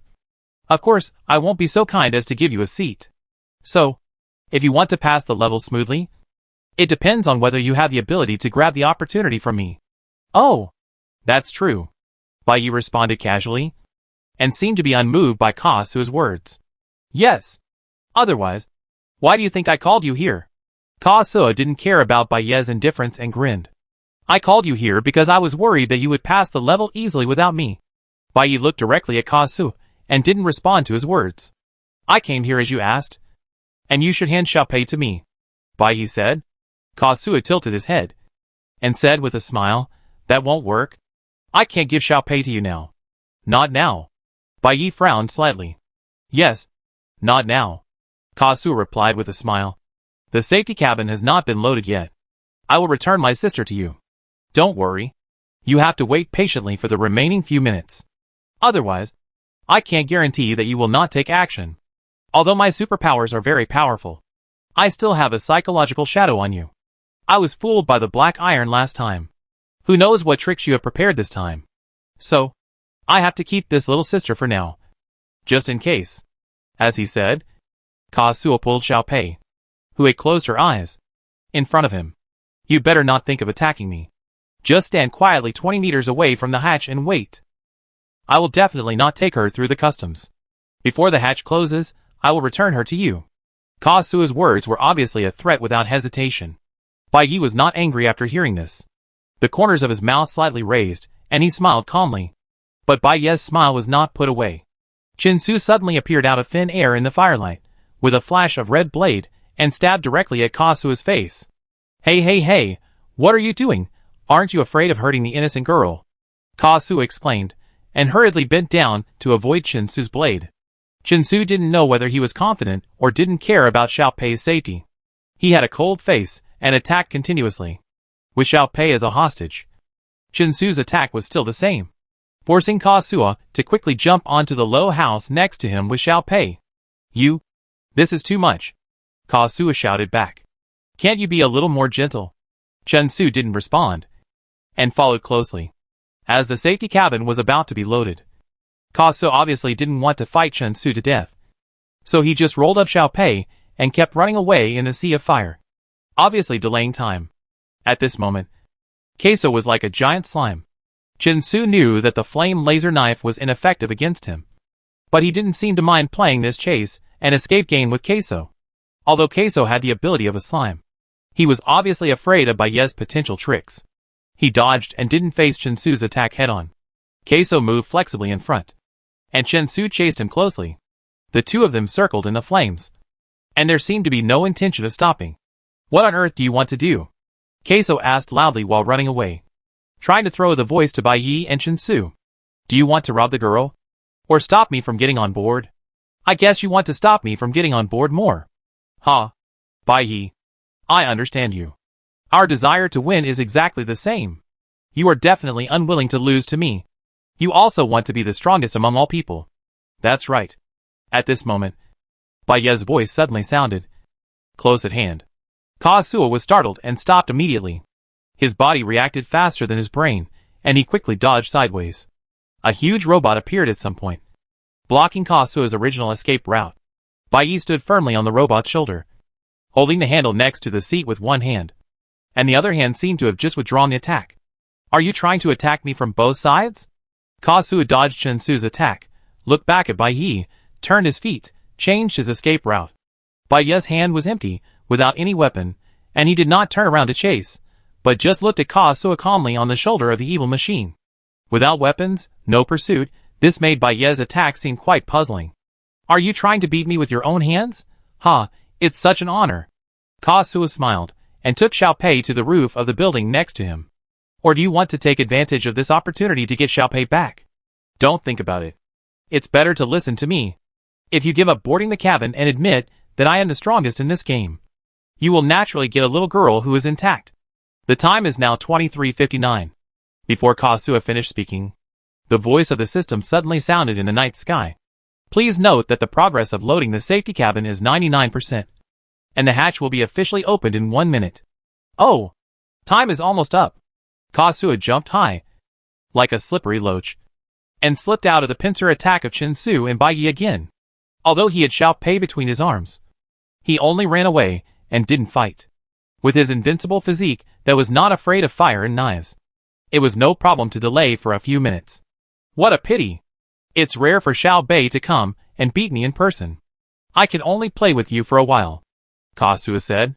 The safety cabin will be loaded in 30 seconds. Please prepare to board the cabin. Time does not stop for anyone. The last 30 seconds of the broadcast sounded as scheduled. Do you still want to continue playing with me? With only 30 seconds left to open the cabin, Kazuo finally stopped circling in the sea of fire. He slightly adjusted his route and jumped towards the safety cabin. You'd better stay here and don't come near.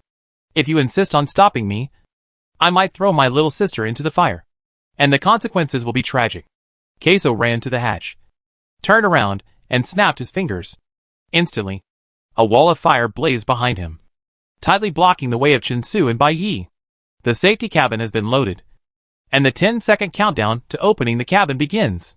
In the blazing flames, the originally illusory safety cabin gradually began to materialize.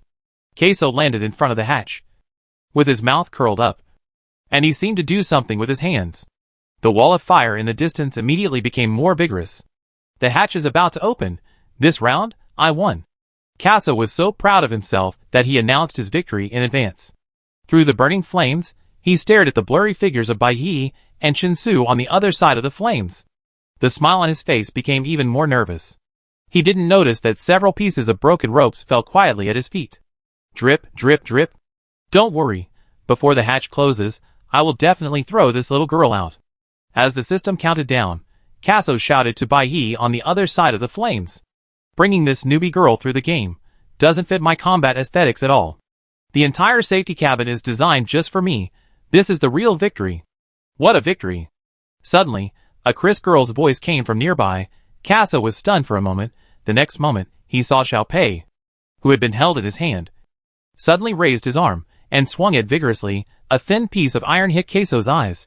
Kaso was stunned and suddenly froze. Half of his face scattered like broken water drops. His eyebrows and forehead were instantly invisible. Bai Yi? I understand. Although the broken water drops can be gathered again, but at this moment, when they have not recovered, Kaso's vision has blurred. In the second of slow reaction, Bai Yi rode on the broken machine, like a steel dragon, and suddenly rushed through the barrier of the fire wall. The shining metal set off the scattered flames. Bai Yi stood on the left shoulder of the broken machine, stretched out his hand, and firmly pressed Kaso's forehead, which had just gathered. Superpower. Purification. Chapter 152 System. You are a big liar. What did the boss say? Power purification. Is this the power that the boss evolved? Bai Yi suddenly displayed the long-awaited evolutionary power. The red scarves in the live broadcast room were silent for a second, and then exploded. Power purification. What does it mean? Hearing this name, can it eliminate other people's powers? Everyone talked at once, so shocked that they were afraid they had heard it wrong. Oh my god. If this is the effect, wouldn't it be invincible? No need to attack. No need to hurt the player. Just press it lightly, and make the opponent lose his ability. Not to mention Kazuha. Even a group of Kazuha is not a problem. Do you know what Bai Yi's ability is? Hearing the noise in front of Bai Yi's screen, the ball team leader hurried over. What did he do just now? Xiao Jing replied. Bai Yi didn't do anything special. Just leaned on the shoulder of the broken machine and put his hand on Kazuha's head. But his ability, it seems to be purification. Superpower purification. He should have used the purification ability on Kazuha. Superpower purification? The bald team leader was stunned. Did Bai Yi explain in detail what power purification means, and what it is used for? No. But look at Kazuha's expression. Xiao Jing pointed to the live broadcast wall. On one side of the live broadcast wall was Bai Yi's picture, and on the other side was Kazuha's picture. Bai Yi withdrew his hand, and there was a trace of calm confidence in his eyes, while Kazuha suddenly opened his eyes wide, and his lips slightly opened, as if he felt something incredible. According to the literal meaning, power purification should be to purify the power from Kazuha's body. If this is true, then Bai Yi's evolution is really lucky. Ed clenched his fists and was very excited. Yes! Xiao Jing's eyes were full of excitement. Although the game is about to end, as long as it can help Bai Yi finally defeat Kazuha, this wave of evolution is worth it. Bai Yi will definitely win. Ed is full of confidence in Bai Yi. Kazuha has had his arms chopped off twice by Chinsu. But the reason he is still alive and kicking here is because he has the ability to regenerate. Once he loses his ability, Bai Yi and Chinsu will combine, and he will be 100% finished. The guesses of the Red Turbans and analysts were not wrong at all. The ability that Bai Yi evolved was indeed concise and concise. All in these 4 words: ability, purification. Just 1 day ago, when Bai Yi had just recovered from the difficult evolution process, a system announcement sounded in his mind. Congratulations to player Bai Yi for obtaining the evolution ability, power purification. Experimental subjects with this evolution ability, when touching other experimental subjects with evolutionary powers with their palms, can eliminate the other party's power and restore to the state before evolution.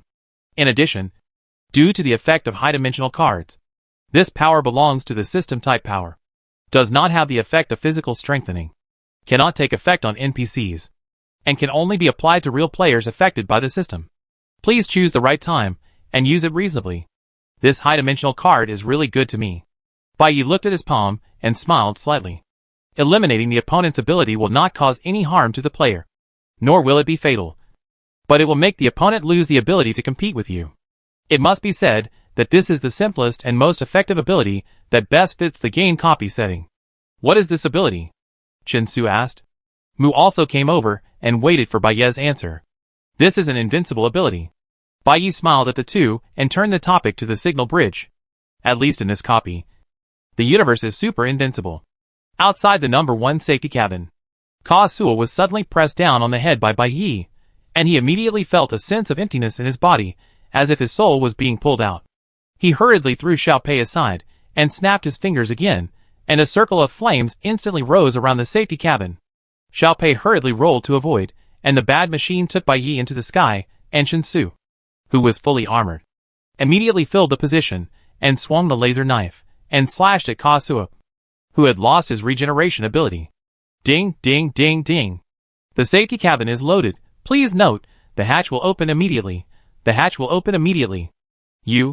Ka Suo's habitual smile disappeared instantly, and was replaced by a sharp look that he had never shown before. He quickly retreated, narrowly avoiding Chen Su's fatal blow, and glanced at Bai Ye flying overhead, gritting his teeth and saying, "The winner of this game must be me. It is absolutely impossible to defeat me." System. Absolute gravity.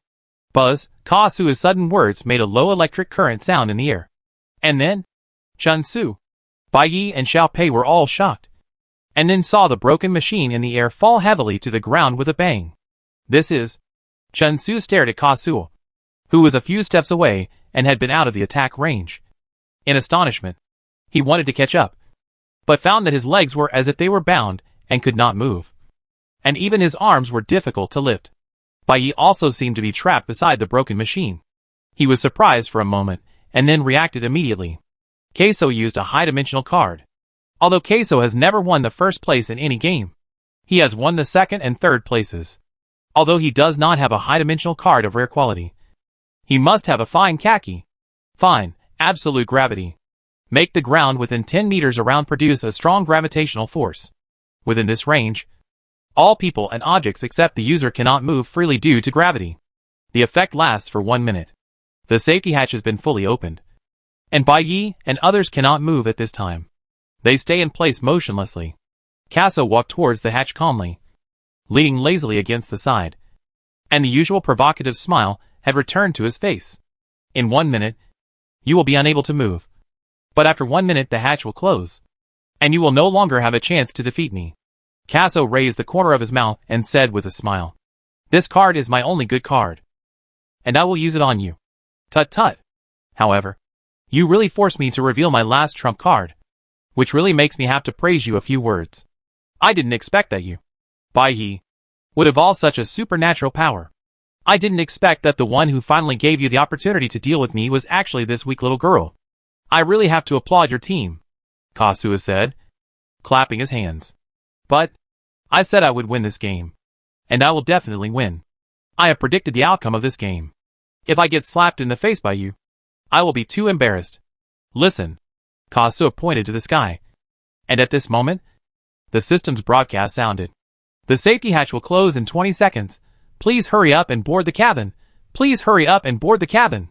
Everyone who has boarded the cabin, please sit down in your seats, fasten your seat belts, and make sure the seat belt indicator light is on. The hatch begins to close. The transmission device is about to start. Please confirm the safety status again. Bye. In this game, Gormika's role is absolutely significant. Looking at Bai Ye and the others being firmly tied to the spot and unable to move, Queso smiled artificially and waved his hand again, saying goodbye to them. You players who failed to board the cabin, I wonder if you will stay in the dungeon forever, or be thrown into the bunker? The hatch has been closed, leaving a gap only as wide as a palm. Looking through the gap, half of Queso's face is full of smugness after victory. In short, from now on, we probably won't see each other again. Cherish the little time you have left. Save up enough strength, and come back to compete with me for the title of strongest in the next life. Shall. Bai Ye. Bai Ye, did you lose? The hatch finally closed, and the system's transmission device activation announcement sounded in the dungeon. The safety capsule that had just been loaded stayed in the ruins for only a moment.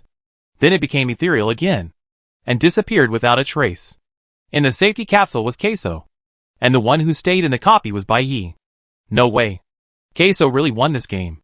The analysts were stunned, and were completely shocked by the facts before their eyes. Xiao Jing and Ed were like being petrified. Their faces were stiff. Their throats were choked. And no one could speak. That nervous Queso. The unlucky Queso.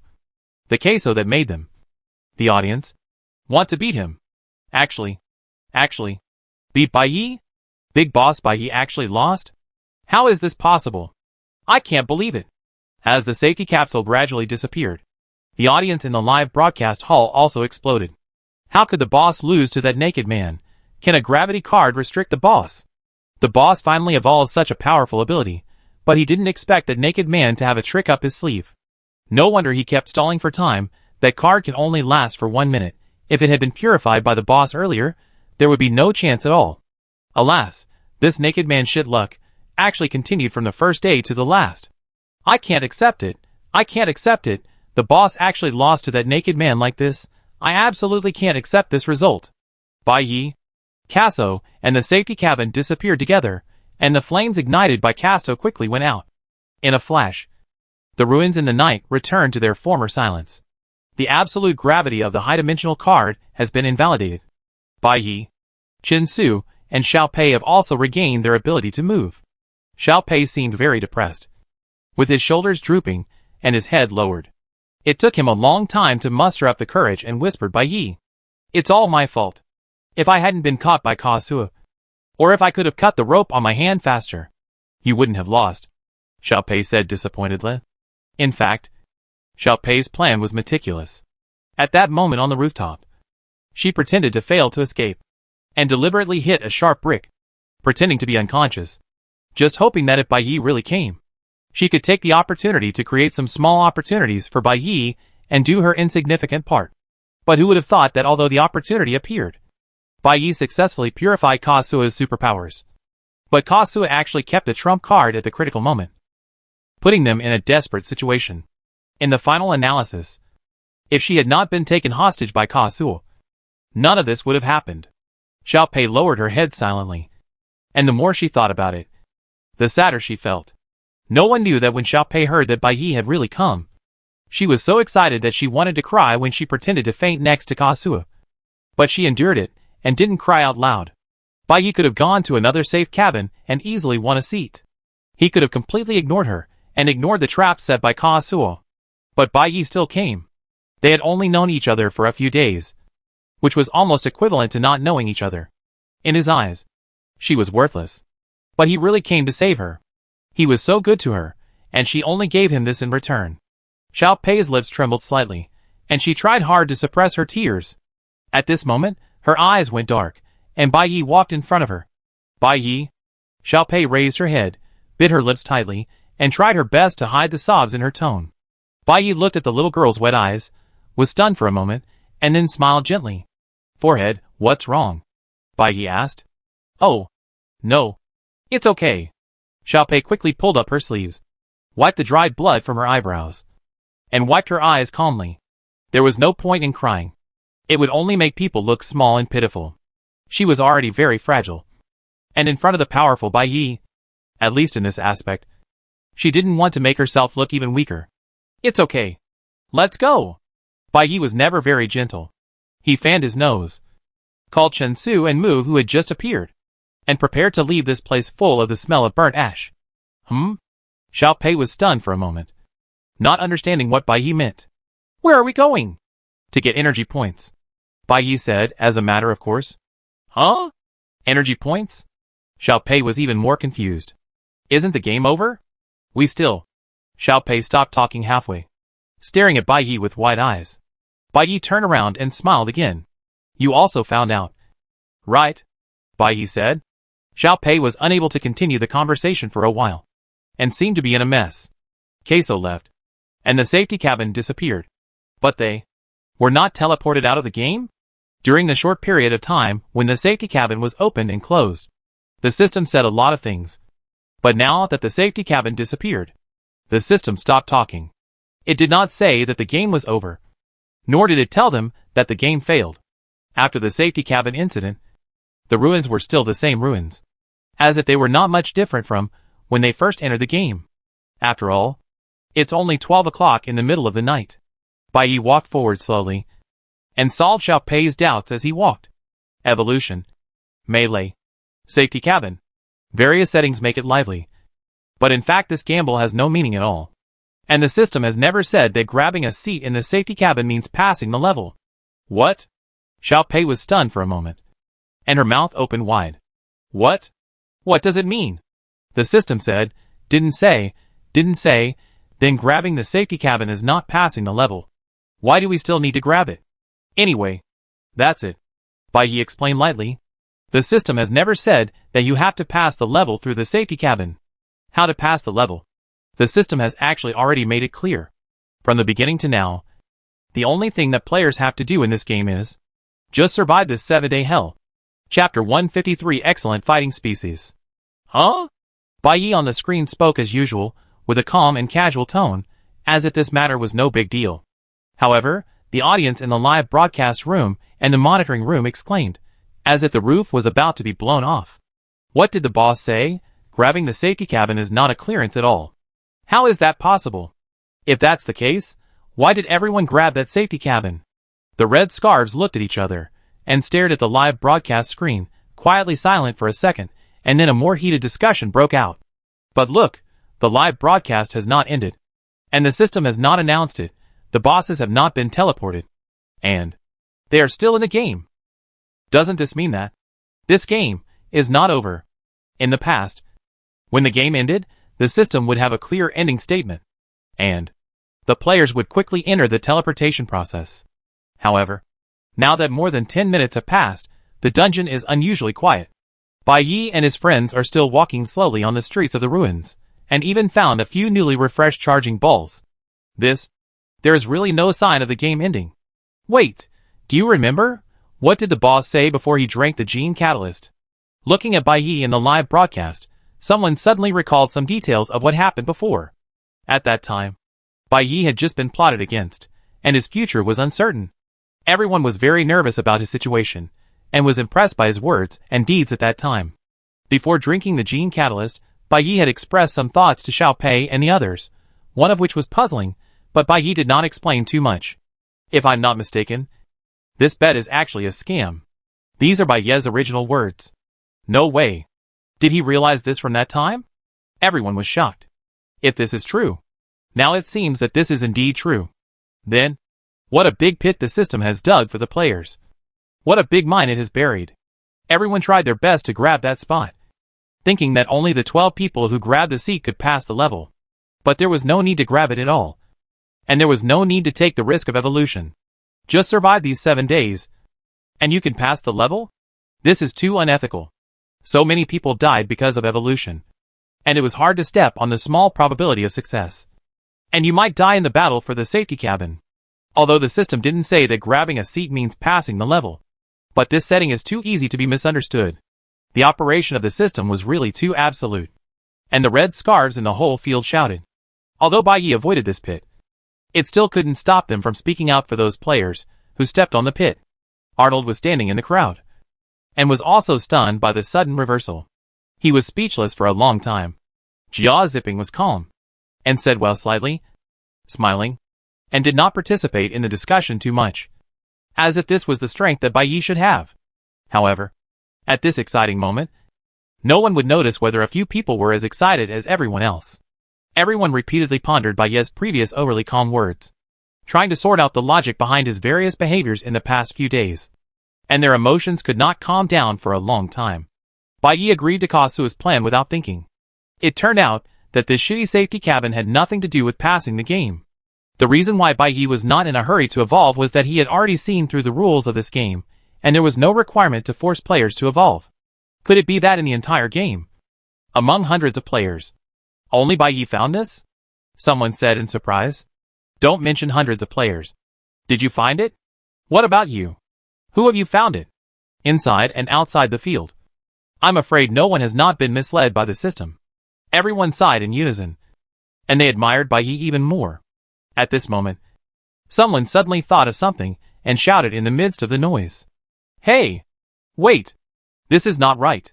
The sudden voice made everyone stunned for a moment, and they all turned their eyes to the person who spoke. I saw a red headscarf jump up and stand on the seat. Everyone think about it carefully. He pointed at Bai Yi on the screen and said, although grabbing the safety cabin does not count as passing the level, it is already 12 o'clock in the evening. The 7th day. It has passed. Think about it. We all thought that grabbing the safety cabin was passing the level before. Isn't it because the loading time of the safety cabin is just stuck at the end of the 7th day? Whether passing the level is related to the safety cabin. This game should be over. Wait! Wait! Wait! In the monitoring hall, Ed's face suddenly changed, as if he realized something important. But he was a little afraid to confirm it. He quickly took a piece of paper and drew a few consecutive grids. No way. After drawing, Ade stared at the grids, looking a little numb. What's wrong? Xiao Jing asked hurriedly, and the other analysts gathered around, waiting for his answer. No way, we are all confused. We got the time wrong. Ade's eyes widened, and said to everyone with a helpless tone, do you remember the time when the players entered the game? Mid-12 noon. Xiao Jing was stunned for a moment, seemingly realizing the seriousness of the problem. Yes. It's 12 noon. Ed said affirmatively. Starting from 12 noon after 7 days. If we want to calculate the full 7 days, then the end time, shouldn't it also be 12 noon? Everyone looked at each other, and after a moment, their expressions changed from confusion to enlightenment. The game started at 12 noon, and lasted for 7 days, which means 724 hours. No matter when the safe cabin was loaded, when the excellent combat species was selected, how could the 7-day game end in half of the 724 hours? We haven't realized this problem. Analysts discussed, unbelievable that everyone would ignore such an obvious thing. Daily calculation of days starts from 0. It seems that our time calculation is wrongly affected by this inertia of thinking. It's not just inertia of thinking. The system made such a big fuss about the safety cabin, and loaded it at midnight on the 7th day. It's simply misleading us. While reflecting on it, everyone couldn't help but feel dissatisfied with the system, and they all had the urge to blame it. At this time, Information Officer Siejia was not to be outdone. He hid in the corner, quickly sorted out the information on the computer, turned on the holographic screen on the wrist terminal, and squeezed into the center of the crowd. That's exactly what happened. You can't blame the system entirely. Huh? Xiao Jia's inappropriate remarks made everyone look at him, and his face instantly turned cold. It's like this. Xiao Jia realized that he had said the wrong thing, and hurriedly changed his words. Everyone knows that the EVO game is a reflection of a certain place in the universe, a certain time and space, and each game is likely based on a real event. And now this 7 days of hell is no exception. I found the prototype event, carefully compared the map and the shape of the building, and now it is basically certain that this piece of war ruins is on the Alan Luo star in this galaxy. And this safety cabin rescue also happened a year ago. What? In this galaxy? Just a year ago. And you said the safety cabin rescue. Are you sure this is a rescue? Hearing everyone's incredible doubts, Xiao Jia, who temporarily became the focus, finally showed a proud look. This is the information I found. Sijia raised his voice and explained actively. Internet information shows that, at that time, Alan Luo Star had a civil war due to food shortage, which was used by the opposition party and evolved into a planet-wide melee. Many cities were completely destroyed. After the war, a plague broke out in the ruins of several major cities on Alan Luo Star. After the plague, similar to the situation in the game, the refugees also mutated for unknown reasons. Many of these mutated refugees lost their minds and were extremely aggressive. Although the war was temporarily stopped, the planet fell into another disaster. After the central galaxy learned of the situation, it sent a safety cabin to rescue the surviving refugees who were still conscious. This is the only event related to the safety cabin on the planet Alan Luo. The loading time of the safety cabin is at 12 o'clock in the evening shortly after the mutation occurs. This means that the loading time of the safety cabin in the game is strictly set according to reality. The entry time of the EVO game has always been 12 o'clock noon. And every game is like this. So I think our cognitive dislocation is at most a coincidence. Everyone was stunned and silent for a while. War, plague, mutation, safety cabin. At this moment, time is no longer important. What is shocking is that the events in the replica can actually correspond to reality. However, These one-to-one correspondences are completely different from those in the game. So should we believe in the game? Or the information on the real network? Xiao Jing was the first to speak, raising the question in everyone's mind. Although the game system has clearly stated that the content of ideal games is derived from the image of the real world, there is actually no guarantee that the content in the replica must be a perfect reproduction of reality. But in this bleak era, when compared with the real online information, this game that does not know where it came from, and does not represent any planet or power, even looks more credible. If the game really reflects the image of reality, it means that the actual situation on Alan Luo is actually an evolution experiment. Ed slowly opened his eyes and murmured. Everyone froze, looking at each other, and a chill suddenly surged in their hearts. Although they had become numb to the game during the past few days, they learned that this evolution experiment might actually exist and was happening in their galaxy. And everything seemed to change. The game plot that was originally out of reach seemed to turn into a dark cloud in the blink of an eye. And it might pour down at any time. Who did such an experiment in reality? Was it the center of the galaxy? This is too crazy. What is the purpose of their experiment? Are they really going to select some excellent fighters through evolution? No. Selecting excellent fighters is not the key. Ed looked around at his colleagues and said, the key is, why did the experiment operator go to such great lengths to select excellent fighters who could win this melee? Why? This question is not difficult to answer. Once it is mentioned, everyone will have the answer in their mind immediately. The role of excellent fighters is either to be used in combat, or to study combat, and sacrificing the refugees of the entire city, just to conduct such a cruel experiment. The operator of this experiment, obviously, cannot be pursuing world peace. After doing such an experiment, will the next step be to start a war? Someone asked in horror. Even his tone became weak. And everyone present was a low-level analyst. No one could really give a definite answer even if it was an obvious guess. Chapter 154 Venus 3000. The audience outside the game was shocked and confused, but Bai Yi in the game was still at ease. The ruins that were originally full of players and NPCs, some of them had fallen, some were seriously injured, or were taken away by the safety capsule. Only a few of them were slowly wandering in the empty streets. This might be the most peaceful and serene moment in the few days they spent in the dungeon. Xiao Pei, where did you say that Kazuo, and those who grabbed the safety capsule, where were they teleported to? Xiao Pei asked Bai Yi, while knocking the iron pipe he picked up against the broken wall on the side of the road. Who knows? Bai Yi responded casually, pointing his finger to the air not far away. There was a charging ball suspended in the air. Xiao Pei understood and quickly threw a small stone, accurately scattering the charging ball. Then, how much energy do we need to accumulate to be enough? She asked. Fill it up, Bai Yi replied. The messages released by the system were long and cumbersome, with few practical information.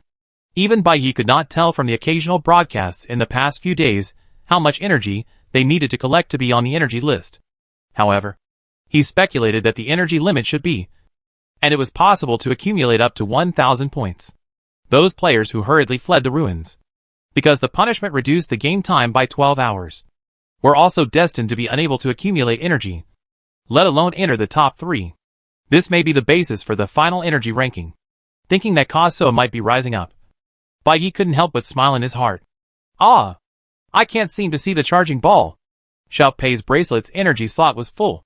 She looked around, and hurriedly said to Bai Yi, Yeah. Bai Yi nodded, raised his gun, and shot down the charging ball above his head. Then we wait here until 12 noon. And then we can pass the level automatically? Xiao Pei asked impatiently. Do we really not need to do anything? She stared at Bai Yi, and couldn't help asking again. So many questions, Bai Yi said helplessly. Seeing that he seemed irritable, Xiao Pei quickly shut up, in order to stay awake during the level. After the safety cabin incident was over, Bai Yi found a place to take a nap in advance. At about 8 o'clock in the morning, he was certain that, as long as he waited another 4 hours in this already peaceful ruin, the game would end successfully. His judgment was most likely correct. Bai Yi had originally found it hard to believe that the seemingly most complex and core settings in the game were actually irrelevant to passing the game. But after many analyses and verifications, he became more and more certain of his speculation. And now, they were walking safely on the streets of the ruins, and judging from the accumulation of energy points, his judgment was proven to be correct. This game, seemingly testing the combat ability and the courage to participate in a dangerous gamble, ultimately tests the player's careful thinking and decisive judgment. Bai Yi was speechless about this. The game system was indeed very skilled in designing traps. Go 200 meters further, and you will reach the edge of the map. Mu suddenly reminded him. Already at the edge of the map? Bai Yi was stunned for a moment, looking far ahead. The wide road in front of him stretched very far. Obviously, it was not a simple 200 meters to reach the end. But since it is the edge of the game setting, these players, who are controlled by the system, naturally cannot cross the line. Just when Bai Yi was thinking about turning back, his peripheral vision caught a glimpse of movement in the distance. Is that someone? The person was a little far away, about 200 meters ahead. Bai Yi slightly pushed his glasses, looked carefully, and felt that the figure was somewhat familiar. Mary Jo. Chun Su, who was beside Bai Yi, confirmed. Mary Jo? Bai Yi looked again. Tall red hair, gray clothes, really looked like Mary Jo. Since he witnessed her quarrel with Sean that day, Bai Yi has not seen her again. It stands to reason that after so many days, she should either return to the team or leave the dungeon. In any case, it seems unreasonable for her to appear alone in this place. However, her affairs have nothing to do with him. Bai Yi does not want to have too much interaction with her. He is about to turn around and leave. But he unexpectedly finds that Mary Jo is also walking towards this side. She shouts from a distance and quickly approaches them. Bai Yi has no choice but to stop and watch Mary Jo gradually approaching. And her outline becomes clearer. Bai Yi? Mary Jo finally ran to Bai Yi, with a hint of surprise on her face, and a hint of joy. Bai Yi, you didn't follow the safe cabin? She asked. No. Bai Yi answered briefly. The safe cabin is not a way to pass the level. It seems you already knew that? Mary Jo raised her eyebrows slightly, looking a little surprised. I realized this problem because I was not teleported after 12 o'clock at night. Many players are misled by the game settings. You are not affected and stay in the dungeon. It seems that you are the first in this game. Bai Yi softened his tone and said it casually. Good luck to you. She seemed to be in a good mood. Paused for a moment, and finally asked, So what are you doing here? After these interactions, Bai Yi's attitude towards Mary Jo softened slightly. Although he didn't care about her whereabouts.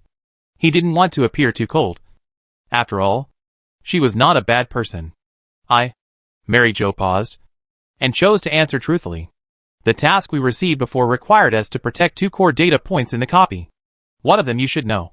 It's in the 3-story building over there by Sean.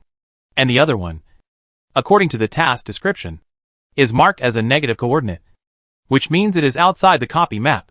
I led the team to find the way to that data point before, but I couldn't find it. So I came here to take another look. She said take another look, which seemed to be an understatement. But Bai Yi's heart was slightly moved. She is no longer the captain of the Special Guard Division 2.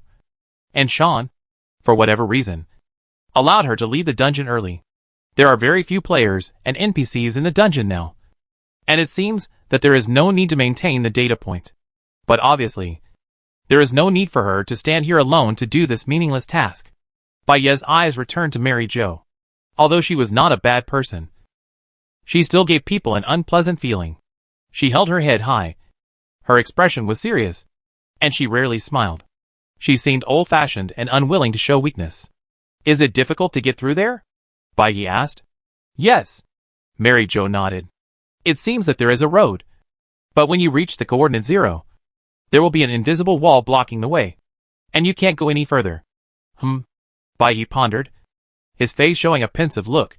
At this time, Mu's voice came from the signal bridge. Regarding the core data points, I have some information that I haven't told you. What information? Bai Yi asked. For days ago, I detected the situation when fighting with Ka Suo. Mu began to explain. At that time, Ka Suo attacked with lightning, and then you directed the electrical energy in other directions. During that time, I detected the existence of a DL-level network nearby. Network? Bai Yi was stunned. Yes. Mu confirmed. There is no energy in this copy environment. And theoretically there should be no local network. Since entering the copy, I have not detected any signs of the network.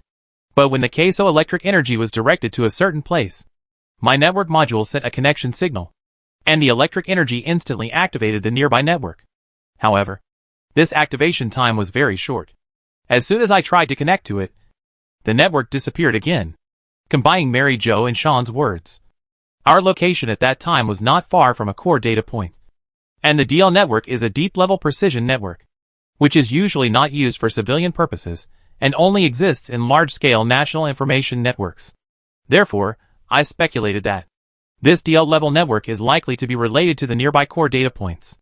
Although I did not successfully access the network interface, but within a few seconds of trying to connect, I roughly touched the outer layer of the network's defense structure. This defense structure has the same core as the operating system defense system of the Victoria Research Center in the previous copy, and the intelligent management system of the abandoned factory, which is Venus 3000. Venus 3000. Hearing this name, Baye's expression suddenly became solemn, realizing the importance of the information we told him. The intelligent management system of the abandoned factory uses the system architecture of the military of the Godly Star. And the research center of Victoria City is also controlled by the power of the God Court. The shadow of Venus 3000 is also hidden in this local network. Although this is a virtual game, as we all know, the copies of EDO are all images of real time and space, and may even be 1:1 replicas. This means that in a certain galaxy, this piece of war ruins on a certain planet is likely to be related to the Godly Star. Bayi lowered his eyes, and a bad guess emerged in his mind. This simple connection is not enough to explain the problem. Perhaps Shenyixing has a friendly relationship with this place. Or the government and institutions here simply purchased the Venus 3000 system. These are all possible. However, even though there are many possibilities, Bayi can't ignore the worst one. After all, Special Guard Mary Jo was specially designated to protect the data points. This shows that Shiting cares about the data points here very much. Even in the image of the game, Shiting wants to avoid accidents to the data points. So what does the Divine Court care about? What secrets are hidden in the DL-level network detected by Mu? And in these two data points? A cruel evolution experiment, obvious human manipulation behind it, and the special attention of the Divine Court. Bayi is unwilling to make speculations without evidence, but the answer seems to be about to come out. Chapter 155 Unknown Zone. What are you going to do next? Mary Jo didn't hear the secret communication between Bayi and Mu at all, and asked Bayi with a puzzled look on her face. Bayi was stunned by Mary Jo's question, and his thoughts came back a little. It just so happened that there was a person who was closely related to the answer. Do you know what is in the core data point? Bayi thought for a while, and asked Mary Jo tentatively. Inside? Mary Jo frowned slightly, and her tone was still that official and proper. The data points inside the map are locked, and we cannot enter. As for the data points outside the map, we have not found the path to them yet. Our mission is only to protect the data points from accidental damage, and we do not need to know the situation inside. Bayi silently observed Mary Jo's expression, and felt that she really knew nothing about it. But this is also normal. As an ordinary special guard of the Divine Court, she does not have so much authority to know. Then, don't you want to know? After probing, Bayi gently threw out this sentence, and then walked along the path to the edge of the map. Jinsu and his men naturally followed behind. Mary Jo was stunned for a moment, and quickly caught up. You want to go inside the data point? This is not allowed. Mary Jo noticed Bayi's intention, and said in a serious tone. The place that the Divine Court wants to protect must be important, and potentially confidential information. As a special guard of the Divine Court, I should not pay too much attention to things outside of my duties without mission instructions. As an ordinary outsider of the Divine Court, I should not explore things that you should not know too much. Oh, really? Mary Jo said a lot in one breath, and Bayi only responded to her with two perfunctory words. Soon, the distance of 200 meters came to an end. Bayi stretched out his hand, trying to feel the invisible barrier. Sure enough, although he could not see anything with his naked eyes, the force touched by his fingers blocked him. Beyond a certain range, he could no longer stretch forward. If this invisible barrier is really the setting of the edge of the map in the game, then it is very likely that there is no intention to leave a shortcut for people to easily leave the scope of the game. The world outside the map, Bayi whispered to himself, speculating in his heart. Jinsu and the others were silent, while Mary Jo frowned, as if she was ready to stop Bayi's unconventional behavior at any time. At this moment, a familiar mechanical roar suddenly came from a distance, which immediately touched Bayi's nerves. Bayi looked up, and saw the silhouette of the supply transport plane appear again in the gray sky. In the past few days in the game, the supply transport plane has been delivering supplies every morning. These supplies include not only the food and medicines needed for evolution, but also various weapons, as if they were afraid that the experimental subjects would not be able to fight. However, since the safety cabin has long disappeared, such an airdrop operation may not have much significance. I don't know what can be dropped this time, and I don't know who can obtain these precious resources. Listening to the unchanging roar, it only makes people feel that this hell game is like an endless river that will never stop. Looking at the time, the first wave of airdrop operations is almost over. The transport plane quickly approached, and suddenly roared, flying over the heads of Bai Yi and his group. Bai Yi couldn't help but look up. His eyes naturally followed the aircraft, only to see it fly outside the map, a place they couldn't reach. Wait! The shadow of the plane gradually shrank in the sky, and Bai Yi's eyes suddenly lit up. Transport plane, outside the map. Isn't the ready-made path right there? Bai Yi quickly turned around, staring at the sky above the ruins, the direction the transport plane was flying from. At this time, there was not only one transport plane, there were 2 or 3 more circling in the sky, and then one of them turned around and rushed towards them. Bai Yi thought quickly for a moment, and made a decision immediately. As the outsider of the Divine Court in Mary Jo's words, Bai Yi really didn't need to explore the secrets behind this game. But that didn't mean he didn't want to know. The data points in the map were guarded by Sean and his men, and it was difficult to detect the situation inside. If you want to get the truth, the best choice is to go to the negative coordinates outside the map. And now the clue that leads to the truth is in the distant sky, flying towards him. How could we not catch him? Mu, can we try to hack into the transport plane's operating system? Bai Yi said to Mu. Yes. Mu responded, and then the holographic screen unfolded, and the code surged rapidly in the halo. As Mu operated, the transport plane was getting closer and closer, and the plane was about to break through the invisible barrier in front of him. And suddenly, the nose of the plane tilted, and the whole plane turned 180 degrees. Okay, Mu said calmly, and then he put away the holographic screen. This transport plane was like a tamed wild horse, gradually slowing down, and finally circling slowly above Bai Yi's head. How could you? How could you? Mary Jo widened her eyes, looking at Bai Yi in surprise, with her mouth half open, seemingly shocked by Mu's extraordinary hacker ability, or condemning Bai Yi for daring to act so recklessly under the eyes of the Divine Court. But Mu didn't care at all, and explained the precautions to Bai Yi in a clear and orderly manner. The plane has no pilot, and the navigation is in autopilot mode, and the route is also set in advance. Without a pilot, there is naturally no cockpit, only the cargo hold space is available, which can accommodate about 6 people. As Mu explained, the airdrop material hatch at the bottom of the plane slowly opened. After we enter the cargo hold, we can restore the originally set route and go to the original destination of this transport plane. However, the method to go to the data point after arriving has not yet been determined. Anyway, let's get on the plane first, and then we'll talk about it later. Bai Yi looked up at the plane hovering in the sky, took out a retractable mechanical claw from the space card, and handed it to Chen Su. Chen Su took the mechanical claw, calculated the timing of approaching reasonably, and threw the mechanical claw instantly, firmly grasping the cabin door. Then, he put his arm around Bai Yi, pressed the button, and the iron chain of the mechanical claw quickly pulled the two to the cabin door. Chen Su lifted Bai Yi with one hand and successfully sent him into the cargo hold of the plane. Don't leave me behind. Seeing Bai Yi on the plane, Xiao Pei jumped up and waved to the sky. Bai Yi did not intend to ignore him. After Chen Su settled Bai Yi, he jumped off the plane and sent Xiao Pei up as well. Mu Zhe returned directly to the summoning cabin and then appeared in the cargo hold. Several people boarded the plane, leaving only Mary Jo on the ground, dumbfounded. Let's go, Mu asked Bai Yi. Bai Yi did not answer immediately. After thinking for a moment, he poked his head out of the cargo hold door that had not yet been closed. Would you like to go together? Bai Yi asked Mary Jo loudly amid the roar of the plane. Together. Mary Jo looked up and stared blankly at Bai Yi. The wind was strong at high altitude, ruffling Bai Yi's carefully groomed hair. He brushed away the broken hair that blocked his face and quietly waited for her answer. Bai Yi was right. Mary Jo did not need to stay here any longer to carry out this mission that no longer needed her.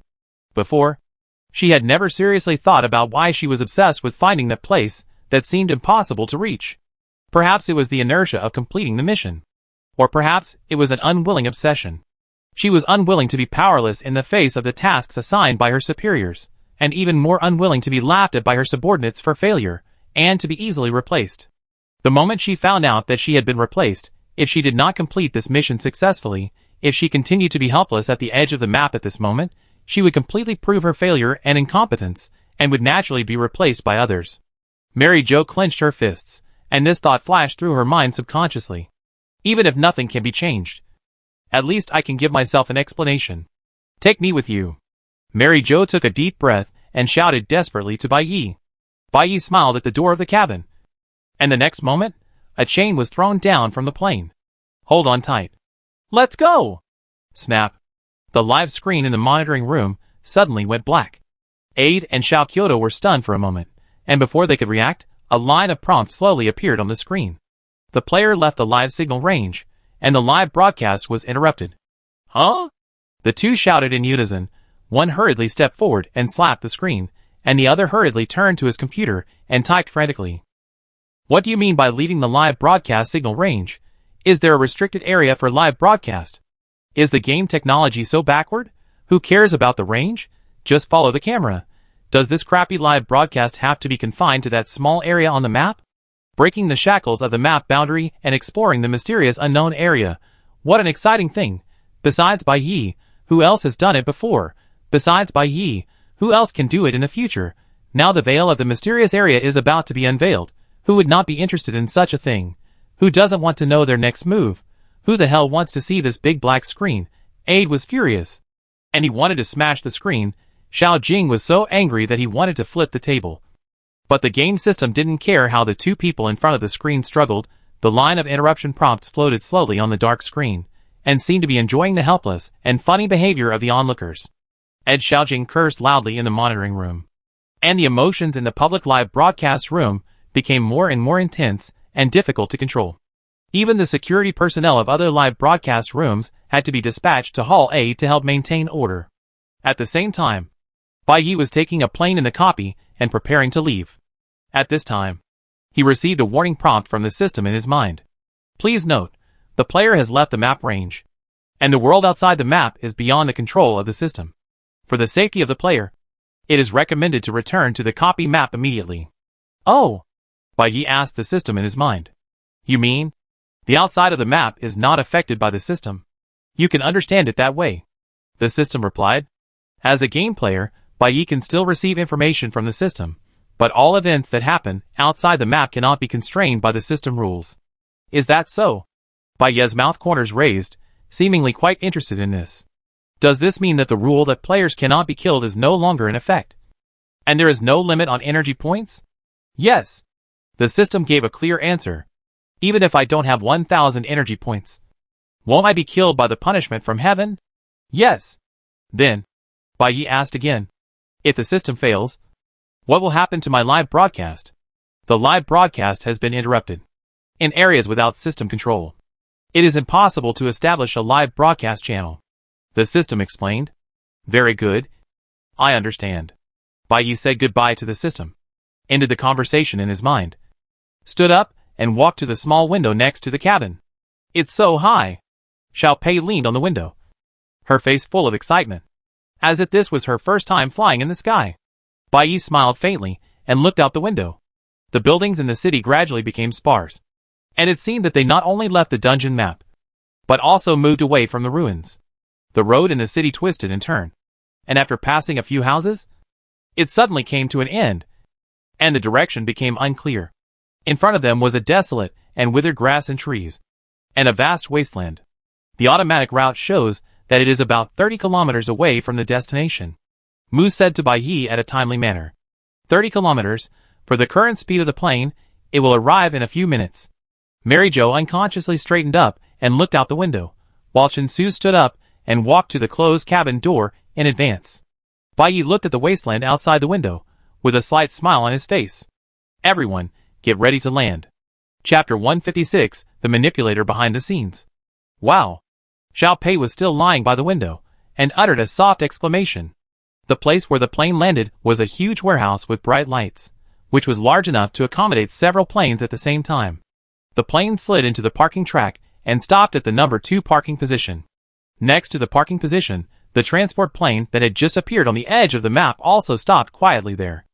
A long track stretched out on the ground next to the parking position. It was unknown where it led to at the end. And looking around through the window of the cargo hold, it seemed that there was no one.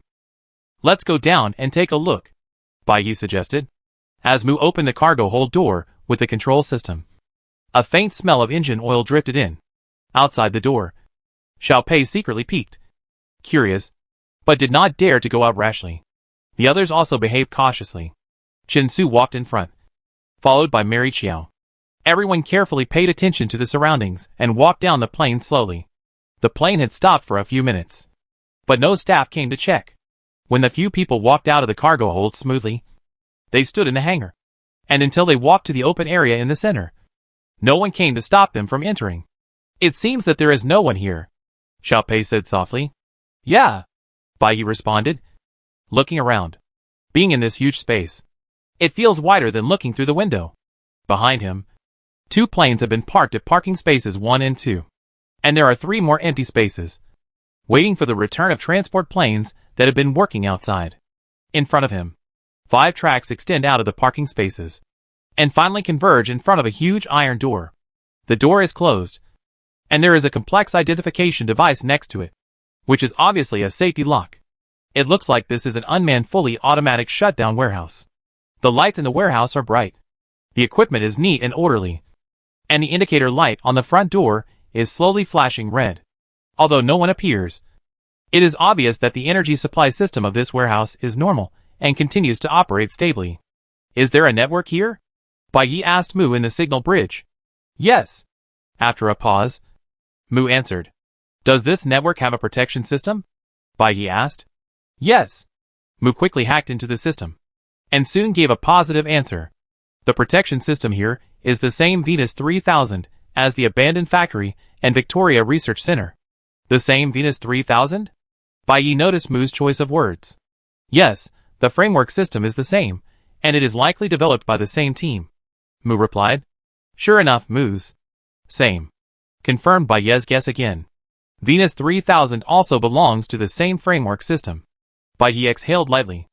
Although Venus 3000 is non-exclusive to a certain team, when using its core to develop defense systems, each development team has different ideas and structures. The defense system here is the same as the framework of the abandoned factory and Victoria Research Center, and it is almost possible to directly infer the owner behind this hangar.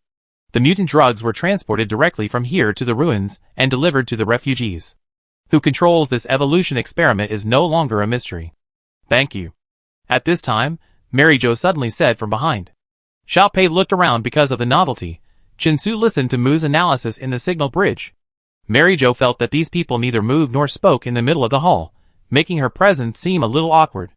Ahem. She cleared her throat slightly, raised her chin and said seriously, "Thank you for giving me a ride, but I have to leave. My mission is to find the core data point indicated by the God Court. And there are only more than 2 hours left before the game ends. I can't waste any more time. If you are willing to go together, I won't refuse you. But if you want to force your way into the data point, I will definitely stop you." "Oh." Bai Yi looked at Mary Jo, and did not respond to her statement about forcing his way in. He simply asked, "Can I ask? What are the coordinates of the data point here?" "Coordinates?" Since he agreed to let them find the data point together, it would be fine to tell Bai Yi. Mary Jo checked her terminal and answered directly. "The coordinates are X144. Y1261. "Yes." Bai Yi nodded and asked Mu, "What are our current coordinates?" "The coordinates here are X144. Y1261. Mu answered calmly. "What?" Mary Jo was stunned and quickly called up the location query. Sure enough, the exact location displayed on the terminal was X144. Y1261. Is another core data point in this hangar? Mary Jo stood there in shock, stunned for a moment, and looked around as if she had just got off a plane again. Originally, she told Bai Yi that he couldn't force his way in, but now she even broke into the hangar. Fortunately, the place they were in seemed to be just a parking area for the aircraft, and there seemed to be no trace of the core data. If Bai Yi and his team were just staying here, it shouldn't be a big problem. If you want to know where the core data might be, it's obvious that it's the locked door in front that gives people a strong sense of presence. In that case, I must remind you. Mary Jo calmed down, turned to Bai Yi again, and said seriously, The door over there is locked, which means that outsiders are not allowed to enter at will. As a special guard of the Divine Court, it is my responsibility to protect this place from destruction and invasion. I advise you not to. Beep, beep, beep. Identity authentication successful. The shielding door is about to open. Before Mary Jo finished speaking, she heard a prompt sound from the front door. The door lock indicator light turned from red to green. And then a rumble sounded, and the seemingly solid and heavy iron door actually rose slowly. You? Mary Jo screamed, and hurriedly ran up to block Bai Yi. Her warning just now seemed to be ignored. Bai Yi told Mu in the signal bridge that he wanted to go in. Mu quickly hacked into the defense system and successfully cracked the door lock. The door slowly opened, revealing the unknown space inside. Bai Yi walked around Mary Jo without hesitation, and walked towards the open door. After walking a distance, he suddenly turned back. Do you want to go in together? Bai Yi invited.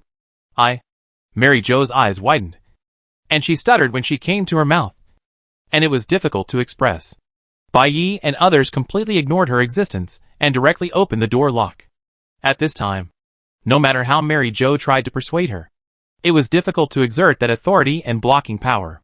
She realized that she alone could not stop them by force.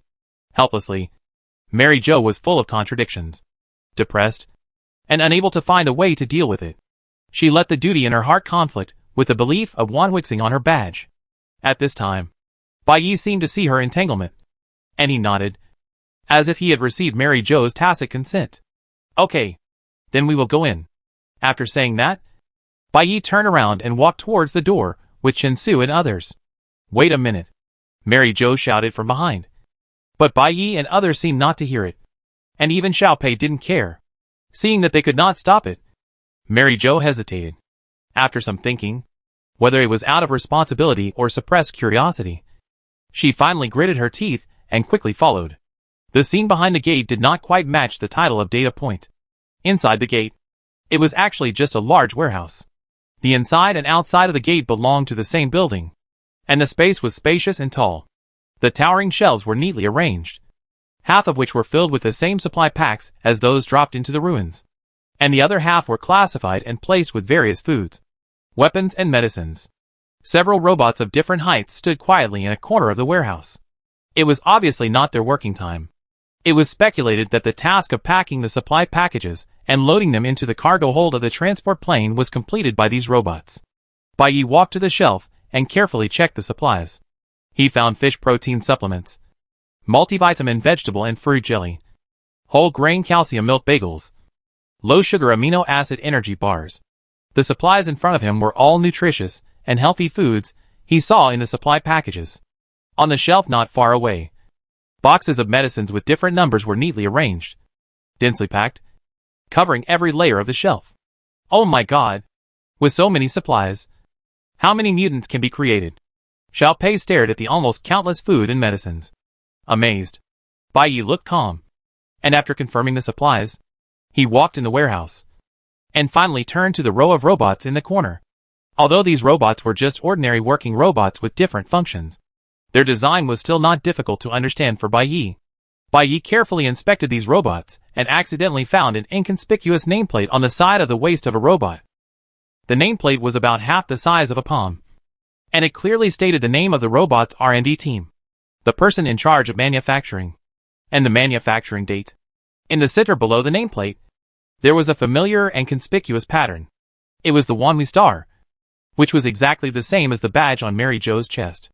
Chapter 157 I Want to Be Your Summoned Body. Is this the core data point? On the other side, Mary Jo whispered. Since entering this door, Mary Jo seemed to have given up the idea of stopping Bai Yi. Bai Yi and his men were busy in the warehouse. Not only did she not stop them, she even walked to the shelf and began to look up and down. Could it be that these materials are the core data that the higher-ups want us to protect? But why do the higher-ups want to protect these things? Although this question is not worth wondering, but from the look in Mary Jo's eyes, she seemed to be really confused. Bai Yi looked at her for a few seconds, and finally called her, "Why don't you come and take a look at this?" Robots? Mary Jo hadn't noticed the robots at first, but since Bai Yi had pointed, she walked over. Bai Yi looked away and pointed at the nameplate on the robot's waist. Mary Jo bent down to check, and her face suddenly changed. Wan Huixing. Mary Jo looked away and stared at Bai Yi blankly. These robots. Are they from the Divine Court? They should be. Bai Yi answered. Mary Jo's expression was still dull. Faced with the obvious facts, she still couldn't react. Why is the robot of the Divine Court here? She whispered to herself, as if she was asking Bai Yi, or as if she was mumbling to herself. You can imagine. Bai Yi understood her reaction. After all, she was a special guard of the Divine Court, and had always been under the protection and grace of the Divine Court. And with her stubborn personality, I'm afraid she was really loyal to the Divine Court with all her heart. Bai Yi lowered his eyelids, and raised his eyes again after a moment, looking directly into Mary Jo's face. However, while living in the world, it is best to stay awake as much as possible. Especially for people like Mary Jo. Because, this is the data point of the Divine Court. Bai Yi said calmly, after a slight pause, directly lifted the thin paper covering the truth. Supplies, weapons, robots, transporters, everything here, is the property of the Divine Court. Because the manipulator behind this evolution experiment is the Divine Court. One of the two core data points ordered to be protected is the supply warehouse, where the mutation drug is placed. The Divine Court cannot stop EVO from restoring the ruins on Alan Luo's star to the game 1:1. Nor can it eliminate the existence of these two special places in the game. So it can only send special guards to protect these two places to prevent accidental damage. Once the external structure is destroyed, the internal conditions of these two so-called data points will inevitably be exposed to the sun. At that time, all their activities on Alan Luo's star may no longer be a secret known to the top leaders of the Divine Court. This is impossible. Bai Yi's understated but firm conclusion instantly put Mary Jo into confusion. Since the first day of the game, she has entered the dungeon. Although she is not a player, and does not have to participate in the game, she has witnessed the inhumanity of this cruel evolution experiment and all anti-human behaviors. But before today, no matter how cruel the game settings were, she could use virtual images to numb herself. As long as she left the game, everything could return to her daily life. However, Bai Yi claimed that the mastermind behind this cruel experiment was actually the Divine Court. Did the Divine Court develop these mutant drugs and mix them into food to feed the refugees? Did the Divine Court set up a safety cabin with limited seats to launch this indiscriminate massacre? Or did the Divine Court select excellent combat species, who were able to break through this life and death game? How could this be possible? Absolutely impossible. Mary Jo was stunned with shock, took a step back, subconsciously put her hand on the space card, and suddenly had the urge to draw her gun to silence him. Compared to her shock, Bai Yi was already calm about this, and was not surprised at all. After all, one ideal game after another was also a screening by the Divine Court. Alan Luoxing's evolution experiment was actually no more cruel than the EVO game they participated in. In Mary Jo's opinion, there might be an essential difference between dying from the game and being directly poisoned by the Divine Court. But in Bai Yi's concept, whether it was the evolution experiment or the EVO game, they were the continuation of the Divine Court's cold philosophy. Bai Yi. Chen Su seemed to sense the tense atmosphere here, walked to Bai Yi's side, and looked at Mary Jo with a vigilant look. When he saw that Bai Yi had made his position clear to Mary Jo, he did not deliberately use the signal bridge, and directly said to Bai Yi, the information of the local network has been collected, but there is no DL-level network here, and no special encrypted information has been found. Only ordinary defense modules and operation control modules. Structurally, the network here is interconnected with another data point, but due to the lack of energy in the copy map, it is impossible to collect information about the DL-level network over there. If you want to obtain the encrypted information there, you need to return to the copy map, provide energy to the data point, and activate the network. No need to bother. Bai Yi did not think much, and responded to Chen Su. They have a clear understanding of the cause behind this evolution experiment. And for Bai Yi, it is best to stop this curious exploration. It cannot be changed. It cannot be stopped. And it is even difficult to bear the consequences of making it public. Therefore, they must know when to stop. Bai Yi is not an idealist with ideals. Nor is he a young man who is ignorant of the immensity of the world. His values have always been rational and practical. For him, the most important thing is to live a good life. Apart from this, he has no other desires. After the conversation, he no longer paid attention to Mary Jo, but checked the time of the dungeon at the right time. 11:12. Less than an hour before noon. He asked the system in his mind, if I stay outside the dungeon map, I should be able to pass it. Right? Sorry. Due to the restrictions of the rules, I can't answer this. The system responded. Then I'll take that as your confirmation. Bai Yi responded to the system. Then walked to the shelf. Picked up some food. Collected some medicines. And stuffed them into the space card without hesitation. From the initial super titanium crab legs to the later control chips. Bai Yi's collection of items in the copy has become a routine operation. And these mutant medicines are obviously not easy to obtain. It would be a pity if he didn't take them back to study them. In the corner, Mary Jo stood alone for a long time, but still couldn't recover from this sudden fact. She was stunned for a while, and suddenly turned to Bai Yi and said, as if she wanted to say something, but hesitated for a moment before speaking, "What you said is still in doubt. Who is behind the evolution experiment? We cannot make a conclusion based on the one we star on the nameplate. Even if the conclusion is as you said, it is not something we have the right to know or judge. Everything I saw today, I will treat as if it never happened, and I will not mention it to others. I advise you to keep it in your heart. Don't spread it around. And don't even think about doing something beyond your ability. Otherwise, if it causes adverse consequences, it will be of no benefit to you. Don't worry, I'm not that free." Bai Yi replied calmly, not looking at Mary Jo again, but concentrating on picking medicines on the shelf. "That's good." Mary Jo nodded, but she looked at Bai Yi, as if she had something else to say. Although Mary Jo and Bai Yi were not teammates, and their friendship did not seem deep, she was still thinking about reminding Bai Yi in her heart. Finally, Mary Jo made up her mind, and said to Bai Yi again, "Bai Yi, this game will be over soon, and I should leave here. I will apply for transfer from the 2nd Special Guard Division, and we may not see each other again in the future. So in the end, I want to remind you again." Her tone became serious. The attitude of the Divine Court was clearly shown to Sean. "I don't know why you rejected the Divine Court, but if you continue to be tough, there will definitely be no good results. This time you defeated Sean, and next time you will only be waiting for more drastic measures. As long as you are on the Divine Blessing Star, there are certain things you are destined to be unable to escape. I hope you think more about your future, correctly examine your current situation, give up unimportant persistence, and cherish yourself in the future." Mary Jo's tone was still high and mighty, but this time, Bai Yi did not ignore her words. He stared at her serious face quietly. After a moment, the corners of his mouth slightly curved, and smiled at her. Under that arrogant appearance of the Divine Court, there was a subtle concern, so Bai Yi's smile was no longer hostile, indifferent, or contemptuous, but just the right amount of friendliness. "Thank you," Bai Yi said to her. Mary Jo nodded, as a thank you to Bai Yi, and then operated on the terminal. In an instant, her figure disappeared into the air. "Huh?" Bai Yi watched Mary Jo leave, without responding to her words, but sighed softly, and used the last time to continue searching for things of interest in the warehouse. After Mary Jo left, there were only a few of them in the warehouse.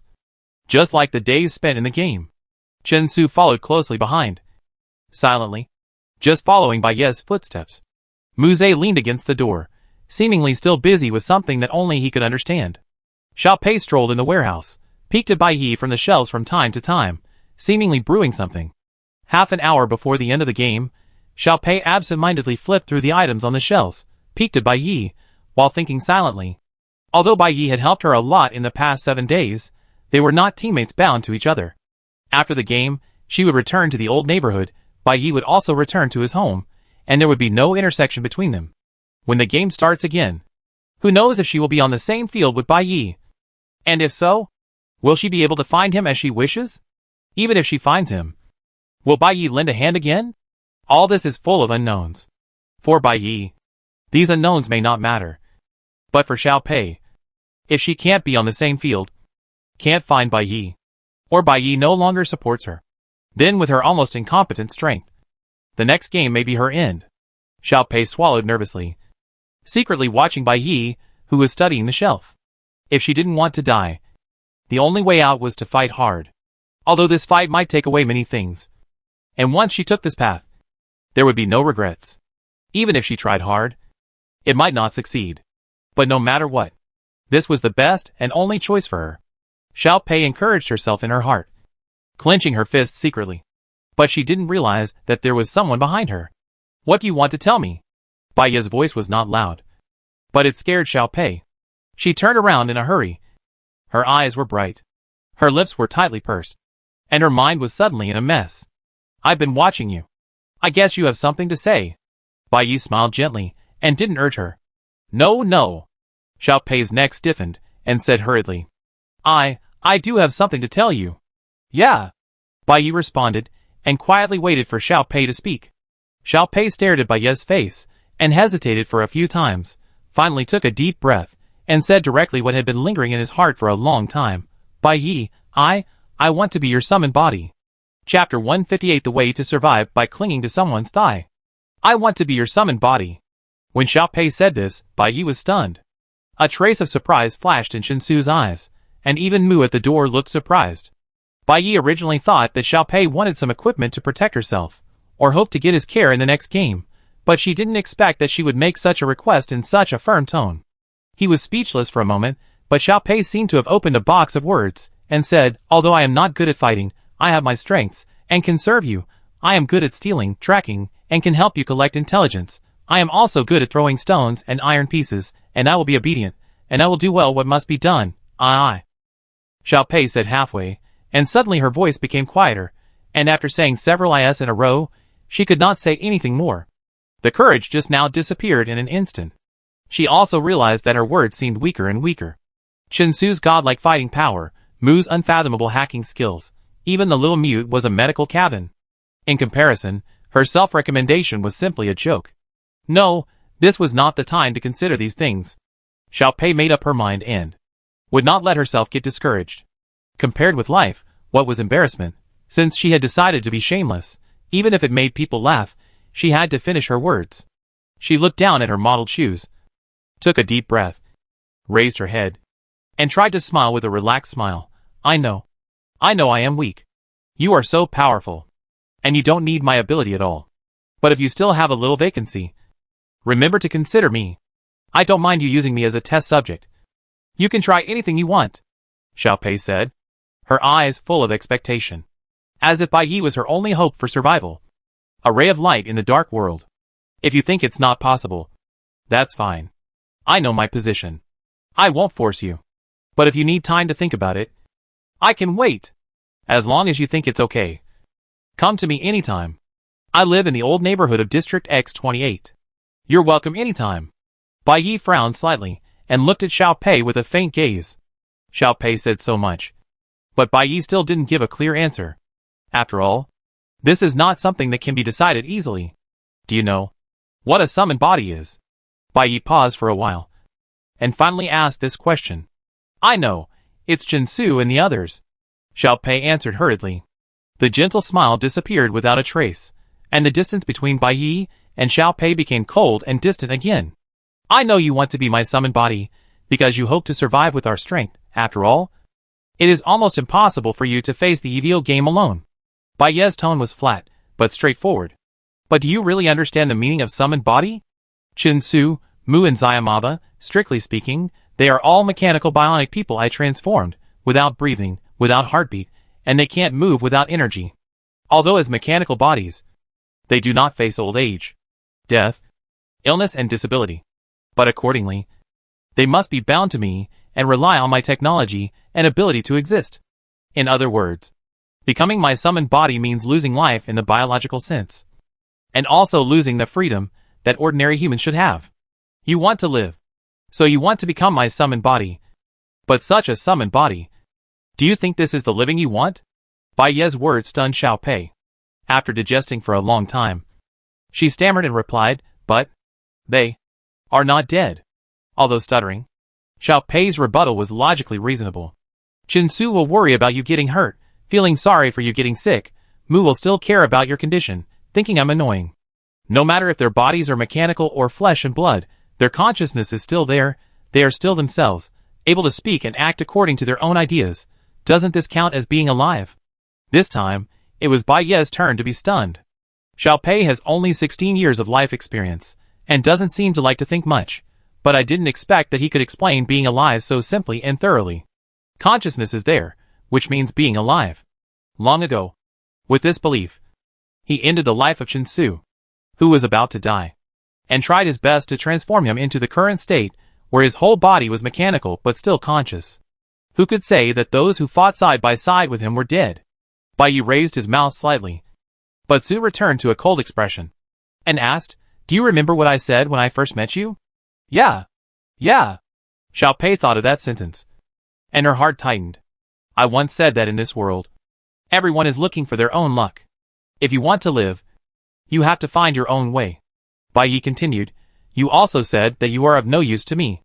I have no obligation to spend energy and financial resources to transform you and help you escape this doomsday law.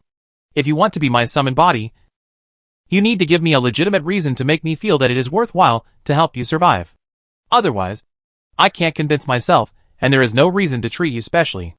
"Reason?" Xiao Pei bit her lips, clenched her collar, and didn't say anything for a long time. Although Bai Yi's words were cold and ruthless, they were not wrong. Xiao Pei was certainly not stupid, and would not think that Bai Yi would accept her without asking for anything in return. But looking back at herself, Xiao Pei lowered her head silently.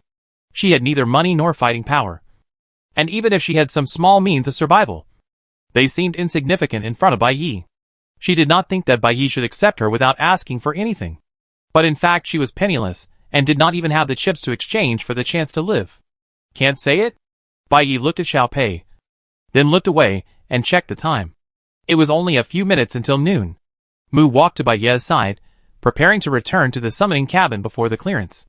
Chen Su's face did not show much expression, seeming not to care whether Bai Yi agreed with Xiao Pei or not.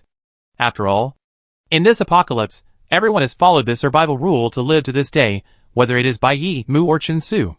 Everyone's heart is cold and rational enough, and they will never easily show sympathy, even if they are facing a weak girl who has done nothing wrong and should not be abandoned.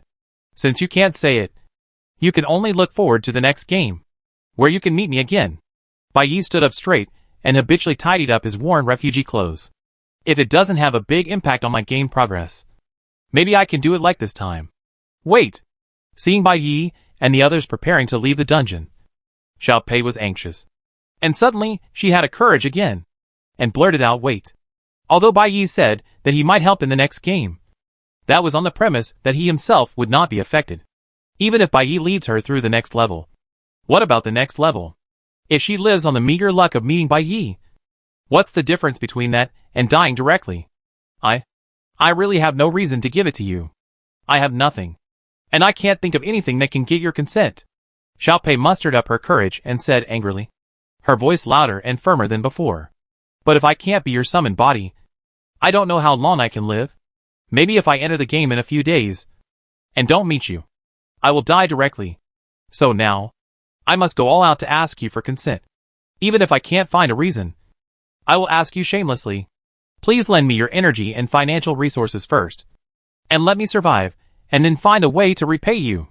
Please accept me, and let me become your summoned body. You once said that in this world, everyone is seeking their own blessings and looking for their own way of survival. Now I'm begging you, which is to seek my own blessings. I have no money, no strength, can't beat the strong, and my ability is also very low. No matter how hard I try, I can't catch up with those powerful people. So I can only find a way to survive in this way. Ask for help, and cling to others. This is my way of survival." Xiao Pei's declaration of clinging to others was sonorous and powerful, and it was justified, so that Bai Yi was shocked by her momentum at a certain moment. Bai Yi seemed to freeze slightly, and then slowly calmed down. He lowered his head and gently stroked his eyebrows with his fingers, as if he was trying to hold back his smile. But when he raised his head again, he regained his cold expression. "Is this your way of survival?" Bai Yi asked. "Yes," Xiao Pei answered decisively. "Well," Bai Yi responded meaningfully. But before he finished speaking, the female voice of the system suddenly sounded above the copy. "This EVO game /7 Days of Hell will officially end in 1 minute. All players will be sent out of the copy at the same time. Please be prepared to welcome the arrival of the final moment. The game is about to end." Xiao Pei was startled, and hurriedly cast his gaze towards Bai Yi.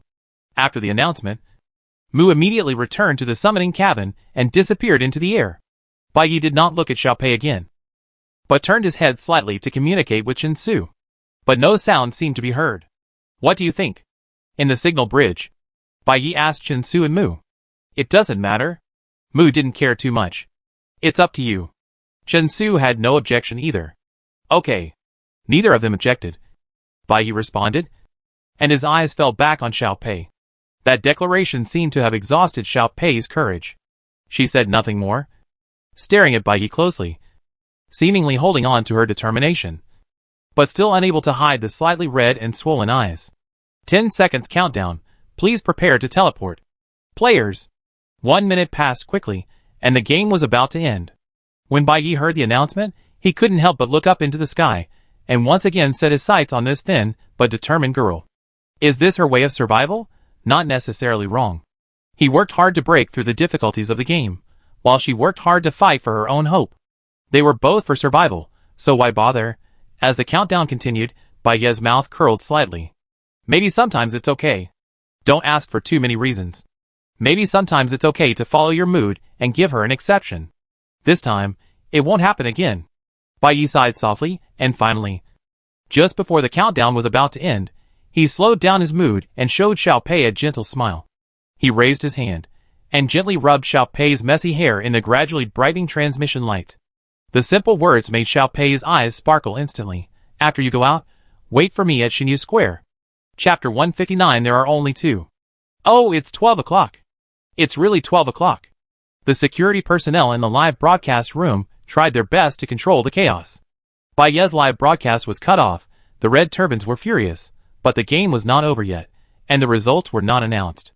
Although there was only a huge black screen in front of them, none of them wanted to leave early. Why can't the copy be broadcast live? The management office is really useless.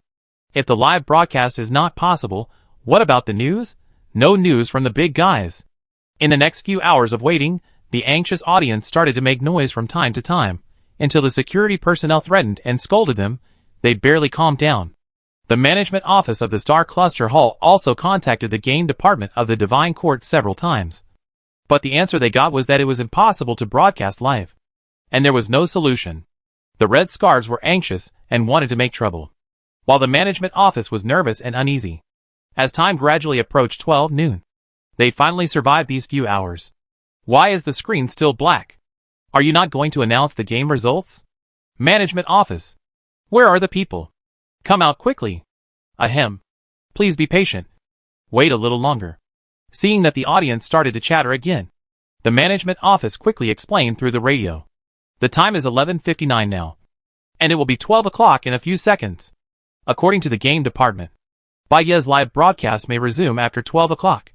Please continue to sit down and wait. At the moment when the management office said this, the few seconds from 11:59 to 12 o'clock flew by. Sure enough, the live broadcast started on time, and the 4 large screens lit up at the same time. The Red Scarves were refreshed, and they turned their attention to Bai Yi's live broadcast without caring about the explanation of the management office. The staff of the management office finally breathed a sigh of relief, turned off the broadcast, and secretly wiped their sweat. The screen that just lit up was a pure white void. Gradually, a vague figure began to become clear. Then, silver hair, suit, scarf, glasses. This was Bai Yi, who had taken off his tattered clothes and restored his former exquisite image. Bai Yi has arrived. In the monitoring room, almost all analysts gathered in front of Bai Yi's live screen. The casualties in this game were extremely heavy. Due to the big pit in the system settings, the proportion of player deaths this time was far higher than in previous games. The players who survived in the end were either teleported away by the safety cabin, with no energy points, or lost in the battle for the safety cabin, seriously injured or unconscious. And the only 2 who managed to escape unscathed and stand clean in this pure white space were Bai Yi and Xiao Pei. I didn't expect this game to last for 7 days, and the final result would be like this, an analyst said with emotion. And the one who laughed to the end with Bai Yi was actually a rookie girl. Some people glanced at Xiao Pei's live broadcast and could not hide their sighs, because Xiao Pei's strength was really limited. The viewing experience was extremely poor, and the game department once stopped her live broadcast. Who could have expected that this almost ignored girl could survive to the end, and even become one of the players with the highest energy points at the end of the game? I can only say that it is unpredictable. Hey! But her energy points are also 1,000 points. And Bai Yi's are also 1,000 points. Who is the first? Suddenly someone raised a blind spot that no one had noticed before. Everyone turned to look at the analyst who was speaking, seemingly confused. Is there really a tie for first place in this game? Tie for first place? Both of them got rare cards? No way. Probably not. Although most analysts had not considered this question, the bald team leader had obviously thought deeply about it. He crossed his arms, staring at Baez's screen, speaking with a very firm tone. Since there is an upper limit on energy points, and it is not high, it is very likely that multiple players will pass the level with the same points. The game designed such energy rules, which must have taken this into consideration, and therefore set some hidden rules to ensure that there would be no situation where the winner could not be determined. As for what these hidden rules are, although the game does not clearly explain, based on the rules of previous games, I speculate that they should involve some goal achievement, achievement acquisition and the like. After all, in EVO games, achievement settings are always present throughout. After completing the game, energy points will be awarded to players with better performance, which has always been an important logic behind the energy system of EVO games. Although there are no achievement rewards during the game due to special settings, I believe that the achievement records still exist and are likely to play a key role in the final ranking. Well, that makes sense. After listening to the words of the ball team leader, everyone nodded. Although Bai Yi and Xiao Pei have both completed the game, there is obviously a huge gap in the quality of completion. The system really needs to use rewards such as achievements to distinguish between them. You can rely on the help of friends to complete the game, but you must rely on your strength to achieve achievements. This design is reasonable. Congratulations to the players for completing this EVO Doomsday Survival Competition, 7 Days of Hell. Before the analysts could discuss for long, the female voice of the system broadcast sounded at the same time, focusing everyone's attention on the final result of this game. 318 players entered the game. 38 players completed the game. Currently, there are 2 players with full energy points, and the remaining 36 players have energy points between 0 and 580 points. The system continued. Due to the special rules of this game, the points obtained during the game cannot accurately generate the energy ranking. The game process of each player is recorded in detail in the system, and the player's completion of the achievement reward behavior that can trigger it has also been recorded. The corresponding energy reward will be given when the results are released. Therefore, the final ranking of this game will be determined by combining the energy points obtained in the game with the hidden achievement energy points. Oh my god! It's exactly the same as the team leader's guess.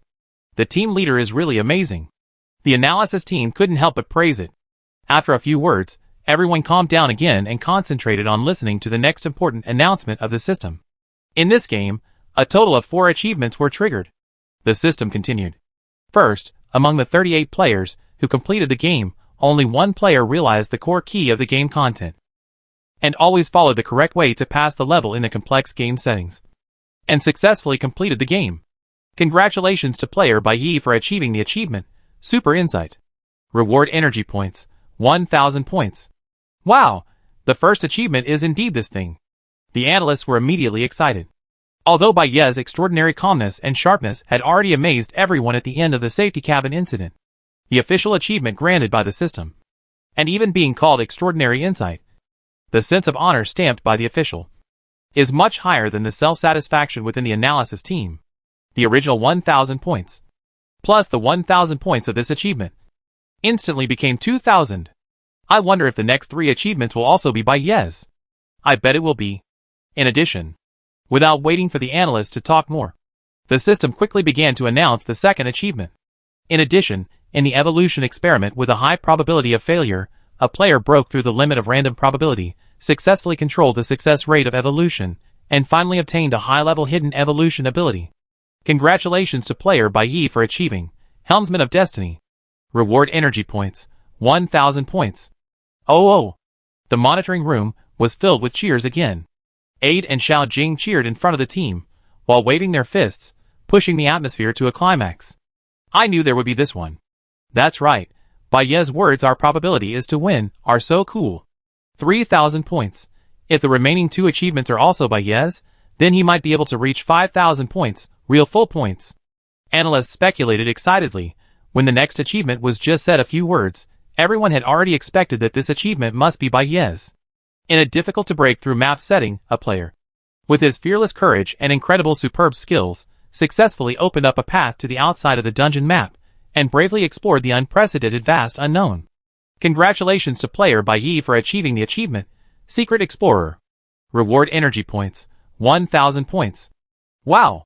The cheers came again like a tide, magnificent. This can actually be an achievement, so breaking through the dungeon map is also allowed in the rules? Not only allowed, this is simply encouraged. Hey, regardless of whether it is allowed or encouraged, except Bai Yi, who else can do it? Who else? Everyone was silent for a moment at the same time, each of them imagined in their hearts. Bai Yi's extraordinary sharp thinking allowed them to find a way to leave the map. The hacking skills under the Twilight Cloak allowed them to successfully hijack the plane flying outside the map, and Shinsu's physical ability allowed them to successfully board the plane flying in the air. But apart from Bai Yi, who can perfectly combine super intelligence, super hacking skills, and strong physical ability, how many players dare to try this adventure that ignores the rules, has no precedent, and has unpredictable consequences? After thinking about it, everyone nodded, and their admiration and worship for Bai Yi deepened. The last achievement left is probably also Bai Yi's.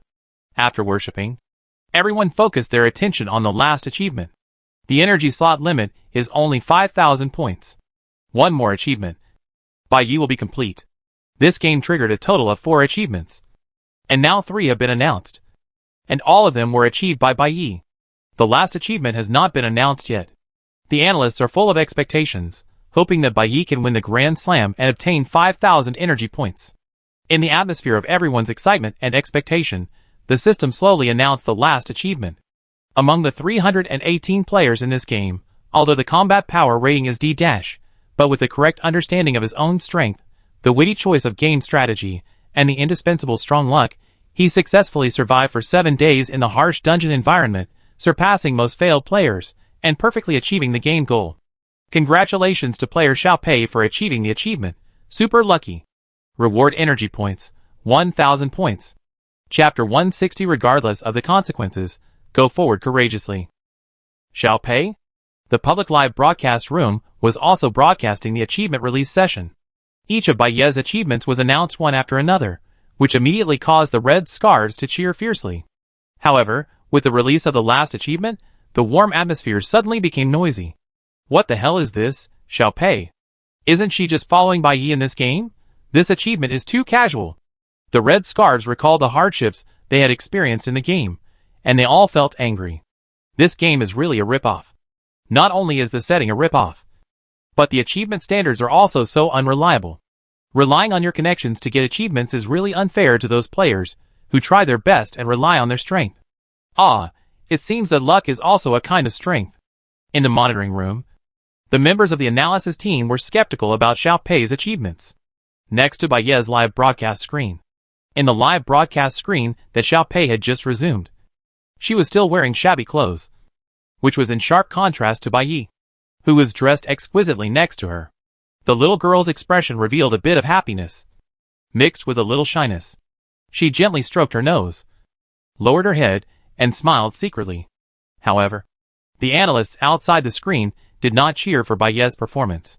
Instead, they were reserved about Xiao Pei's success. From the initial AK group to the current A group, most of the achievements generated during the game were obtained by Bai Yi. As the top player in the A group, Bai Yi was extremely powerful, and even got full marks in every game. No one would question this. However, on the other hand, this Xiao Pei, who was mediocre, and was even killed during the live broadcast. Although the analysts did not participate in the game, nor did they experience those life and death tests, they felt similar to the audience in the live broadcast room.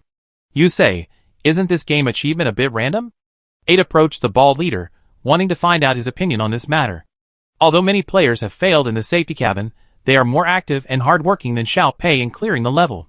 In this way, isn't it encouraging everyone to hug their thighs and work less? The bald leader seemed to be thinking about it, and put forward a different point of view. In fact, not everyone can hold Bai Yi's thigh. Bai Yi is willing to help Xiao Pei through the customs, because Xiao Pei has won Bai Yi's trust with her sincerity. If it were someone else, no matter how strong they are, however little sincerity they have, Bai Yi would not give them help for free. Sincerity. 8 pondered the leader's words, gradually felt that this word was really suitable for Xiao Pei. The first time she met Bai Yi, she made clear her purpose without any concealment. When she was with Bai Yi, even if it was just to throw a piece of iron, She would participate in the battle wholeheartedly. Even though her strength was meager, she always tried to make herself helpful to Bai Yi. Even though she was unsure whether Bai Yi would come to save her, she was still willing to break her head first, ready to help when Bai Yi arrived.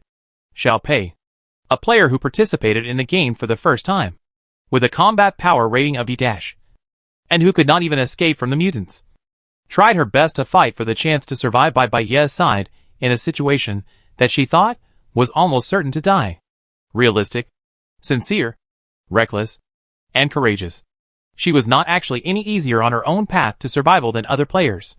The bald team leader side, UVO survival competition, through a special achievement, rewarded this novice player for his sincere and unreserved efforts in desperate situations and his ultimate success in survival. In this way, this achievement seems to be reasonable. All players' energy points have been settled.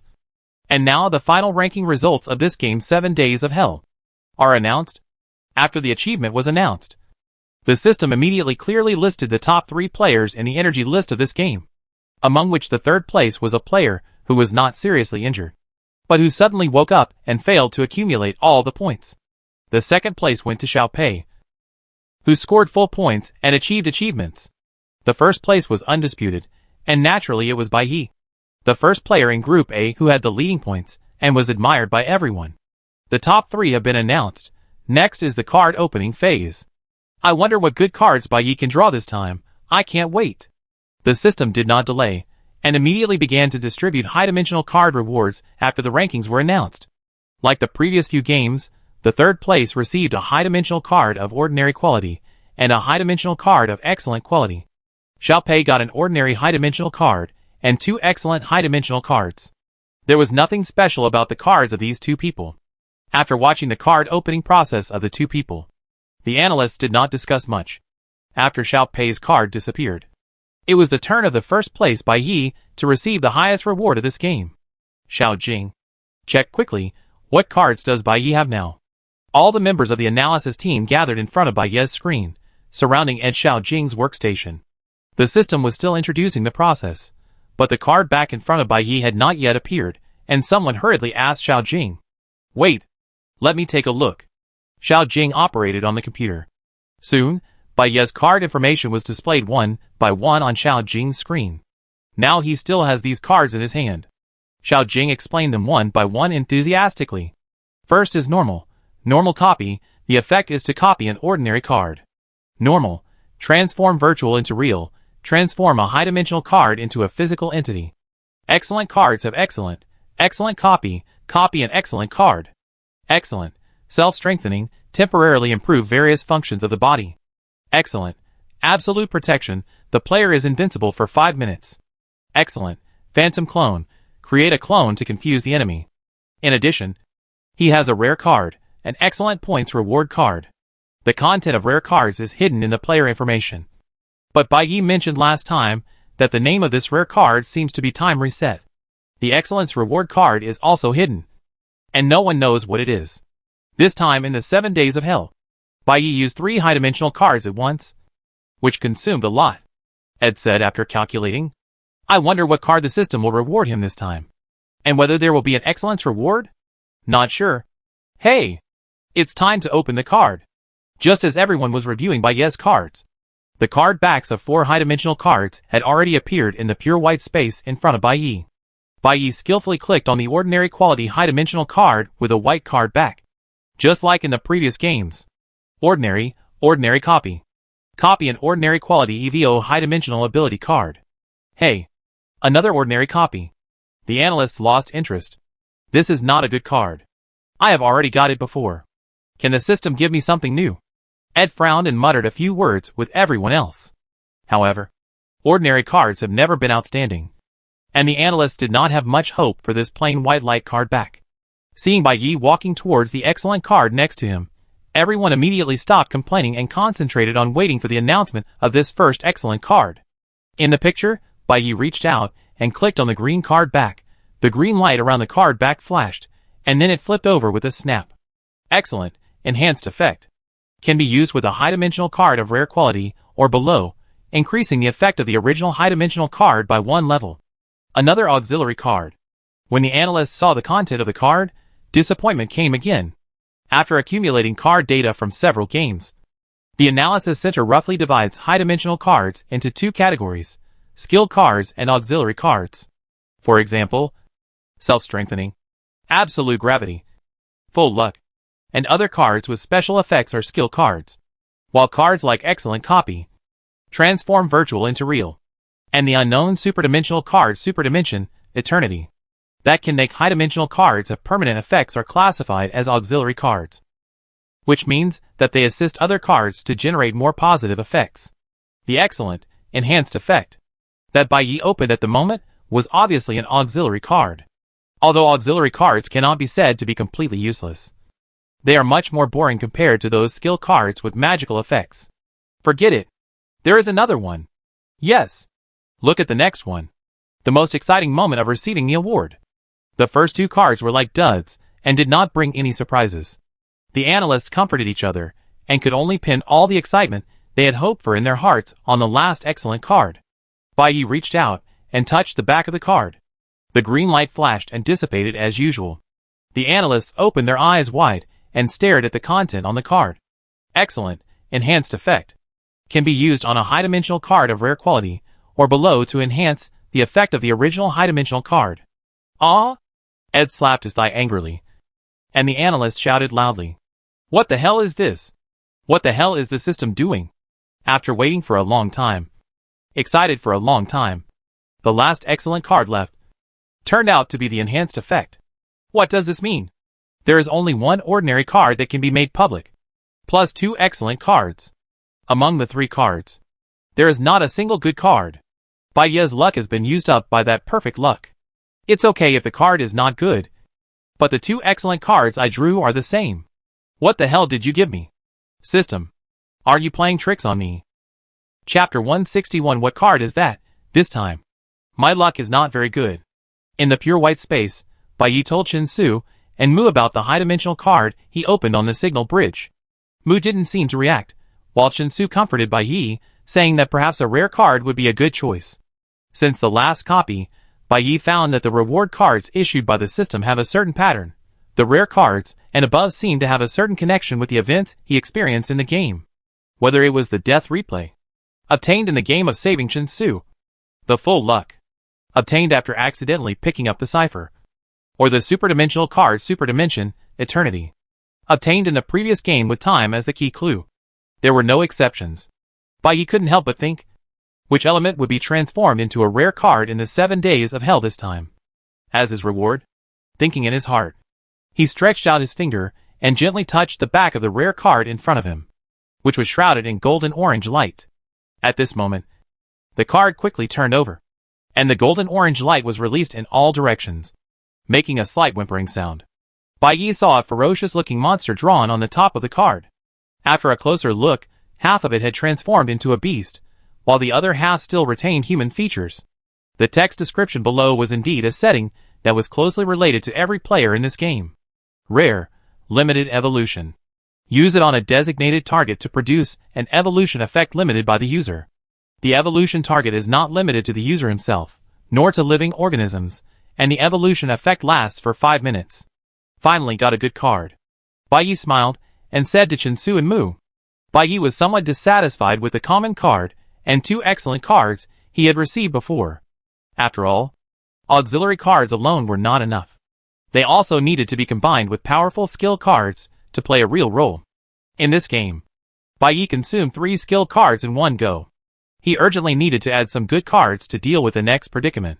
And this limited evolution was undoubtedly a high-dimensional skill card with a very good effect. Unlike general self-enhancement, the effect of this card is not limited to itself, but can also be applied to Chen Su, Mu, and even those faulty machines for temporary enhancement. More importantly, the effect of the card evolution can be specified by the user. In other words, Bai Yi can specify a special ability for the target according to the current challenges and environment. It is very practical. Really good. After listening to the card description read by Bai Yi, Chen Su also gave a high evaluation. After 3 mediocre auxiliary cards, Bai Yi finally got a satisfactory card. Bai Yi was reluctantly satisfied with this high-dimensional card reward. After showing it in front of him for a while, the rare card gradually disappeared into the air. Bai Yi tidied his clothes and prepared to accept the system's teleportation to leave the game. At this moment, the system's voice sounded again in this pure white space. In this game, player Bai Yi's performance was extremely outstanding. Not only did he win 3 special achievements alone, among them, Secondary Explorer is a hidden achievement that no one has ever obtained in the EVO survival competition record. In order to reward player Bai Yi's extraordinary performance in the game, player Bai Yi is now given 10 points of excellence points. Currently, player Bai Yi's excellence points have accumulated to 20 points. Congratulations to player Bai Yi. Open the excellence points reward, second level. Excellence points reward second level? Although Bai Yi's card opening screen was mysteriously blurred, the system's broadcast was clearly and loudly transmitted to the ears of every audience. The 3 boring high-dimensional cards made the originally relaxed atmosphere tense in an instant. The red-headed people in the live broadcast room made booing gestures, reminding each other to keep quiet, and the analysts in the monitoring room also stopped talking, fearing to miss a word of key information.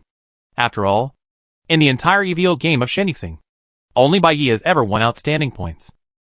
In addition to Bai Yi, no one else can lead everyone to explore the higher and farther scenery of this unknown world. I don't know what the reward will be this time. An analyst couldn't help but whispered. Don't talk, listen. Open the second stage of the excellent reward. Players will receive 2 rewards. In the pure white space, the system's broadcast is in progress. Same as the first stage, players will gain an extraordinary ability, turned into a card reward, providing a strong boost for future EVO games. As soon as the voice fell, the bright pure white space dimmed, replaced by the vast and peaceful starry sky. The galaxy was far away and deep. Bai Yi looked around, trying to look into the depths of the galaxy. However, before he could figure it out, the superdimensional card back surrounded by blue and purple light floated in front of his sight. Please touch the card back, Bai Yi, to receive your outstanding reward. The system reminded him in time. Bai Yi reached out his hand as he was told, and lightly touched the silver light pattern on the card back. As soon as his fingertips touched it, the card turned over instantly. Wow! On the front of the card, a 3-dimensional image quickly appeared in front of Bai Yi. He opened his eyes wide in surprise, and exclaimed involuntarily, "What is it?" Chinsu heard Bai Yi's exclamation in the signal bridge and asked. "It is." Bai Yi wanted to answer Chinsu, but found that the strange image in front of him could not be expressed in short words. This is a small town shrouded in the night. The bright lights dispelled the night and illuminated the houses and streets of the town. The town seemed highly mechanized, but at the same time maintained a gorgeous and ancient appearance. The high and low pointed houses were decorated with brass stacked gears and complicated curling flowers. In the sky, the oval aircraft slowly went away, and in the streets and alleys, the old-fashioned carriages jingled through. The center of the town is a bustling market, with a bustling flow of people. Street vendors are soliciting customers. Some pedestrians are strolling. Some are bargaining. And some are watching. Both vendors and customers are short dwarfs with short limbs. Bai Yi looked at this strange town and couldn't help but marvel. The dwarfs in the image seemed to be aware of Bai Yi's presence. They all stopped and looked up in his direction. Bai Yi was startled and subconsciously straightened his body.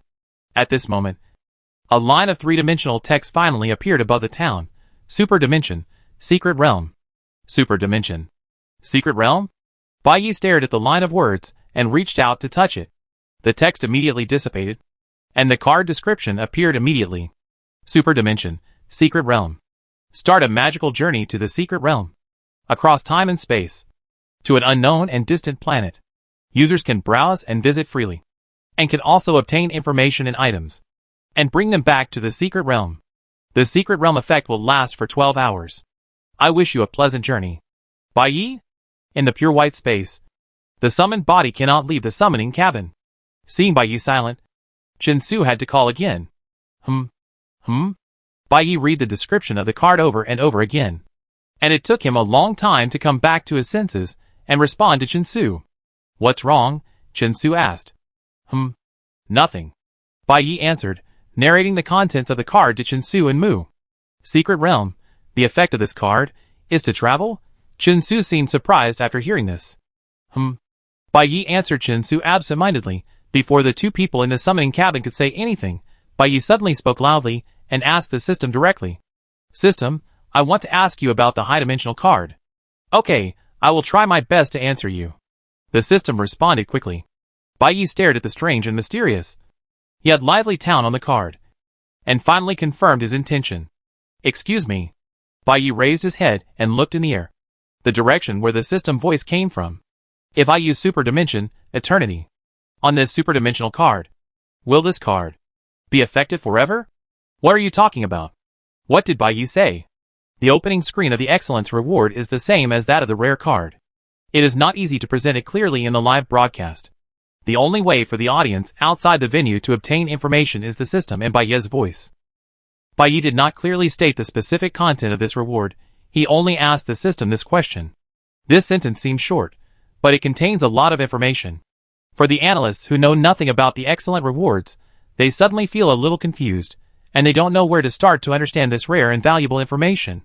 Super Dimension, what does this mean? Ordinary reward cards are high-dimensional cards, and Super Dimension, it seems to be the card for the excellent points reward. Then the Super Dimension, Eternity, mentioned by Bai Yi, should refer to the excellent reward card he got in the last copy. Xiao Jing thought for a moment, and immediately said to Ed, "It's possible. Super Dimension and Eternity are obviously closely related to the setting of broken time and space." Ed also agreed with Xiao Jing's speculation.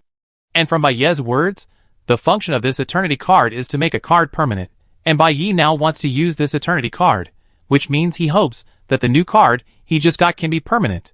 Permanent? Xiao Jing suddenly opened his eyes wide, and the analysts around him also cast their eyes on Ed. What exactly is this card? How could Bai Yi decide to make it permanent so quickly?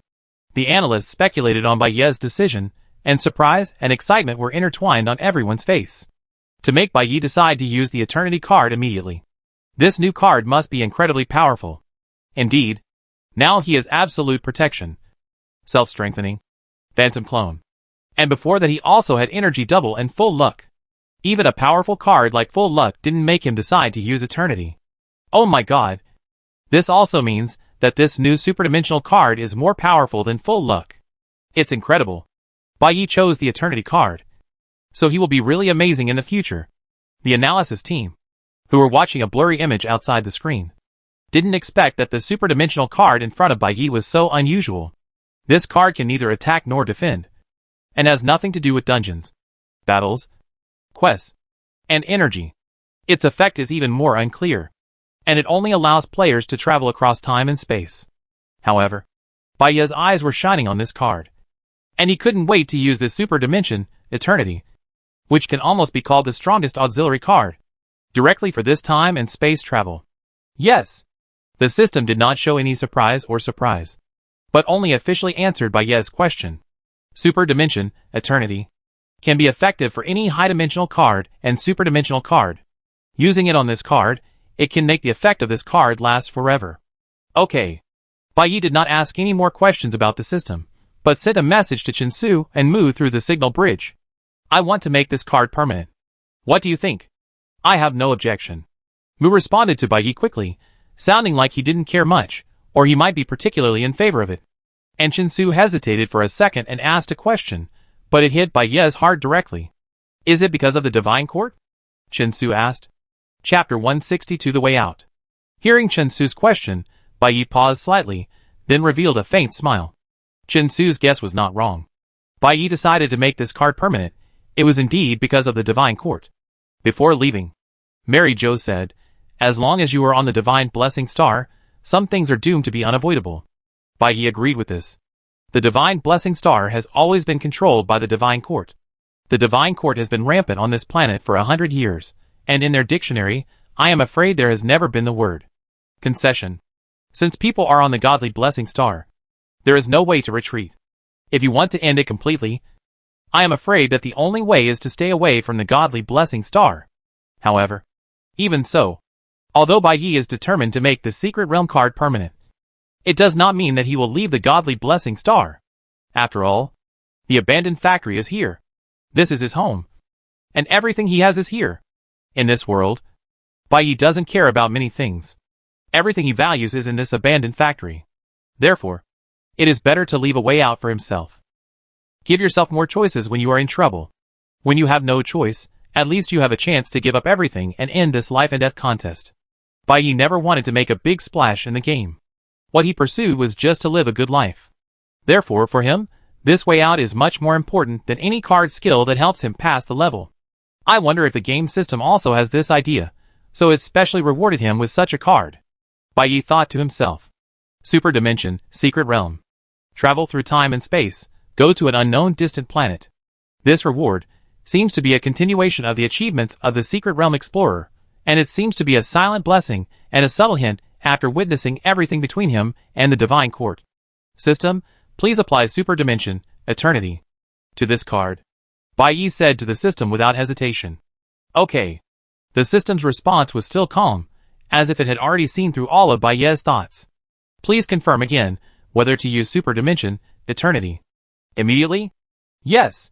Bai Yi replied. As soon as the words fell, a pale golden light flashed around Bai Yi, and the Super Dimension, Secret Realm card floating in front of him quickly disappeared, and finally merged with the light. The two cards merged, and the halo faded quickly.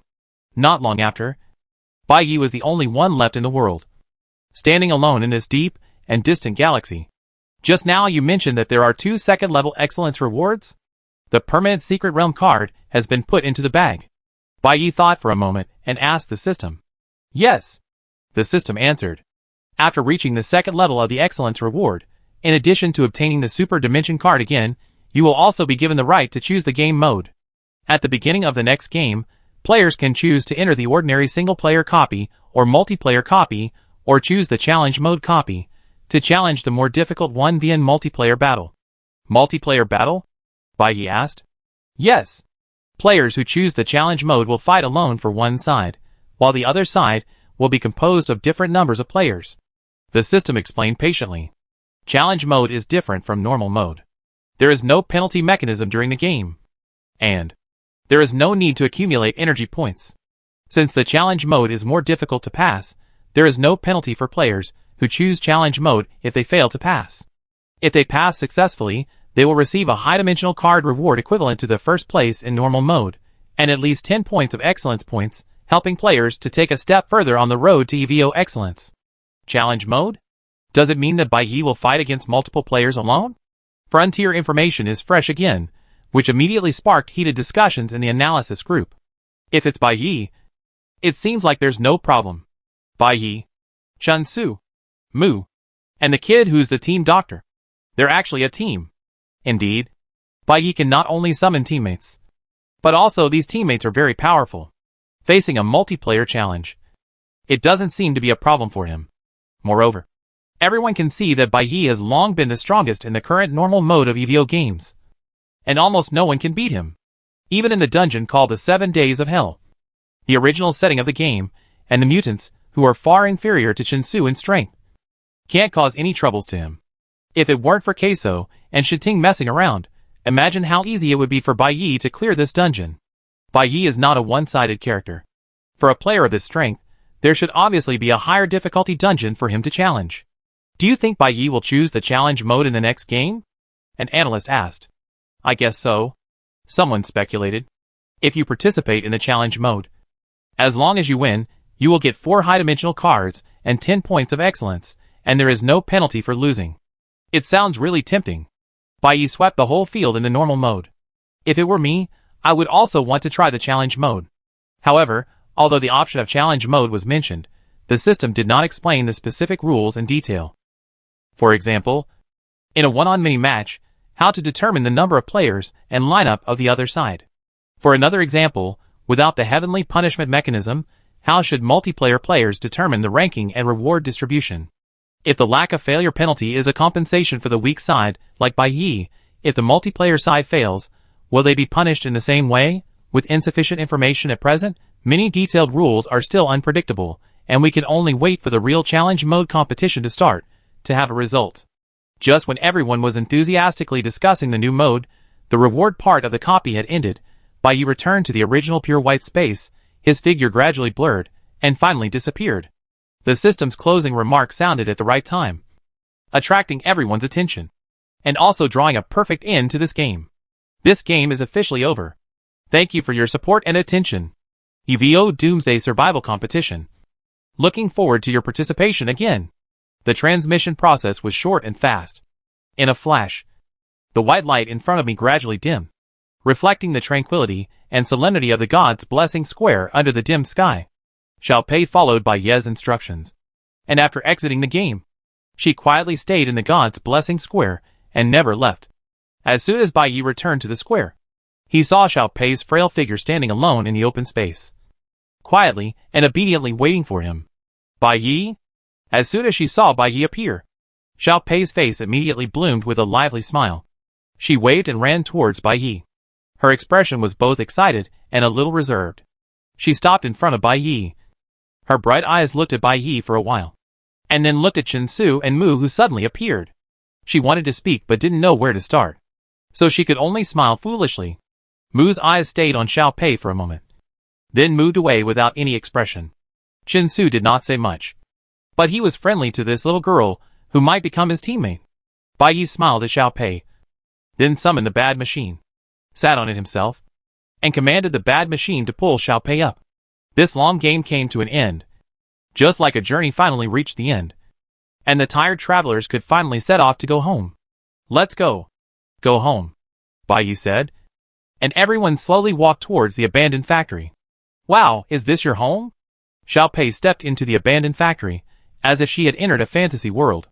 She looked around at the strange things in her eyes, as if her eyes were not enough. Bai Yi touched the air lightly, and the door opened with a bang. As he stepped in, the lights in the factory yard lit up one by one as if they were lining up to welcome him. The cleaning system operated automatically, and the dust and accumulated water leading to the small factory disappeared in an instant. Bai Yi approached the small factory, and the door slowly opened. He stepped onto the steps and walked into the room, and several display screens lit up, clearly showing the environmental indicators of each area of the abandoned factory and the operating status of each module of the intelligent management system. Everything is normal. Mu looked at the values on the display screen and briefly checked the operation log of the intelligent management system during their time in the game, and then returned to his personal room in the warehouse area at the back. Bai Yi changed into casual clothes and walked out of the bedroom, and saw Xiao Pei standing in front of the shelf where he placed mechanical prostheses and simulated organs, with a curious look on his face, but he didn't dare to touch it casually. Your home is so cool. Xiao Pei saw Bai Yi approaching, turned his head, and his eyes were shining like stars. Bai Yi smiled, signaled Xiao Pei to follow him, took her to the operating table, and asked her to sit on the chair in front of it. Would you like to eat something? Bai Yi leaned on the table. Chen Su also sat on the metal chair next to him, and both of them looked at Xiao Pei. No, don't bother. Chen Su sat silently beside Bai Yi. Even though he said nothing, the sense of oppression was hard to ignore. Xiao Pei's novelty suddenly faded, and a trace of nervousness appeared on her face. Her feet were together, her hands were on her thighs, and her thin fingers unconsciously intertwined and stirred. Tell me what you like to eat. Bai Yi slightly restrained his smile, and did not wait for Xiao Pei to finish, and said to her in a calm but firm tone. Also, are you sure you want to be my summoned body? There is still time to consider. It's okay to regret now. I don't mind if you change your mind temporarily. But if you think carefully, and still decide to accept my transformation, then you need to be clear about the reality you will face. Bai Yi turned his head slightly, and his eyes pointed to the neatly arranged mechanical organs in the distance. Your current body will be replaced by those machines, and your blood and flesh will completely disappear from this world. From now on, the food you like will not be edible, and the living Xiao Pei will no longer exist. Chapter 163. Good night. The equipment in the room was running smoothly, and occasionally a low sound of electricity could be heard. Xiao Pei was still sitting on the chair in front of the bed, biting a piece of sweet bread, and then she drank the vitamin juice in the bottle in one breath. Is it delicious? Bai Yi stared at her quietly, and then asked. Yeah, it's delicious. Xiao Pei wiped her mouth and put the juice bottle aside. Bai Yi, I've made up my mind. She looked up at Bai Yi, with a determined light in her eyes. I know my own strength. I want everything, but I don't want to give it up. I want to live a smooth life. I don't have the qualifications. Xiao Pei continued. I can accept giving up my body. After all, if I die in the game, I will really be gone. As long as I can follow you, as long as my head is there, I will still be Xiao Pei. So, you can change me. As long as I can use it, I can accept it. Perhaps because of the difficult life since childhood. Xiao Pei seems unexpectedly sober under her innocent appearance. Bai Yi thought for a moment, and finally nodded. Okay. Then, I will give you a general description of how I plan to transform you. After that, Bai Yi walked to the operating table, pressed a few keys, and the hanging monitoring screen instantly showed several simple mechanical drawings. The picture shows a human body outline, front, side and back views, and the complex internal mechanical structure can be clearly seen. This is the internal structure of the bionic mechanical body. Chun-Su, Mu and Zayamaba. The basic structure of you in the future is the same. The difference is that Chun-Su focuses more on the strength and power of the body, while Mu focuses more on the efficiency of the brain core. I will use lighter metal materials and efficient connection designs for you, so that your body can be as light and flexible as possible. Because I hope you can make use of your strengths and become our secret agent type summoned body from now on. Secret agent? Xiao Pei's eyes widened. That's right. Bai Yi smiled slightly. Since agreeing to accept Xiao Pei, Bai Yi has been thinking about how to transform her, or what role she should play in their team. Although Xiao Pei is weak and not good at fighting, she is not without strengths. At least, when she followed from the refugee camp to the abandoned hospital, Bai Yi, a normal person, did not detect her existence. As a new player who participated in the game for the first time, Bai Yi saw Xiao Pei's ability in information collection, screening and execution of plans. She is a smart, calm and strong judgmental child. This is Bai Yi's impression of Xiao Pei. Therefore, stealth, hiding, exploration and collection may really be the direction of her transformation and development. And this group of 3 men, with a strong presence seems to really need such a teammate who is good at hiding and agility, to explore more possibilities in future dungeon battles. I will strengthen your basic movement ability, so that you can jump higher, run faster, and dodge more flexibly. You will have long-range vision beyond ordinary people, and high-definition hearing that can be turned on at will, to capture information that is usually difficult to detect. In addition, I will also install an impact force balancer in your body, so that you can walk on extreme terrain as if it were flat ground, and it is not easy to leave traces. Like Chun-Su and Mu, you also need to wear a super titanium fluid protective suit to protect your body and convert energy. And your protective suit will be specially designed with a switchable optical invisible particle film, allowing you to hide at any time and disappear from the enemy's sight. Oh my god! Can I become so powerful? Xiao Pei listened to Bai Yi's explanation. Her face flushed, and her excitement was beyond words. Then I will become very powerful and can fight with you. Of course, Bai Yi said with a smile. I will equip you with an automatic aiming module. You can use some light firearms, and you can also use the throwing weapons you are more familiar with to attack. Throwing weapons are naturally no longer those iron pieces and stones. Your wrist will be integrated with a space card, which will store enough efficient and powerful throwing weapons for you to use at any time. Wow, this is really great. Xiao Pei's eyes were wide and bright, and her heart was as excited as the tide, which was difficult to express in words. Everything Bai Yi designed for her was like a dream, which was something she had never dared to imagine in the past days, when everything was full of garbage and mud. Until this moment, she slowly understood. The financial resources and energy mentioned by Bai Yi, when embodied in her, would bring about earth-shaking changes. Thank you, Bai Yi? Really? Thank you so much. Xiao Pei's eyes were slightly red, and her excitement was beyond words. I will definitely work hard. I will be a great agent, and will never let you down. Okay. I look forward to it. Bai Yi smiled, then closed the mechanical diagram on the display screen, and continued to work on the operating table. Several devices around started up, and the bed next to Xiao Pei opened the dust cover automatically, and slightly lowered its height. Then, Xiao Pei glanced at the bed that had been turned on. If you are ready, we can start at any time. If not, we can wait a little longer. Bai Yi said. I'm ready. Xiao Pei did not hesitate, stood up quickly, lay on the bed, and followed Bai Yi's instructions. Bai Yi changed into work clothes, put on black rubber gloves, adjusted the equipment next to the bed, and then took out a few medicines from the medicine cabinet.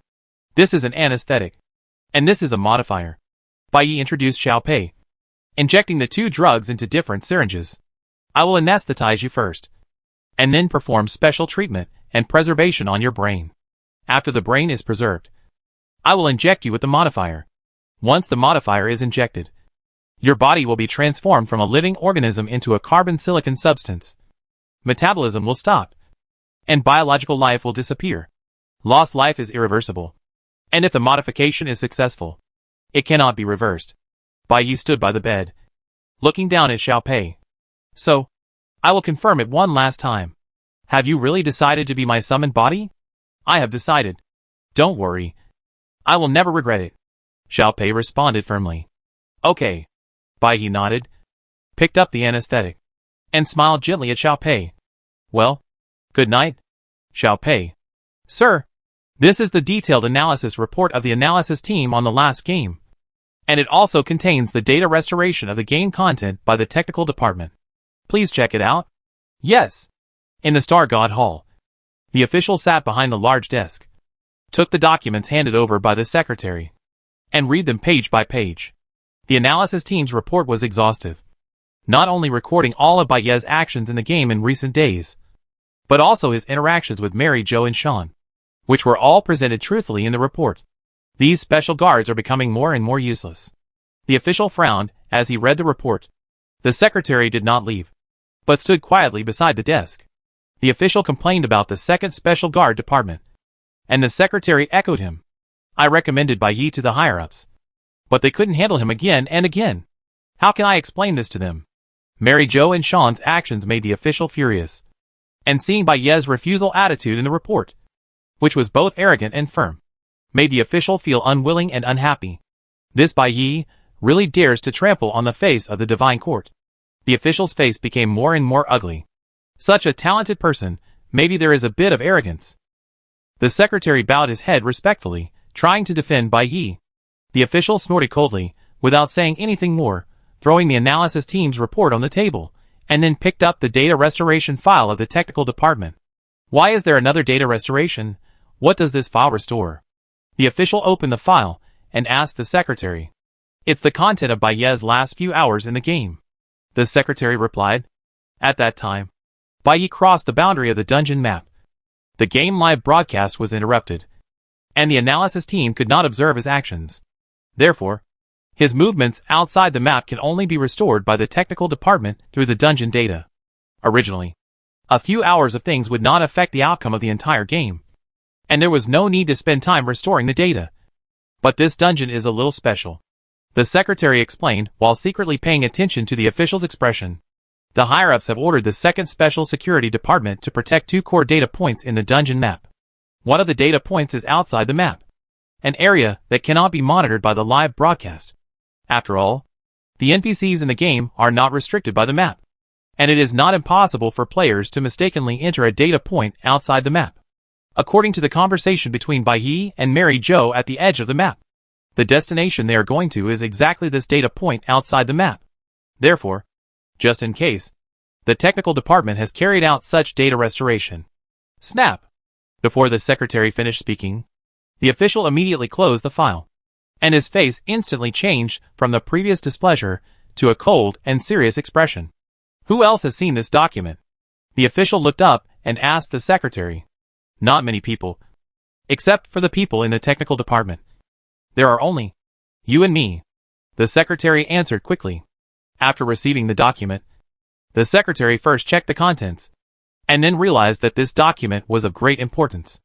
As soon as I got the document from the technical department, I sent it here immediately. The technical department is also very sensible. Regarding the restored game content, they ensure that it will not be leaked. Yes, the secretary has always handled affairs carefully, without the official's instructions. He took the initiative to deal with it properly. The official nodded, leaning back in his chair, his expression becoming more serious. This time, it's simply a case of trying to cover up one's own faults. The official said in a low voice. Our game management department is responsible for controlling this EVO game. This happened in the game, and once it causes irreparable consequences, we will all be held responsible. So what do you mean? The secretary asked hurriedly. The official thought for a moment, suddenly stood up, took the data restoration file, and walked straight out. Come on, follow me to the military. The official walked, and asked his secretary to follow him. This matter is extremely important, and cannot be handled hastily. We will notify the military first, and then quickly report to the Divine Society. If we can't handle it here, let them deal with it. Bai Yi spent a full 7 days to transform Xiao Pei. From bionic muscles to metal bones, and then to various parts in the body, Bai Yi completely remade Xiao Pei one by one according to his previous description. This time, the little mute is no longer just a puppet accompanying Bai Yi like when he transformed Chen Su before, but has become a team doctor who can work both human and machine, and can assist Bai Yi in his work skillfully and efficiently. At the same time, Mu took over the intelligent management system of the waste factory. In the process of transforming Xiao Pei, Bai Yi only needed to focus on the transformation, and did not need to be distracted by other matters. Under Mu's control, the waste factory was naturally orderly and operated steadily and safely. With Chen Su, Mu, and the little mute whose mind was activated, Bai Yi's waste factory was no longer the deserted and silent one. Now there are new members joining, which will inject new vitality into this once barren wasteland. Xiao Pei. Xiao Pei? Xiao Pei. Wake up. It seemed that someone was calling his name in the distance. Xiao Pei tried to open her eyes, and suddenly a beam of white light came into her vision through the darkness. The light became stronger and stronger, reflecting blurry shadows. After another blink, Bai Yi's face was clearly visible. Are you awake? Bai Yi asked with a smile beside the bed.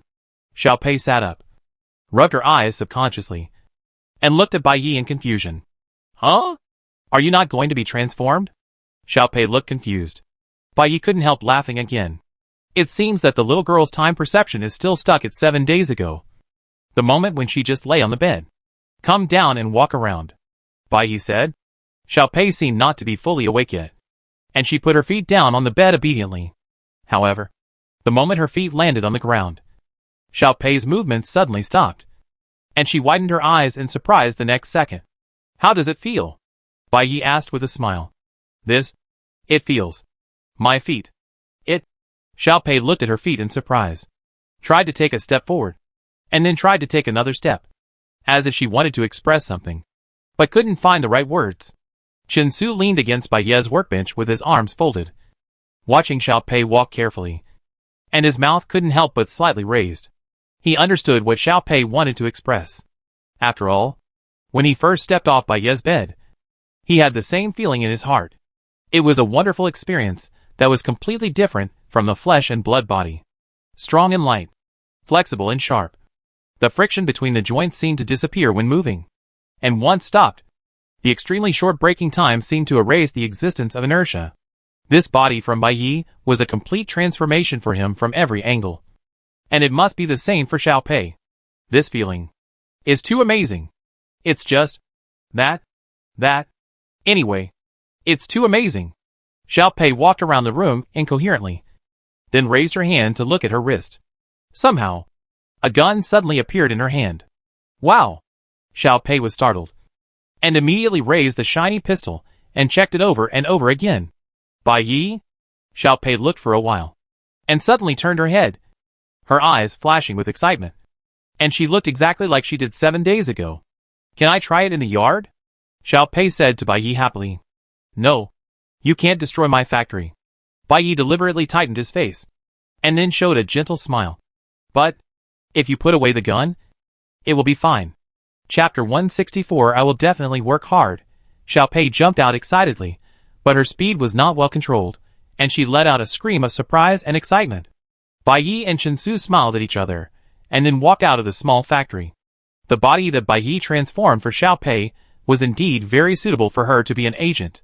Xiao Pei's movements were extremely fast, moving almost silently, quietly leaping onto the high iron pipe, then with an elegant turn, walking lightly and steadily on the iron pipe that was only a palm wide. Look, Bai Yi, look, I am walking so steadily. Xiao Pei walked briskly, while shouting happily to Bai Yi. Bai Yi and Chen Su followed slowly from below, witnessing Xiao Pei running and jumping lightly on the top of the high wall, her figure as agile as a flying swallow. Oh my god! I've become so powerful! Xiao Pei's voice was distant and near, and soon flew to the warehouse area behind the factory.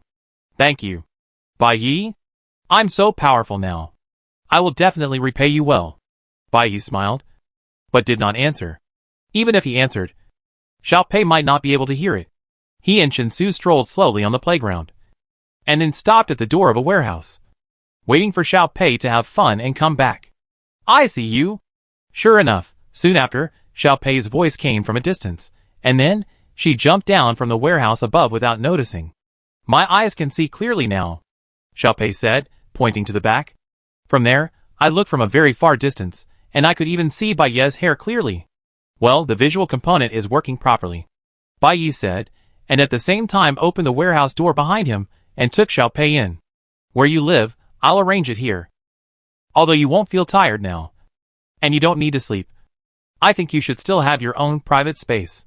As he spoke, Bai Yi pushed open a small door on the right. This is your room. Time is tight, and I haven't prepared too many things. If you want anything else, just tell me. I still have a room? Xiaopei leaned in excitedly, looking around, and her eyes sparkled instantly. This room is great. I used to live in the old neighborhood, and I never lived in such a good place. In fact, the room was just an ordinary simple house, separated from the warehouse, and it was not luxurious and comfortable. The room was not furnished much, and it was not luxurious, but Xiaopei seemed to live in a mansion, and kept sighing and thanking Bai Yi. Such low requirements really made people wonder whether to laugh or feel sorry. The room opposite is Mu's room. Bai Yi pointed to the opposite side again. This abandoned factory is large and quiet, and you may feel a little lonely, although Mu is relatively silent. With him opposite, at least it won't seem so lonely. At this time, Mu walked out of the room, stood beside Bai Yi, and also looked at Xiaopei's room. Xiaopei turned around and looked at Bai Yi, and Chinsu and Mu beside her. She was filled with gratitude and expressed her gratitude to them several times. Thank you. Thank you, Bai Yi. I wanted to say. Xiaopei was a little excited, and her eyes were slightly red. Bai Yi was not anxious, nor did he urge her. He patiently waited for her emotions to calm down.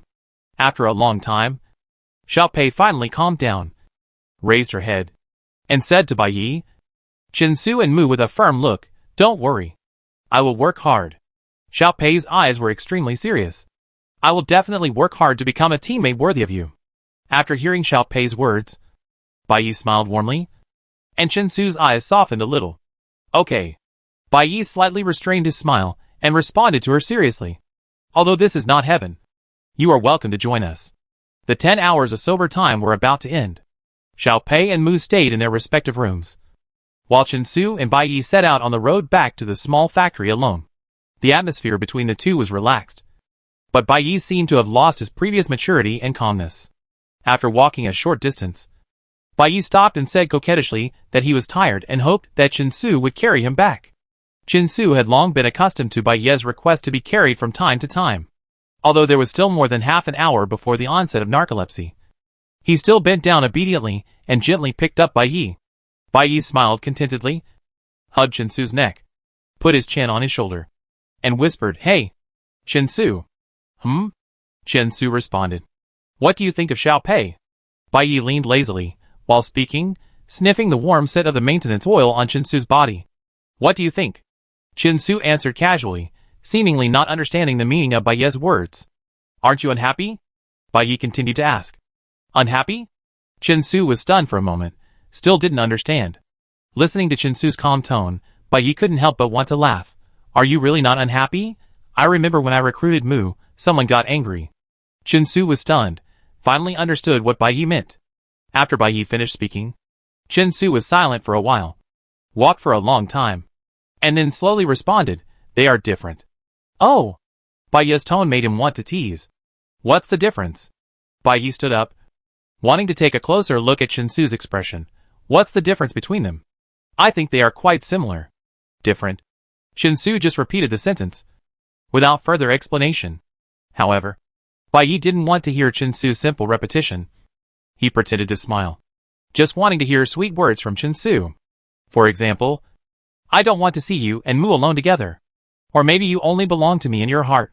Bai Yi expected Chinsu to say these nice words. They are two. A man and a woman, one likes to talk, and the other doesn't? He teased Chinsu with a smile, trying to get more good words out of him. Besides that, what else is different? These two people have their own advantages. I have been with them seriously. Whether it is Mu or Xiaopei, it is the same. Chinsu said. They gave their lives to me, I must be responsible for them. However, Bai Yi saw that Chinsu's expression suddenly became serious, and realized that something was wrong. I've given you my life too, Chinsu said coldly, staring at Bai Yi firmly. You treat me the same way? It's over. Obviously he's done for. Bai Yi's expression froze, and he immediately smiled at Chinsu. He originally just wanted to hear sweet words, and didn't intend to make Chinsu angry. Seeing Chinsu's face change, he quickly changed his words. It's different. It's different. I just said it casually. How can it be the same? I was just teasing. Of course, I understand what you said. Bai Yi observed Chinsu's expression while speaking, and found that he was still tense. So he put his arm around his neck again, lay on him obediently, and whispered, Don't be angry. I was wrong. This man's minefield was too big. Bai Yi had no choice but to coax him softly. No matter how much I care about them, they are just teammates. Look, they all have chips in their bodies. But you have my flesh and blood in your body. How can we be the same? I am also your teammate. Chinsu's voice was still low. Bai Yi was stunned, tilted his head, and gently bumped him. But I can't do without you. Bai Yi finished speaking, and finally Chinsu's mood eased a little. Chinsu paused for a moment, said nothing more, just quietly hugged Bai Yi, and then continued to walk towards the small factory. Bai Yi lay obediently on his shoulder, and after lying there for a while, he couldn't help laughing again. I wanted to hear some nice words, but it turned out to be coaxing him. He really has a bad temper. Bai Yi smiled and hugged him tighter. In fact, he himself is not a good-tempered person. The tenderness in his heart, I think, is only for Chinsu. Squeak. In the dim hall, the heavy door was carefully opened a crack, although it was slow, but it still made a faint sound. Arnold behind the door was startled, and immediately stopped what he was doing, and looked around vigilantly. There was no one around, and the corridor outside was still as quiet as before. Arnold breathed a sigh of relief, and pushed the door open a little again, and slipped in carefully. Across the hall, it was his room. Arnold groped in the dark, and walked towards the room quietly. At this moment, a sudden pop sound broke the silence, and the lights in the room suddenly lit up, frightening Arnold to freeze, and even cold sweat broke out from the toes to the top of the head. Arnold was in a high-ceilinged hall with gorgeous decorations. The sofas, carpets, chandeliers, and paintings all exuded a suffocating retro luxury. On the second floor, a middle-aged man in velvet pajamas looked down at the motionless Arnold, frowning, and said with a hint of displeasure, Where have you been? You came back so late. Arnold's heart tightened, and he turned around quickly, looking up at the middle-aged man on the second floor with a guilty look. Dad, he stammered. This gorgeous house is Arnold's home. And the middle-aged man in front of him, whom he called Dad, was actually the official of the Divine Court, who was dissatisfied with the Second Special Guard Department during the day and looked solemn. I ask you, where have you been? The official asked coldly. Even after taking off the dark blue robe in the Star God Hall, the official still showed a high and mighty majesty. In front of his father, Arnold had lost the vitality he had when he was outside, hesitating and struggling to answer for a long time. The official's face gradually darkened, and there was a hint of anger in his words. Tell me the truth. Did you go to the Star Cluster Hall again? Are you still organizing a fan meeting for Bai Yi? Chapter 165 List. As soon as the official raised his voice, Arnold's shoulders shrank immediately, so scared that he dared not speak. But if he just kept delaying and did not deny it, it was actually equivalent to acquiescence. Can you fight back? Looking at Arnold's appearance, the official did not hide his anger. You don't do the work assigned to you, you don't go to class, you hang out outside in rags all day, and you waste your time on those low-class people. You have brought shame to the Divine Court. I didn't tell anyone that I was from the Divine Court. Arnold lowered his head and weakly defended himself, but because the distance was too far, it seemed that the official didn't hear him. What on earth do you want to do? You hang out with those low-class people every day. Do you want to die in the game? Born in the Divine Court, you have no worries about food and clothing. Why, are you still not satisfied? Wait, the official said, squinting his eyes, and his gaze fell on Arnold's chest. Where is your Wanwi star? Where did it go? You don't even wear the Wanwi star. Don't you have any sense of your identity in the Divine Court? If I were the Wanwi star, no one will pay attention to me. Arnold's voice was a little louder, and finally attracted the attention of the official on the second floor. Who doesn't want to pay attention to you? Those untouchables? As soon as Arnold retorted, the official's anger instantly emerged. Do you still care whether they are willing to pay attention to you? Do you really want to make a name for yourself among the untouchables? You don't want to walk the road paved for you.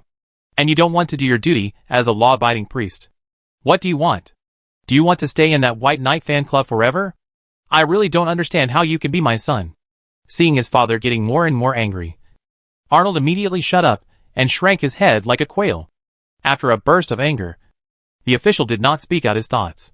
He stroked his chest gently, as if he did not want to get even angrier. The father and son were silent for a while. The official finally calmed down a little. When he spoke again, he was less excited than before, but more cold. Your fan club. It's better to disband as soon as possible, and quickly get back to your mind. Don't waste time on Bai Yi anymore, the official said coldly. You may not know yet. Bai Yi is now on the list. The higher-ups actually value talents very much, so they have not given up on him for a long time. But once he is on the list, who knows when, the higher-ups will completely turn against him. By then, his reputation will be ruined. His life will be gone. And your fans will also be implicated. List, after hearing what the official said, Arnold's face turned pale instantly. List, for people in the divine court, almost everyone has heard of this word. Although few people know the specific content of the list, everyone knows that once on the list, it means that you have stepped onto the edge of hell. Of course, Arnold knew the seriousness of it. His head was buried in his chest, but his face was tense. However, the officials on the second floor did not seem to notice, or did not want to pay attention to Arnold's emotions, and continued to speak nonchalantly. If Bai Yi was willing to serve the divine court, he would have agreed long ago. Things have developed to this point, and there is a high probability that there will not be a happy ending. So, you should also get back on track and get out of it as soon as possible before things get out of hand. Otherwise, you will not be able to end it, and he will be implicated, and the dirty water will splash on you. You will never be able to wash off this stain in your life. Number 87. X0B5 District. Abandoned factory in deep space. Bai Yi's small factory. Bai Yi didn't know what he was going through in the documents of the divine court and the discussions of the high-level officials. After some efforts, Xiao Pei's transformation was completed, and then the bodies of the other three were maintained. Bai Yi finally had time to study the greatest treasure he had obtained in the game since the start of the EVO survival competition. Wow! This card can be like this? Xiao Pei looked at the card in Bai Yi's hand, his face full of surprise. This card was about the size of the palm of the hand, and was surrounded by a faint blue-purple light. On the back of the card, the intricate pattern sparkled with silver light, surrounding the three unique letters of EVO in the center. On the front, a line of three-dimensional projections gently floated, displaying the words, Super Dimension, Secret Realm. This was exactly the effect of the Super Dimension, Secret Realm card that Bai Yi obtained after using normal, transform virtual into reality. Before being teleported to the pure white space, Bai Yi had carefully confirmed the scope of use of this Secret Realm card with the system. In fact, high-dimensional cards are not required to be used only in the game. But the problem is that all high-dimensional cards awarded to players exist in the system in the form of data. If you leave the game and disconnect from the system, you will not be able to use the cards. If you want to open the Secret Realm outside the game, you must let the card leave the system and exist as a physical entity. Therefore, before leaving, Bai Yi decided to use normal, transform virtual into reality on this Secret Realm card. After the Secret Realm card becomes a physical entity, it can be carried at any time, even outside the game, and can be used by yourself. This is the conclusion Bai Yi came to after confirmation. Before this, no one realized how powerful this card, which was once ridiculed as a weird card, actually is. Turning virtuality into reality, turning data cards into entities, turning the fantasy of the game into reality. Super Dimension, Secret Realm, merges with Super Dimension, Eternity, and Normal, turning virtuality into reality. Bai Yi therefore has a permanent passage across time and space, leading to a distant secret realm. Can we go and have a look, can you? Bai Yi, I just want to go and have a look.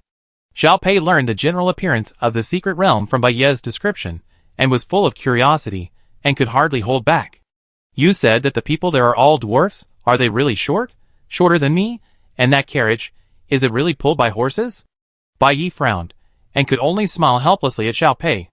The three men were usually calmer than the others, and now there was a lively little girl. The atmosphere suddenly became much more lively, but the little girl was too energetic from time to time. which made Bai Yi a little uncomfortable. Let's go and have a look. Bai Yi? Doesn't the next game start tomorrow? There's still time to play. Go. Go! Xiaopei kept nagging beside Bai Yi. What do you think? Bai Yi did not agree to Xiaopei immediately, but turned to ask Chen Su and Mu. Whatever. Alright. The two were still as cold as usual, seemingly without interest, and without opinion. Xiaopei's big eyes flashed with anticipation, while the other two were quiet, with "it doesn't matter" written all over their faces. The next game will start at 12 noon tomorrow. Bai Yi calculated his sleepiness cycle, and there should be 3 or 4 hours left, so he could explore the secret realm roughly. Since the two were also casual, Bai Yi asked Mu to set up the defense system of the abandoned factory, and then turn the card in his hand to the front. There is a small trigger light spot below the super dimension, secret realm, on the front of the card, according to the system's instructions. By pressing this light spot, the secret realm passage can be opened and closed. Bai Yi stretched out his hand, and under the gaze of everyone, he put his finger into the light spot. Wow! As soon as he touched the light spot, the empty space in front of him immediately seemed to be blown by the wind. Behind the curtain was an elliptical hole, and the surrounding area of the hole was emitting a blue-purple glow like this superdimensional card. Looking into the depths of the hole, the light under the night sky was the strange town with bright lights that had appeared in front of Bai Yi. Shall we go in from here? Can we go in now? Xiaopei was impatient, and kept looking at the hole, and couldn't wait to explore. However, for safety reasons, Chen Su was allowed to go first, followed by Bai Yi, Xiaopei, and finally Mu, and they went in one after another. After Mu entered completely, the hole suddenly disappeared into the air, and the small factory returned to silence, as if nothing had happened. Is anyone there? In front of a small grocery store, a thin boy knocked gently on the door, and looked into the store. The store door was wide open. Obviously it was open for business, but there seemed to be no one inside. The boy waited for a long time, but no one came out to respond to him. Ah. Is anyone there? Brother Ping, are you there? The boy knocked on the door twice again, and his voice was slightly higher. This time, some rustling sounds finally came from deep inside the store, and after a while, the back door was opened. Who is it? A man in his 30s came out, as shabby as this grocery store. He walked from the back of the store to the door, and saw the boy outside the door, and was stunned. Arnold, how did you find this place? Hee. Arnold rubbed his nose, and did not directly answer his question. Arnold is from the Divine Court, and it is easy for him to query the Divine Court's information database, but he cannot say this directly. Brother Ping, I came to you, because of Bai Yi, Arnold added. Can you contact Bai Yi? The man's expression immediately became surprised. How did you know? The man asked. Guessed. Arnold blinked, his eyes fixed on the man in the grocery store. In our red turban circle, you are the only one who treats Bai Yi differently, it feels like, knowing him. The man was stunned for a moment, then his expression relaxed. This man is one of the core figures of the red turban in the Star Cluster Hall, Jia Zipping. He had successfully obtained the PKL-5 quantum laser cannon, and sold it to Bai Yi, and also helped Bai Yi find a place to melt the super titanium crab legs into materials. Quite a foundation. After a qualifying match, Kashihira finally got a free license after much trouble, and no longer had to fight in the game. So he began to pay attention to Bai Yi's game situation, and gradually became familiar with Arnold and others who were supporters of Bai Yi. Later, he and Arnold founded the Bai Yi fan club. Kashihira naturally had Bai Yi's personal contact information, but Bai Yi seemed to be very busy recently, and he had not seen him for a long time. The last time they contacted each other was a few days ago, when Bai Yi sent a broken machine to him, bringing a sweet bread and a bottle of vitamin juice. What do you want to talk to him about? Jia Zipping invited Arnold into the store, and then poured him a cup of tea. Arnold sat on the broken sofa that Bai Yi often sat on, took the tea, but was not in the mood to drink it. I heard that Shinting might be bad for Bai Yi. I have to tell him quickly. Let him prepare. Jia Zipping raised his eyebrows slightly after hearing this, but did not respond immediately. Obviously, everyone who followed Bai Yi's live broadcast knew the entanglement between Shinting and Bai Yi, and also understood that Shinting's attitude was becoming tough. However, everyone knows the live broadcast information, and Bai Yi knows it better, so there is no need to inform him specifically. What Arnold wants to tell is obviously not just public information. As for how Arnold learned those secrets, Jia Zipping knew it very well, and did not ask more. Arnold noticed Jia Zipping's concerns, and Jia Zipping also saw that Arnold was different. In this era, everyone has an unspoken tacit understanding. But in this case, Arnold obviously felt it necessary to break this tacit understanding. Then I'll try to contact him. Jia Zipping opened his personal terminal. But when he gets busy, he's like invisible. I may not be able to find him. As he said that, Jia Zipping dialed by his private number. Sure enough, after trying several times, all prompts said that the call could not be connected. After all, Bai Yi and his friends were sneaking into the secret card, and they didn't know which dimension they were flying to.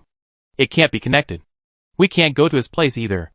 Jia Zipping looked at the prompt on the screen and frowned. Arnold knew this very well.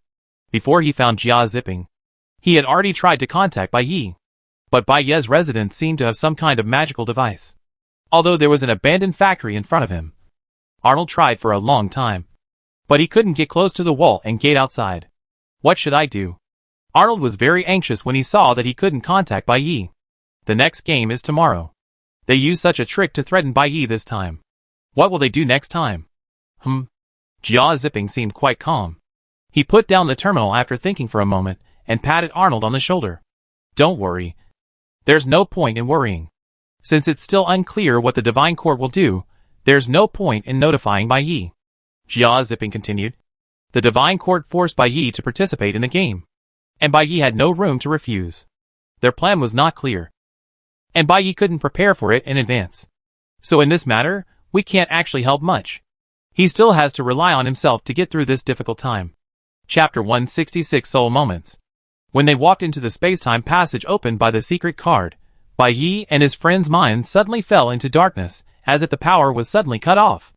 When consciousness returned again, they were already in the middle of the avenue of that strange town. Are we there? Xiao Pei asked somewhat blankly, but everything around them gave them the answer without saying anything. The lively night with bright lights, the retro buildings that blend machinery and splendor, the short dwarf townspeople around, all showed that they had indeed passed through that card, which opened up a mysterious town for them. We are really here. Xiao Pei gradually regained consciousness, and was so excited that she couldn't even close her mouth. Wow, the houses here are so beautiful, the people here are really super small, the clothes they wear are completely different from ours. Oh my god, horse, isn't that a horse? There are actually carriages here. Bai Yi, look at the balloons flying in the sky, and that, Bai Yi, look at that big thing with all gears, what is that? Xiao Pei pointed to the tall machine on the side, and was very excited. The machine had no shell, and the internal parts were exposed. It was so complex that it was dizzying. Layers of gears were stacked, and various chains and pipes were intertwined. Although there were obvious signs of man-made things, Bai Yi thought it was just a pile of scrap metal. As for the purpose of this pile of scrap metal, Bai Yi couldn't understand it. He was speechless for a while. Even if it was scrap metal, it was still a machine. As a mechanic, he would never say that he couldn't understand it. So, Bai Yi approached solemnly and tried to identify the machine. After groping for a long time, is it possible to vaguely see some structures of the transport device? Such a complex machine, could it be just a transport device? Young man, is this not from this planet? At this time, the door of the room next to him opened, and a short dwarf with a beard walked out.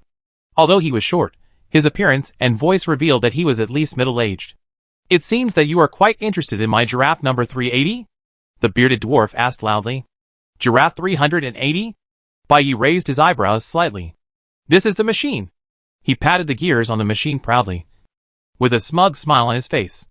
This is my design, called Giraffe 380. How about it? The gear arrangement is balanced and beautiful, and each screw is in the right position. And here, the 5 main steel chains have an error of no more than 1 millimeter. This is a masterpiece that I spent a year of hard work on. It is simply a work of art. Bai Yi did not see the beauty of these gears. In his mind, practicality and efficiency are far more important than aesthetics. Moreover, the machine in front of him is not outstanding from an aesthetic point of view. Excuse me, is the purpose of this Giraffe 380 to transport things? Bai Yi tried to ask. You have a good eye. Young man. Hearing this question, the bearded dwarf seemed to have found a soulmate. His eyes lit up. The building next to me is my home. The second floor is my studio. My biggest hobby is making machines, but metal materials are too heavy, and it's too hard to carry them upstairs, so this Giraffe 380 came into being. He said with great joy, with it, I can easily carry those heavy materials upstairs. I just need to move my mouth, and I don't have to work by myself anymore. Come, come, I'll show you. After that, the bearded dwarf signaled Bai Yi and Xiao Pei to step back, and he went into the house and dragged out a heavy box and placed it next to Giraffe 380. With his hands on his hips, he shouted to the machine, Giraffe 380, move this box to the second floor. Rumble. According to his command, the huge machine started to operate immediately. Two long mechanical arms suddenly stretched out from between the gears, with rough movements, and almost hit Bai Yi, who was a few meters away. Chen Su hurriedly blocked Bai Yi behind him, and Xiao Pei quickly hid behind Chen Su. The two mechanical arms moved around for a few times, and finally clamped the two sides of the box. The gears began to rotate, and the mechanical arms clamping the box also tilted and rose. Wow! Xiao Pei secretly peeked, and was amazed. But before the exclamation ended, the mechanical arm suddenly shook, and while clamping the box, it accidentally slipped, and fell heavily to the ground, raising dust. Oh! What happened? The bearded dwarf was startled, and hurried to check the broken box on the ground, and then checked the stuck giraffe number 380. It's always great. How could this problem happen? He muttered to himself, as if he was talking to someone. Is the box too heavy? Or should it be maintained? Giraffe 380. Are you uncomfortable? Uncomfortable? Bai Yi shook his head helplessly. Even if these cyborgs take extra care of the machines, they would not exaggerate to ask whether the machines are comfortable. Not only him, but even Xiao Pei could see that the problem with this transmission device was not elsewhere. But the manufacturer's skills were too poor. There was no rationality. The efficiency was negative. The structure was redundant and rough. And it was simply speechless. The next game was about to start. They didn't have much time to stay in the secret realm. But they wasted more than 10 minutes on this crappy machine. Bai Yi frowned, feeling sorry for the time wasted, and turned around to leave. Just as he looked away, he suddenly heard a few rhythmic clicks from the stuck gears. For some inexplicable reason, this voice made Bai Yi stop, and he felt an indescribable sense of wonder in his heart. Oh! Are you saying something is wrong here? Let me take a look. The bearded dwarf continued, as if he had received some response from the voice just now. Response. Bai Yi turned back suddenly, and saw that giraffe number 380 slowly lowered its huge mechanical body, and took the initiative to move the stuck position closer to the bearded dwarf. It is alive? Xiao Pei screamed, and Chen Su and Mu also showed surprise on their faces. It has artificial intelligence. No, this is not artificial intelligence. Bai Yi's mind flashed the most likely explanation reflexively, but then denied it. Not to mention how precise and reasonable the design of the carrier equipped with artificial intelligence is. Even if the machine in front of him is perfect, its structure cannot accept the existence of artificial intelligence at all. Looking closely, the action of the huge machine lowering its body actively does not conform to the laws of physics at all. Bai Yi stared blankly at the natural, but weird communication between the man and the machine, and instantly recalled the mechanical tank crab he met in the preliminaries. It was also a huge mechanical garbage dump, with no design at all, and it was impossible to load any artificial intelligence. But it had consciousness, wisdom, and emotions. It could be said that it was a special kind of mechanical life. Excuse me. Bai Yi hurried forward, choosing his words, asked the bearded dwarf indirectly, Excuse me, how do you control your Giraffe 380? Is there a switch, or a control panel? Switch? Control panel? The bearded dwarf was confused. Young man, it seems that you don't know much about machinery? He smiled slightly, as if he understood Bai Yi's doubts. It's not difficult to build a machine. It's just to assemble all the necessary parts according to the design. Of course, make sure they are arranged beautifully. After assembling, inject the soul drops, and it will start. Bai Yi was stunned. 20 years of common sense as a mechanic collapsed in an instant. Assemble the parts, be beautiful, look good? Then inject something, soul drops? Strange knowledge roared in his mind, and he was a little absent-minded for a while. After a moment, he turned to Mu in the signal bridge and asked, Is this town a real place? Not sure, Mu replied, but the satellite network can be detected here. The satellite network can be detected. Bai Yi was slightly startled. In today's era, the satellite network is the infrastructure of interstellar communication. and each galaxy will set up independently. The fact that it can be detected here means that she belongs to a galaxy in today's era. Although it may not be the real world, it is at least a reflection of the real world somewhere. But Mu then added that the satellite network key here is very special, a form she has never seen before, and it cannot be cracked for the time being. Then, what about the local network? Can you check what the soul drop is? Bai Yi asked. No local network detected, Mu said bluntly. No detection? Bai Yi was surprised again. Yes. Mu put away the light band in front of him at this moment, but frowned slightly. In addition, there is no sign of energy flow in this machine, and the surrounding wall lamps and street lamps are not glowing due to some kind of energy. So, the soul drop mentioned by the bearded dwarf is very likely an alternative energy source to drive the machine. No wonder the bearded dwarf looked confused when he heard about concepts such as electricity and nuclear energy. Bai Yi looked at the bearded dwarf again. His appearance, figure, clothing, and cognition were all completely different from theirs. In this small town, the buildings were like ancient fairy tales, and the mechanical structures were illogical. There were even almost supernatural existences such as souls. It was clearly stated on the card that they were just traveling through time and space to a distant planet. But everything in front of them made people feel as if they were in a dream that was both real and illusory. Chapter 167. That's it. On the other side, after responding to Bai Yi, the bearded dwarf turned around to repair his Giraffe 380. After a lot of trouble, he still didn't seem to have solved any problems. What's going on? There's nothing abnormal here. The bearded dwarf frowned, looking very helpless, while the Giraffe 380 bit its huge body, making a slight gurgling sound between the gears, like a pet acting like a spoiled child next to its owner. Excuse me. Bai Yi just said 2 words, and then realized that he should give up. He wanted to ask more about the soul, but judging from the state of the bearded dwarf at the moment, he obviously didn't have time to talk to him in detail. I will tell you what you want to ask after I repair the Giraffe 380. Sure enough, the bearded dwarf no longer acted as Bai Yi's guide, and all his attention was focused on his beloved machine. He muttered, waving the wrench in his hand, and seemed powerless. Bai Yi watched for a while, thought for a moment, took out a pen and paper from the space card, and quickly sketched out a draft of the design. The design of the transport device is considered basic content in the field of mechanical manufacturing. Bai Yi has almost reached the level of muscle memory for this simple design. He doesn't need to think too much and can draw it easily. This is the design I modified for Giraffe 380. If you like, you can follow this picture to improve the structure of Giraffe 380, Bai Yi said, showing the design to the bearded dwarf. You drew the design? The bearded dwarf glanced at the drawing, then looked up and down at Bai Yi, with a puzzled look on his face. You also understand mechanics? The bearded dwarf's suspicion was not surprising. After all, Bai Yi's appearance was obviously not related to the field of mechanics. I guess I understand. Bai Yi smiled slightly. Without further explanation. You can try this design, or you can throw it away. But if this drawing can help you fix Giraffe 380, then I hope you can tell me in detail about soul bits, and provide me with some soul bit samples in exchange.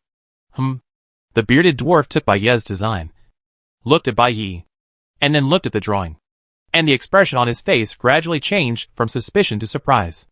This picture seems to be really interesting. Are you really a mechanic? Bai Yi smiled again, but did not reply. You do your thing. I won't bother you anymore. I'll come back in a while. I hope your Giraffe 380 will be back to normal by then. I also hope you can remember my exchange request. Fresh melon, big and sweet.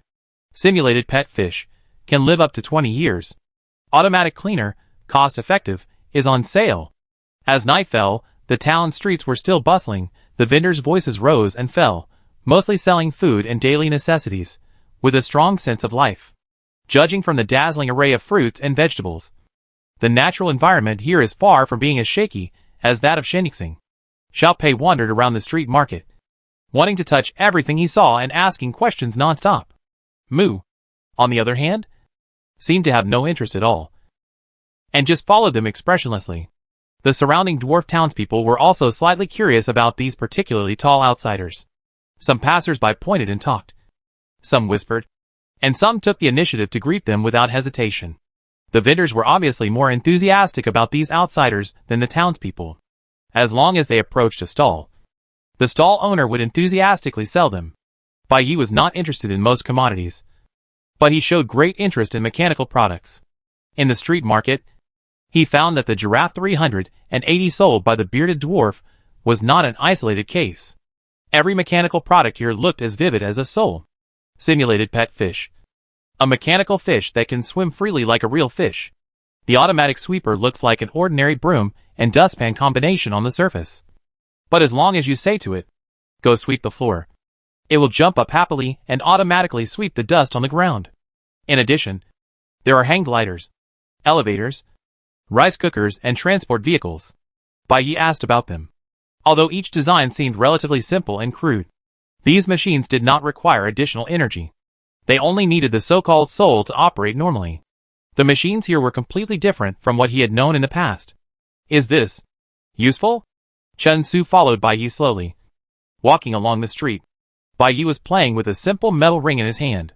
Chen Su looked at the metal ring and couldn't help but show doubt. This was what Bai Yi had just bought from a stall. Since there was no currency here, Bai Yi could only exchange it with the parts and medicines carried in the space card. The materials he had were all extremely exquisite and expensive high-end goods, but in the end, he only got a few metal rings that looked so worn out that they were about to rust. It felt a bit like being ripped off. But Bai Yi didn't think so. The stall owner said that these metal rings are called binding rings, which can tie up the designated target according to the user's wishes, and are usually used to subdue out-of-control machinery. The stall owner assured Bai Yi that this restraint ring had a simple structure and single function, and would never get out of control. As long as the user did not make a sound, it could not be broken free, no matter how hard he tried. Bai Yi felt that it was a good deal to exchange those not-so-rare parts and potions for this unique item driven by soul drops. Then let's give it a try.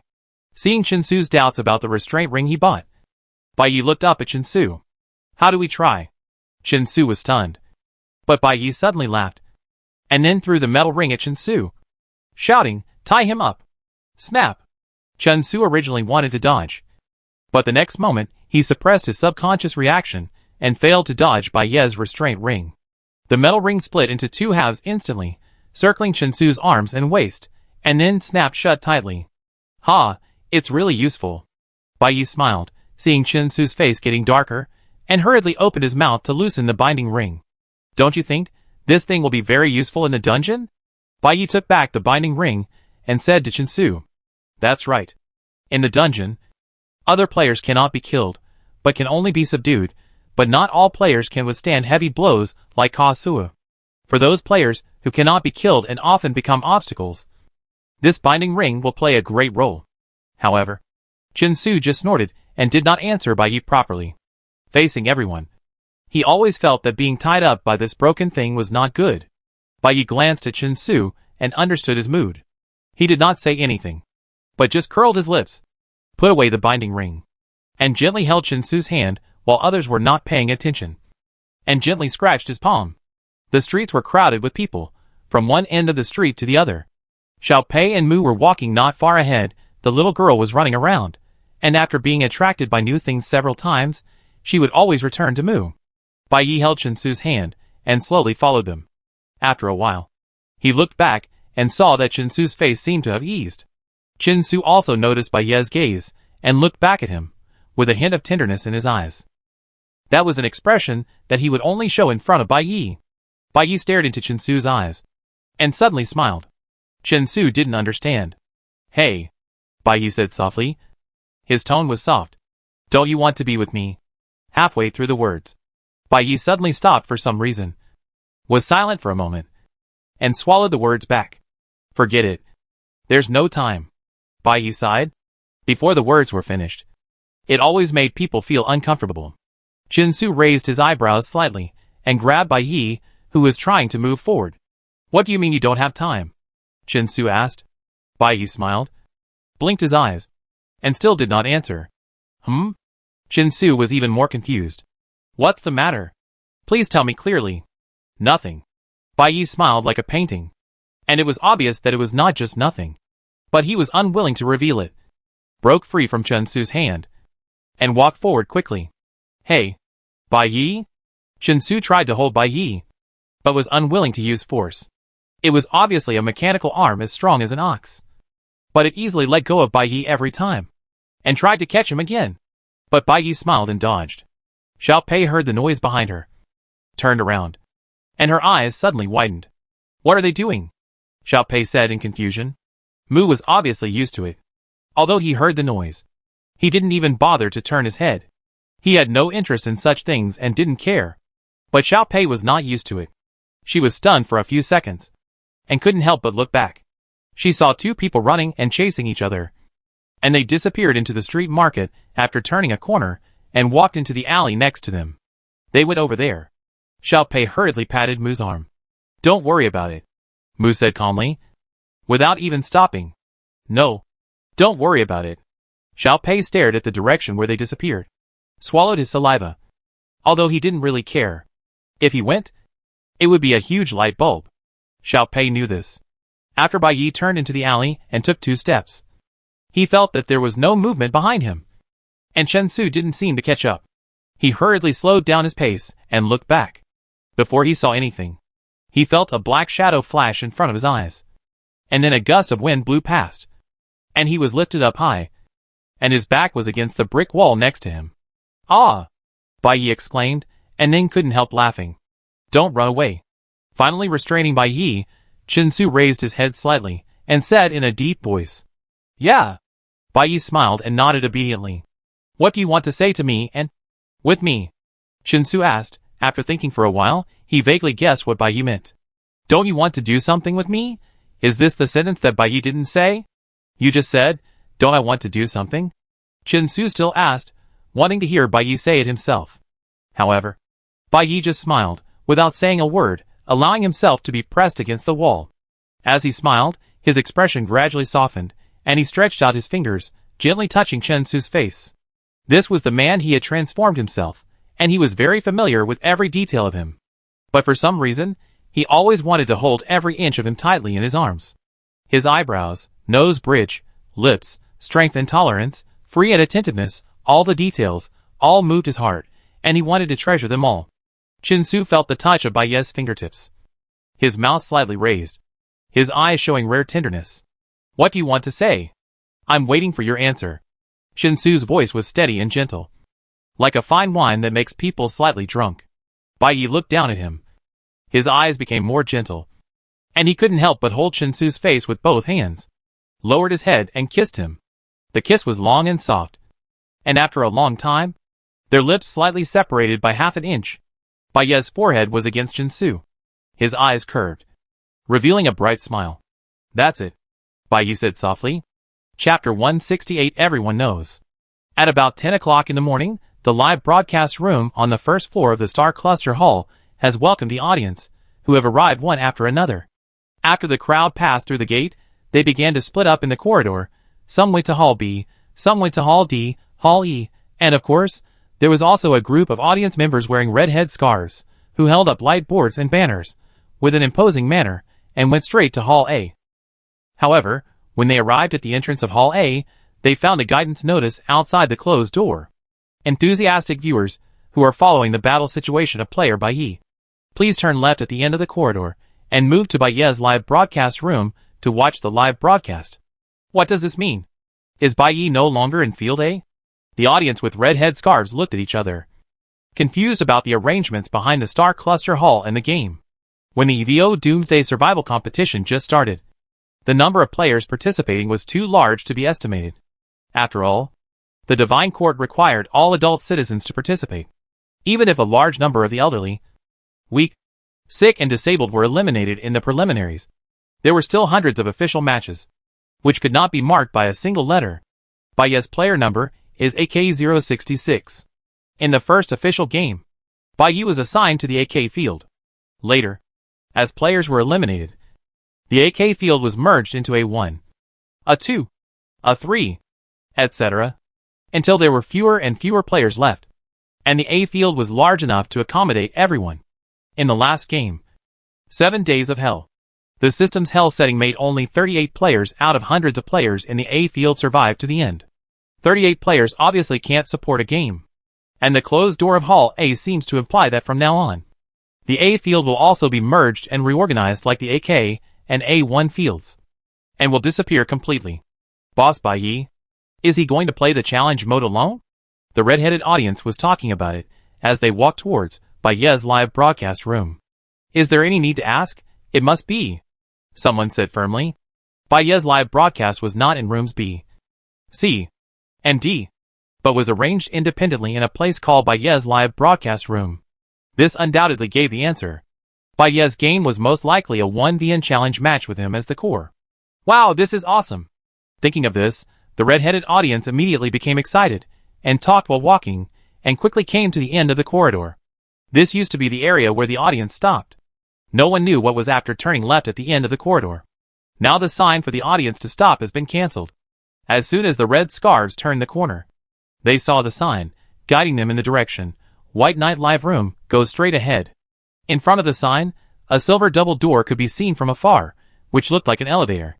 Is the boss's live room upstairs? Someone looked at the elevator over there. I heard that the upstairs are all VIP rooms. Not ordinary people can go up there.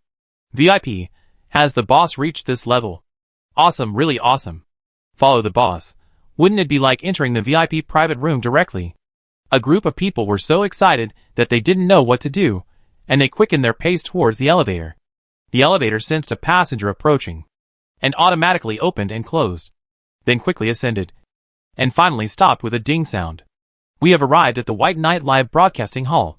The prompt sounded inside and outside the elevator. We have arrived. Go. Go!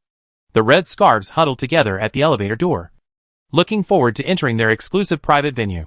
The elevator door slowly opened, and a huge screen came into view. The hall was extremely spacious, and there was a large number of audience seats in front of them. And in the seats, countless cold and unfriendly eyes were cast at them. The red-headed people were stunned, standing stupidly at the elevator entrance. Who are these people? Didn't we agree to book the whole game for VIP? Not all the players in Bai Ye's game are from Field A. In the monitoring room, Xiao Jing looked through the list of players in Bai Ye's game, and a look of surprise appeared on his face. Look at these player numbers. B, E, H, K.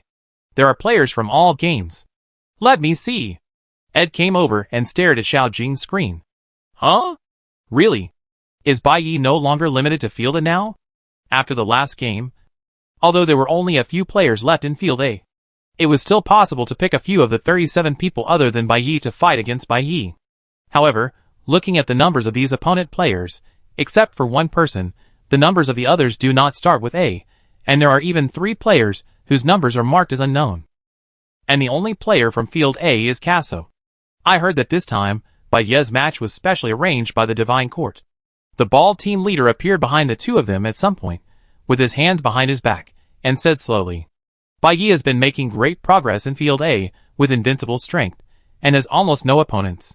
Even if someone is selected from the remaining 37 people to fight Bai Yi one-on-many, the result is likely that Bai Yi will win easily. Therefore, Bai Ye's opponents this time were selected from various matches, and they were all top players. Bai Ye's record has long been known to all players. After all, he is the only player on Shinyu Star who has opened the excellent points system. And most of the strong players who can survive to this day are a little arrogant. Some of them admire him, some worship him, and some are dissatisfied, look down on him, and think that he is not worthy of the name. There are also many people, according to internal leaks, before the start of this game, Shiting invited strong players from various matches. As long as they have doubts about Bai Ye's strength, they can sign up to challenge him. It is said that many people signed up, and finally 10 players were selected as Bai Ye's opponents. These people are at least the top 3 in their respective matches, and they should not be underestimated. All of them are the top 3. Xiao Jing and Ed exclaimed at the same time. So, Bai Yi is going to challenge 10 top players alone? Even if it is Bai Yi, it would be too difficult to win. Yes, and this match is fundamentally different from the previous one. The bald team leader continued, looking serious. In previous matches, the obstacles set by the game were basically within the scope of the game, such as powerful NPCs, scarce quest items, or difficult puzzles. This time, for Bai Yi, the obstacles are the players, and they are completely aimed at him. So this game is a head-on confrontation of strength. And for Bai Yi, it is also an unprecedented challenge. Ed and Xiao Jing each nodded. with a slightly solemn expression. And the ones who have to face Bai Yi head-on are 10 super strong players. I really don't know if Bai Yi can pass it smoothly. And there's more. Do you know that this live broadcast room is expected to be a mess? At this time, the information officer Xiao Jia also came over and joined the discussion unwillingly. Those opponent players are from different matches, and they are all die-hard fans. Since this morning, these fans have been promoting enthusiastically on the internet, saying that their great player will beat Bai Yi to the bitter end, and want everyone to see what kind of person Bai Yi is. I won't say many unpleasant words. The Star Cluster Hall is also in a mess. They arranged Bai Yi's live broadcast in the largest live broadcast room. Bai Yi's fans and die-hard fans of other powerful players will be there. Bai Yi fights against those players in the dungeon, and the live broadcast room outside the dungeon. Hey, it will probably be very lively. Whether it is the analysis team, the Star Cluster Hall, or the Red Turban, the preparations for this game have been completed. Analysis Group A has been disbanded. Age Xiaojing and most analysts have reorganized Bai Yi's exclusive analysis group, focusing on the data and information collection of Bai Yi during the competition. A special live broadcast channel has been set up in the Star Cluster Hall, and security personnel have been deployed to prevent accidents. At the same time, the red scarves in Bai Yi's live broadcast room also quickly understood the situation, opened up an exclusive position for Bai Yi in the audience area, set up their mentality, and were full of fighting spirit, waiting for their fighting moment. Everyone understood that Bai Yi was about to face an unprecedented challenge, and everyone couldn't wait, just waiting for Bai Yi to appear in the live broadcast and officially sound the horn of the game. However, among all the people, there was one person who had no idea about this. This person was Bai Yi. At this moment, Bai Yi was sitting in the bedroom of the abandoned factory, staring at himself in the mirror, with a little hesitation on his face. Does this look good? Bai Yi tried to match it with a silk scarf. It looks good. Chen Su leaned against the door of the bedroom, patiently waiting for Bai Yi to choose clothes. Bai Yi smiled at him in the mirror, then changed to another silk scarf and tried to tie it around his collar. Chen Su's opinion is always difficult to refer to. Anyway, no matter what he wears, Chen Su praises it for being good-looking. Let's go with this one. After comparison, Bai Yi finally chose the one Chen Su said. He tied the scarf carefully, tidied his clothes, then pushed open the blue door of the bedroom, and walked to the work area. Mu, Xiao Pei, and the little mute are busy here. Mu leaned against the table silently, seemingly in a trance or thinking about the program. Xiao Pei tried to communicate with the little mute. The expression on the little mute's face was more lively than before. Xiao Pei asked him questions, and he could respond. Although he still looked dull compared to normal children, he looked much more lively in comparison. Bai Yi? Seeing Bai Yi coming out, Xiao Pei immediately put down the interaction with the little mute and ran to him. Bai Yi, are we going to the challenge mode dungeon this time? Xiao Pei asked. No. Bai Yi seemed to have no interest in the challenge mode. Since the normal mode is very simple, why should we go to a more difficult mode? When the system explained the challenge mode to him, it clearly stated that the choice of game mode was entirely up to Bai Yi himself. For him, participating in this EVO game was just a mandatory requirement of the Divine Court.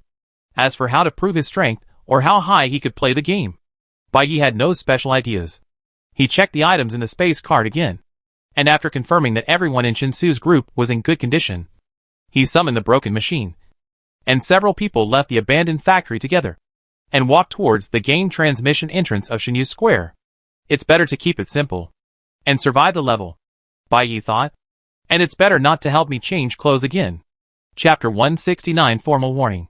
DT 399, Yin Xiao, Combat Rating S, Lightweight Fighting Champion, Flexible Body, Outstanding Combat Quality, Record, 1 First Place, 1 Second Place, 2 Third Places.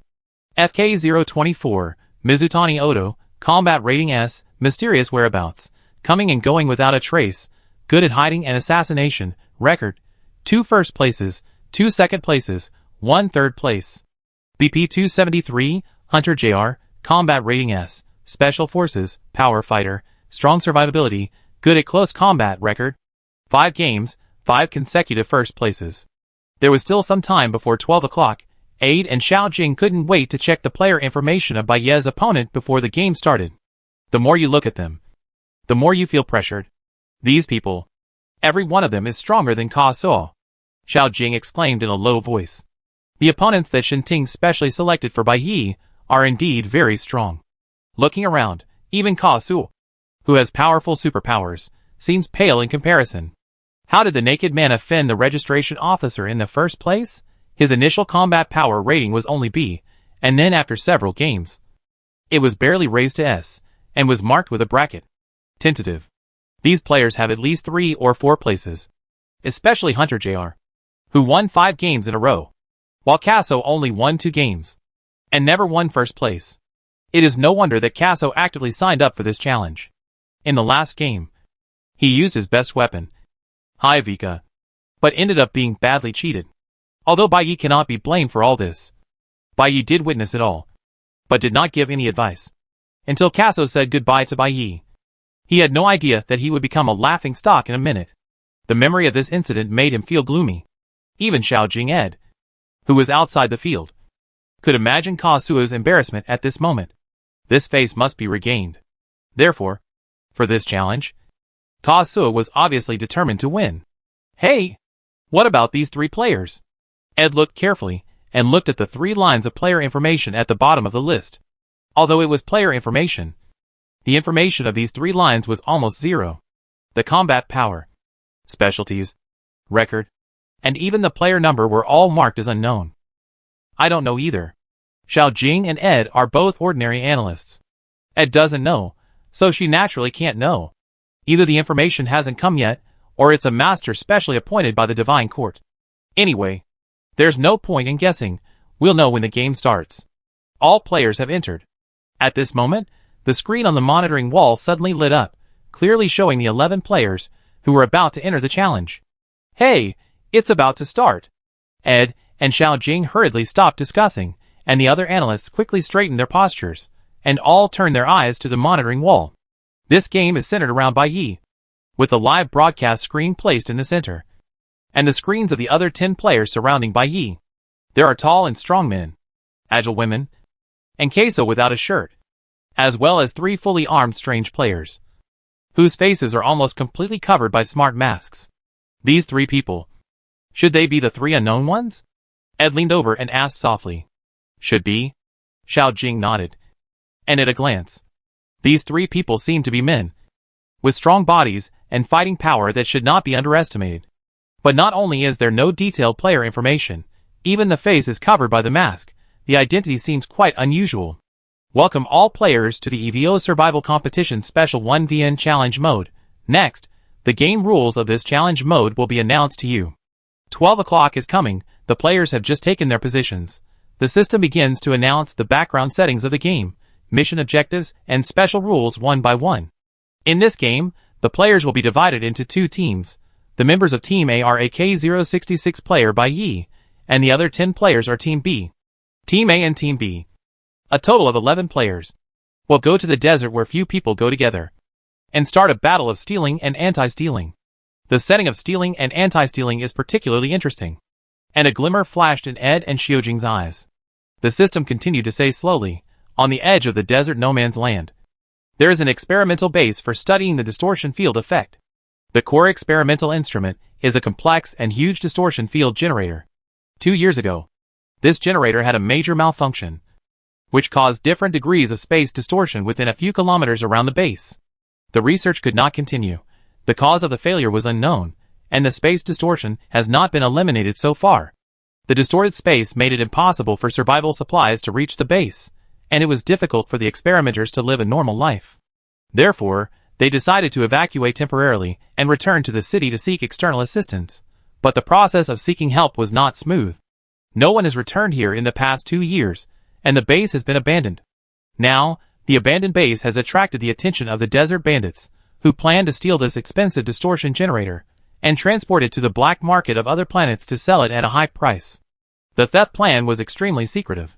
When the border guard learned about it, the plane used to transport the distortion generator would arrive at the base in 24 hours, and the desert bandit group's theft plan was almost declared a success. The distortion field generator contains national scientific research secrets. If it is leaked, the consequences will be disastrous. 2 years have passed.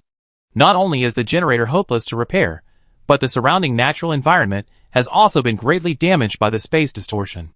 In order to prevent this irreparable confidential instrument from being coveted by more people, the Superior Department has issued an ultimate task to the Desert Border Guard. Blow up the distortion generator within 24 hours, prevent the leakage of national scientific research secrets, and end the 2-year space distortion. Team A's player Bai Yi will play the role of a border guard in this confrontation. You need to blow up the distortion generator within 24 hours to crush the theft plan of the Desert Bandits. The 10 players of Team B will play the role of the Desert Bandits and prevent the explosion within 24 hours before the arrival of the transport plane. Protect the equipment and ensure the smooth progress of the theft plan. At the end of the 24 hours in the game, the system will determine the final winner of this EVO challenge mode competition based on whether the theft plan is successful. In the pure white space, Bai Yi quietly listened to the system's broadcast. His mind was confused. Before the system spoke, he had no chance to choose between normal mode or challenge mode. After passing through the portal, Bai Yi was in this pure white space. However, not long after, the system directly announced the lengthy game rules, and Bai Yi also reluctantly entered the challenge mode process. This situation is not difficult to understand.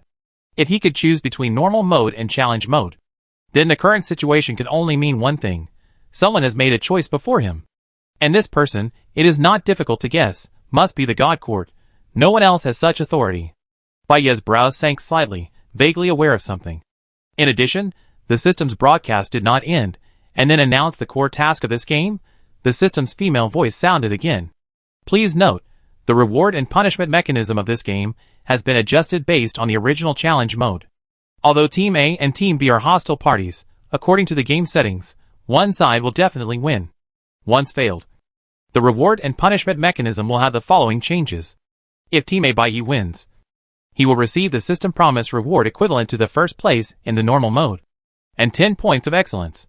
If the 10-man team of Team B wins, the top 3 winners will be determined based on the support and boycott voting rankings of the audience in the live broadcast room, and the top 3 rewards in the normal mode will be given, and whether to award excellence points will be evaluated based on performance.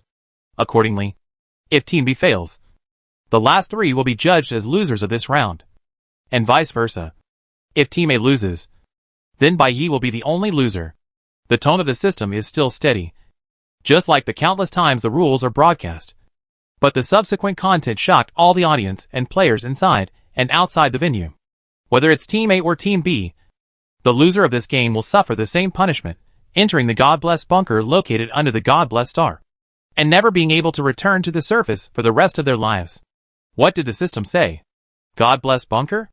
When this word sounded in the loudspeaker, everyone in the live broadcast room and the monitoring room was shocked. It is said that the bottom 30% of the players in the game energy rankings will be sent to the bunker. This statement was secretly circulated among the players of God Bless Star. No one can confirm it, nor can anyone deny it, even whether the bunker really exists.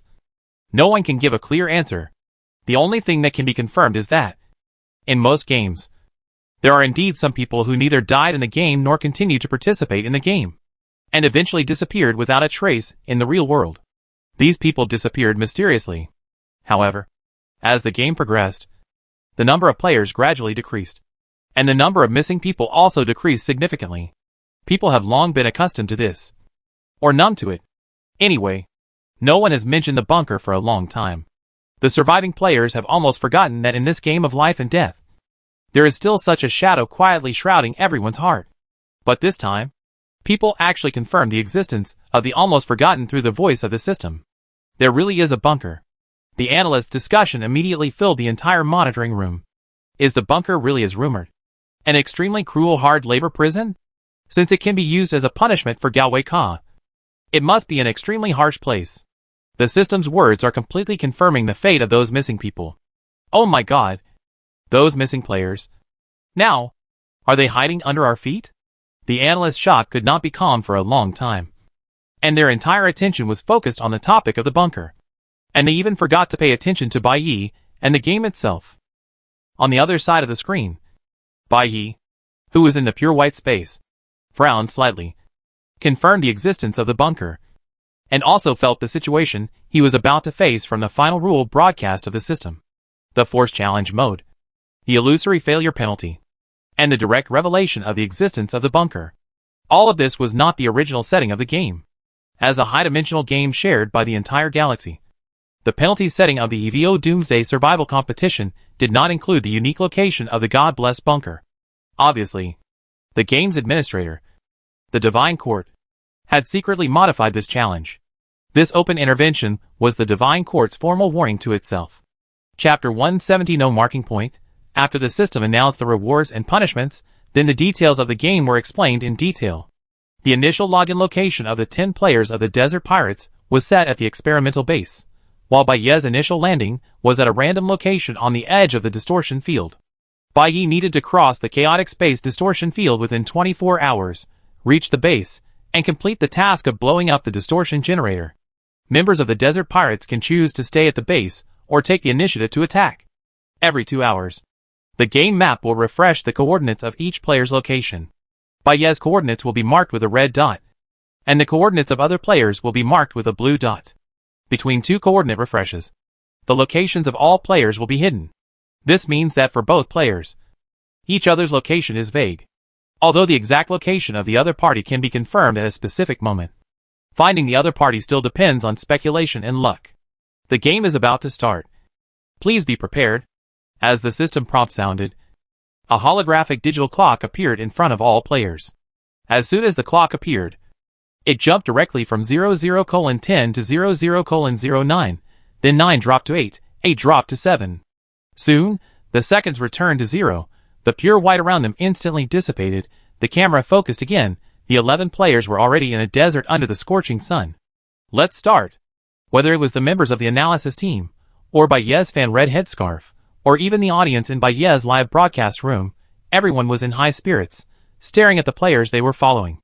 At the beginning of the game, the players of the Sand Bandits were surrounded by some dilapidated abandoned buildings, and Baiye was the only one standing in the endless yellow sand, standing firmly in the dungeon. The players all restrained their expressions, looked at the surrounding environment and teammates, and thought about how to act to win the game. At this time, the system broadcast sounded again, reaching the ears of every player. Please note that the initial positions of the players will be announced now, and players can check them through the bracelet map. The location display time is 1 minute. After 1 minute, all player marks will be restored to a hidden state. Soon after the game started, the first mark query was opened. In front of 10 screens, the 10 members of the Sand Bandits immediately opened the holographic map in the bracelet. On the screen, various maps showed clusters of blue dots, all concentrated on the experimental base in the center of the map. After the players confirmed their positions, they continued to check the edge of the map. As they observed more, everyone's faces showed surprise.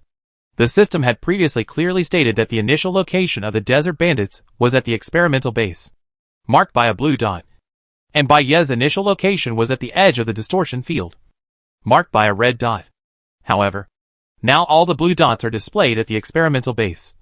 But when everyone scanned the edge of the map, they found, where are the red dots? Baiye. He did not appear. Hey! What's going on? Why is there no Baiye's mark? When the analysis team saw the location display map, everyone was stunned. Where is Baiye? Where is he now? Although they did not need to rely on the location display every 2 hours to find Baiye, there were no marked points on the map, and the analysts could not wait to glance at the largest screen in the center of the monitoring wall. But what they saw was an empty picture, except for yellow sand and a weathered rock. Not even a human figure could be seen. Huh? I can't find Baiye in the live broadcast? How is this possible? Everyone was shocked, and quickly asked Ed and Xiao Jing. The two of them looked at each other in surprise and confusion. He's in the game! I saw him come in with my own eyes. Ed was stunned for a moment, and turned his eyes to Xiao Jing. When did he disappear? Did you see it? Xiao Jing was obviously also stunned. He tried to recall, but only Baiye's eyes, that looked straight at the camera without any hesitation, emerged. I remember that after Baiye entered the game, he didn't call Chen Su and the others, and walked towards the rock alone. Xiao Jing said while recalling. He seemed to know the direction of the live camera, and even glanced at the camera. And then, he walked around the rock. I thought he was observing the environment, but I never saw him again. How could this be? Everyone was also stunned, and they couldn't figure out what was going on. Even if he hid behind the rock, The live camera should be able to follow him. Right? And no matter how he hides. As long as he is in the copy. There must be location information. How could there not even be a red dot? Xiao Jing opened his mouth slightly, staring blankly at the empty screen, and suddenly remembered something, and hurriedly called up the computer to check the player list. No problem. Everything is normal. He is alive and well, and the player information is displayed normally on the list. And you can see, the game is not paused, and the system has not spoken, which means that all players are definitely in the game now. Time is over, and the player's position has been set to hidden. Soon, a minute passed, and everyone still hadn't recovered from the shock. Not only did the red dot not appear, but all the blue marking points also disappeared one by one on the map. With the disappearance of the marking points, this unprecedented challenge finally kicked off. EVO Survival Competition Challenge Mode, Twisted Trap, officially started. Players, please compete actively, win the challenge. EVO Game 7, Twisted Trap. The sun was high, as if it was going to evaporate people. In the experimental base, the players put away the map, seemed to look at each other unintentionally, and then quickly came to their senses. Each went to the nearby shed to escape the heat. The location display time lasted for 1 minute, and no one could find the mark of Bai Yi. The players could only stay in the center of the base for the time being, next to the faulty distortion field generator, and no one took any rash action. This distortion field generator is indeed as described by the system, with a complex structure and huge size. It is about 3 or 4 meters high, at least 10 meters long and wide. One side of the instrument is covered with various instruments, buttons, joysticks and display screens, and the other sides are neatly arranged with several rows of plate-sized pipes. Looking inside, it is dark, and it seems that something will gush out of the pipes in the next second. The whole instrument looks like a high-tech room. The flashing indicator lights and jumping instrument indexes show that after 2 years, this high-tech room is still running tirelessly, with no signs of stopping. But perhaps due to the setting of the instrument, the interior of the experimental base was not affected by the space distortion, and the players who landed in the base did not feel what the so-called space distortion was. The players of Team B came from different game sessions, and did not seem to know each other. Since entering the game until now, the players have been silent, and they all seem to be strong people who are used to being alone and have no intention of forming a team. Several people kept their distance, sitting or standing under the awning, glancing into the distance from time to time, and then set their eyes on the huge machine in front of them. After all, without knowing where Bai Yi is, if we want to protect the equipment and complete the task, it seems that we can only stay here. Hee. In the silence, someone suddenly laughed, breaking the stiff and indifferent atmosphere. Several players heard the noise, and all turned their eyes to the laughing man, a strange naked man squatting under the awning. Hey. Hello everyone. Seeing that he had successfully attracted everyone's attention, Kazuo raised his mouth slightly and stood up. 24-hour game. It's really boring to stay here. Why don't you watch here? I'll go out for you.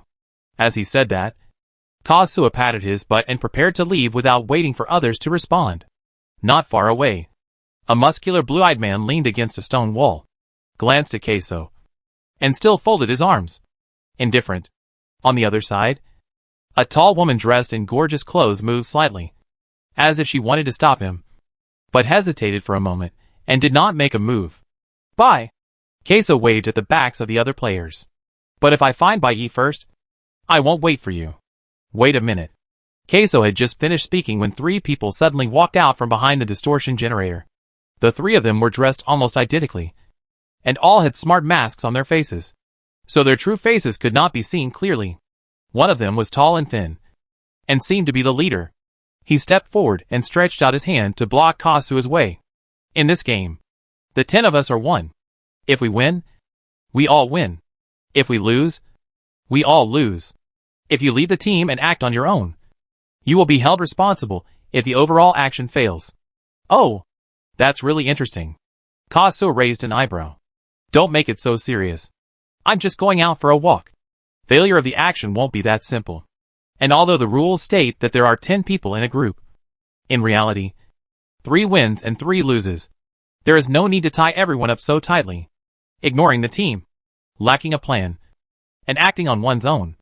This is the first step to failure. The thin and tall man refuted strongly, and stood firm without mercy. If you cause the failure of our entire team B, even if only 3 lose, you can't escape the responsibility. Casso couldn't help but remain silent, smiled bitterly, obviously too lazy to argue with him. Seeing the thin and tall man stopping him, Casso had to raise his hand in a gesture of surrender, and retreated to his original position. Ahem. Seeing Casso retreat, the tall and thin man cleared his throat, looked around at the scattered players, and spoke as if he had already prepared. It's an honor to be a member of Team B in this game. The tall and thin man said. As I just said, in this game, the 10 of us are Baez opponents, and we share the same fate. Although the rules stipulate that 3 people will be rewarded or 3 people will be punished. I think that for those of you who come here specifically for Baez, winning and losing are not just about that. The competition with Baez itself is what everyone is really pursuing. So I hope we don't fight alone, but unite for a common goal, cooperate, and deal with this game actively and cautiously. I have developed a game plan. If you are willing, I hope everyone can cooperate in implementing this plan to ensure that we can be foolproof in the game, defeat Baez, and achieve the final victory. TSK. As soon as the tall and thin man finished speaking, someone snorted disdainfully. The sturdy blue-eyed man glanced at the tall and thin man, and then retracted his gaze. The gorgeous woman raised her eyelids, and a sneer seemed to appear on the corner of her mouth. Casso looked at the tall and thin man, with a half-smile on his face, as if waiting for him to make fun of him. What's your plan? Under the awning in the distance, a player with a crew cut asked, not sure if the cut just now was what he said. Now we can't even see the red dot of the white knight. What good plan do you have? Yeah, who are you? Why should we all listen to you? I have another plan here. Why don't you listen to mine?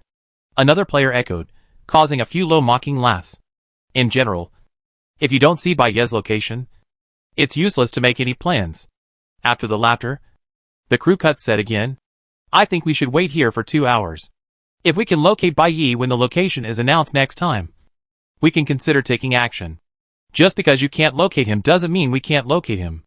The tall and thin man's voice obviously became colder. It was obvious that this wave of counterattack made him very unhappy. He still suppressed his emotions, facing these unconvinced players. Although his tone was calm, his words were firm. The game settings cannot be wrong. Baez's position is not marked. It must be because he has a way to avoid being located. Even if we wait for another 2 hours, it will probably be the same result. If you want to accurately grasp Baez's position, the best way is to cooperate with us. Otherwise, you are in the dark and I am in the light. The result of your win or loss is obvious. The tall and thin man was right. The players were silent for a while.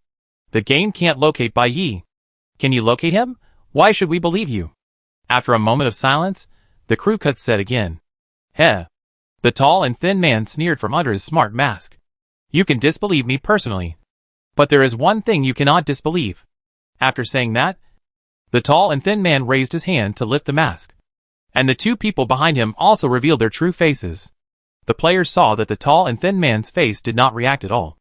Only Kazuo was obviously stunned. His eyes widened. This person is. I am the captain of the first team of the 2nd Division of the Divine Court Special Guard. Sean. The tall and thin man raised his chin, showed a Wanwi Star badge, and presented it to everyone. We are ordered by the Divine Court to come and guide you in this challenge.